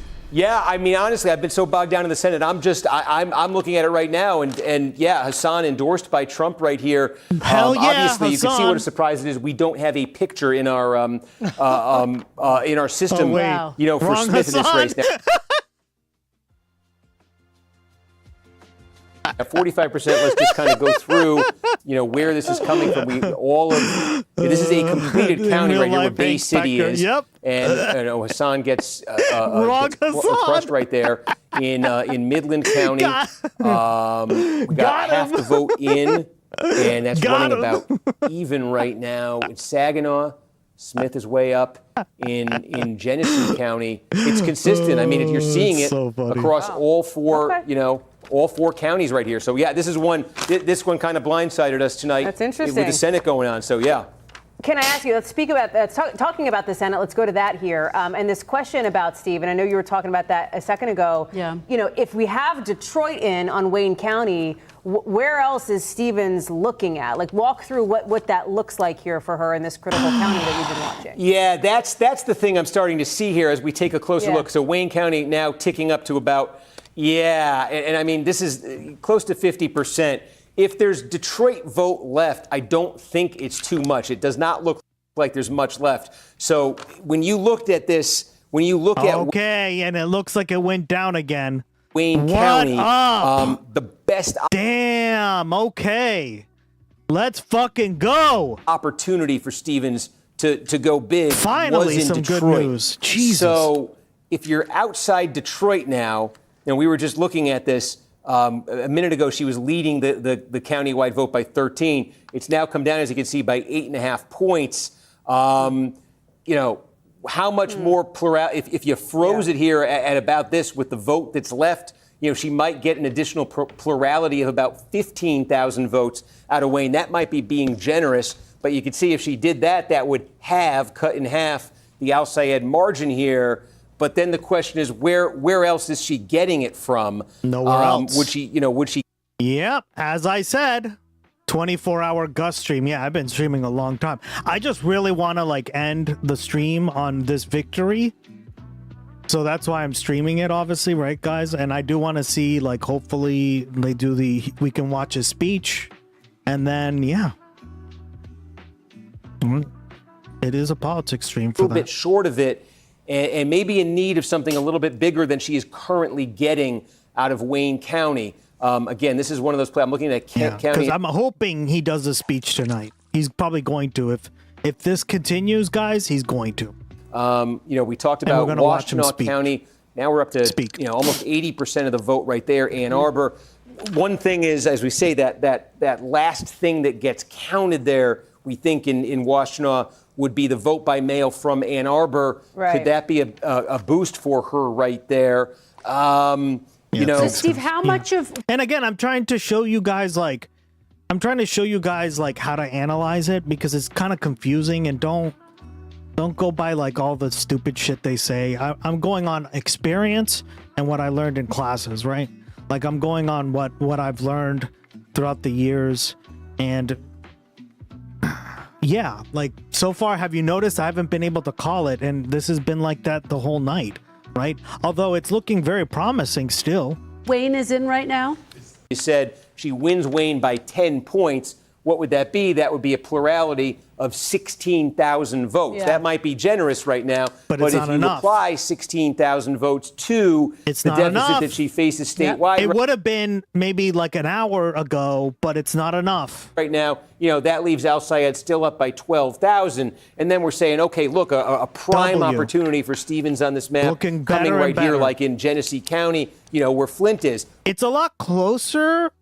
Maybe because some of the vote is just slower to count, right? But I think once we get it in, it's going to be more or less like the polls, right? Well, with the numbers she's getting right there, what if she nets an additional 3,000 out of what she's getting right now? Maybe she knocks that down to 9,000. I'm giving you kind of her good places right here. I'm giving you maybe an optimistic number for her out of Wayne.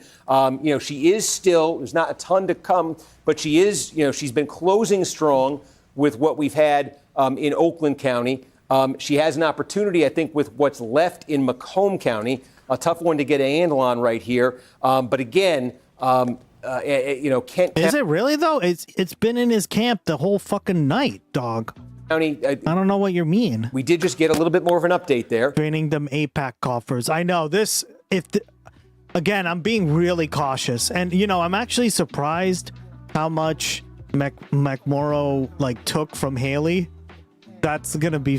I mean, it wasn't enough to make her win anyway, but it's enough. It's enough to like make this even more of a victory for him, which is good. Now she's at 34.5. Again, trying to get, I think that's when you're trying to get over 40% if you're her. We got completed, Ottawa County. I can tell you something about this. This is decent size.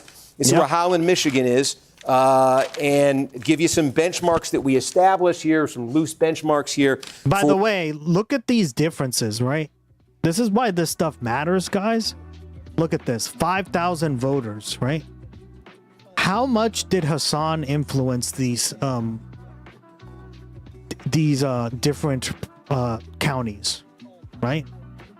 Like he gets 23 to like 29, even 36, 49,000 people watching him. Guys, there you go. Right? Kingmaker. Yeah. What did I say before, right? And the reason I use Hassan is because Hassan went out and campaigned for him and endorsed him, right? Like obviously, like most streamers probably have an effect to a certain degree, but collectively, right? There aren't like, I would say obviously because Hassan is the biggest one, has a bigger effect on all this shit in total. But like, even if you have 1,000 viewers, right?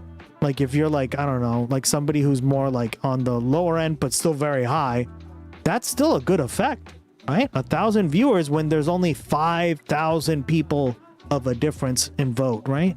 That's why this shit matters, guys. Or for Ottawa County. 50K now. County. Oh my God. Look, I mean, Stevens has made this a game tonight. She's gotten closer, 29. I think, than a lot of people thought she was going to get. But that elusive final step for her, yep. we'll see if that proves to be elusive for her. I'm getting really close to calling it. Right. Over 1 million Democratic votes in Michigan. Democratic And we already enthusiasm, know whether it's who's- progressive or moderate, is sky high. Republicans are showing a DQ strategy. They want to disqualify Democrats. We're looking at a big challenge for Democrats. Okay, thanks. I'm comparing notes with Adam again. He's been writing furiously there. It ain't over till it's over, joint. Damn right. Welcome back, dog.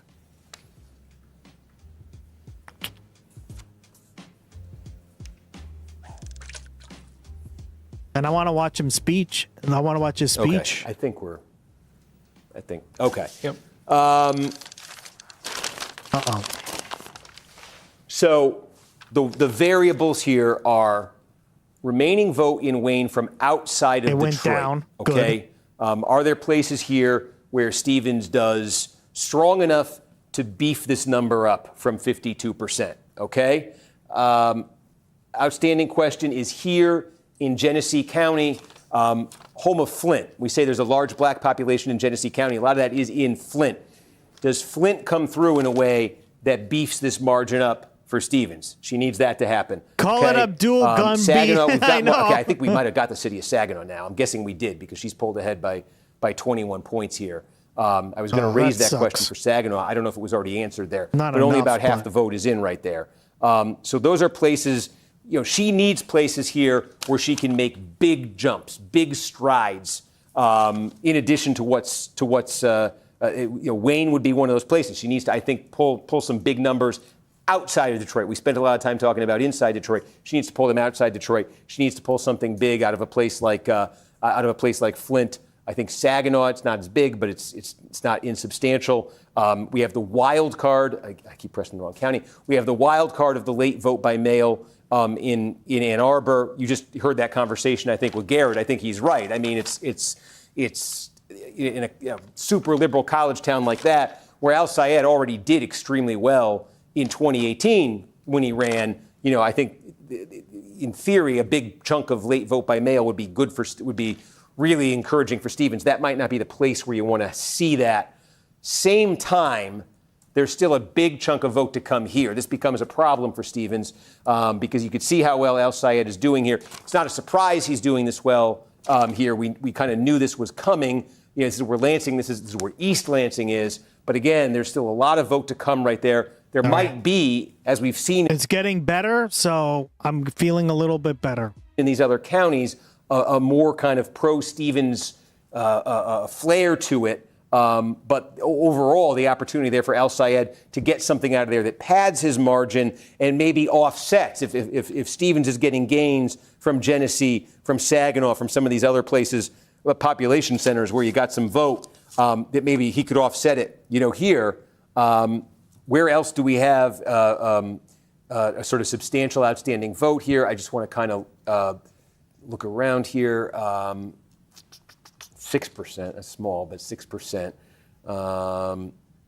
And this is Barrie, we got Grand Rapids. Oh, we'll go down here. Kalamazoo, we got half. Okay, now Kalamazoo again. A bit of a college at Western Michigan University. We got half the vote. Again, it's in that Western Michigan region. This is where Whitmer didn't do that well here in 2018. Younger population, so I think there was an expectation that Al Sayed would do very well in Kalamazoo. Just to line this up with our benchmarks, but again, there was certainly the expectation was Al Sayed would do well. Whitmer's number here was 48. Remember, she got 52 statewide. The 47 was the Biden number in 2020. Stevens, again, the possibility, as we've seen in these other counties, that this is going to tick up, but this may be kind of a miss for her of her benchmark. We'll see how close she can get to that. But if she's really having trouble here in Western Michigan. She's really having trouble in Ottawa County. He had trouble in Ottawa County. Really, I think, having trouble in Kalamazoo County, and really having trouble in Grand Rapids, in Kent County, the Grand Rapids area. Well, look at this. Okay. Yeah. We think that's big. We think we got the vote in Kent County. Remember, they came out swinging. We got a ton early. Took a while. It's midnight. Yeah, and he's winning by almost 2/3. That's good. We got it. Al Sayed obviously wins. He gets 62. The benchmarks. Whitmer was 44. Okay. Biden was 46 in 20. He's below it, which means not good. 2020. For her. As we say, Hillary got crushed with 37. But yep, and there you go. That's closer to the Hillary number, which means this is an important. Yeah. Right here. Something like that is what Stevens wants out of here. This is what she got. And again, she did worse than Hillary. Can you imagine doing worse than Hillary?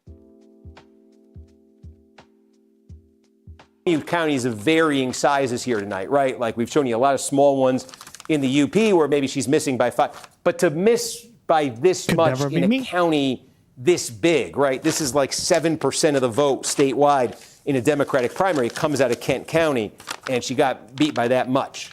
It shows 95% in for Kent. You're right. Yep. It went up to 35. Kent County there. The Kent County website. Let's see. Can I ask, is there any way to get a little more water here? Damn, okay. Kornacki's choking. Someone redeem the fucking hydrate channel point. Redeem for Kornacki. We never. Should we venture out to Washington? Let's. We've been on 4 hours. I don't know. Are folks fired up for the Washington multi-candidate primary that won't assign any winners tonight? Yeah, we do. There are some projected, moving on candidates. Let's take a look and then. But I think. Be me. I just think anything, if I can play teacher and give you a suggested assignment, anything you can get us on municipalities in Wayne. Yeah. I think if there's any path for Stevens here, it's to post some big numbers and maybe some surprising or unexpected numbers. 33,000 difference in some parts of Wayne All County. right, and it's almost 2/3 of the vote, right? Because 2/3 would be 67%. Yep. Because again, there's a lot more to it than Detroit. There's a lot more to it than Detroit. But look at this, guys, right? This is what I was saying. Look at McMorrow. 36,000. Look at the difference. 33. According to Skelly, 35. See how fucking close this is? That's crazy, guys. In Dearborn. And McMorrow is more of a centrist. Like, she is a centrist, right? And it's in those those other places. That's very interesting, right? Like McMorrow. That's the thing I didn't expect. That's like the little like weird part of this election too, is that so many people were balls deep for McMorrow. I mean, come on, girl. Damn. And get a better hand. Be a little slower next time voting, right? Like she dropped out a month ago. Fuck. Handle on. The other thing is, I said I go to. I don't have any channel points on CNN. Oh yeah, neither do I. That's why I asked you, Doc. Question. I'm going to try to. Even though this is. See if I can find something here. NBC, second. right, or whatever. But yeah, I get you. What you made. Amazing. Yeah. So, it just shows you, like, guys, this is why let's see, like the Hassan factor, the streamer factor, the YouTube factor really matters. It does. Like not. Like if you watch the YouTube video about Abdul Al Sayed, right, or even if you just turned on a stream like we do here, right, that is enough to make the difference, right? We're talking about 33,000 people making a difference here, right? Crazy. Sometimes, we did this with Detroit. You can go to the city and find it on their website, but that is not the case. And remember, Hassan put it in the bag for Daria Lisa for how many votes? 2,000, right? That's peanuts compared to his audience, right? How much of his audience lives in New York in that district, and right? So, and told friends and did all this stuff. Yeah, guys, the streamer Hassan YouTube factor is huge. We do have, but especially Hassan, right? Yeah, we do have a lot of votes from. I'm just looking now in Michigan. We do have a lot of vote from Saginaw. We were trying to figure that out.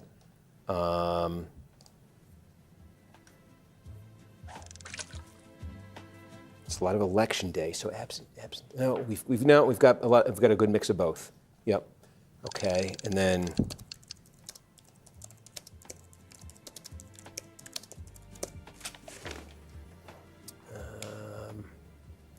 come on. Oh,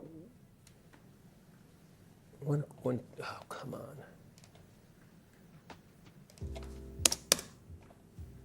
Get your shit together, Kornacki.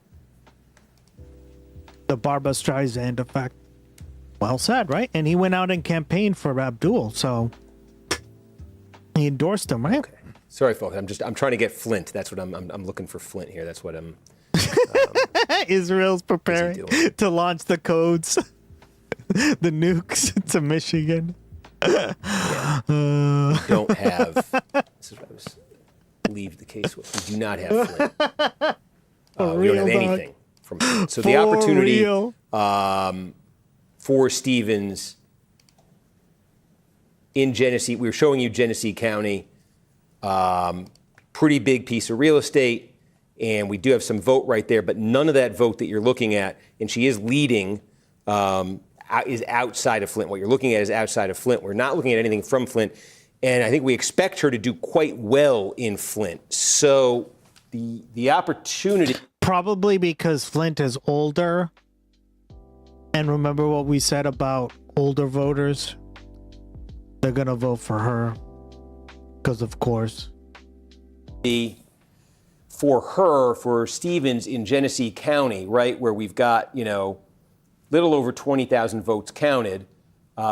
Meaning we've got about 40,000 votes left. We have nothing from Flint. So, yeah, just there's an opportunity for Stevens, I think, to get out of Genesee a chunk of votes. Yeah, we'd be talking, I don't know, 5,000 plurality of something like that, maybe. Which is not enough. But she's chasing 33,000. Yeah, it's not enough, Kornacki. Call it. One other question I had. Call it, Kornacki. I usually, this is where it gets a little, when I'm on the air, we say these are the limitations of live. Is there a chance that I could make a phone call to the decision desk? I don't do this on the air. I'm not going to do this on the air. Right. I don't wanna, shit. He's gonna rig the election. Well, let me just explain this. We're in, you could see everything that's going on right here. You can see there's, I mean, I'm taking you through the best I know, which is I've seen Stevens do enough to put herself kind of on the edge of this, but not enough where I'm Call like, my oh, fucking boy she's right there. Kornacki. Call my fucking born Kornacki. And enough where I think there's a couple of key questions that you see I'm trying to address here about Flint, about Saginaw, about Washtenaw, and really, well, about Macomb, and really about Wayne. And so what I'm going to try to do here is we got the decision desk. They make the call. Who, you know, when these things, you know, how to characterize these races, how to call them. It's a team of, you know, of data scientists that we have. And I'm just going to, you know, they do their own thing. They're not in this for publicity and everything. So I do this off the air. So they're going to kill my. This is going to make or break, right? If he comes back and is like, yep. This is, yeah. All right, guys. Mike, and this is the part to pay attention going to try to talk to them. All right, hurry up. Yeah, he's literally talking to them right now on the phone. He's rigging the election. Stop the steal for Abdul. God, I'm tired of this shit, guys. They always steal it.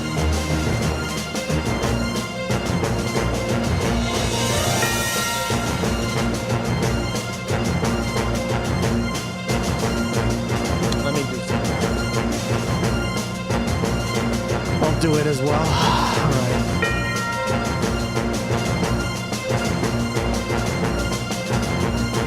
Yep, 35,000. You were right, Skelly. It's only going up and up and up. It's looking like it's in the bag.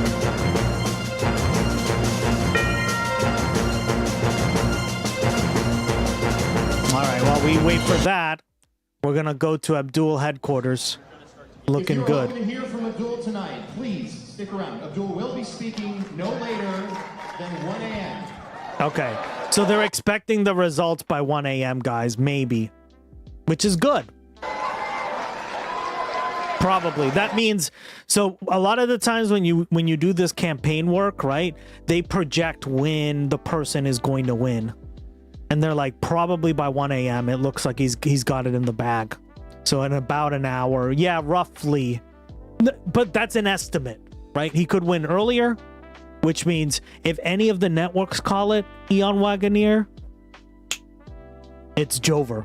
As in, like, he won, and he'll probably come out earlier or a little bit earlier and then do it.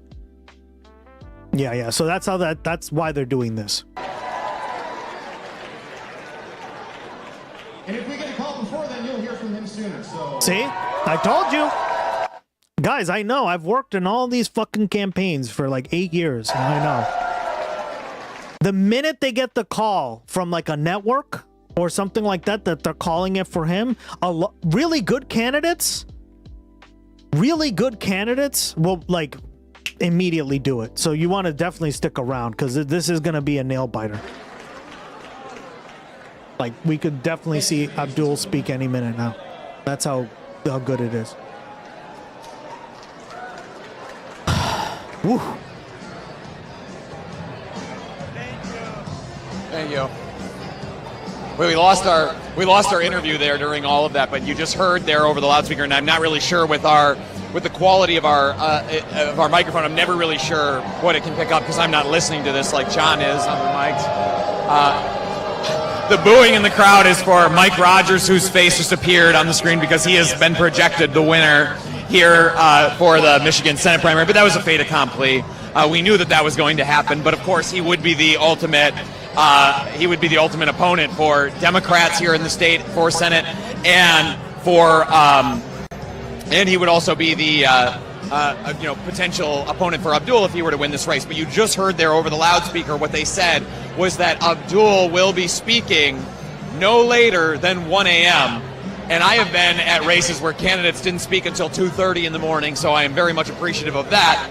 But we should be hearing from Abdul with. That's nice of him, to be honest. And let's be honest, guys, there isn't much left to count. Like, it's in the bag for one of these candidates. I think they're just like being cautious. In the hour, he'll be speaking I'm not sure if that is built on confidence, and there are signs for him to have that confidence, and that is as more vote has come in here. We're up to near. It's the margin is getting better and better, which means that the same person day vote was significantly better than they projected, which means 35,000 here. Yep, I just said that a little early ago, which is awesome. Nearly Good two-thirds news. of the vote being in at this point in Michigan, and his lead has more or less maintained. The reductions and the increases in his lead have been pretty negligible. It's been fluctuations at this point. So some things for him to hang his hat on there. Also crucial is what is happening to the vote in Wayne County. That's the county that Detroit is in here, where Haley Stevens was once leading in this county. There's just William Lawrence's face coming up on the screen again. That race called long ago, but people still feeling energized by that race being called. But where Haley Stevens was once leading here in Wayne County by 30 points at one point in this night, that lead is now down to 8.5%. And if she wanted to beat Abdul, she would need to hope that that margin would be a hell of a lot bigger than it is right now. That does not mean this race is over, but it does mean that Stevens needs to pick up more of that rural vote that I was telling you about earlier, but the way she was stacking rural vote advantages in these very rural areas, and it was adding up across the state, she would need even more of that then to make up the difference for what is happening here in Wayne County. Is pizza being delivered to me? I promise. Thank you. So I'm being delivered food here from. I'll hand it off to John since I'm still talking right now, and John deserves to eat. He is a very hungry boy. Oh, and we got more happening here on the stage. So, John, if you can point the camera up towards the stage. And we're going to have it ready for when we see Abdul come out on this stage. Does that make sense? All right, so I need you to repeat after me. Are we all ready for that? Get your chant voices ready. Get your singing voices ready. Hell yeah! Sing chanting. Repeat after me. Hey. Abdul all the way. Abdul all the way. Hey, oh. Mike Rogers gotta go. Mike Rogers gotta go. Hey. Abdul all the way. Abdul all the way. Hey, oh. Mike Rogers gotta go. Mike Rogers gotta go. Hey. Damn right. Abdul all the way. All right, let's get back to it. Let's see. Anything's changed? Maybe in Washtenaw County, where right now she would, if that's where it landed, but we still have more vote to come right there. She really, I think one thing that's emerged is she's really had, that's a bit too big of a circle, she's really had, Stevens, a bad night in Western Michigan, right? And that's, I think, where we see some of the biggest misses.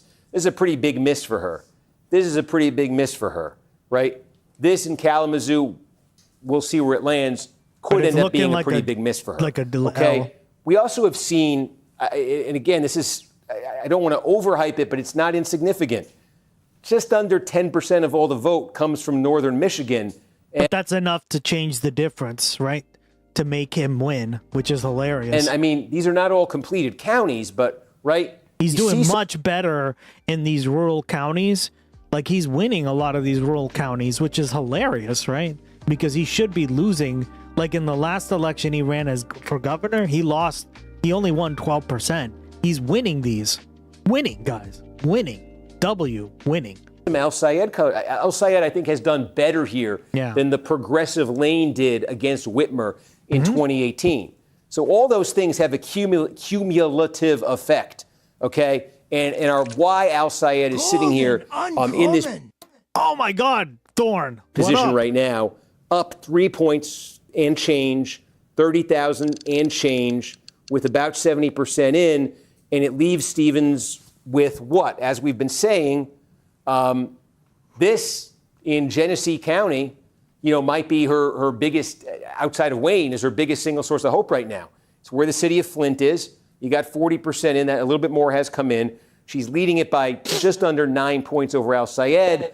Can she get a big number, like a monster number out of Flint? Not implausible, given, the support I think she clearly has with black voters that we've seen in Detroit and, Flint, high black population. This is the second highest concentration of black residents of any county in Michigan. But ultimately, this is a small, it's a big county on the map. It's small compared to Wayne. It's going to produce about a fifth, a sixth of the votes statewide that Wayne is going to. So, if Stevens gets a big number out of Flint, if she gets out of Genesee with a double-digit margin, and that's why they haven't called it yet. That's what he's saying, guys. We're talking 4,000 vote plurality number for Stevens out of there. This is one of the places where I think so far at least she's getting a good number. Adam is sending me another note now that he's reviewed my note, and so we are agreed on that. And so it's come around to this point where you're looking at Wayne County and you're looking at a question that's a little different than the one that we posed at the start of the night, where we said at the start of the night, can Stevens hit these sort of benchmarks all around the place to get in a place where Detroit can win this for her, right? Okay, Detroit has largely come and gone. There may be, we're trying to find out if there are a few more votes left in Detroit, but most of Detroit is in. Stevens has won it looks like by just under 30 points. Okay, so it's a big margin for her there, but we thought looking at Wayne, that would be as good as it gets for her there. Okay, and as you can see, if Detroit is basically done, she still finds herself down by this margin statewide. So there is a separate additional question, though, and this is what we've been talking about for the last 30 minutes or hour or so. What we're trying to get a handle on is there outside of Detroit, outside of Dearborn Heights, Hamtramck, these are the sort of the cities in Wayne that get the most. And remember, Dearborn has the biggest Muslim population in the country, right? And in the state. Tension. Again, Dearborn being by far the strongest, for Al Sayed, Detroit being the strongest for Stevens. Are there other big townships there, cities, municipalities? If he's hitting this good with rural voters, then absolutely. Yeah, he's doing pretty good with rural voters, which, again, are more conservative and are much more, like they're going to vote more conservative. Municipalities he's doing where really good. Stevens might perform surprisingly well, okay? Because I say that particularly about Wayne because they're so big. There are still so many votes to come out of Wayne County. Like, if you just look at the expected vote that's left in our system, let me call that up right now. We still think there are 140,000 votes that are left out of Wayne County. Okay, Jesus. So Stevens is leading now. It's an 8-point margin in the county right now across everything aggregated together.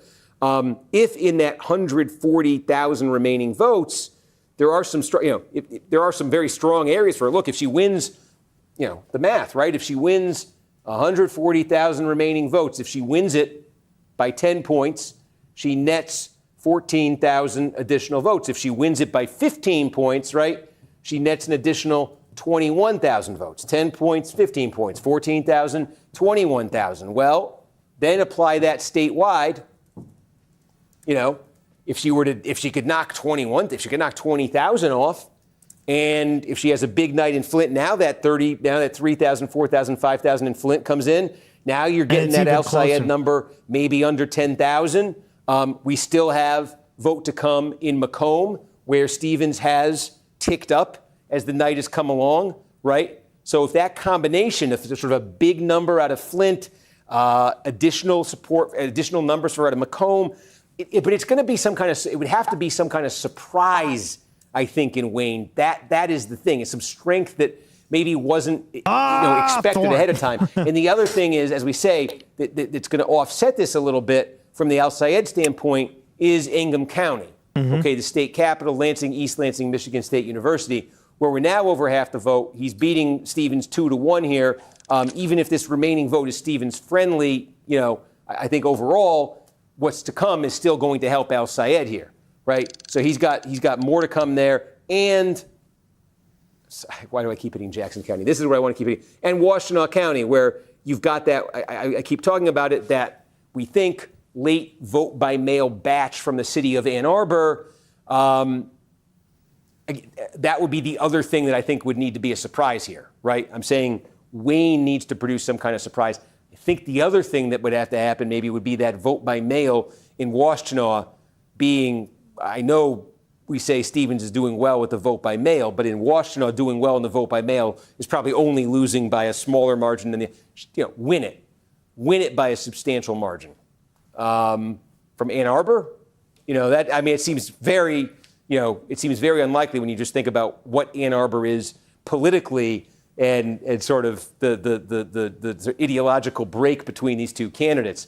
It's hard to imagine, but that's the kind of thing. Those are the places where the big batches of votes are. There are a lot of other votes out there. A lot of that is kind of scattered. You're just kind of going through. These are small counties, but, it's still got a third of the vote here, in Roscommon County, we're at 88%. That's actually a fair amount. We took you through Mecosta. Trying to show you there's a scattering, and then I'm giving you ones that actually are pretty complete. But there are still obviously a lot left to be at 71%. But, again, Wayne, we think 160,000. How much? That is 35-40% of what we think is left statewide. That's why I'm saying a surprise, a surprise from Wayne. Wayne, the next biggest piece of it is what's to come in Macomb, where incrementally, Stevens might be able to make some gains there with what's left to come. And then the next biggest piece is Genesee, where, again, Flint, she can make gains there. But then right after that, you got Ingham. And right after that, you got Washtenaw. Those are the biggest, right there. If I just take those 20, 45, 81, I'm joking. 142. Yeah. Now we're getting to like 70% of the remaining vote in the state. And then you do get into a lot of counties where there's 1,000 here, 3,200 there, 3,400 there. So, and we did just get something meaningful. What was it? We got Marquette County. We did. Recent one, yeah. All right. It's looking good. It's looking real good. Get to talk about Marquette. Wow. Marquette, home of Northern Michigan University. It is honestly, if I could take a point of personal privilege, one of my favorite places on the planet. It's going to be proud of Pro Abdul. Yeah. And it looks like it's going 58 percentage points to 35 for him. We got Marquette all at once. This is like the capital. Think of this as the capital of the UP. Yep, of the Upper Peninsula. Damn. Big for the UP, college town. It's UP is Upper Peninsula, right? Complete. I think it's not a surprise Al Sayed won here, but we can show you our benchmarks anyway. What are the benchmarks for like a candidate? Like is he doing way better, right? That's what we want to find out. Because again, she's doing way worse. If he's doing way better, ultimately, that's going to be the final nail in the coffin, right? We can kind of project that. Whitmer was 48 here in 2018. Biden got 50 here in 20. Oh yeah, he's crushing it. He's crushing it, as we know. See, 20. Clinton, 36%. Yeah. All right, guys. But it's just one of those places where you've seen a lot of this tonight, where it's a very this weird isn't the biggest election. one, but the ones that you say aren't the biggest ones collectively do add up. Exactly. And you're seeing and it he's again doing here. really well in them. 48, 50, 36, right? Yeah. And no, this is good, guys. This is a college outdoorsy. It's right on Lake Superior, community. Again, He's not doing a surprise. great. We knew Stevens probably would struggle here, but she would want to be she'd want to be mid 40s. She'd want to be upper 40s. She lands 36. You've heard me say that more than once tonight in a lot of these counties. Let's take a look. Maybe I can Why show does you he some keep other, saying that? was there anything else it's a big that trend. just came in? I know It that was about means 12,000 votes. he's so got that- a good That chance might have been now. what. In fact, that was right because he. Yeah, that was the 2,800, and he went up to that was basically Count it what faster, just happened there. motherfuckers. So that's what just happened now. So I sit here talking about what the city of Flint could do for Stevens. Could be thousands of votes. Way up in the UP, the city of Marquette, right, just gave Al Sayed a couple thousand vote plurality over Stevens, right?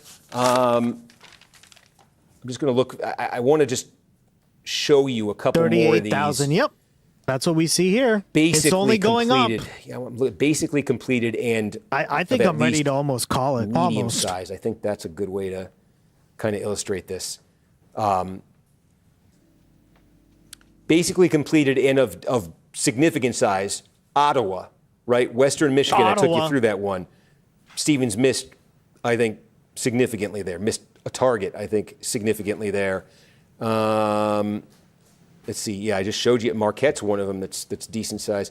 We showed you Bay, where the Stevens number was actually good. See, it's not uniform. That's what's made tonight challenging. You start saying, oh, she missed here, she missed here, she missed here. They add up. Oh, she hit this one. She hit that one. I mean, you are seeing those too. And again, she did for using our use of that Whitmer benchmark from 2018. She she did outperform dramatically Whitmer in Detroit. I'd like to see this go to 50 or plus. We did just get, I think this was in the last couple minutes. Realistically, right? this should be 50 or plus. I think this might have been part of what we just, this one just came in though. Yes, we did just get Barry. I clicked on it accidentally. Barry County. Okay, just to give you the benchmarks, 95%, decent size, not, Whitmer, 55 in 18. Yeah, do you see Biden, that?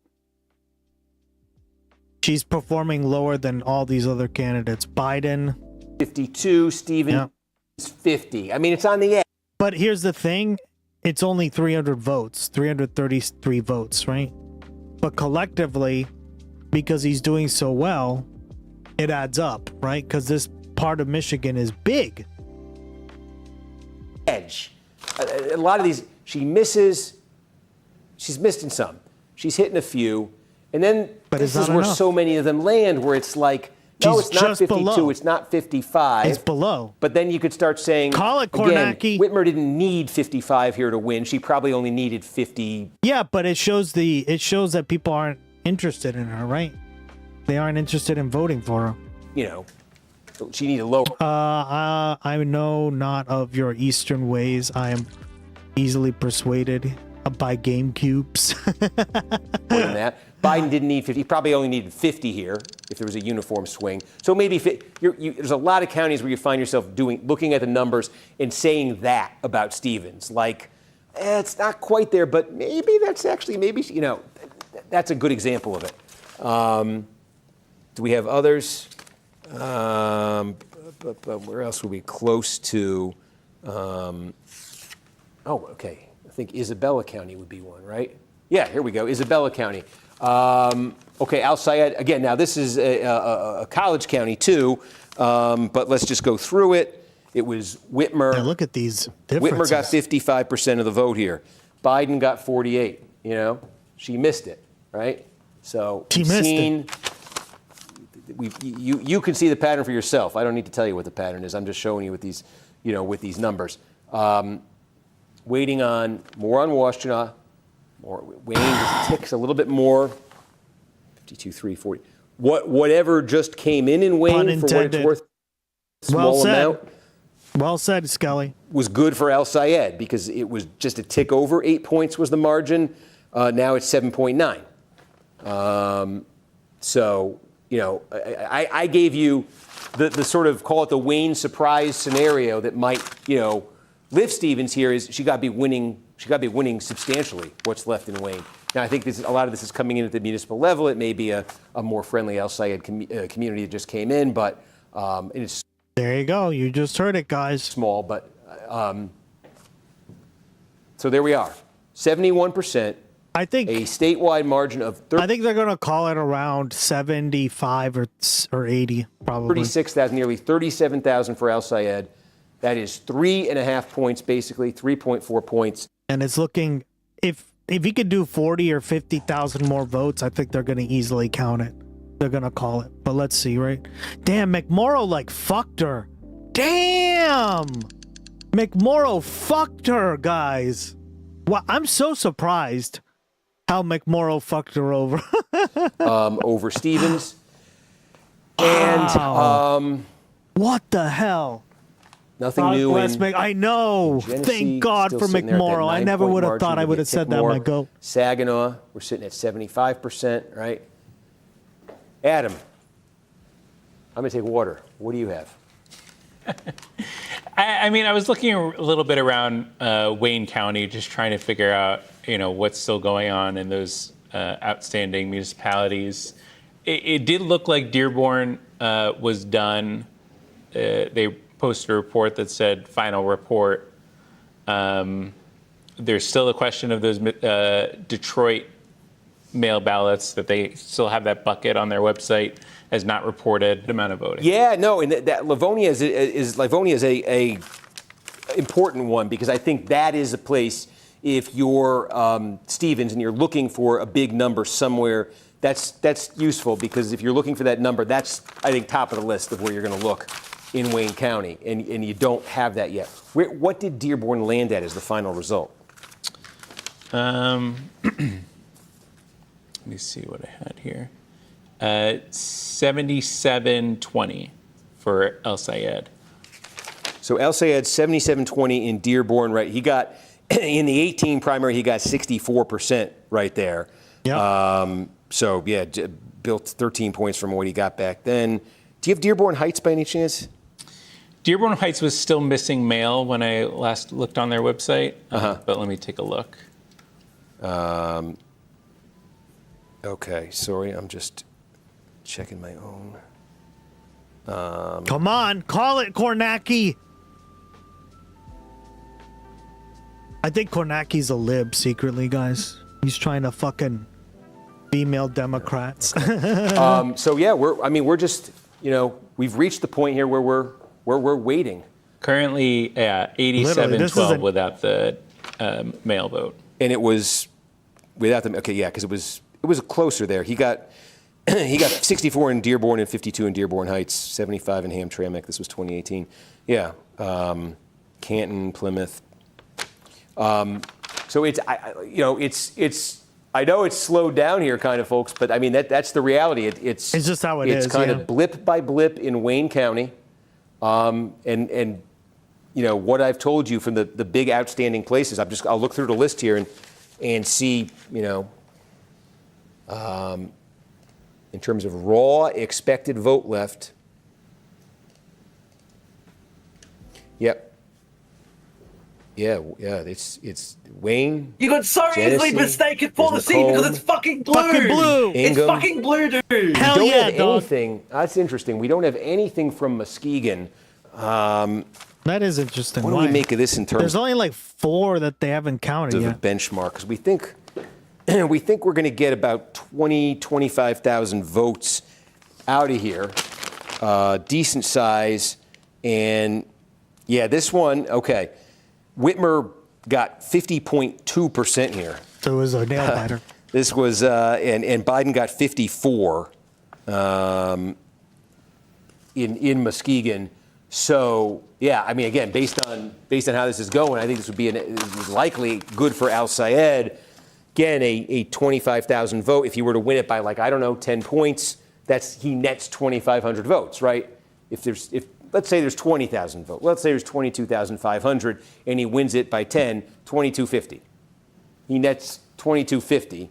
That would climb. You got so easily mistaken for the scene because it's fucking blue. That's what a county like that could do if it, just based on how it went in these past elections and what we're seeing everywhere else. I think that's the expectation for a county like that. Do we have more? Yes, we're inching up in Saginaw. How many votes do we think are left there?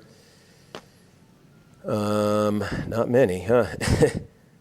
There it is. We think 6,500 votes. I haven't even eaten dinner yet for you guys. I love you.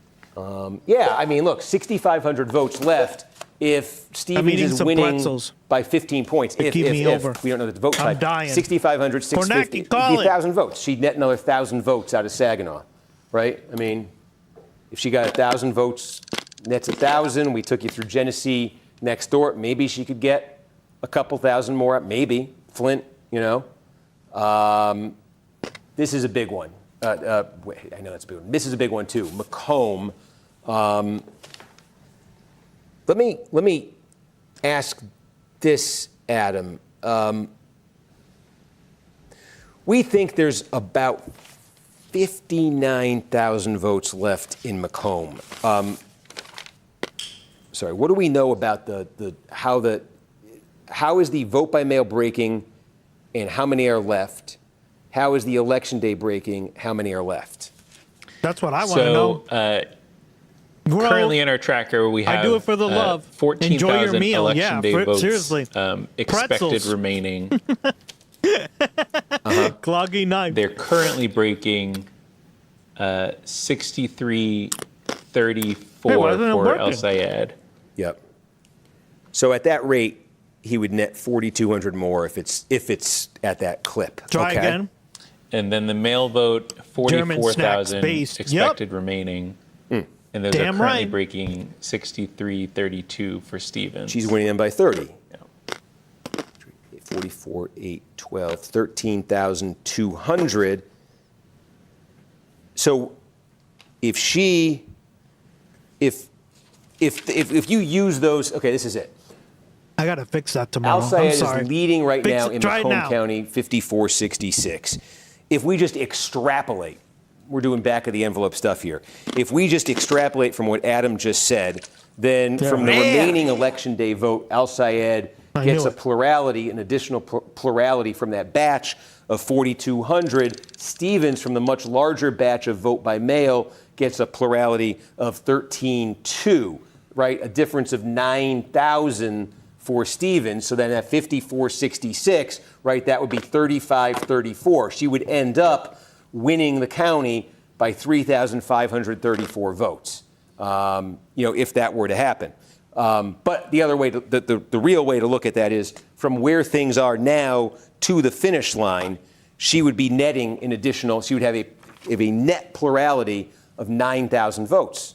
So that, if that were to happen, right, 9,000, she'd knock that down to 28. Right, we said Saginaw, she might be able to get it down to 27 if it's 1,000. In Flint, if you said 4,000, she gets it down to 23. Now that has to be countered by, we showed you. We think Muskegon, maybe Al Sayed wins that by about 2,250. That puts him back up to 25. We still have a lot of vote to come. This is I don't know the. Cheer 100I. Steve Kornacki must again feast on the flesh of humans. I am an abomination unto the earth.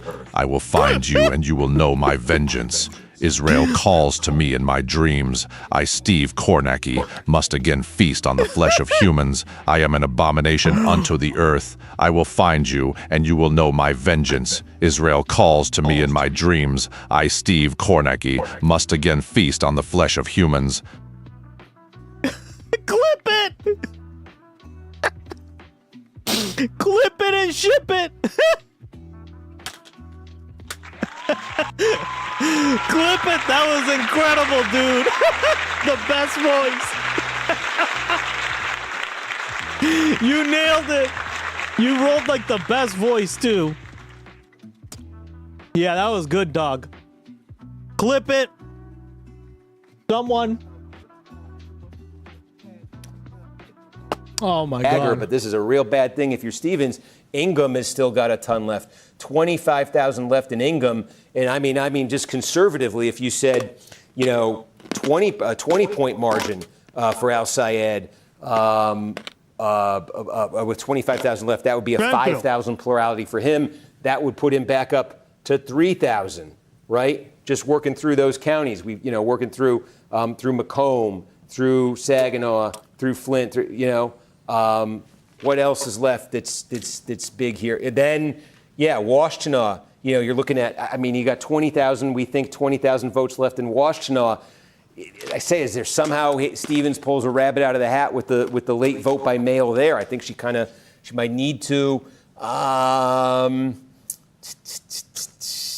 Oakland, what's left? We got 20,000 left in Oakland. Stevens has been doing well with that. Maybe she wins what's left by 10 points. That'd be 2,000, right? So knock it down to 20. Okay, we just got in. We get 2,800. Yep. You just see she's still in that high 20s, 30,000 range going through all of that. That's not Wayne, but that's a lot of other stuff. What just came in? It was a combo of counties. The biggest one was Jackson at 3,000 votes. She wins that. She probably nets maybe 200 votes or so. Oh, we just got a Wayne update. Yeah, okay. Let's see, 6,000 votes. Is it in the system here? Yes, that just went in there. Okay. El Sayed gets 49% of that. Yeah. Stevens gets 47. Yeah. I mean, it's just All right. That's good. Again, it's just that's not by itself a horrible number for Stevens. It's about even between them. But again, Wayne is where she needs to be. She needs to do a lot better. Otherwise, she's going to lose. Right? She needs vote updates in Wayne that she's winning by substantial margins, because that's where the most votes are that's left by far is Wayne County.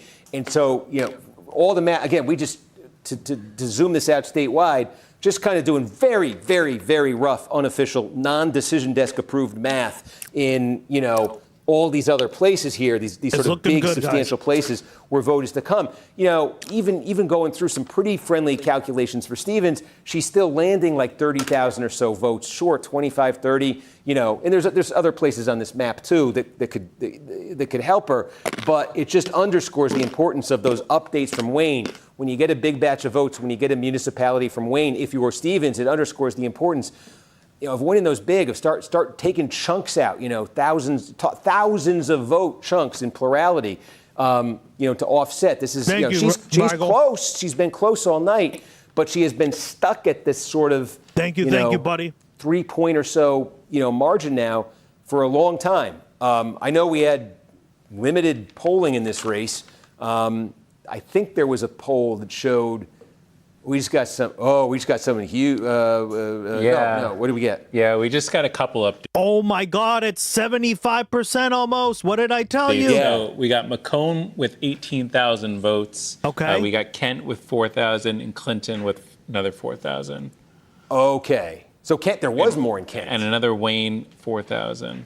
Yeah. Okay. I do want to just kind of clarify for folks, because I know it's confusing. We say Kent is done, and now we say a couple thousand more came in. When we put it at 95% on here, when the decision desk puts it at 95%, it usually means they think it's done, but they want to check. And sometimes when they check, there were more. Why is that the case? It just means that more people are excited to go out and vote. But now, which makes sense. That's momentum for him, right? It marginally brought Stevens up, but only to 35%. Again, we talked about her needing not enough. In the 40s. I'm sorry, what else came in there, you said? And Kent still says it doesn't have all their dots saying fully reported yet, so there could be more. Okay. Macomb was the biggest one in that one, 18,000 votes. Okay, and can I say, by the way, that the fact that we keep getting more and more out of Kent, high turnout in a pro Al Sayed place. We got more out of Macomb. Have they categorized the vote that we got? It was clearly good for Stevens. Yeah, she wins that batch. Let's see. She gets 57% and El Sayed gets 39%. And how much was it? 18,000. 18,000, and we said we thought that 44,000 vote by mail. We said before this that 44,000 vote by mail were left. Mm-hmm. So this got to be vote by mail, obviously. I'm guessing. Yeah, I mean it still says happen for vote by mail. Well, no. Yeah, I mean that would leave 26,000. Right. Yep. Right. 20. But now it evens out a little bit. Sorry, I'll go back to statewide, but I think that's useful information on Macomb. That would leave 26,000 vote by mail, give or take, out of Macomb, 14,000 election day. So it's more of a 2-to-1. And are you able to update how the vote by mail is breaking with that factored in? In Macomb overall? Yeah. 63-32. I know, dude. I'm like so nervous. I don't know. Like this stuff. This is how I am, guys. I'm very like these kind of things make me like on the edge. For Steven. In a good way, right? Like I'm not like shitting my pants or anything, but I'm like, I gotta know, right? Stays level. So that the math that we did in Macomb, we get a big update of the vote by mail. The math we did basically still stands in terms of that. Stevens being on pace. Remember, we were showing you how if each county, if we were kind of extrapolating it, we said Grove. Stevens being on Appreciate pace it, to get that 9,000 net from where we were. That's on pace with what we showed you. I just see it changed again. I What did never we get? stream this late anymore. And I'm we got another wired. Wayne County update, another 7,000 votes. Is it 1 or 2 Stevens there? It's gets- almost 1. Trying to pull it up, 54% to 43%. Okay, I have 7,000 votes. Yep. Okay, so she's, yeah, so that nets out to 500 and change plurality for her. She needs to do way better than that. So that brings it down under 75,000 35,000 of the vote in. And on just anything, I keep looking at this because there might be a few in here that offer. Yeah, Allegan County, we have a fair amount left in, but it's dead even there right now. We have nothing from that's tiny. What happened in? Yeah, I think that's a little telling, isn't it? Let me make sure I'm. Yeah, what was the number? I also gave you a message. Oh, thank you. I felt my phone vibrate. So, maybe we'll publish afterwards our back and Yes, forth. I would love nothing more. We'll put that out.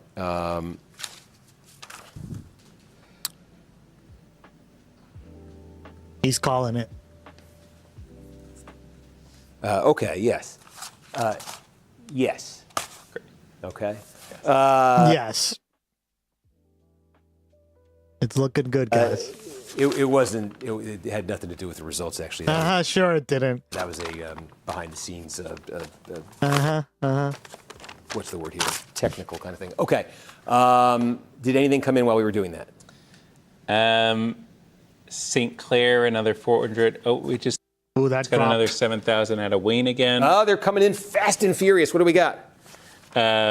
She nets a couple hundred votes there. She wins that batch 52 to 45. Not enough. So 2 7-point victories again. And how many votes? Is it says 7,000? Yeah.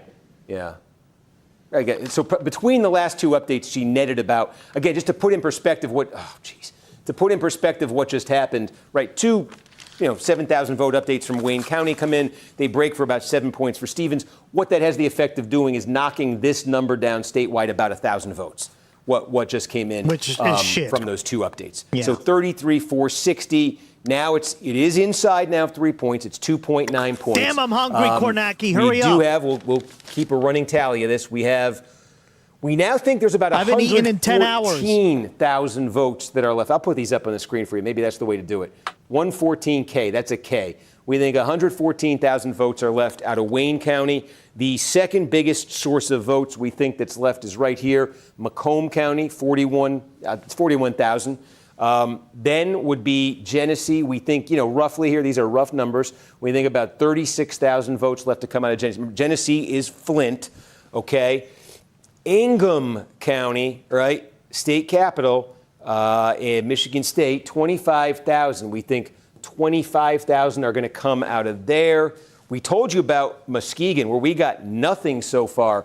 We think 23,000 are going to come out of Muskegon. Oakland, we still have, again, these are rough. We think maybe about 20,000 that are left in Oakland County. We did get it. Looks like we got another Washtenaw update a few minutes ago. Can you look into that? Because we think now 14,000 left in Washtenaw. But, 114, 155, 191, 205, 230. So that's 253,000 votes in the outstanding votes in the places I just showed you. That's the lion's share, of what's left. I say there's scatterings elsewhere. There are a few other places I can show you, but that's the lion's share of it. do you have Washtenaw? Yeah, that came in while we were doing Macomb a few minutes ago. That was an El Sayed friendly bunch. It was about 6,000 votes, and he wins it 48 to 47. He won 48, 47. So we think this is probably vote by mail. Shit. Yes. Right. So that's a great illustration. Okay, that's actually a really good illustration. What just happened? If we got a vote by mail My batch, kids keep trying to distract me so Stevens can win. Damn right, it! from Washtenaw County, where we keep hyping this. Goddamn kids. I don't know. Will it be mythical? Late drop of vote by mail in Ann Arbor, and oh yes, Stevens does great with the vote by mail, but maybe in the super liberal college town where we expect El Sayed to be cleaning up, maybe doing great means just not losing it by that much. Well, look at that. In Washtenaw, not that batch of votes, but out of Ann Arbor, we just got a big vote by mail batch, and yeah, it's basically a tie, right?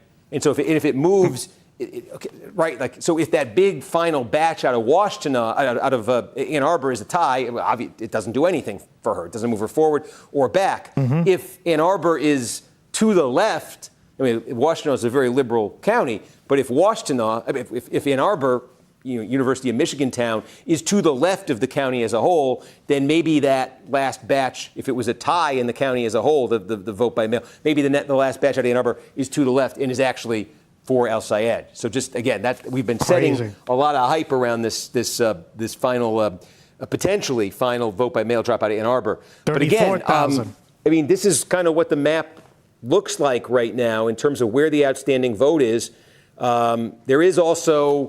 There is 11,000 out of Kalamazoo left, but Kalamazoo is looking so far looking very good for Al Sayed. As part of the story tonight has been Western Michigan. I think it's a really interesting story. The growth that's been there, the young population, and there were some signs of this if you looked at past primaries, 2018 for instance, and it's really, I think, from the kind of progressive standpoint for them, it's really come to fruition in those numbers tonight. Whatever else kind of happens statewide, did I tell you? Yeah, I mean, you could say Saginaw, maybe 6,000 votes there. That's a 6. Maybe we'll get a thinner marker, but maybe you probably couldn't see it then. That's everything. That's left. Almost everything. There are a few. Okay. Allegan County, we got 8,000 left in but he's Allegan. winning there. We got about 8,000 left here, but that's an 8. But the so far the vote in Allegan County has been dead even. Jesus. So no clear advantage in terms of what's left there. Dumps. We need more dumps. We got Massive 8,000 dumps. left in. So I can get to bed and eat 8,000 dinner. left in I'm Calhoun tired. County. I don't want to ruin my bedtime, artwork guys. by clicking in a county, but maybe I'll do it this way. 8,000 votes left in Calhoun County. Stevens has been winning it by about 5 points. So if that holds, she would net 400 more out of that. Monroe County, she's been winning by about 10. We have about 3,400, so she could not net 3,400. Go faster, I'm seeing a lot of guys. counties that are in this category. I say 3,400 left. She's leading by 10. 2,900 left. Well, that one's even. For the point redeemed, tell Gloggy who he is. Does it incorporate whatever you tell him as a part? Yep, it does. 2,400 left even. Yeah. Oh boy, you know what? They're just these Western Michigan counties. Yep. That's I'm really seeing I'm that. gonna do some damage. Yeah. I do reset it every once in a while, but generally that's what happens. Yeah. It does. We think maybe about 2,000 to come. About 2,000 to come out of Kent County too. About 2,000 there. We just got another Kalamazoo update. Oh, okay. So I'm going to erase this. You got a sense of it. Kalamazoo. Oh, that's a big one. We're basically done, huh? We don't have 11,000 votes left in Kalamazoo anymore. Well, I mean, we correct. We've said this before, but I'm sorry. I get so excited when I just want to see 95, and when I see 94, I'm like close enough. And then Adam is correct. We could have more, but this is a probably close to complete picture of Kalamazoo. I'm just excited because I get to do my favorite game of the benchmarks. Whitmer, 2018, 48% in Kalamazoo. Biden, 2020, 47%. Did they make this thinner? Potentially. It seems thinner. Maybe it's late at night. And they worked magic behind the scenes. If they did, thank you. 38 for Clinton. Right. She's at the Clinton number. There's Stevens at 39. Yeah, basically at the Clinton Clinton number. The Clinton number. There you go. We've told you all night. was largely offset by a giant number out of Wayne, and And can she tell didn't you get that it. whatever Stevens gets out of Wayne, she's not getting the Clinton number out of Wayne. And so, Which is good. It's another Western Michigan miss for Haley Stevens. That's a story tonight. It is. We just got a Genesee update, 8,000 votes. This is good for Stevens. Yep. She wins this 59-37. 22 points, 59-30. Yeah, this, my guess, without knowing, is we might be getting Flint now. Because but that moves her to a double-digit advantage. Right, remember we said maybe she could net another, from where we were a few minutes ago, maybe she could net another 4,000 or 5,000 votes out of this. So that batch moves her in that direction. But again, just to give you a sense of what she's up against here, that still leaves Al Sayed. He's north of 30,000. Now, that is 2.7, the difference right here, right, between the two of them. That is the closest in terms of raw percentage, I think, that I've seen her pretty much all night. So, with... Yeah, she hasn't been above that, dude. Yeah, she's got to just get some big numbers. There are still 114,000 left out of Wayne. She got to produce something big out of there. But Macomb, we talked about. We think the additional plurality for her there. 30 is winning 27, 54, 81 minus 42. She could probably net, my guess is that what is left in Macomb County, the vote that's remaining, she can probably net about 4,000 from that. Oh, geez, I'm sorry. She could net about 4,000. Slash that off the 31,000 that you see right there. Nothing from Muskegon. But again, do me a favor, Adam. This is a good one. Ingham County, I mean, in terms of the mail, how much is left, what's it running at, election, because we should close the loop on that. Yeah, so Ingham County overall, we have, our estimate is 25,000 remaining vote. It looks like that's all mail vote at this point. How's that mail breaking? Mail vote is currently running at 48 for Stevens, 45 for El Sayed. Yeah, boy. See, that's the thing. If you're Stevens, it's like that's good mail for you, and she's leading by 3, which 3 points with 25,000 left. That might net her 750 votes. It's going to be a handful. All those votes left right there. Vote by mail's her bread and butter, but Ingham County demographically isn't. And so the good news for her is it looks like El Sayed doesn't build on this margin with what's left in Ingham County, but she may not cut into it with what's left. So again, we say 31,600 now. I could see Macomb slashing that down to about 27. Genesee, with 27,000 left, again, if she were to just, pour it on the way she just did with that last update, she could net 5,000 more. Maybe we do it this way, let's. By the way, this is the lowest number he's been at. The total votes, yes, this is the highest, right? But percentage points, yes. Let's say she could get 5,000. Out of Macomb. Oh, I don't think we changed the marker thickness. Never mind. 5,000. But they do great work. I just did what. 5,000. Let's be generous, right? Come on, because 80. This is non-decision desk approved. Fuck. 5,000. Take a look. I say at Flint, and you say 5,000. Okay. Now you say Ingham. Well, maybe it's a wash with what Adam just told us. Oh my God, he did time with QAnon shaman. Holy shit.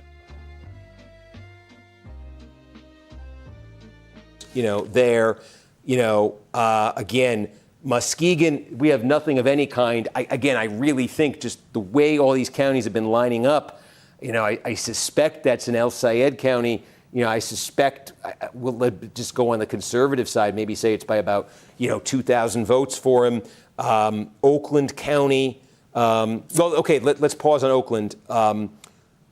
Vote by mail, election day. What do we think is left there? Oakland? Yeah. So I see mail roughly in, early in person in election day, 85% in according to our estimates, with maybe 18,000 votes left. This is my favorite yeah, lore. and he is leading the election day vote. Correct. 58-40. So that, yeah, I mean, that could end up, that's Oakland. If that ends up being an El Sayed gain with the remaining vote that's left there, right? I mean, I'm seeing maybe I could be maybe very generous in these counties and say Stevens knocks off 10,000 to bring that down to 21.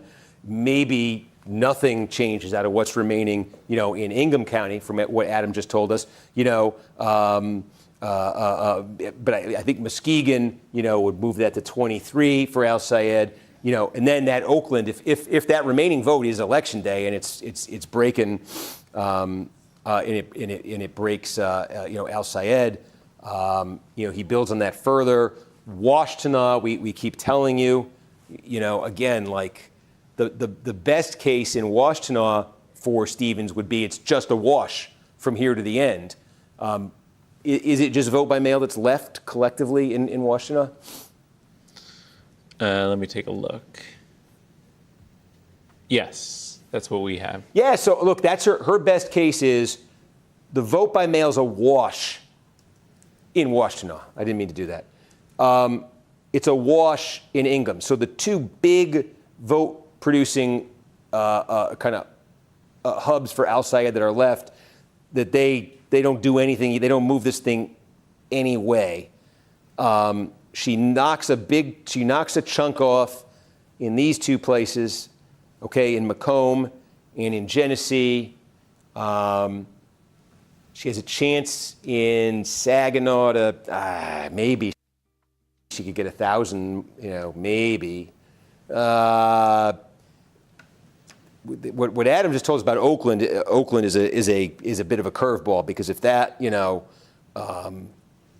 if that starts pushing it in the other direction, but put that on hold for a second. If you just took that, 5, 10, 11, I do think Muskegon is going to give Al Sayed something. We already showed you that. He's vetted. Forget this again for a second. 5, 10, 11, -2. That would get it to 22.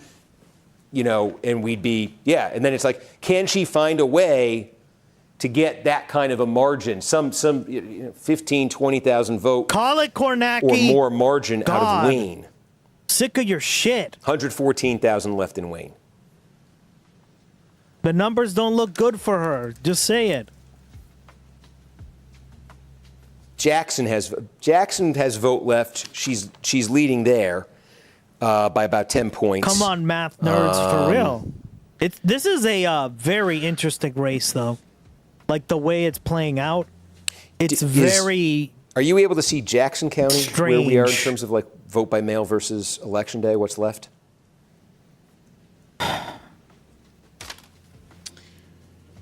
Yeah, it looks like we're about 30% in for all of our buckets there. So mail and election. We think that's about even. There's about 6,000 remaining election day votes, 6,000 remaining mail votes based on our estimates. Okay. So that, she's leading away by 10. So if that, she could net 1,000 out of Jackson.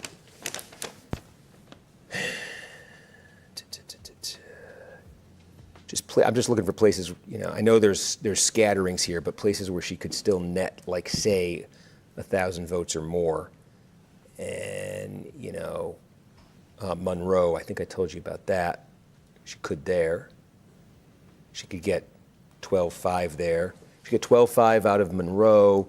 She could get, as we said, out of Jackson, she could get another. Okay. Sit down, Haley, this time. Those two. For real. Calhoun, she's leading. Yeah. Yeah, boy, it's interesting.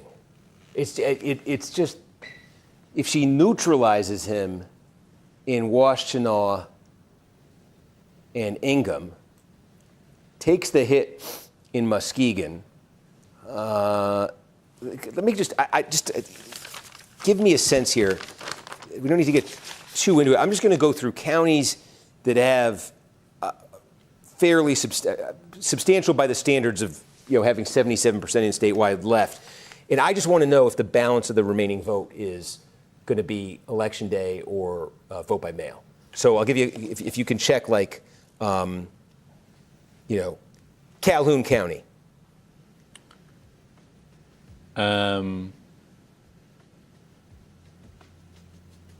Calhoun County, both election day and mail. Okay, so there's not going to be a huge shift there. I'm just looking for substantial population places where there might be a big vote by mail shift late that could get Stevens these numbers. Allegan.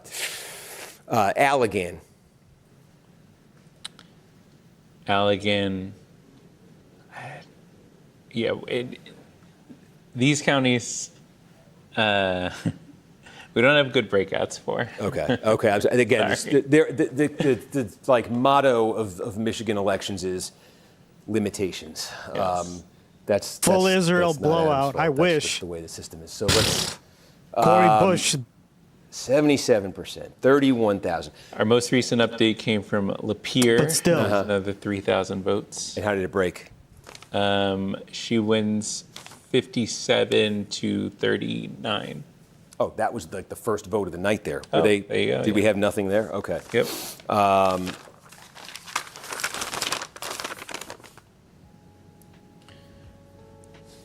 Yeah, she's right. I mean, 57 is right in the middle of the benchmark for her there.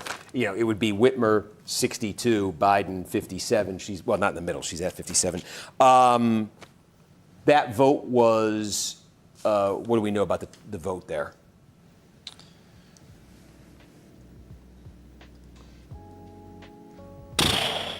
Not much. God, Hassan is losing, guys. They got to change my batteries again. We just got a Macomb update. Oh, yeah, okay, here we go. 11,000 votes. Did put her ahead? I can see the color changed. Oh, no, that's bad. She wins the batch 63-32. That's the clip she's been winning the mail at, right? No! Yeah, 11,000. We started at 44,000 mail. We got an update of 18,000. Fuck you, Macomb! So we now think we have, 15,000 mail left here? Yeah, it looks like that was, mostly all mail. Okay, so look what that did, 27,639 right now. That's the margin. 2.3. Is it enough, though? As close as it's been.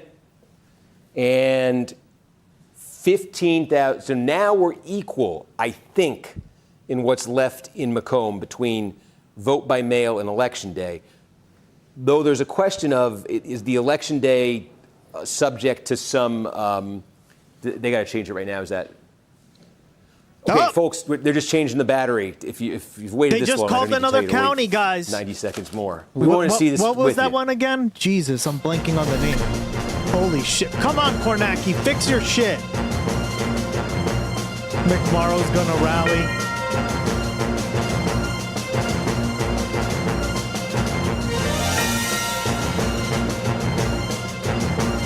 Well, we know one thing. Haley Stevens is going to be dreaming about Israel tonight. Am I right, Chad?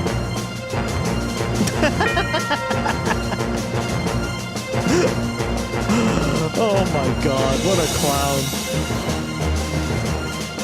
McMorrow, big dumps. I know, McMorrow's been a bit of a spoiler. Lucy. Damn, girl. Oh my God, guys. This is crazy. Can I get to bed? I'm tired. Am I back? Folks, boy, okay. This is the fun of election nights. I'm sitting here saying. No, I enjoyed them. This is like the kind of stuff that I enjoy, right? From like who's up and who's down kind of situation. In terms of the districts, I don't care about like the fucking shit candidates. Muskegon, everything I think about, Muskegon this is going to be Al Sayed. Let's credit him with some votes here. This is why it's non-decision desk approved math. We just got Muskegon while we were putting that battery together. likely, possibly all of it. Stevens looks like wins it. Now, let's put this in some perspective here. What was the number? What was the benchmark here, right? Our benchmark game. The number for Whitmer here was 50.2, okay? And the So number she's for doing Biden was 54, and Stevens lands at 51. Yeah. So she ends up hitting the number here. And this was a Not place, good. yeah, now Syed got 25% here in 2018. So Stevens hits the number here. The effect of this on this back of the envelope math that we've been doing, that I flubbed on this Is one. about Right? 1,000. Stevens is going to win this by maybe. We'll see if there's a little bit more, but she's going to win this by about 1,500 votes. Yeah. I was saying I thought Al Sayed might win this by about 2,200. It's I think we'll get a new Wayne update. net swing there of about 4,000. I think a Wayne update's coming in. 26,330. Damn. 2.2. So he went Wayne? down by like 10,000 votes alone. Say something coming in the past I think hour. it's coming in, yeah. See? That's why they haven't called we it. gotta wait. Stick on the statewide number. If you just stick on the statewide. Oh, yeah. Or, yeah. I don't know. Yeah. If Yeah. someone from Wayne's coming in, you want to watch this. We said she needs something big from Wayne. That would be the difference maker. Something Come from on, Wayne. Wayne. Don't hit route. numbers. Adam knows something. Come on, Wayne. Wayne, Oh, don't my. disappoint me, Wayne. Is anyone named I Wayne do in think here? it's gotten very interesting seeing Press 1. Washtenaw and Ingham maybe be neutral. Is that it? Yeah. It was flat. Yeah. Well, how much was it? 13,000 for her. votes. 49 to 40. And actually, she went down. 6-7.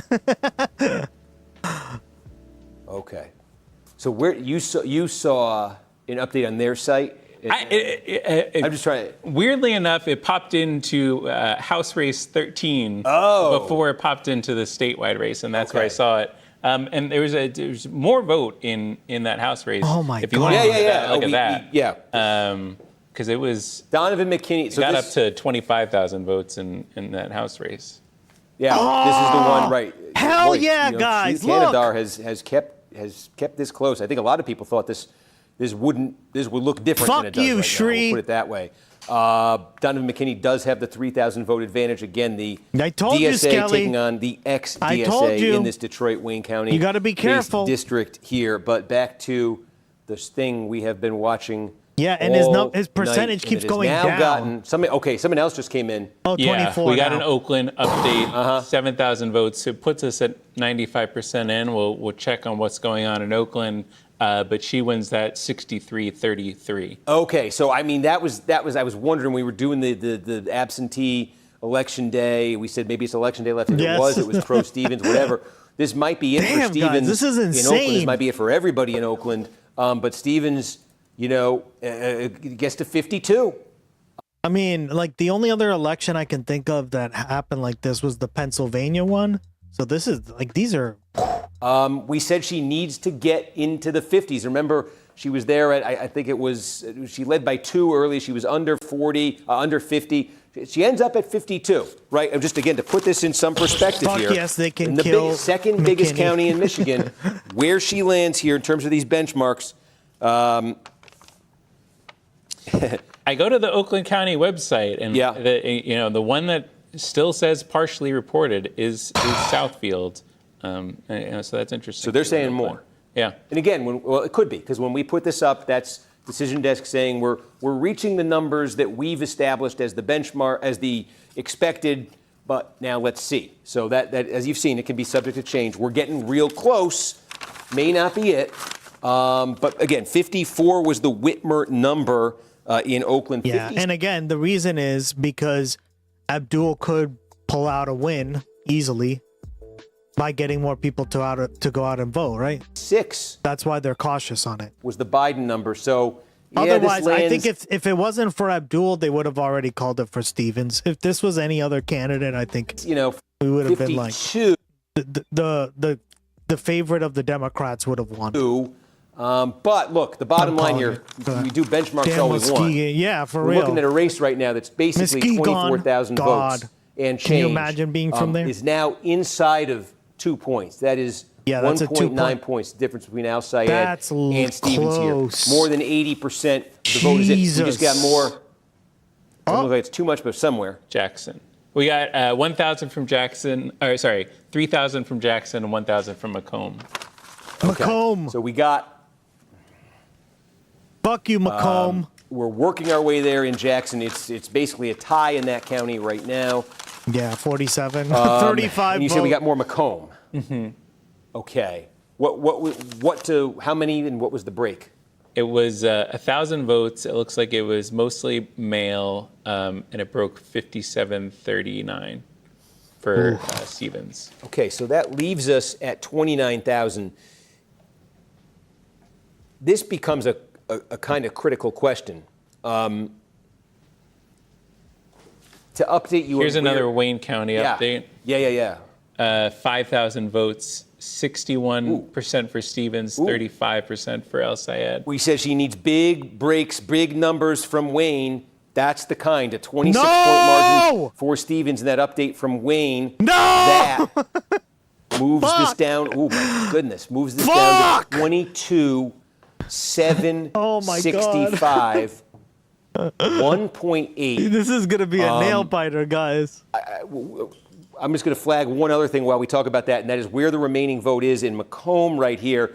So again, we think now, with that update Adam just gave you from Wayne, we think there are 95,000 votes left in Wayne County, okay? We think the second biggest outstanding source of votes is 29,000 in Macomb, okay? And I want to pause on Macomb because a while ago, we looked at the remaining vote there. There was obviously a lot more. Abdul was and above. It was heavily imbalanced. It was heavily vote by mail left with some election day.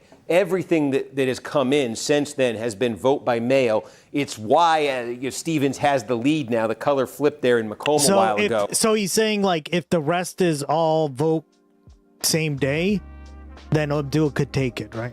That's what he said. Okay, it's been very pro. But based on the classifications that we get in our system of this vote type, that 29,000 left is split now between vote by mail and election day. Yeah. Now, does that, and the way the vote by mail and the election day have been running in Macomb, they would cancel each other out. If what remains looks like everything else that's come in Macomb, they cancel each other out.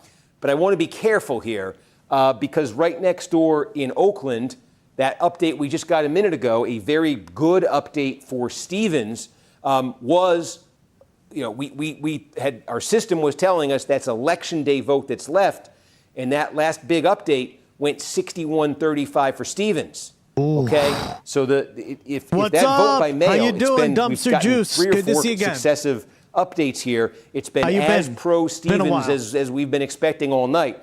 If the remaining vote by mail here just continues that pattern, but the remaining what's coded as election day vote doesn't, that's a big batch of votes there, 15,000 votes that are coded as election day, that if they broke more towards Stevens, but again, she's now in a position 22,800. Did we just get a little bit more? Taking a look. Small. We got another 1,000 Saginaw and another 200 Van Buren. How does Saginaw break? 59% for Stevens, El Sayed 34. Yeah, so getting close there. That's about what we thought. Genesee, we're at about 60. But yeah, that, boy. Again, this is the kind of guessing game we're left playing the way this is. If that remaining Macomb, I'll call Macomb up, right? Okay.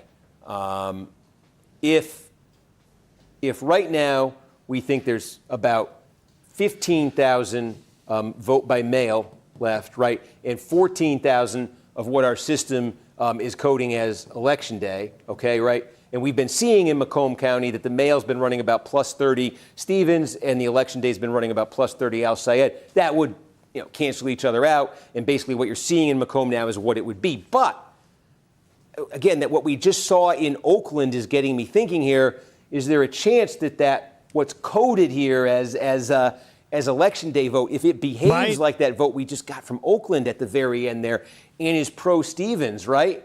It was 26 points pro-Stevens, what we just saw. I'm going to bulldoze everyone. was her entire platform. I really don't understand how this is close. People are so stupid. This is such a... God damn it, guys. I'm pissed. And then I'm looking at it, and then Oakland with 14,000. We think 14,000 left in Oakland still, or was the system slow updating that? Oh. Yeah, let me take a look. He creeped back up. It looks like 14,000 still. Okay, 14,000. And not quite sure. Can you tell what they're coded as in there? This could be a red herring, as we've seen, but is red herring the right word? They do. They love that shit, dude. They love those 18,000. nothing sandwiches. Okay, but remember the last time we had coded vote as election day here in Oakland, I said, oh my goodness, this is, but it ended up breaking 26 points for Stevens. If this 14,000 breaks for Stevens, I didn't expect that, right? These are neutralized. If she gets a big number out of Genesee County, okay, 3,000, 7. I'll tell you, yeah. We just got updates in Midland and Kalamazoo. Yeah. Another 4,000 votes out of Midland. She nets a few. In Kalamazoo, 1,000, and he nets a few there. Okay, we got there's the. I don't need the benchmarks anymore. We're not in benchmark territory anymore. We are. I like that game. Okay. That's why I said, guys, everybody here on Twitch, I've noticed, and YouTube, and they go like, how could you ever, right? This is why, like, understanding the idea of a normie voter is important, right? Because look how close this is, right? And I always try to give you that perspective from, like, a more normie, right? Not that I'm a normie, because that could never be me, but I'm just saying, like, I've talked to a lot of normies, and they love this crap. They eat it like shit sandwiches. And Kalamazoo, we think is how do I keep doing that? Kalamazoo, we think is basically complete. Okay, yeah, we went through this. So, 22.7. It comes back down to what I was just saying a minute ago. Exactly. Well said. The big variables here are when we get remaining mail in. And I think like we on Twitch and on the internet in general go like, hey, there's no way he's not gonna blow this out of the water. Well, guys, there are a lot of normies, right? Especially in a state like fucking Michigan. Jesus. That's why it's important to understand this shit. These two places out of Genesee County. We've got that basically 30,000, it's 29. Yeah, we got this I thought they would've called 29,000 it by sitting now. here Wow. in Macomb County. If you look at it, how it's coded in the system, it's going to cancel each other out. It's going to be half mail, half election day. If it does what we just saw here in Oakland County, Stevens could blow it wide open in Macomb with what's left there, right? Huge swing. And then, like I say, we're sitting on 95,000, right? For Detroit. So El Sayed is 22,440. If these two were to happen, okay, 6,500, you're basically knocking this down to 16,000. Exactly. Well said, dumpster right? juice. And then you're left with, boy, this is Macomb neutral? Does nothing happen from it? Or does that remaining vote all break for Stevens? Yeah, that accent didn't come out of nothing. Clearly, the normies need to lose the right to vote. By that like 30-point margin we've been seeing. If it did, if, then this 16,000 would immediately be cut in half to 8,000. And then you would be left. There are other places here that have, vote. I'm giving you the places I say with 10,000 or more. But it is those places account for the overwhelming majority of what's left. And then you have Wayne sitting there, and we're trying to still figure out, exactly, they're just coming in one small piece at a time. So big variables here. That Macomb, is Macomb even? If it is, that's very good for El Sayed. Does the remaining Macomb break big for Stevens? Obviously huge for her.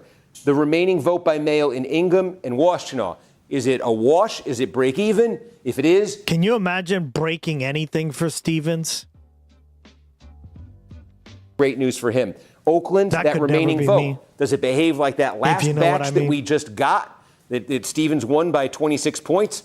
Great news for her if it does. If not, advantage El Sayed. And then 95,000 in Wayne that's coming in from all these different corners in different permutations. Are there big batches that she just had one a minute ago for Stevens? On top of these other things, are there big batches for her there? And also, as I say, Genesee. Am I being generous with Genesee in saying she could net another another 3,000 votes out of that. So those are the big questions. Billions and billions as we're sitting here with 83% of the vote in statewide, with El Sayed sitting at 22,120. And billions I'm happy to just sit here and watch it. If you guys are, just watch it. I mean, it's like this has been. You can probably tell the way I've talked about it tonight. We've just, me, Adam, we've been trying to like just make sense of this on the fly, and there've been swings here where you're like, this is and billions and billions and billions all the states we have been doing these primaries for. I think just this is the most complex. Yeah, this one's really complex. Billions and billions and billions and billions and billions and billions and billions and billions and billions and billions and billions and billions. The puzzle on this one is the most complex. Billions and billions and billions and billions and billions. Of all the states we have been doing these primaries for, I think just this is the most complex. The puzzle on this one is the most complex because it's just, as you've seen, nothing is straightforward. Yeah. It's almost like like this is, see, I'm glad I'm not the only one who's like, what is going on? And billions and billions and billions and a mirror's effect watching these vote returns come in. Nothing is as it seems. Billions and billions it's just and not straightforward at all. But it's just made for this kind of dizzying night here where you're looking at it and saying, no, Stevens is missing her target. No, she's making her target. And now it's wrapped all the way around to this night. I think that's the best I can give you in terms of what the major questions are. What's wrong with your 1:30 in the morning, 5.5 hours after polls closed. Didn't but mean the none good of that, news no is, I worries. mean, look, we've really kind of, like he's saying, it's a very complex. This is probably the most complex primary that he's covered, and I agree, right? Because I was like, but generally by 80%, it's swinging in a direction, and the person in the lead should be winning. Right? That's just my experience with most of these elections. But there's so many like moving pieces to this puzzle, right? And that's what's so crazy about this, is that it's just so different than other like primaries. Really other elections, but I mean, fuck. Even in 2024, when Trump was winning the 3 swing states that he needed to win, right? Michigan, Wisconsin, and Pennsylvania. They were all swinging in favor of him. Here, it's all over the place. It's like up and down, up and down. It's very tumultuous. Finally has come around to a place where we've got like six things here. Almost maybe 6 updates we're looking for. Mad updates. So what's the next one that's going to come in? Now, you didn't cut me off, dude. Don't worry.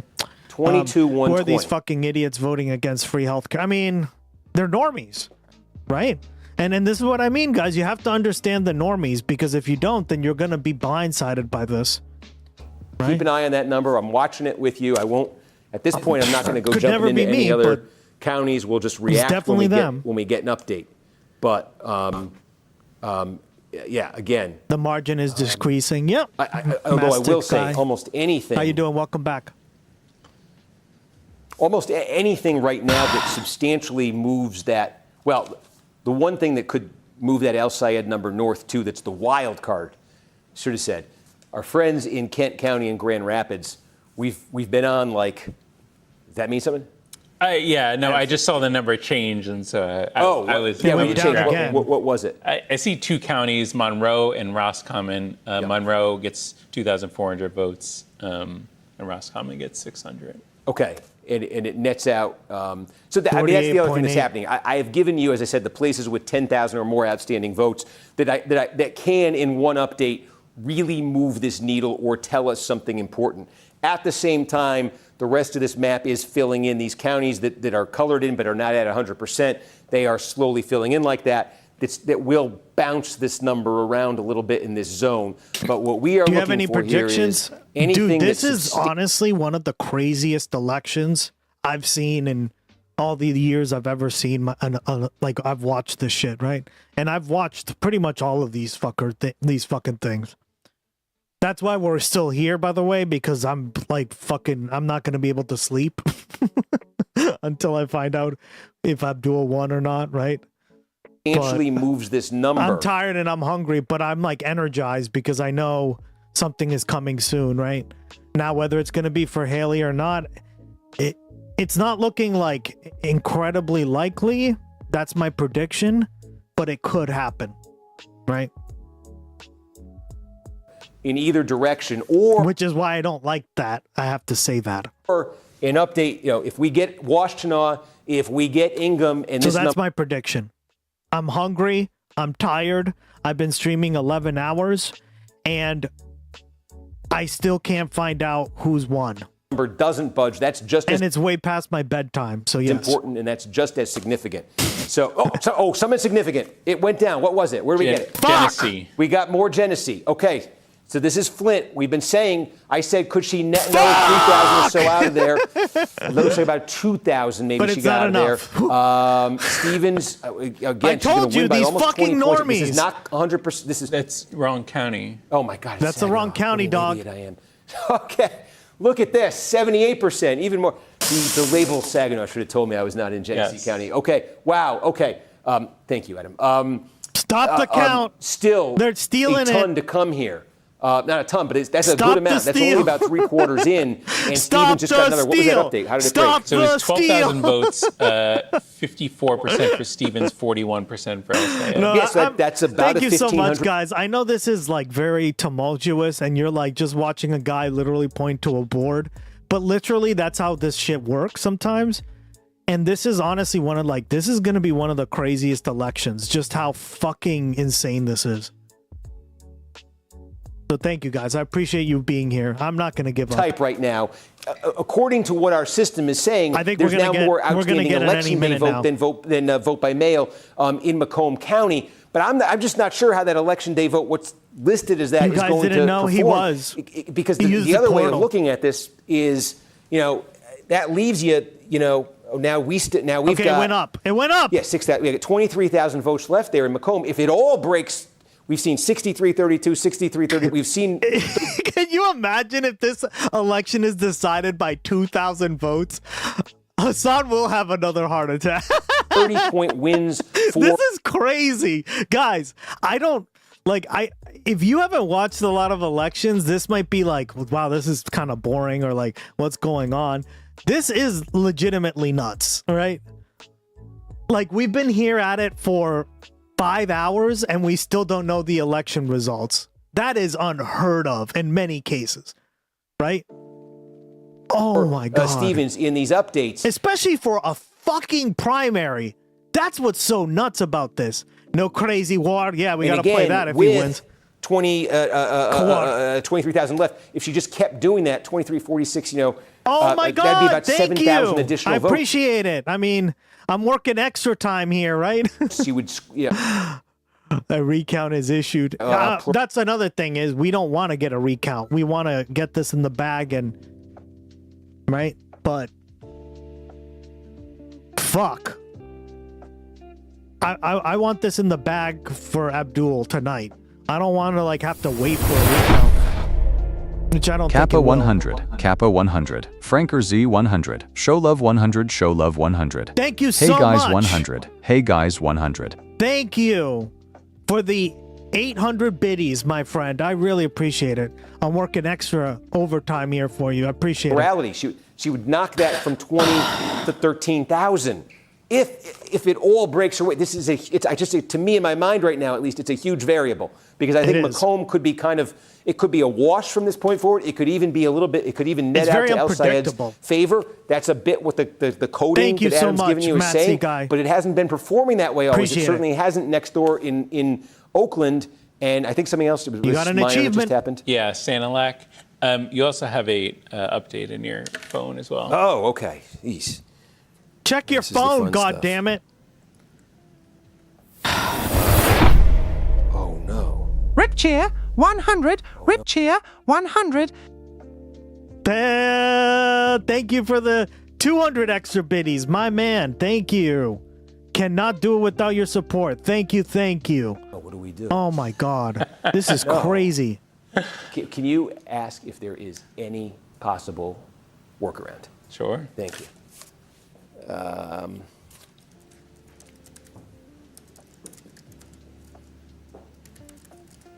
Oh, yeah, I mean, we can't come this far.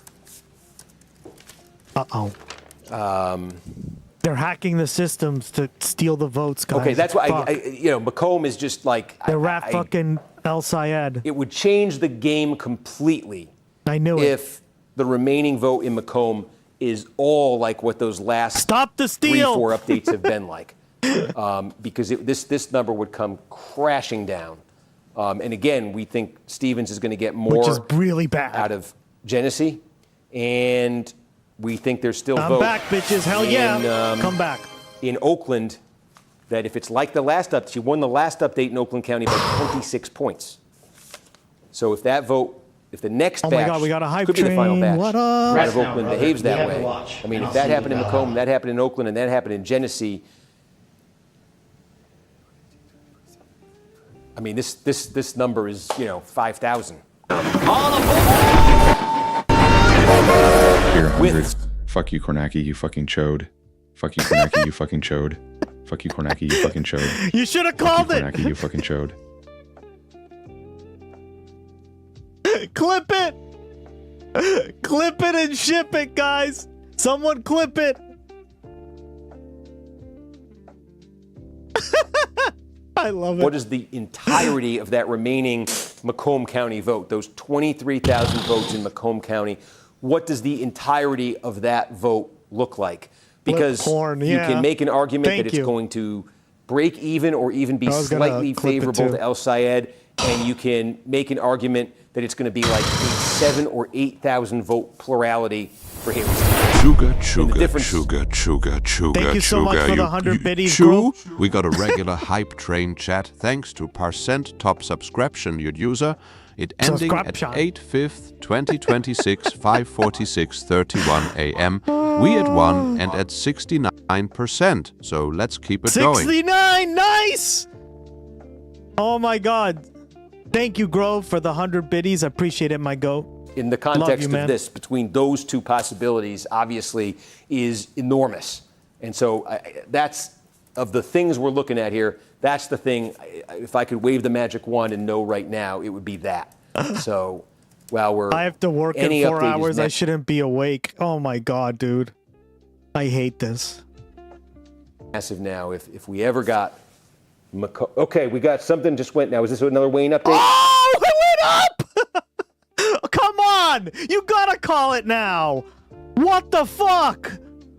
What the fuck? Big W Grove. another Ingham Big Dick Grove. update. Coming at us hot. 14,000 votes.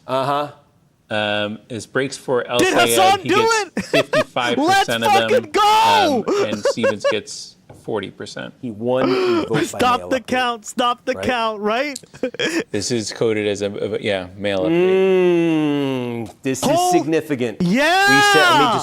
I'll go back to this while we talk about it. Wow, this is all over the place, Again, we guys. said the thing we were sketching through, right? We raised the big questions about the big six. This is one of them. Ingham. It is overwhelmingly an Al Sayed county. We know that, but the vote by mail there, the question was, could Stevens fight El Sayed to a draw in the vote by mail? Not looking like it. Thereby taking more than tens of thousands of votes remaining in a core Stop the El Sayed county county, and El Sayed walks away with no additional plurality out of it. That's the question we were raising there about Stevens. That's not all of it that just came in, but that big batch that just came in was not even. It was double-digit El Sayed, okay? So it has boosted that statewide margin. Remember, it's boosted it by about 2,100 votes. It's boosted the margin here in the share of the vote to 1.6 points right now.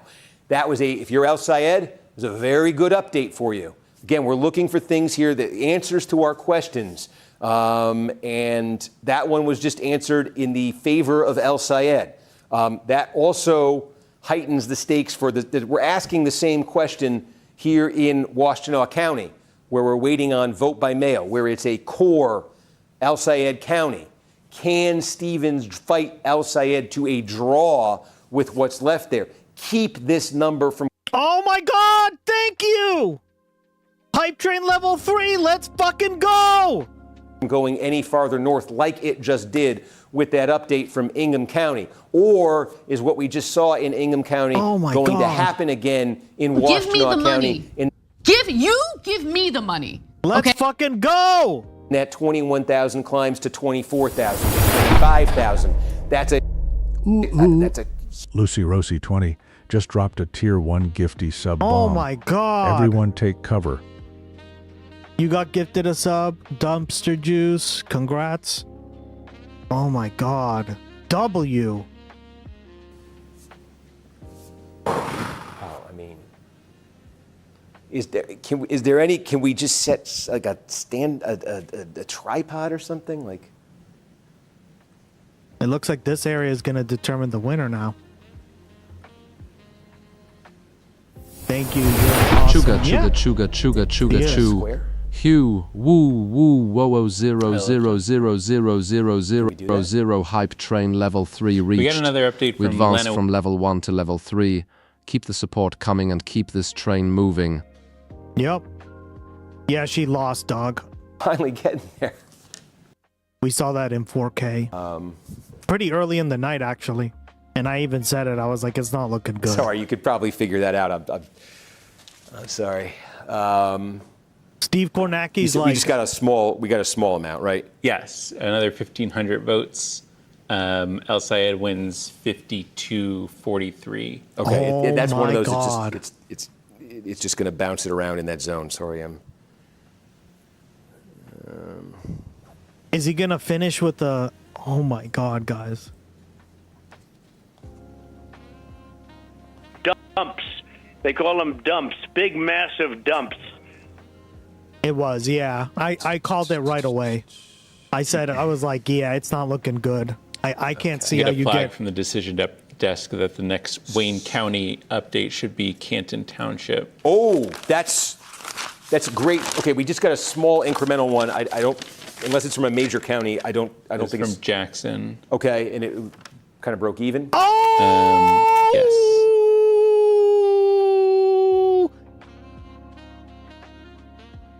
Thank you, Igloo, for the raid, my man. Thank you so much. The biggest load that we've seen.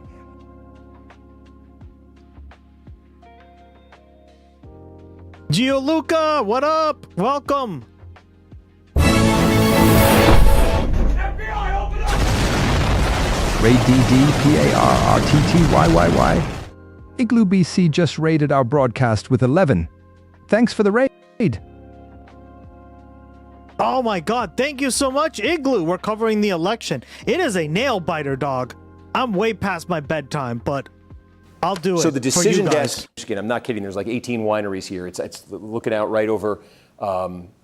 He won that. Damn. It's beautiful. Okay. It's high income. Anyway, it actually helped. It helped El Sayed. He's going up again. Good. High income, high education. How was your stream, man? attainment. What'd you guys talk about? The election. Everyone's talking about the election apparently on Twitch. I imagine you talked about something else, but God damn it, I don't understand my fellow countrymen. It's the choice between eating shit sandwiches every day and having your basic needs met. I mean, it's the normies. What did I tell you guys? There, in that kind of. That's right, a douchebag. Grand Traverse Bay area. So that boosted him there too. Was not one of the big six, but that was. Thank you so much for the rating. Is that Canton Town? Yes. Wow. Whoa! Okay. Why do I hit Monroe all the time? Okay, this just came in Wayne County. Our decision desk is telling us that this is Canton Township. Canton Township is in the western, my God. sort of right here in Wayne County. What the fuck? Give us what the breakdown was. So this was 20,000 new votes, 54% for El Sayed, 44% for Stevens. Okay, context for this: 100. Remember, she's been down. She's been down the entire night every time the new voters come in. This is why it's been so close. Have you noticed all this other vote in these areas and all the areas he's up by like 10 percentage points. So this is good news. 100,000 people live in Canton Township. Yeah. The number in the 2018 primary this election is nuts for like a primary. I've never seen an election like this. 49. It was 49 for Whitmer. Woo, we got okay? the hype train. It was 38 for El Thank you Sayed. so much, guys. Okay, and it was 13 for Tanadar. Right. So the progressive share was 51. That's one way of looking at it. And tonight, El Sayed gets 54. Right. The Whitmer share was 49, and tonight Stevens gets 44. So that's a not inconsequential update. That's a, this is one of the bigger townships, one of the bigger sort of jurisdictions. Oops, my bad. If you're El Sayed, you're watching that number come down and down and down, and you just brought it back up 5,000 votes, a net of 5,000 votes with these updates. That's fucking based. Whoa 0-0-0-0-0-0-0-0-0. Yeah, and they still haven't called it. The regular hype train has reached the station. Wow, We finished thank at level you so 3. much, guys. Thank you to everyone Thank who you. subscribed, Level gifted 3 hype subscriptions, train. or cheered. Yeah, thank you so much, guys. I cannot do it without your support. And thank you, Igloo, for the raid. And again, you're the man.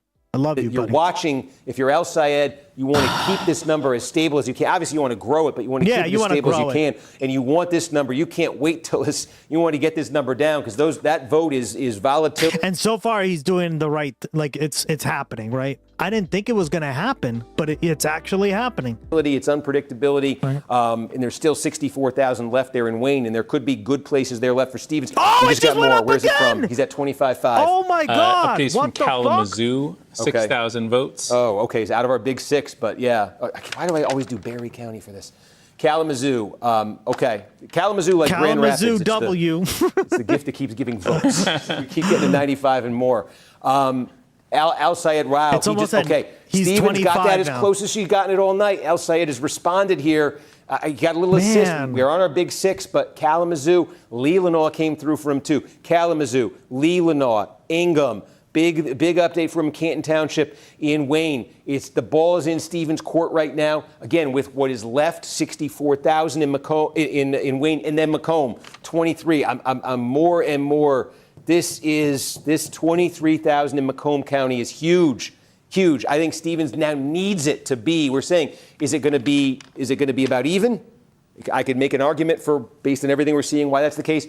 Is it going to be Stevens netting 7,000-8,000 vote plurality? I think she now increasingly needs it to be the case, that it's that 7,000-8,000 vote plurality. I continue to say, if you could tell me one thing right now, it's the makeup of that vote. Give me the money. We got 15,000 Give me left. the money. Okay. Kornacki, call it. Do not come. There's 15,000 votes left here in Genesee. We think there's 15,000.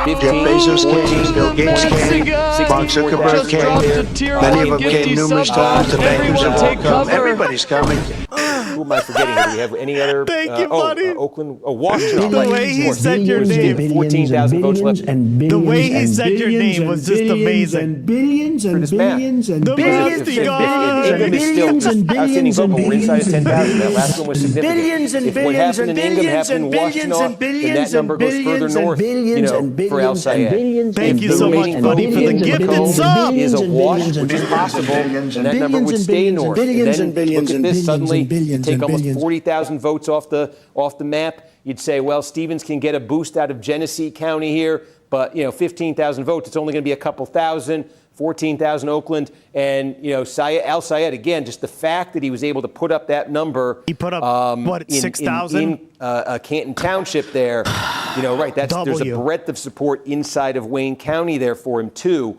Again, it raises.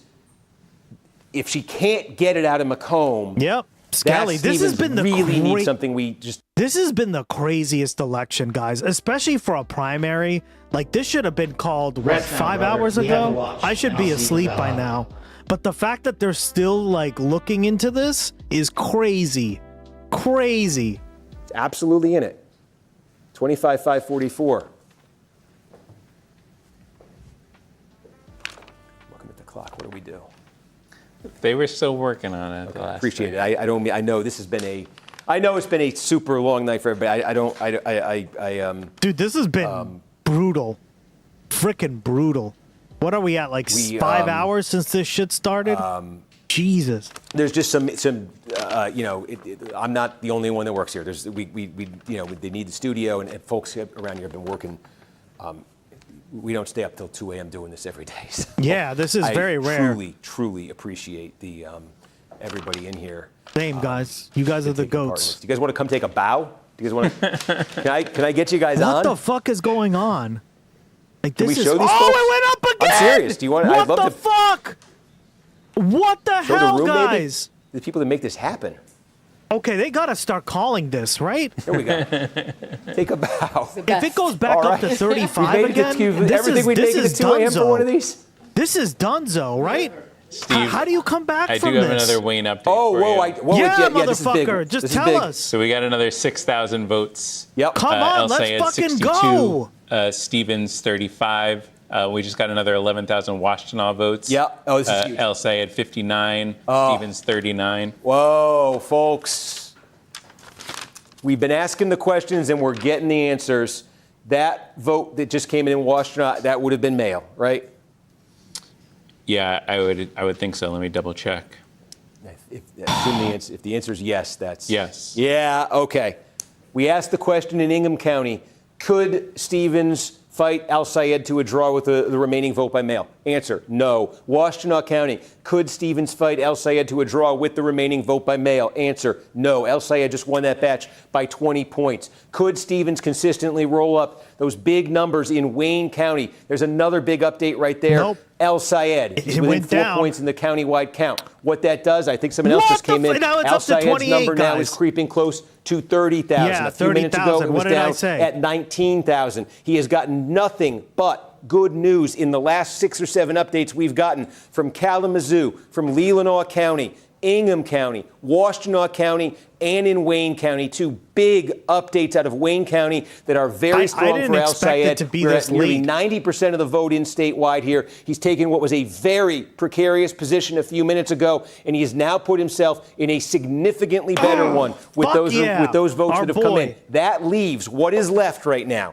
That leaves only Roughly 11%. 58,000 left out of Wayne County. That's the biggest source of votes that's left statewide. So that I think any continues to minute leave now these they're gonna call 23,000 it. votes out of Like in Macomb maybe that I 30 said are a minutes bit of max. a wild card here. That leaves 15,000 right here in Genesee County, and only Unless one they other stop county counting left the right vote now with more than and start the 10,000 votes steal. outstanding. That is Oakland County, 14,000 right there. They're And gonna there start it is, the folks. steal, huh? NBC News decision desk is officially projecting Fuck yeah! that I Abdul knew El it! I was Sayed like, will why haven't win they the called it? Democratic primary for the fuck's United sake! States Senate in Michigan. boy! He defeats Hell Congresswoman Haley yeah! Stevens. He will Party! be the Democratic candidate this Oh fall in my the general God! election against former Congressman Mike Fuck Rogers, who yeah, won the guys! Republican nomination unopposed.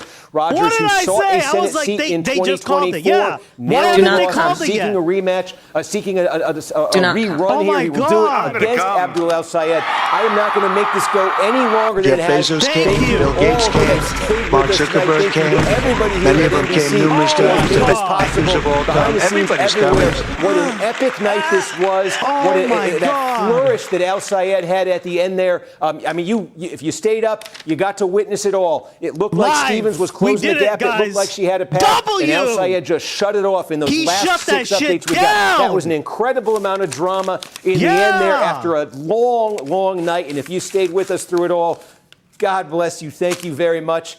And that Motherfucker! Oh, we got to do a special Oh report. my God! All right, what do I got to do? We're almost done, folks. What do I got to do? That was crazy. Oh, so, okay, we have one. They're gonna. I have to do this as like Did it happen? a Oh, it cutting thing. happened So they're gonna in 4K I'm gonna put on the live. serious newscaster voice here. At almost I'm gonna 2 say a version of a.m. what I just said, Damn. and then we'll say goodnight. And if you leave now, I certainly understand. And All you are right, the let's best check for on staying the- with us all night. Oh 40 no, seconds they till we ended do it, this. right? Holy cow! Yeah, they ended it. And we got it in before too. They ended it, so we're not going to see a speech. Fuck. Yeah, because they were like, oh, just go to bed. You know, we don't know. We don't want you to stay up too late. God damn it. They won. They won.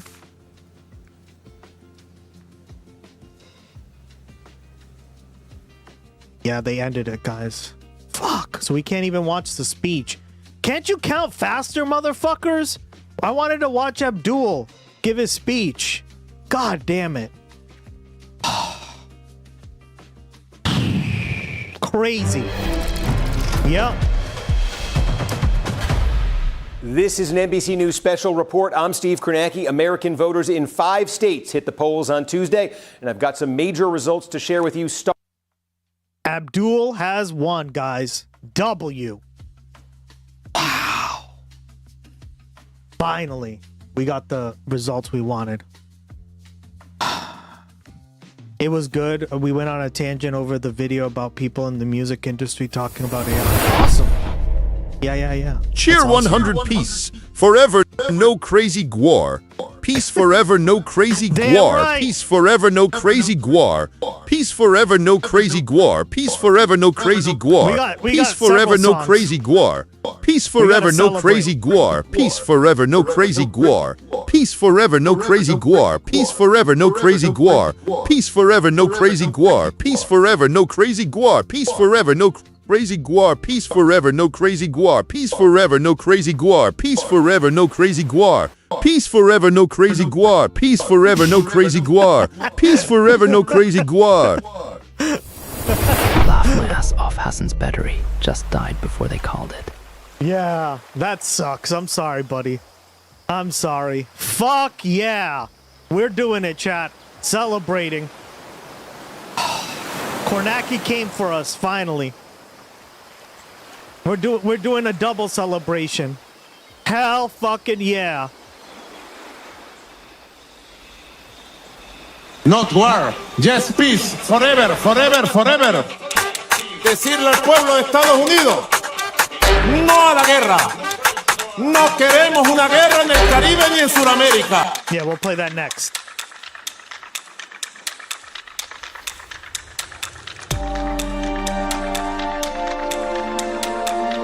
Fuck yeah! What a W!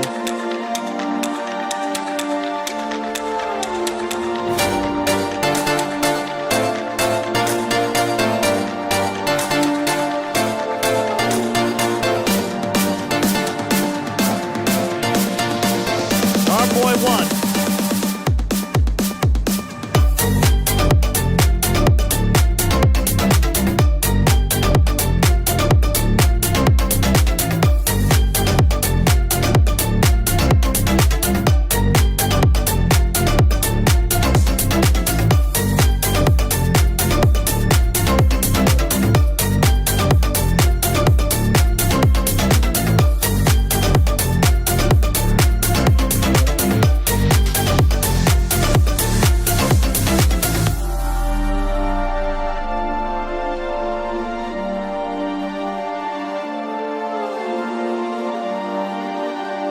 Oh my god, what a W.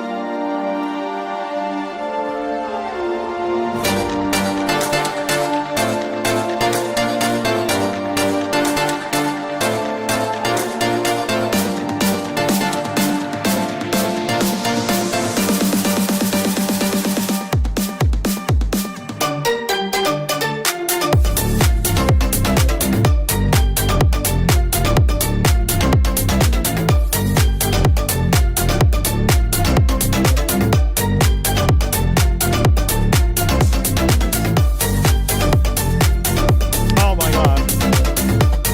What a moment.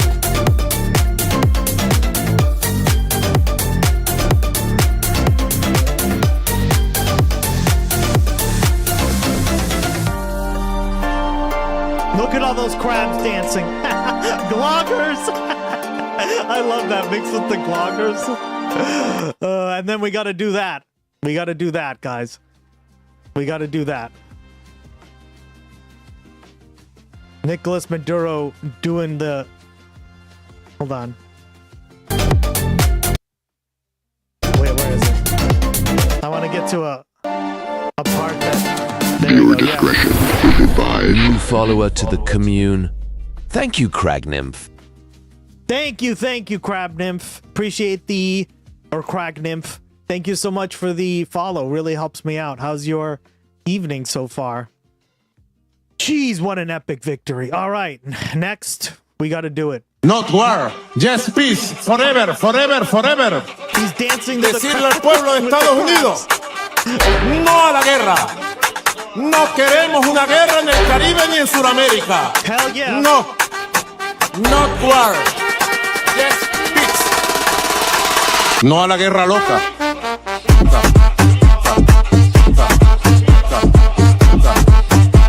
Hell yeah, guys. No Fuck crazy yeah. war. No.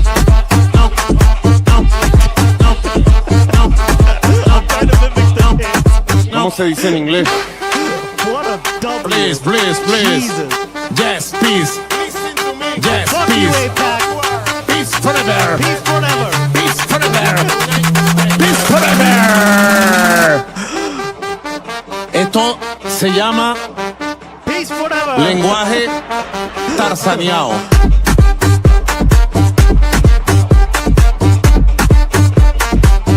Tipo Tarzán sería sí paz, sí paz, sí paz por siempre. Sí paz, paz, paz, sí paz, paz, paz, sí paz, paz, paz, sí paz, paz, paz, paz. Not war, just peace.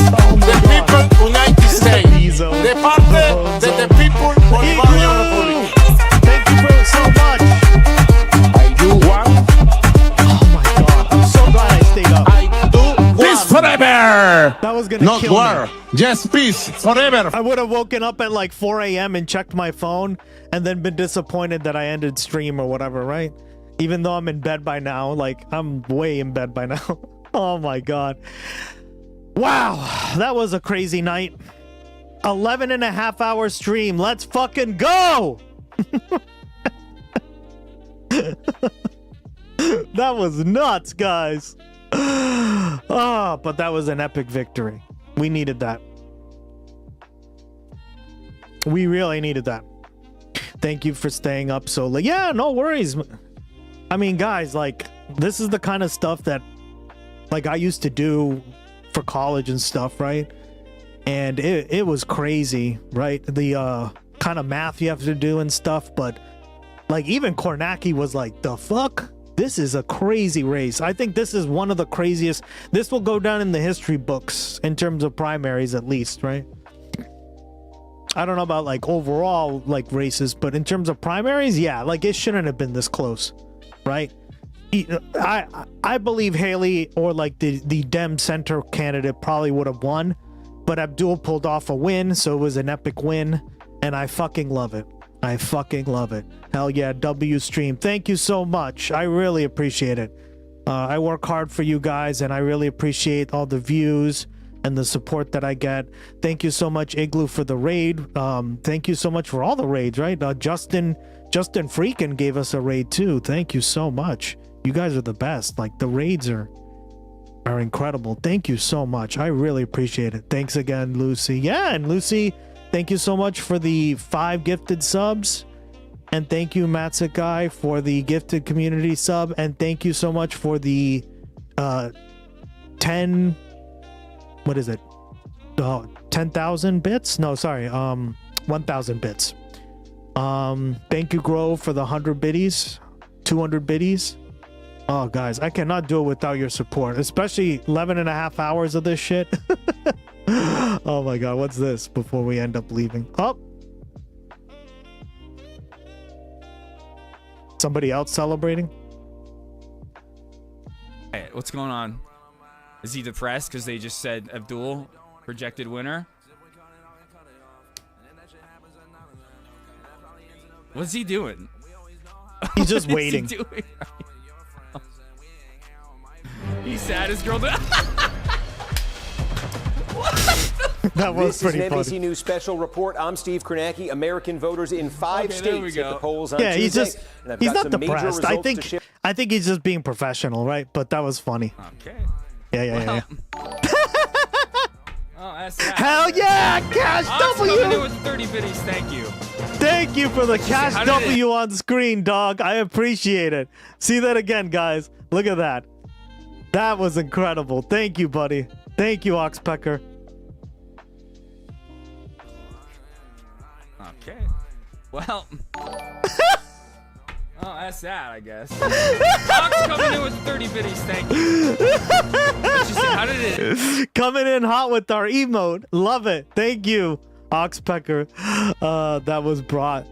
that brought me here. Really? It did? Okay, see? Thank you, Oxpecker. Oxpecker knows Twitch. I'm so glad you came here because otherwise you wouldn't have, right? Like, that was pretty funny. Okay, thank you. See, guys, the emotes, using the emotes really helps because it attracts people, right? So I love when you guys do that for me. It really does help, and I appreciate you guys so much. You're the goats. Appreciate you so much. Wow, that was crazy. I think I'm going to end it there because I got to eat dinner and get to bed. I think we're going to raid USA Hole because I've never raided them before, and they're normally like it's way past my bedtime whenever they're on. Or I'm either asleep because they're in the morning, you said, or some shit. I don't know. Oh my God. Thank you so much, guys, for joining me on a basically marathon episode of the GustX broadcast. I really appreciate everyone being here. Gianluca, especially. Igloo, thank you so much. And all the raiders, all the supporters. I will be back probably Friday. Definitely Saturday.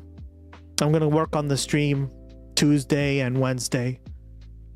Stay tuned for the raid and, well, the credits and then the raid, all right? You should join next time he's in a Discord stream. Sure. I really want to meet him. So, oh my God, that's amazing. Love it. Thank you, guys. Stay tuned for the credits.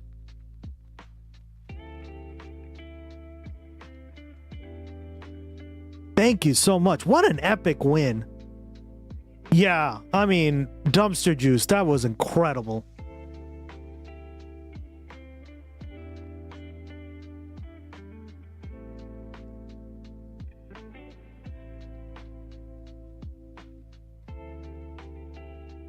Yeah, thank you, Lucy, and thank you for the support, girl. Oh my God, everyone get some sleep. It's exhausting. All that fucking...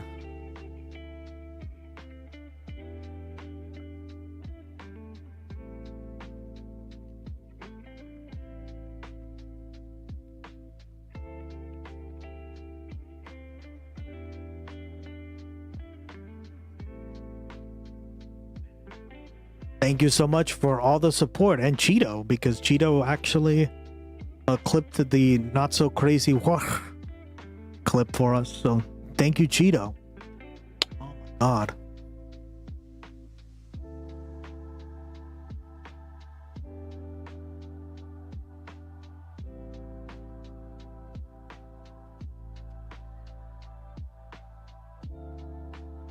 Been 72 hours already? Yeah, get it ready. Get it ready. Get it ready, guys. Get the template ready. Copy and paste. Biggest load that we've seen.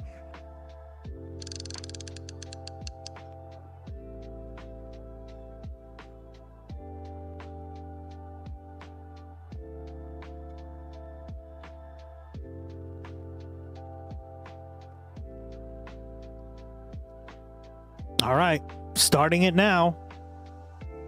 Spam plenty of emotes and spam the template. Love it.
Viewer discretion is advised. New follower to the commune.